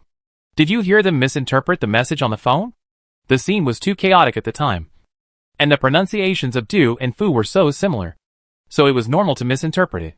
And my phone was crushed at the time, so I didn't have time to contact you." Nan Yin finally understood. So the news about him being crushed to death was completely a misunderstanding by his group of co-workers, who didn't understand the real situation. When she thought about how she had been crying and shouting while holding a stranger's hand, and that she had been caught by the real owner, Nan Yin blushed instantly. She subconsciously wanted to push Fu Qingzhou's arms away, but he grabbed her tightly with his backhand, and the force was not light at all. Perhaps seeing that she had finally recovered, Fu Qingzhou was completely relieved. He smiled at her in a soothing way, and then asked seriously, "I just heard you say that it seemed like you had something important to say to me. Now I'm standing in front of you. Can you say it?" Nan Yin didn't speak, pursed her lips, and the eyes that had just been soaked in tears looked at him in a daze. Fu Qingzhou also looked down at her. He seemed a little nervous, but there was a hint of expectation in his eyes. Nan Yin felt a little uncomfortable being stared at by him, so she simply avoided his sight. Seeing that she refused to speak, Fu Qingzhou suddenly said softly, "If you don't want to speak, it doesn't matter. Can I ask you instead?" He exhaled lightly and suddenly lowered his voice and asked, "Do you like me? That's why you cried so sadly after knowing that I had an accident. Don't say that we are friends or something like that. I want to hear your true thoughts." As soon as he said this, a remaining tear in the corner of Nan Yan's eye suddenly rolled down her cheek. She hesitated for a moment, then looked up at him. "Yes, I like you. I don't know when it started. I miss you every day. I am happy when I see you happy, and I can't help but feel sad when I see you hurt." After hearing this answer, Fu Qingzhou suddenly couldn't suppress his joy. He hugged Nan Yin tightly, and after letting go, he couldn't help but kiss her forehead. This kiss made Nan Yin stunned, and she could only stare at him blankly with her eyes wide open. "Why didn't you say it earlier?" After the kiss, he felt a little soft-hearted, and felt an uncontrollable sense of satisfaction in his heart. So he couldn't help but reach out and pinch her cheek. "I like you too." He didn't know when it started. Probably when he was the most helpless and the most miserable. There was such a person who accompanied him and encouraged him. It was really hard for him not to be moved. Hearing him say that, Nan Yin couldn't help laughing. But she thought about his question just now, and suddenly pinched him with some embarrassment. "Wait, why do you have to ask me even for this kind of thing? Shouldn't you take the initiative first?" Fu Qingzhou heard a little funny. He lowered his head and kissed the tip of his nose, and he looked more calm. "Who let you be caught by me? How could I let go of such a good opportunity? Besides, don't you look at who is lying there, crying so sadly? Are you so afraid that I will die?" Nan Yin pursed her lips. She glanced at the man who made sarcastic remarks, suddenly hugged his waist, and then buried her head in his neck, and said him in a low voice, with a faint tremor, "I'm afraid you're dead, so you're not allowed to scare me like this again in the future." Chapter 76. Meanwhile, on the other side, Jiang Shaoyan finally saw his own thoughts clearly. He felt a wave of regret and panic spreading from the bottom of his heart to his whole body. He wanted to find Nan Yin to explain it clearly, but the bitterness and guilt in his heart almost overwhelmed him, leaving him no face to face her. But what should he do, now that things have come to this point? He can no longer let go. Jiang Shaoyan wanted to call her and tell her his inner thoughts from beginning to end. He wanted to tell her that he regretted it. He really regretted not understanding his own heart at the beginning and making the originally perfect thing end like this. If it weren't for him, not because he was unwilling, not because he was too stupid. So stupid that he couldn't even see who he really liked. They should be living happily now. But the happiness that was originally within his reach was ruined by him. He knew that he deserved all this and deserved it. But what to do? He really couldn't forget her now. Why at this time? It was at this time that he realized who was the most important person. If he had known his heart earlier, wouldn't he have been in this situation? Jiang Shaoyan felt as if an invisible hand had grasped his heart, making him unable to move forward or backward. And he didn't even know what to do. The only thing that could comfort him now was the place where they had lived together. That would let him know that Nan Yin had liked him. She had liked him so much that she had almost exhausted all her strength. And she had approached him cautiously little by little. It was him who had pushed her away. He still remembered how panicked she was on the day of the breakup. From being full of joy to being cautious later. She didn't even dare to make one more request. She endured the grievance to apologize to him and humbled herself to the dust. It was he who made her become like that. How indifferent he was at that time. How much he regretted now. It was obviously all his fault. But she was the first to apologize. He really deserved it. Jiang Shaoyan suddenly raised his hand weakly and covered his cheek. For a moment, he was really heartbroken and almost suffocated. Feeling the wetness between his fingers, he slowly opened his eyes and clenched his fingers. He couldn't make such a mistake again. He had missed it once. And he couldn't miss it again. Jiang Shaoyan returned to the place where the two had lived. From the moment he stepped into the living room, the past between the two became more and more clear in his mind. Jiang Shaoyan's emotions kept rolling. He flipped through his phone and searched for a long time. But he couldn't find a photo of the two of them. The only photo of the two of them together was a photo of the four of them together on the day of the graduation party. She stood on the left side of his shoulder, gently pulling the corner of his clothes with her fingers. Smiling, her eyes bright, looking at his direction with expectation. Her heart and eyes full of only him. Jiang Shaoyan touched the face in the photo unconsciously with his fingertips. And suddenly a sense of satisfaction suddenly surged in his heart that he could not help but feel happy just by looking at her photo. But at that time, he did not have her in his eyes. He was looking at the fireworks not far away. And the person setting off the fireworks happened to be Fang Wanru. Recovering his mind, Jiang Shaoyan exhaled heavily. And when he was about to call Nan Yen to ask where she was, he found that her phone was not connected. At this time, the assistant suddenly brought a message, saying that there was an accident at the construction site where Fu Qingzhou worked, and several people were injured. Nan Yen is also in the hospital now. When Jiang Shaoyan heard this news, his heart tightened immediately. He didn't hear the follow-up results clearly, but he knew that Nan Yen must have been with Fu Qingzhou recently. If there was an accident at the construction site, would she be implicated? When he thought of this result, Jiang Shaoyan had almost no time to think. He hurriedly asked for the address of the hospital and drove to the hospital. In the hospital on the other side, Fu Qingzhou was dragged by Nan Yen to complete a full-body examination. In the end, he was asked to stay in the hospital for observation for one night because of a headache. He could leave tomorrow after confirming that he was fine. Fu Qingzhou flipped through the medical report, looked at Nan Yen with a half-helpless and half-amused tone and said, "I've already told you that it's really okay. Just a little scratch on the arm and calf. Go back and apply some medicine, and it will be fine. Stay in this hospital for a night is such a waste of money? Didn't you just say that your head hurts a little?" As soon as he finished speaking, Nan Yen glared at him, her eyes full of disapproval. "This is not a trivial matter. What's wrong with staying for a night? And besides, can't I pay for your medical expenses?" As she spoke, she began to mutter non-stop, like a nagging old woman. "Fu Qingzhou, why have you become so stingy? You have to save this little money?"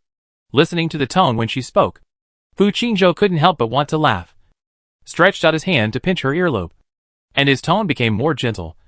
"You know what your boyfriend is like now. He lacks everything, especially money. Besides, won't I still have to support you in the future? I don't know if I can support you if I sell myself."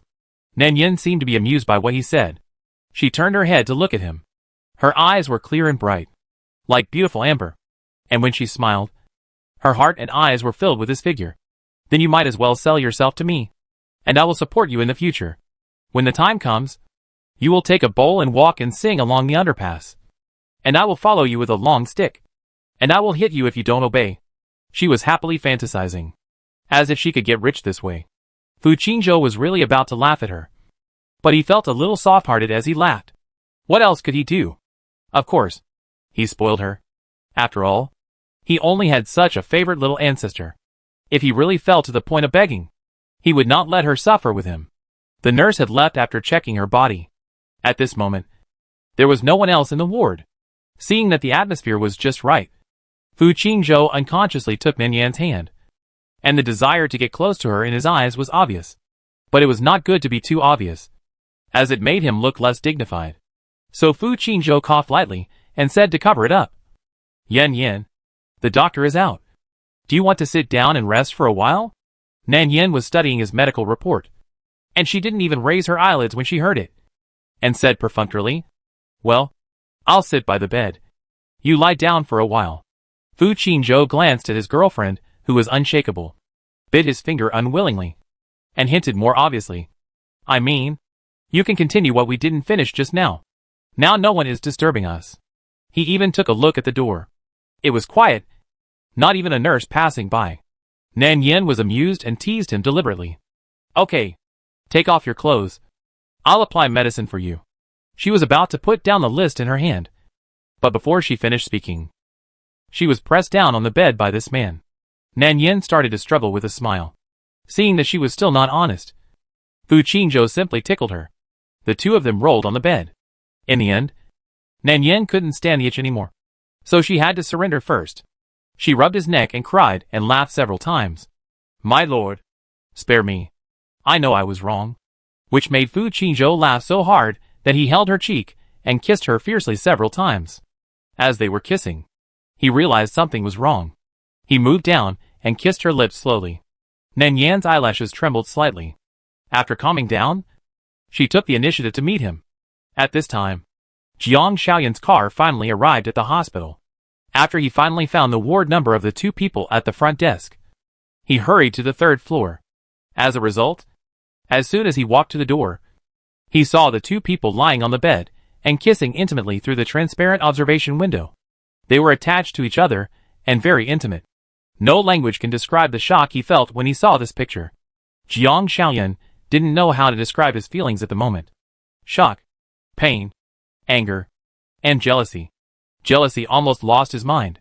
At that moment, he only felt that his brain was hit hard by a wooden stick, and extreme pain suddenly emerged from the depths of his head, making him almost unstable. He bit his lips tightly.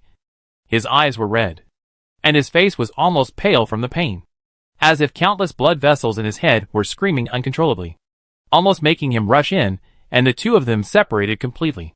Why did it turn out like this? He knew he was wrong. Really knew it. Why was he still a step late? What should he do? What should he do now? At that moment, Jiang Xiaoyan seemed to really feel what it meant to be in real pain. His whole body was in pain. His head was in pain. His body was in pain. There was no part of his body that was not painful. He wished he could die in pain. But he was extremely sober. He clenched his fingers tightly. His finger bones were so tight that they turned white, and there were faint drops of blood between his fingers falling to the ground. But watching the scene of the two kissing, in the end his palms were numb to the point that he could not feel even a trace of pain. No, he can't stay here anymore. If he keeps watching, he'll go crazy and lose control. He really can't accept it. Jiang Xiaoyan turned around and walked towards the stairs, stumbling. It was only a dozen meters away, but he almost fell down again and again. The nurse beside him wondered what was wrong with him. The two people in the room seemed to have noticed something, seeing that this man was kissing endlessly and getting more and more aggressive. Nan Yin was so angry that she bit him directly. Fu Qingzhou then let go of his hand, covered his lips, and couldn't help laughing. "You bite me again. Are you addicted to it? You bit me when we first met, and now you're together, and you're still biting me. Why don't you let me see if your teeth belong to a puppy? Why do you love to bite people so much?" He stretched out his hand. Nan Yan's eyes widened immediately, staring at him, as if asking him how he had the nerve to say such a thing. "What does it mean to bite him again? How dare you say that? If I hadn't taken care of you that time, you would have been sleeping on the street. But you acted like a hooligan right from the start. It was already my kindness that I didn't let anyone catch you, and you dared to say such a thing." Fu Qingzhou pinched her cheek with joy in his eyes. Yes, if it weren't for her, he would really have to sleep on the street. This is probably the fate between the two of them. Nan Yin slapped his hand away, turned her head and looked at the door, and asked strangely, "Did you really not hear any movement just now? Why did I seem to hear someone opening the door? Did someone come here just now?" Nan Yin thought about it and glanced at him. "What should I do? If someone really comes, it will be embarrassing. It's all your fault." Fu Qingzhou took her hand calmly and smiled as if it was natural. "So what? Let it go. Anyway, we are a serious boyfriend and girlfriend, and it doesn't bother others. Besides, it's just a kiss. It's normal. Don't worry. I listened carefully. No one has come here. Chapter 77. Jiang Shaoyan was not the only one who heard the news. Fang Wanru also learned about Fu Qingzhou's injury and hospitalization the next day. At first, she thought someone was playing a prank. But when she really confirmed that the news was accurate, she was stunned for a moment. Her eyes began to redden uncontrollably, and she was at a loss and didn't even know what to do. At this time, the Fang family still stopped her from contacting Fu Qingzhou. The indifference and selfishness they showed made Fang Wanru frightened. How could they not even have this little bit of humanity? Obviously, when the Fu family hadn't had any trouble, they were so happy and carefully tried to please the prospective son-in-law. For this reason, they also asked her to get married early and absolutely not miss this good husband. But now, even he was injured. She couldn't even go to see him. Fang Wanru was really disappointed, especially after learning about Fu Qingzhou's injury on the construction site. She was filled with sadness and grievances, and the tears in her eyes could not be controlled. When had he ever suffered such a hardship? At this moment, Fang Wanru really couldn't care about the obstruction of all the people in the family. She was forced to break up with him at the beginning, and she compromised. But now he was injured. Should she just ignore it? So for the first time, she disobeyed her parents' orders and drove to the hospital in a hurry. She even couldn't help but think about it on the way. Why didn't she know about this earlier? Why didn't she stay by his side even at this time? No wonder she always felt a vague uneasiness in her heart recently. It turned out that Qingzhou really had an accident. The more she thought about it, the more she regretted it. She even wondered if she had been tougher or had held on a little longer. Would they not have ended up like this? They were clearly in love. But she felt really sorry for him. She couldn't be with him when he was in the most difficult time, and couldn't even give him a word of encouragement and comfort when he was at his lowest. They had been in love for 6 or 7 years, and they were about to get married. But she couldn't even hold on to this little setback. She was really selfish. When they arrived at the place, Fang Wanru found that they seemed to be packing up and preparing to leave. She was so anxious that she didn't even notice Nan Yan standing next to him. As soon as she entered the room, she saw the bright red cut on Fu Qingzhou's forehead and some messy wounds on his body. He was standing by the bed in an old shirt that was almost white from washing, tidying up his clothes. He looked much thinner than before. Fang Wanru's heart suddenly ached, and tears fell uncontrollably. She choked and cried to him, "Qingzhou." When Fu Qingzhou heard the voice, he subconsciously looked up. When he saw Fang Wanru standing at the door, he was startled at first, and then inevitably felt a sour and tingling feeling in his heart. He almost subconsciously loosened his hand that was originally tightly holding Nan Yan, and then instinctively took a step forward. "Why are you here?" When Fang Wanru heard his voice, she was so wrong that she couldn't say anything. She shook her head. Her face was almost full of tears, and then she didn't care about anything, and rushed up and threw herself into Fu Qingzhou's arms. "I heard that you were hurt. Qingzhou, I really miss you." Fu Qingzhou also hugged her without hesitation. This almost became an instinctive reaction engraved in his body. After all, they were lovers who had been together for 7 years. Even if they had broken up, it was not so easy to forget. Moreover, Fu Qingzhou did not have no feelings for her at the moment. If they were not truly in love, they would not have been together for so many years. It was just fate that forced them to separate. Nan Yan looked at her hand that was suddenly released, and she was still a little unresponsive for a while. She had a blank expression, and she only felt a very sad feeling in her chest. The taste was very uncomfortable, so she subconsciously looked up at Fu Qingzhou's face, wanting to get some of his affirmation. But Fu Qingzhou was obviously still immersed in the emotions of Fang Wanru's appearance, and had no time to care about her feelings. Nan Yan's eyes were instantly filled with mist, and she opened her mouth, as if she wanted to call his name. But after seeing the two of them so close, she finally said nothing, because she found that there was no place for her to stand here at the moment. As if as long as Fang Wanru was willing to come back, she would not be able to stay by his side anymore, and he would not be able to choose her anymore. For a moment, she felt a sour nose, and a kind of uneasiness in her heart that was hard to ignore. She had no place to vent her grievances and discomfort, especially when she saw the two people hugging and being intimate as if no one was around. The pain in her heart suddenly became more obvious. She subconsciously took a step back, wanting to leave here and find a place where no one was around to calm down. But she accidentally knocked over the chair behind her, and it was this sudden movement that instantly woke up the two people who had been hugging each other. Nan Yen looked up at him, and happened to meet Fu Qingzhou's sight. His expression paused, and then as if he had realized something, his face suddenly turned pale. How could he say that to Wanru in front of Nan Yen?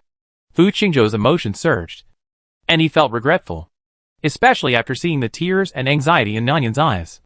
His heart inevitably softened, and he subconsciously let go of Wanru's arms, and wanted to walk to her side.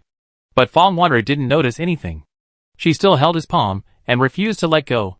Fu Qingzhou was blocked by her for a while, which was just a moment of delay. When he looked up again, Nan Yen had left. He only saw her back, which looked particularly thin and lonely in the sparse sunlight. Fu Qingzhou unconsciously clenched his fingers, and he felt a little uneasy in his heart. He didn't know how to speak. Although he and Wanru had broken up, their feelings had existed in a real way, and it was impossible for them to disappear all at once. But he had never told her about his relationship with Nan Yen, so he was very worried that Wanru would not be able to accept it for a while. Fu Qingzhou didn't want to hurt two people at the same time. He knew that the sooner this matter was made clear, the better. Dragging it on would only cause trouble to all three people. Moreover, he had already fallen in love with Nan Yen. He didn't know how to describe his feelings for her, but he knew that if the two of them encountered great difficulties together, Nan Yen would definitely be the one who would never leave him. At first, he might just be grateful to her, but as time went by, that gratitude changed and slowly turned into love. Although they had not been together for a long time, he was sure that he liked her. It was not a compromise, nor was it a second-best choice. It was a real heartbeat, and he did not deny this. So he felt guilty towards Wanru. They were originally at the stage of discussing marriage, but now he was moved by another woman. Fu Qingzhou looked down at Fang Wanru, who was full of worry, and suddenly took a step back, saying in a hoarse voice, "Wanru, I have something to tell you." Perhaps his tone was too serious and cautious. Fang Wanru was stunned for a moment. They were really too familiar with each other.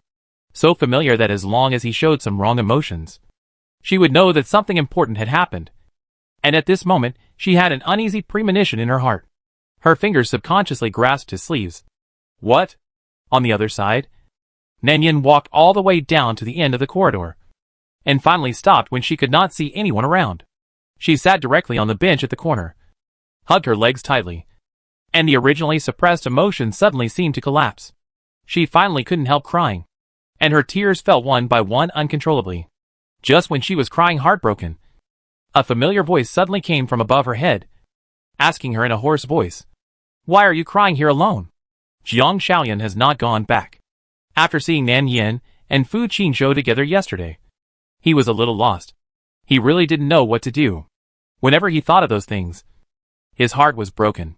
But if he was asked to let go, he would rather die in pain than give up. At this moment, Jiang Shaoyan didn't look much better than her. His eyes were slightly red. His face was pale, and he looked much more haggard than a few days ago. Nan Yen subconsciously looked up after hearing the voice, and seemed a little surprised when she saw Jiang Shaoyan. But she only glanced at him, and immediately turned her head away, then raised her hand to cover up and wiped her tears, saying, "It's none of your business." This made Jiang Shaoyan's heart suffocate, and there was a dull pain in his chest, as if someone had pricked him with a needle. It was only a slight pain at first, but as time went on, the pain became more and more unbearable. He exhaled heavily and said, "Is it because of Fu Qingzhou? Because Wanru came, so he made you feel wronged, right?" He knew the reason why she was hiding here crying secretly was because Wanru came. After all, Fu Qingzhou had been in love with her for so many years. As long as Wanru was there, how could he not let her feel wronged? As soon as he finished speaking, Nan Yen couldn't help but clench her fingers, and suddenly stared at him resentfully and said, "So what? He made me feel wronged. So are you here to laugh at me? Do you feel very proud? You are right again. And I am a woman who rushes to throw myself at others, which is really cheap." Before he finished speaking, Jiang Shaoyan knew that she had misunderstood. Thinking of what happened last time, he felt even more regretful. So he subconsciously reached out and hugged her in his arms, and hurriedly explained, "No, I have never thought about it this way. I was careless last time. I have never disliked you." Jiang Shaoyan knew that she rejected him, and he knew that the stupid things he had done before had completely hurt her. But what to do? If he could go back in time, he would never do such a stupid thing again. He really regretted it now. Regretting that he woke up too late. He regretted that he had pushed her to someone else. Whenever he thought of that, Jiang Xiaoyan's eyes would turn red uncontrollably. Nan Yan, can we start over? I really know I was wrong. So wrong. I always thought I liked Wanro. But in fact, I had already been attracted to you in my heart. I didn't even know how much I liked you. I have never liked someone so much. I want to see you. I want to see you every day. But when I see you with Fu Qingzhou, I will be madly jealous. I really regret why I broke up with you. Nan Yan, can we start over? Hearing this, Nan Yan seemed to be stunned, and her eyes, full of water, just stared at him blankly. Then, for some reason, tears suddenly slid down her cheeks, as if they were out of control. It seemed that all the grievances she had suffered had found an outlet today, and tears fell like rain in an instant. When she had cried enough, she raised her hand to wipe her tears, and finally, as if relieved, she stretched out her hand to push away his embrace. Go away, Jiang Xiaoyan. There is no possibility between us. After saying that, she closed her eyes. Her wet eyelashes drooped slightly, and her face was covered with tears. Hearing this, Jiang Xiaoyan felt cold all over, and his body trembled uncontrollably. He barely suppressed the pain in his heart, subconsciously grabbed Nan Yan's hand, and pressed it hard on his chest. Why is it impossible? Is it because of Fu Qingzhou? But the person he likes is Wanru. You know, he and Fang Wanru have been in love for so many years. It is impossible for him to completely let her go. He will let you suffer. Nan Yan, you forget him. Let's start over. Okay. This time, I will definitely love you well. Let's start over. Before he finished speaking, he was interrupted by Nan Yan. She slowly pulled out her fingers and said in a hoarse voice, Jiang Xiaoyan, I won't be with you. If Fu Qingzhou really chooses Wanru, I will leave here and never come back. This place brings me too many painful memories. If he doesn't love me anymore, I will let him go. Just like I let you go. Chapter 78. What did you say? Fang Wanru raised her head, her eyes full of surprise and disbelief. She looked at the man in front of her who had been in love with her for 6 or 7 years, as if everything was a dream. The tears that had accumulated in her eyes for a long time could no longer be held back, and fell one by one, hitting the back of his hand heavily. She really couldn't accept what Fu Qingzhou said to her. Suddenly, she felt as if a big hole had been dug in her chest. Empty, bitter and painful, making her even breathing painful. She found that she couldn't even say a complete sentence. She just felt that the tears were all blocked in her throat, so that she could not speak clearly when she opened her mouth. But why? She had been crying so hard and desperately, and her emotions were about to collapse. Why didn't he run over to hug him and comfort her like before? It was obviously not like this before. She even heard him say to her in a very calm tone, Wanru, a lot of things have happened during the time we were apart, and I may not be able to stick to my promise like before. I'm sorry, Wanru. I like someone else, and I have decided to be with her. I'm sorry that I haven't had the chance to tell you. I'm telling you now just because I don't want to hurt you too, because of my indecision. I hope you can live a happy life in the future. And in the future, don't wait for me anymore. At the end, he hesitated for a moment, but finally said it firmly. After hearing these words, Fang Wanru felt her body shaking uncontrollably. She couldn't even stand steadily and staggered backwards. Her tears fell like rain in an instant. She knew it wasn't his fault alone. It was her fault. She didn't hold on. They had agreed to get married after their jobs were stable. But it was the Fang family who forced him to leave regardless of their friendship. She knew it. She knew it all. When he was in the most pain, the most desperate, and needed someone to accompany him the most, she, as his girlfriend and fiancée, gave up on him at this most important time. She knew how much pain he was in, and she knew how much pressure he was under during that time. Obviously, she is the one closest to him, but she can't even give him a word of encouragement and comfort. So isn't it natural for him to fall in love with someone else? What right does she have to ask him to wait for her? Obviously, she was the one who let go first. She understands everything. But why? Why does she still feel so painful? It's as if a piece of her heart has been dug out, and she is almost suffocated by the pain. The more Fang Wanru thought about it, the more her tears flowed. She felt that she seemed to have to make up for the amount of tears she had not cried before, including today's. How happy they were in the past. How painful she is now. But what to do? She really couldn't bear to let go. They have been together for 7 years. 7 years? How many 7 years are there in a lifetime? She worked so hard to catch up with him. To stand shoulder to shoulder with him. To make herself compatible with him. That was her dream throughout her teenage years. All the best memories were related to him. But now the dream is over. He told her that he had fallen in love with someone else. He didn't want her anymore. From now on, all his tenderness would be left to another girl. He would no longer guard her, hug her, or coax her like before. How should she accept this? Fang Wanru wiped the tears from her face vigorously. She grabbed Fu Qingzhou's hand tightly, like grabbing her last straw. I know that I am sorry for you. She barely held back the pain in her heart, and choked up. I was not with you when you were in the most difficult time, and I was even the last one to know that you were injured. But, I have no choice. She shook her head incoherently, her face full of guilt, and her tears were flowing more and more violently. I know I was wrong. But Qingzhou, please don't leave me. I can't live without you. Wanru, please don't do this. Seeing her like this, Fu Qingzhou couldn't help but feel soft-hearted for a moment. He really had never seen her cry so heartbroken, and rarely showed such helplessness. They didn't even quarrel often.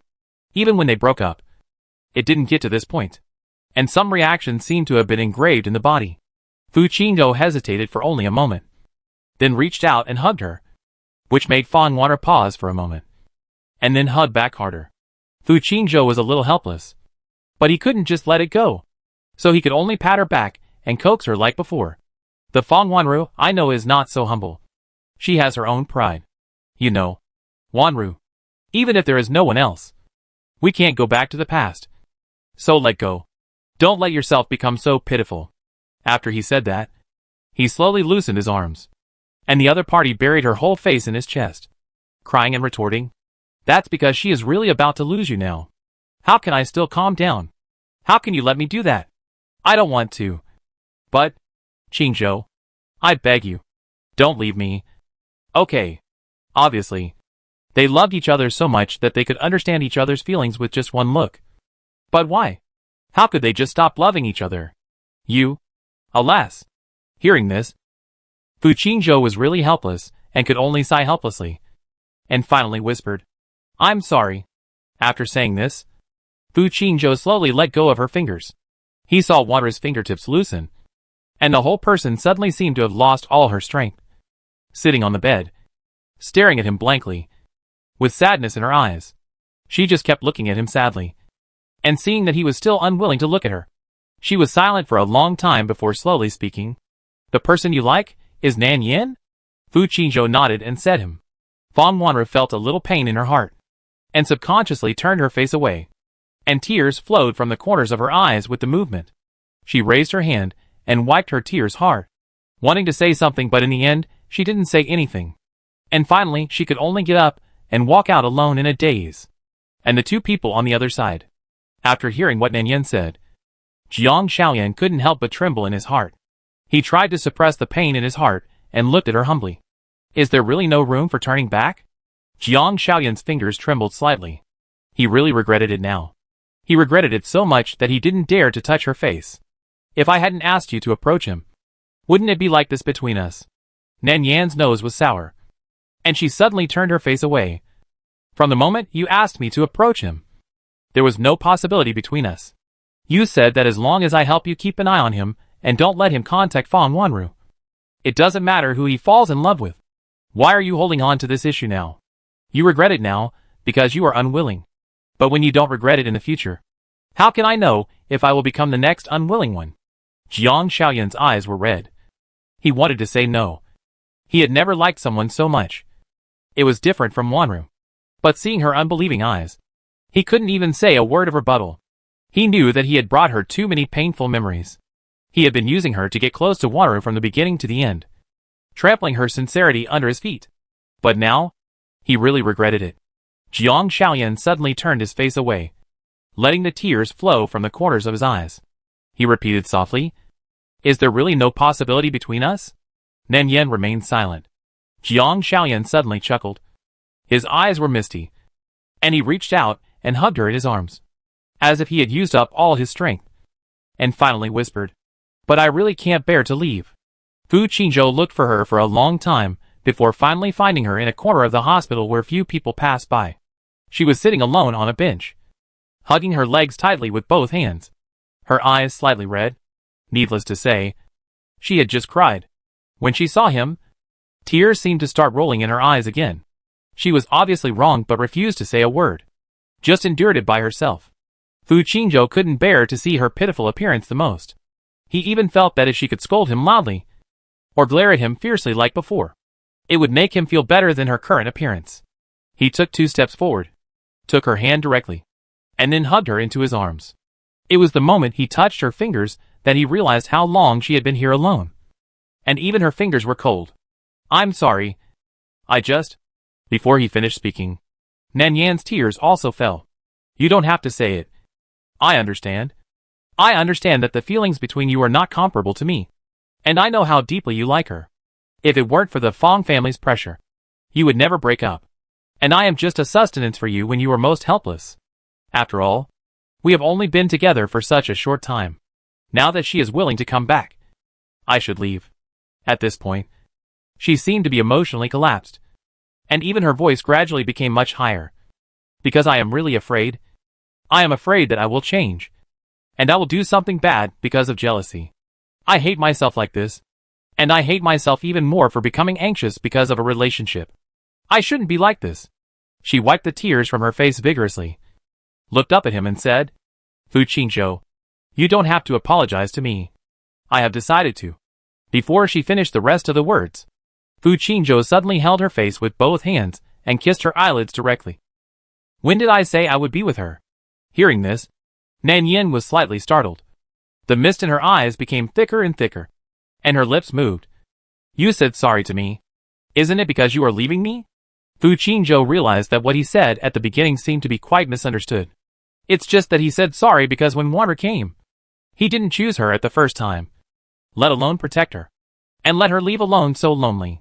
Hearing this, Fu Qingzhou's heart surged with guilt again. He wiped her tears carefully.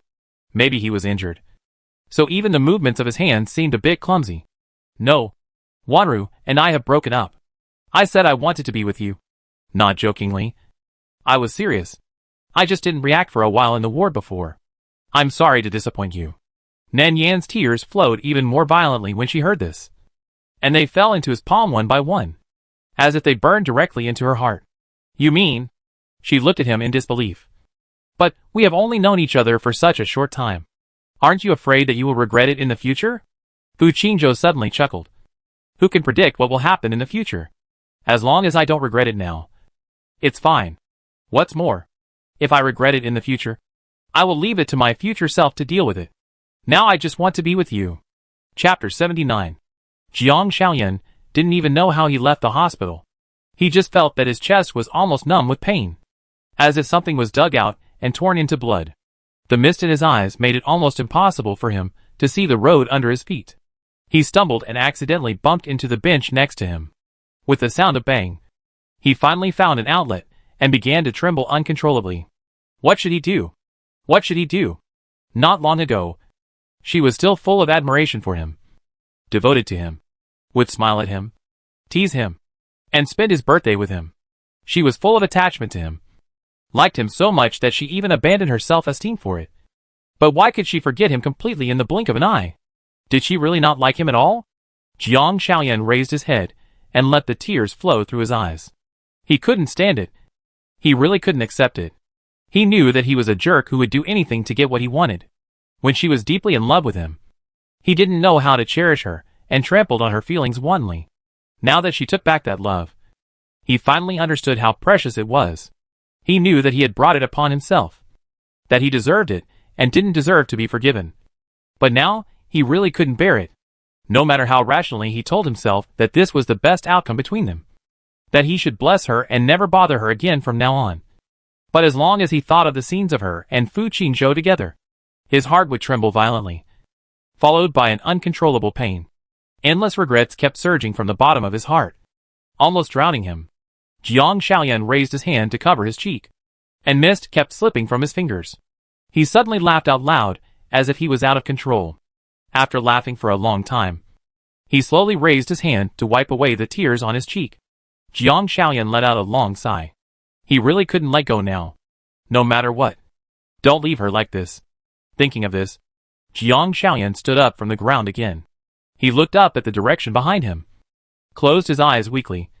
His long eyelashes trembled, and then covered all the obscure emotions in his eyes. Finally, he took out his mobile phone from his pocket and called Fang Wanru. Jiang Shaoyan's appointment with Fang Wanru was not for anything else.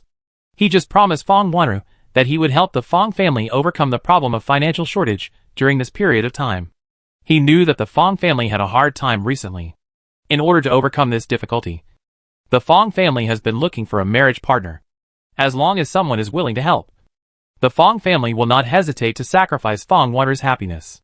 He doesn't care about Fang Wanru's happiness. He is willing to help her not because he still likes her, but because of this, she can avoid marriage and have the opportunity to continue to be with Fu Qingzhou. Looking at Fang Wanru, who is pale in front of him, Jiang Shaoyan's heart has no throbbing at this moment. And even his emotions are rarely fluctuating. He doesn't know why he hurt Nan Yin for her like a demented person before. As long as she calls, no matter how late it is, he can leave Nan Yin without hesitation to find her and try his best to make her happy. But after getting rid of the resentment in his heart, he realized that he didn't seem to really understand Wanru, and didn't understand what he was obsessed with. Now he even felt a little resentful. Resentful of why she called him that night? Why did it have to be him? Why couldn't it be someone else? If there hadn't been that phone call, if he hadn't insisted on seeing her that night, and hadn't abandoned Nan Yin, wouldn't things between him and Nan Yin have ended up like this? He didn't know how this would end. But now, he resented himself more. Because all of this was caused by him. And he had to blame himself. Obviously at that time, they had decided to start over. Every time he thought of this, Jiang Shaoyan's heart trembled uncontrollably. And a dull and astringent pain continued to spread from the tip of his heart. Fang Wanru heard what Jiang Shaoyan said, and her originally depressed mood seemed to be strengthened. So, are you really willing to help our Fang family through this crisis? She was a little worried. Worried that he would make some requests that would make her feel embarrassed. After all, Fu Qingzhou had brought her too much shock recently, and she really didn't have the heart to deal with these things now.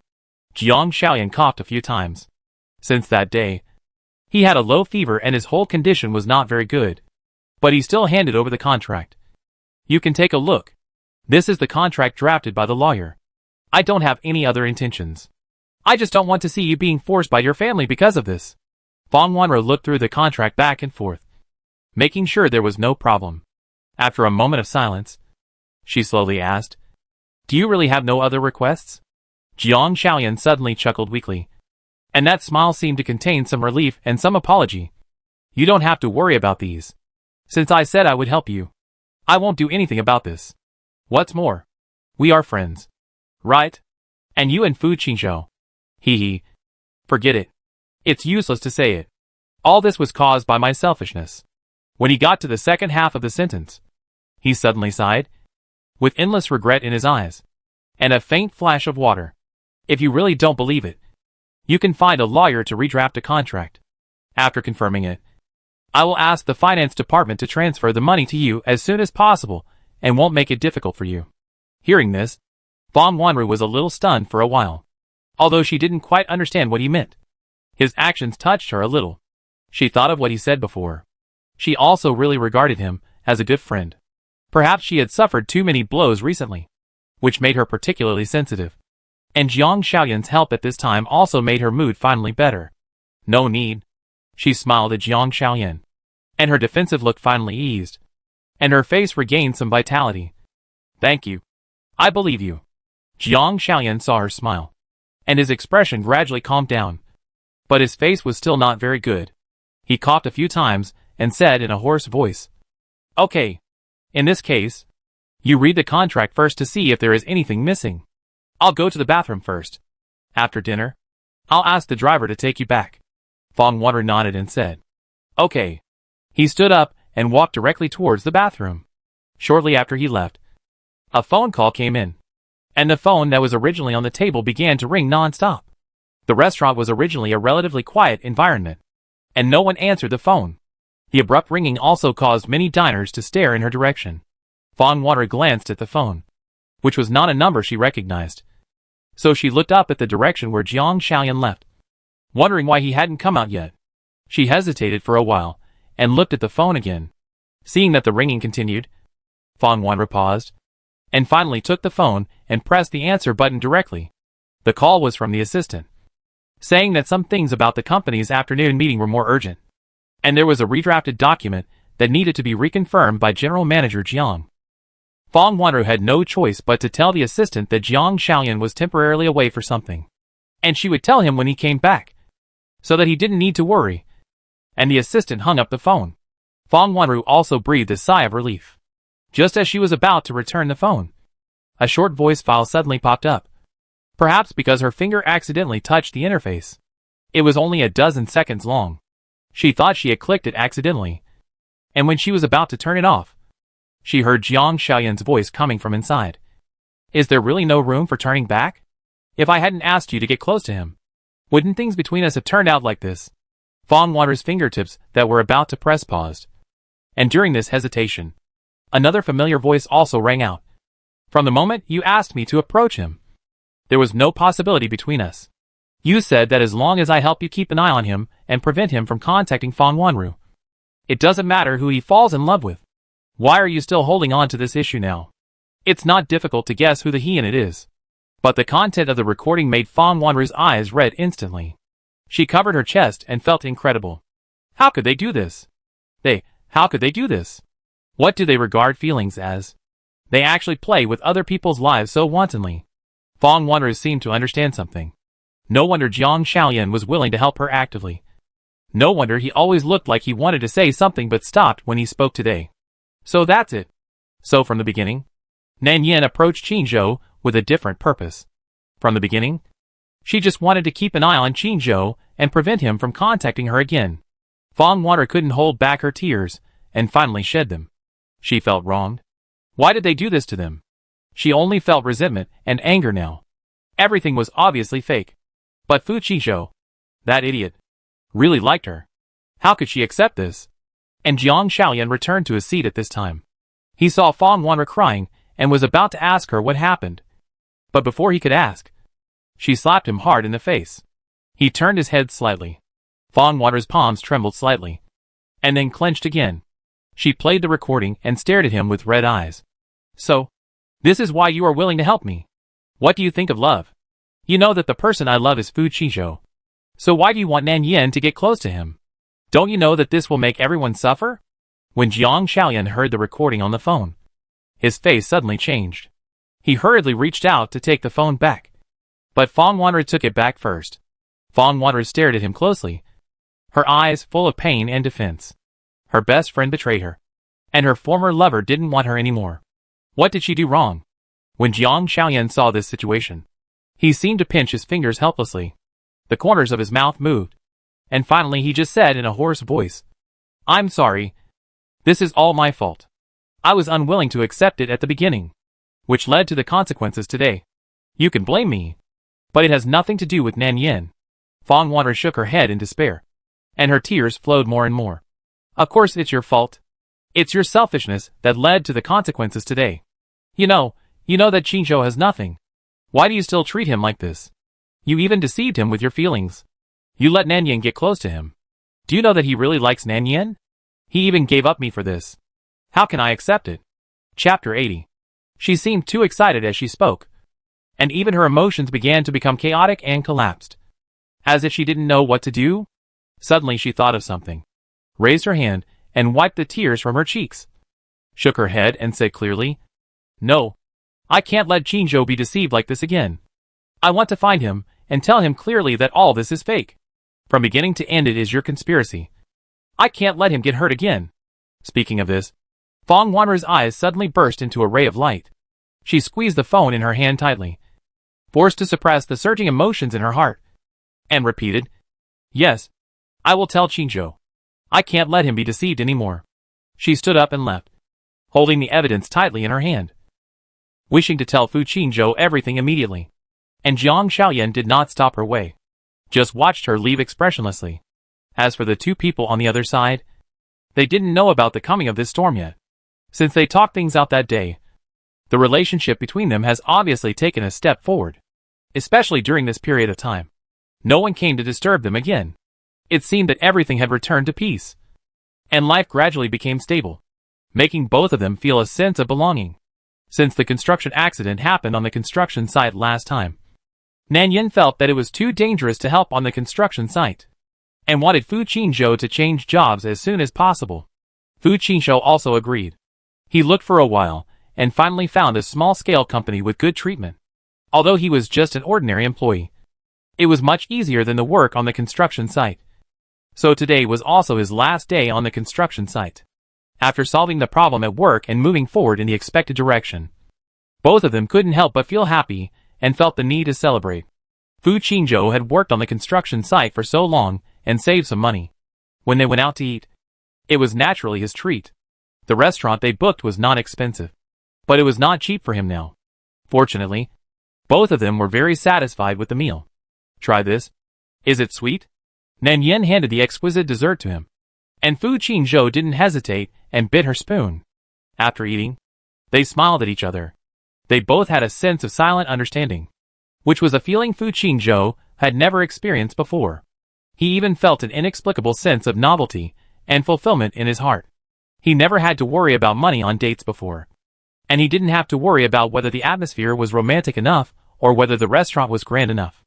He just had to ask his assistant to book a seat in advance. But now it's different. He needs to consider everything. He goes to see and arrange it himself. Although there is no romance and extravagance as before, there is a real sense of responsibility. Although he regretted that he could not give her a better life, he was also somewhat fortunate to meet her in the most difficult time. Because not everyone can be so lucky to have someone willing to stay with him and never leave him when he is at his most desperate. They are now like an ordinary couple, strolling hand in hand on the nearby streets after dinner. Fu Qingzhou thought about it and turned his head to look at his girlfriend, who was biting the straw and sipping milk tea beside him. He couldn't help but soften his heart, and a smile appeared on his face unconsciously. He really felt lucky to meet her in the most difficult time. After the incident at the Fu family, Fu Qingzhou hadn't been so relaxed for a long time. The pressure in the past was like a mountain that made him breathless. But now his life makes him feel much more relaxed. As if as long as he has this person by his side, no matter how difficult the future life is, there is hope. The two crossed a road, and Nan Yin stopped walking. Fu Qingzhou, who had been holding her hand, also stopped to look at her. Nan Yin pointed to the transparent closet on the left and asked him with shining eyes, "Look at that skirt. Is it beautiful?" She put her face close to the window glass, blew a breath of hot air, carefully described the pattern of the skirt, and tapped the glass with her white fingers. When those beautiful eyes are full of your figure, it can make anyone unable to resist the heartbeat. Fu Qingzhou glanced at the store. It seemed that the store had just closed. There was a small warm yellow cylindrical lamp in the house. The skirt under the light was shining, but it was obviously not an ordinary skirt, but a wedding dress inlaid with rhinestones. Under the quiet light, the gardenia in the pot was quietly blooming. There was a gentle and romantic sweet atmosphere brewing. Fu Qingzhou's heart moved slightly, and his fingers pinched his girlfriend's cheek unconsciously. He smiled and said in a coaxing tone, "Do you like it? Sooner or later, I will let you wear this skirt." Nan Yin heard this. She turned her head to stare at the person, and when she made the person feel uncomfortable, she couldn't help but burst out laughing. "Fu Qingzhou, is this a proposal?" The white finger stopped drawing the skirt and poked his chest instead. One by one, as if poking into Fu Qingzhou's heart, Fu Qingzhou tightened his grip on her fingers, and a trace of discomfort appeared between his eyebrows. He coughed dryly, as if testing. "If so, would you agree?" This question surprised Nan Yin. Then she stepped on his instep, which surprised him. Nan Yin chuckled and pulled her hand back, and started running to the opposite path. "Huh? You're dreaming. Fu Qingzhou, you don't even have a ring, and you want to trick me back home? You should catch me first, and then talk about it. If you can catch me, I might give you a chance to try." As she spoke, she ran towards their rental house, and from time to time she turned around, hooked her fingers at him, and made a gesture of teasing a puppy, smiling with her eyebrows and eyes curved. Fu Qingzhou was so angry that he laughed, Was he teasing a dog? But he still didn't forget what she said. You said it yourself. You have to promise me if you catch up, he said, and suddenly chased after him from behind. While chasing, he had to be careful that he ran too fast to avoid falling. He reminded him helplessly. Okay. I won't chase you anymore. Run slower. There are many cars on the road. Nan Yen smiled and turned back. That won't work.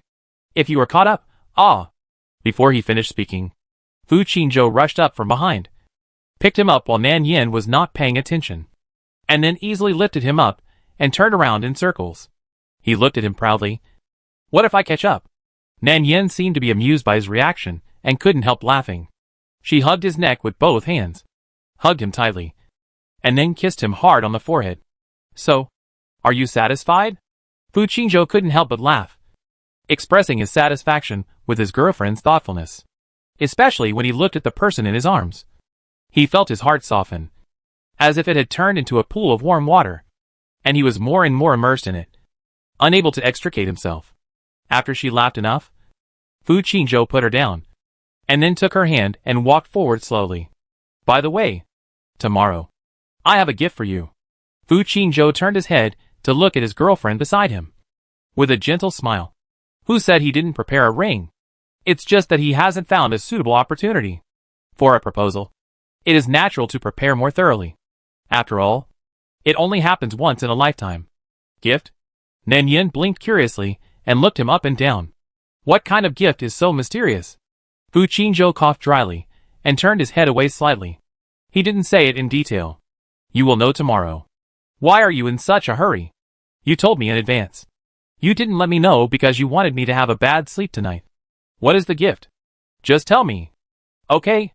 The pair of eyes stared at him with great expectation. Fu Qingzhou almost couldn't control himself. He was about to tell it on the spot. Fortunately, he reacted in time and held back. No. It won't be a surprise if I tell you. Nan Yen was still coaxing him. It doesn't matter. I can pretend to be very surprised tomorrow. Anyway, it's a gift for me.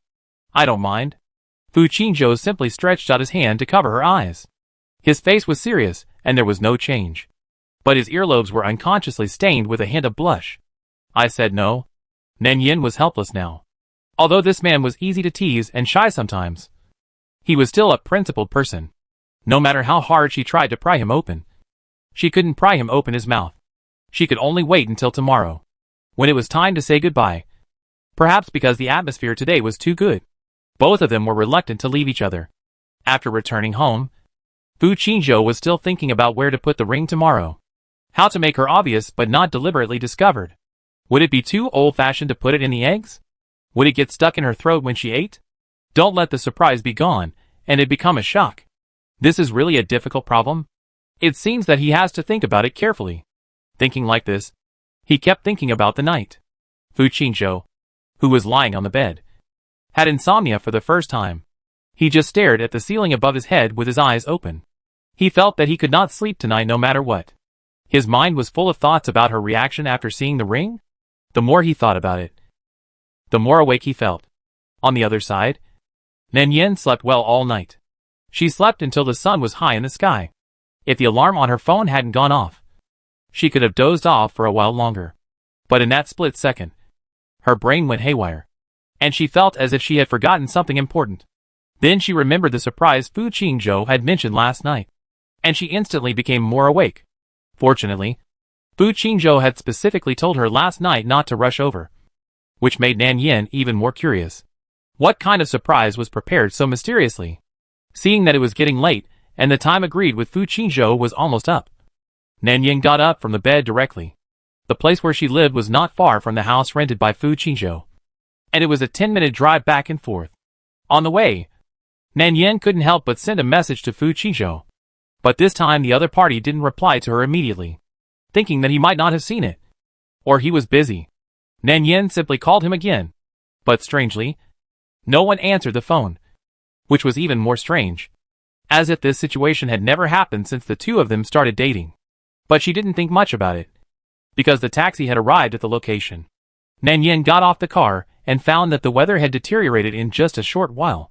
There was still sunshine when she went out, but now the sky was dark and it seemed like it was going to rain.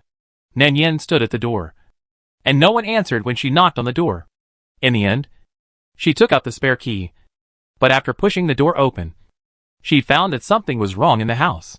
The furnishings in the house didn't change much, but it was pitch black all around, and the curtains were pulled up for some reason, which gave people a very suffocating feeling. She turned on the light and looked to the other side. Only then did she see Fu Qingzhou sitting on the sofa. She subconsciously walked towards him. Fu Qingzhou, what happened to you today? You didn't answer my call? Fu Qingzhou, who was sitting on the sofa, did not respond. When Nan Yan approached, she saw that the glass table in front of him had been broken at some point, and the ground was full of glass fragments, and the back of his hand was full of glass scratches and some dried blood stains. This situation scared Nan Yan's feet, and there was almost no place for her to stand. But when she found that his fingers were still dripping with blood, she immediately felt angry in her heart. Angry that he didn't cherish his body at all. Fu Qingzhou, are you stupid? Do you feel the pain? Don't you see your hand is still bleeding? Why don't you bandage it? And what did you do at home today? Didn't you say you would give me a surprise? Why did you mess up the living room? Is this the surprise you said last night? As she spoke, she was about to squat down to check his wounds. Looking at the wounds that were almost scabbed, she was so angry that her eyes turned red. At this moment, Fu Qingzhou suddenly took his hand back, then looked up and stared at her without blinking, inexplicably, giving people a very depressing atmosphere. Don't touch those first. I have something to ask you.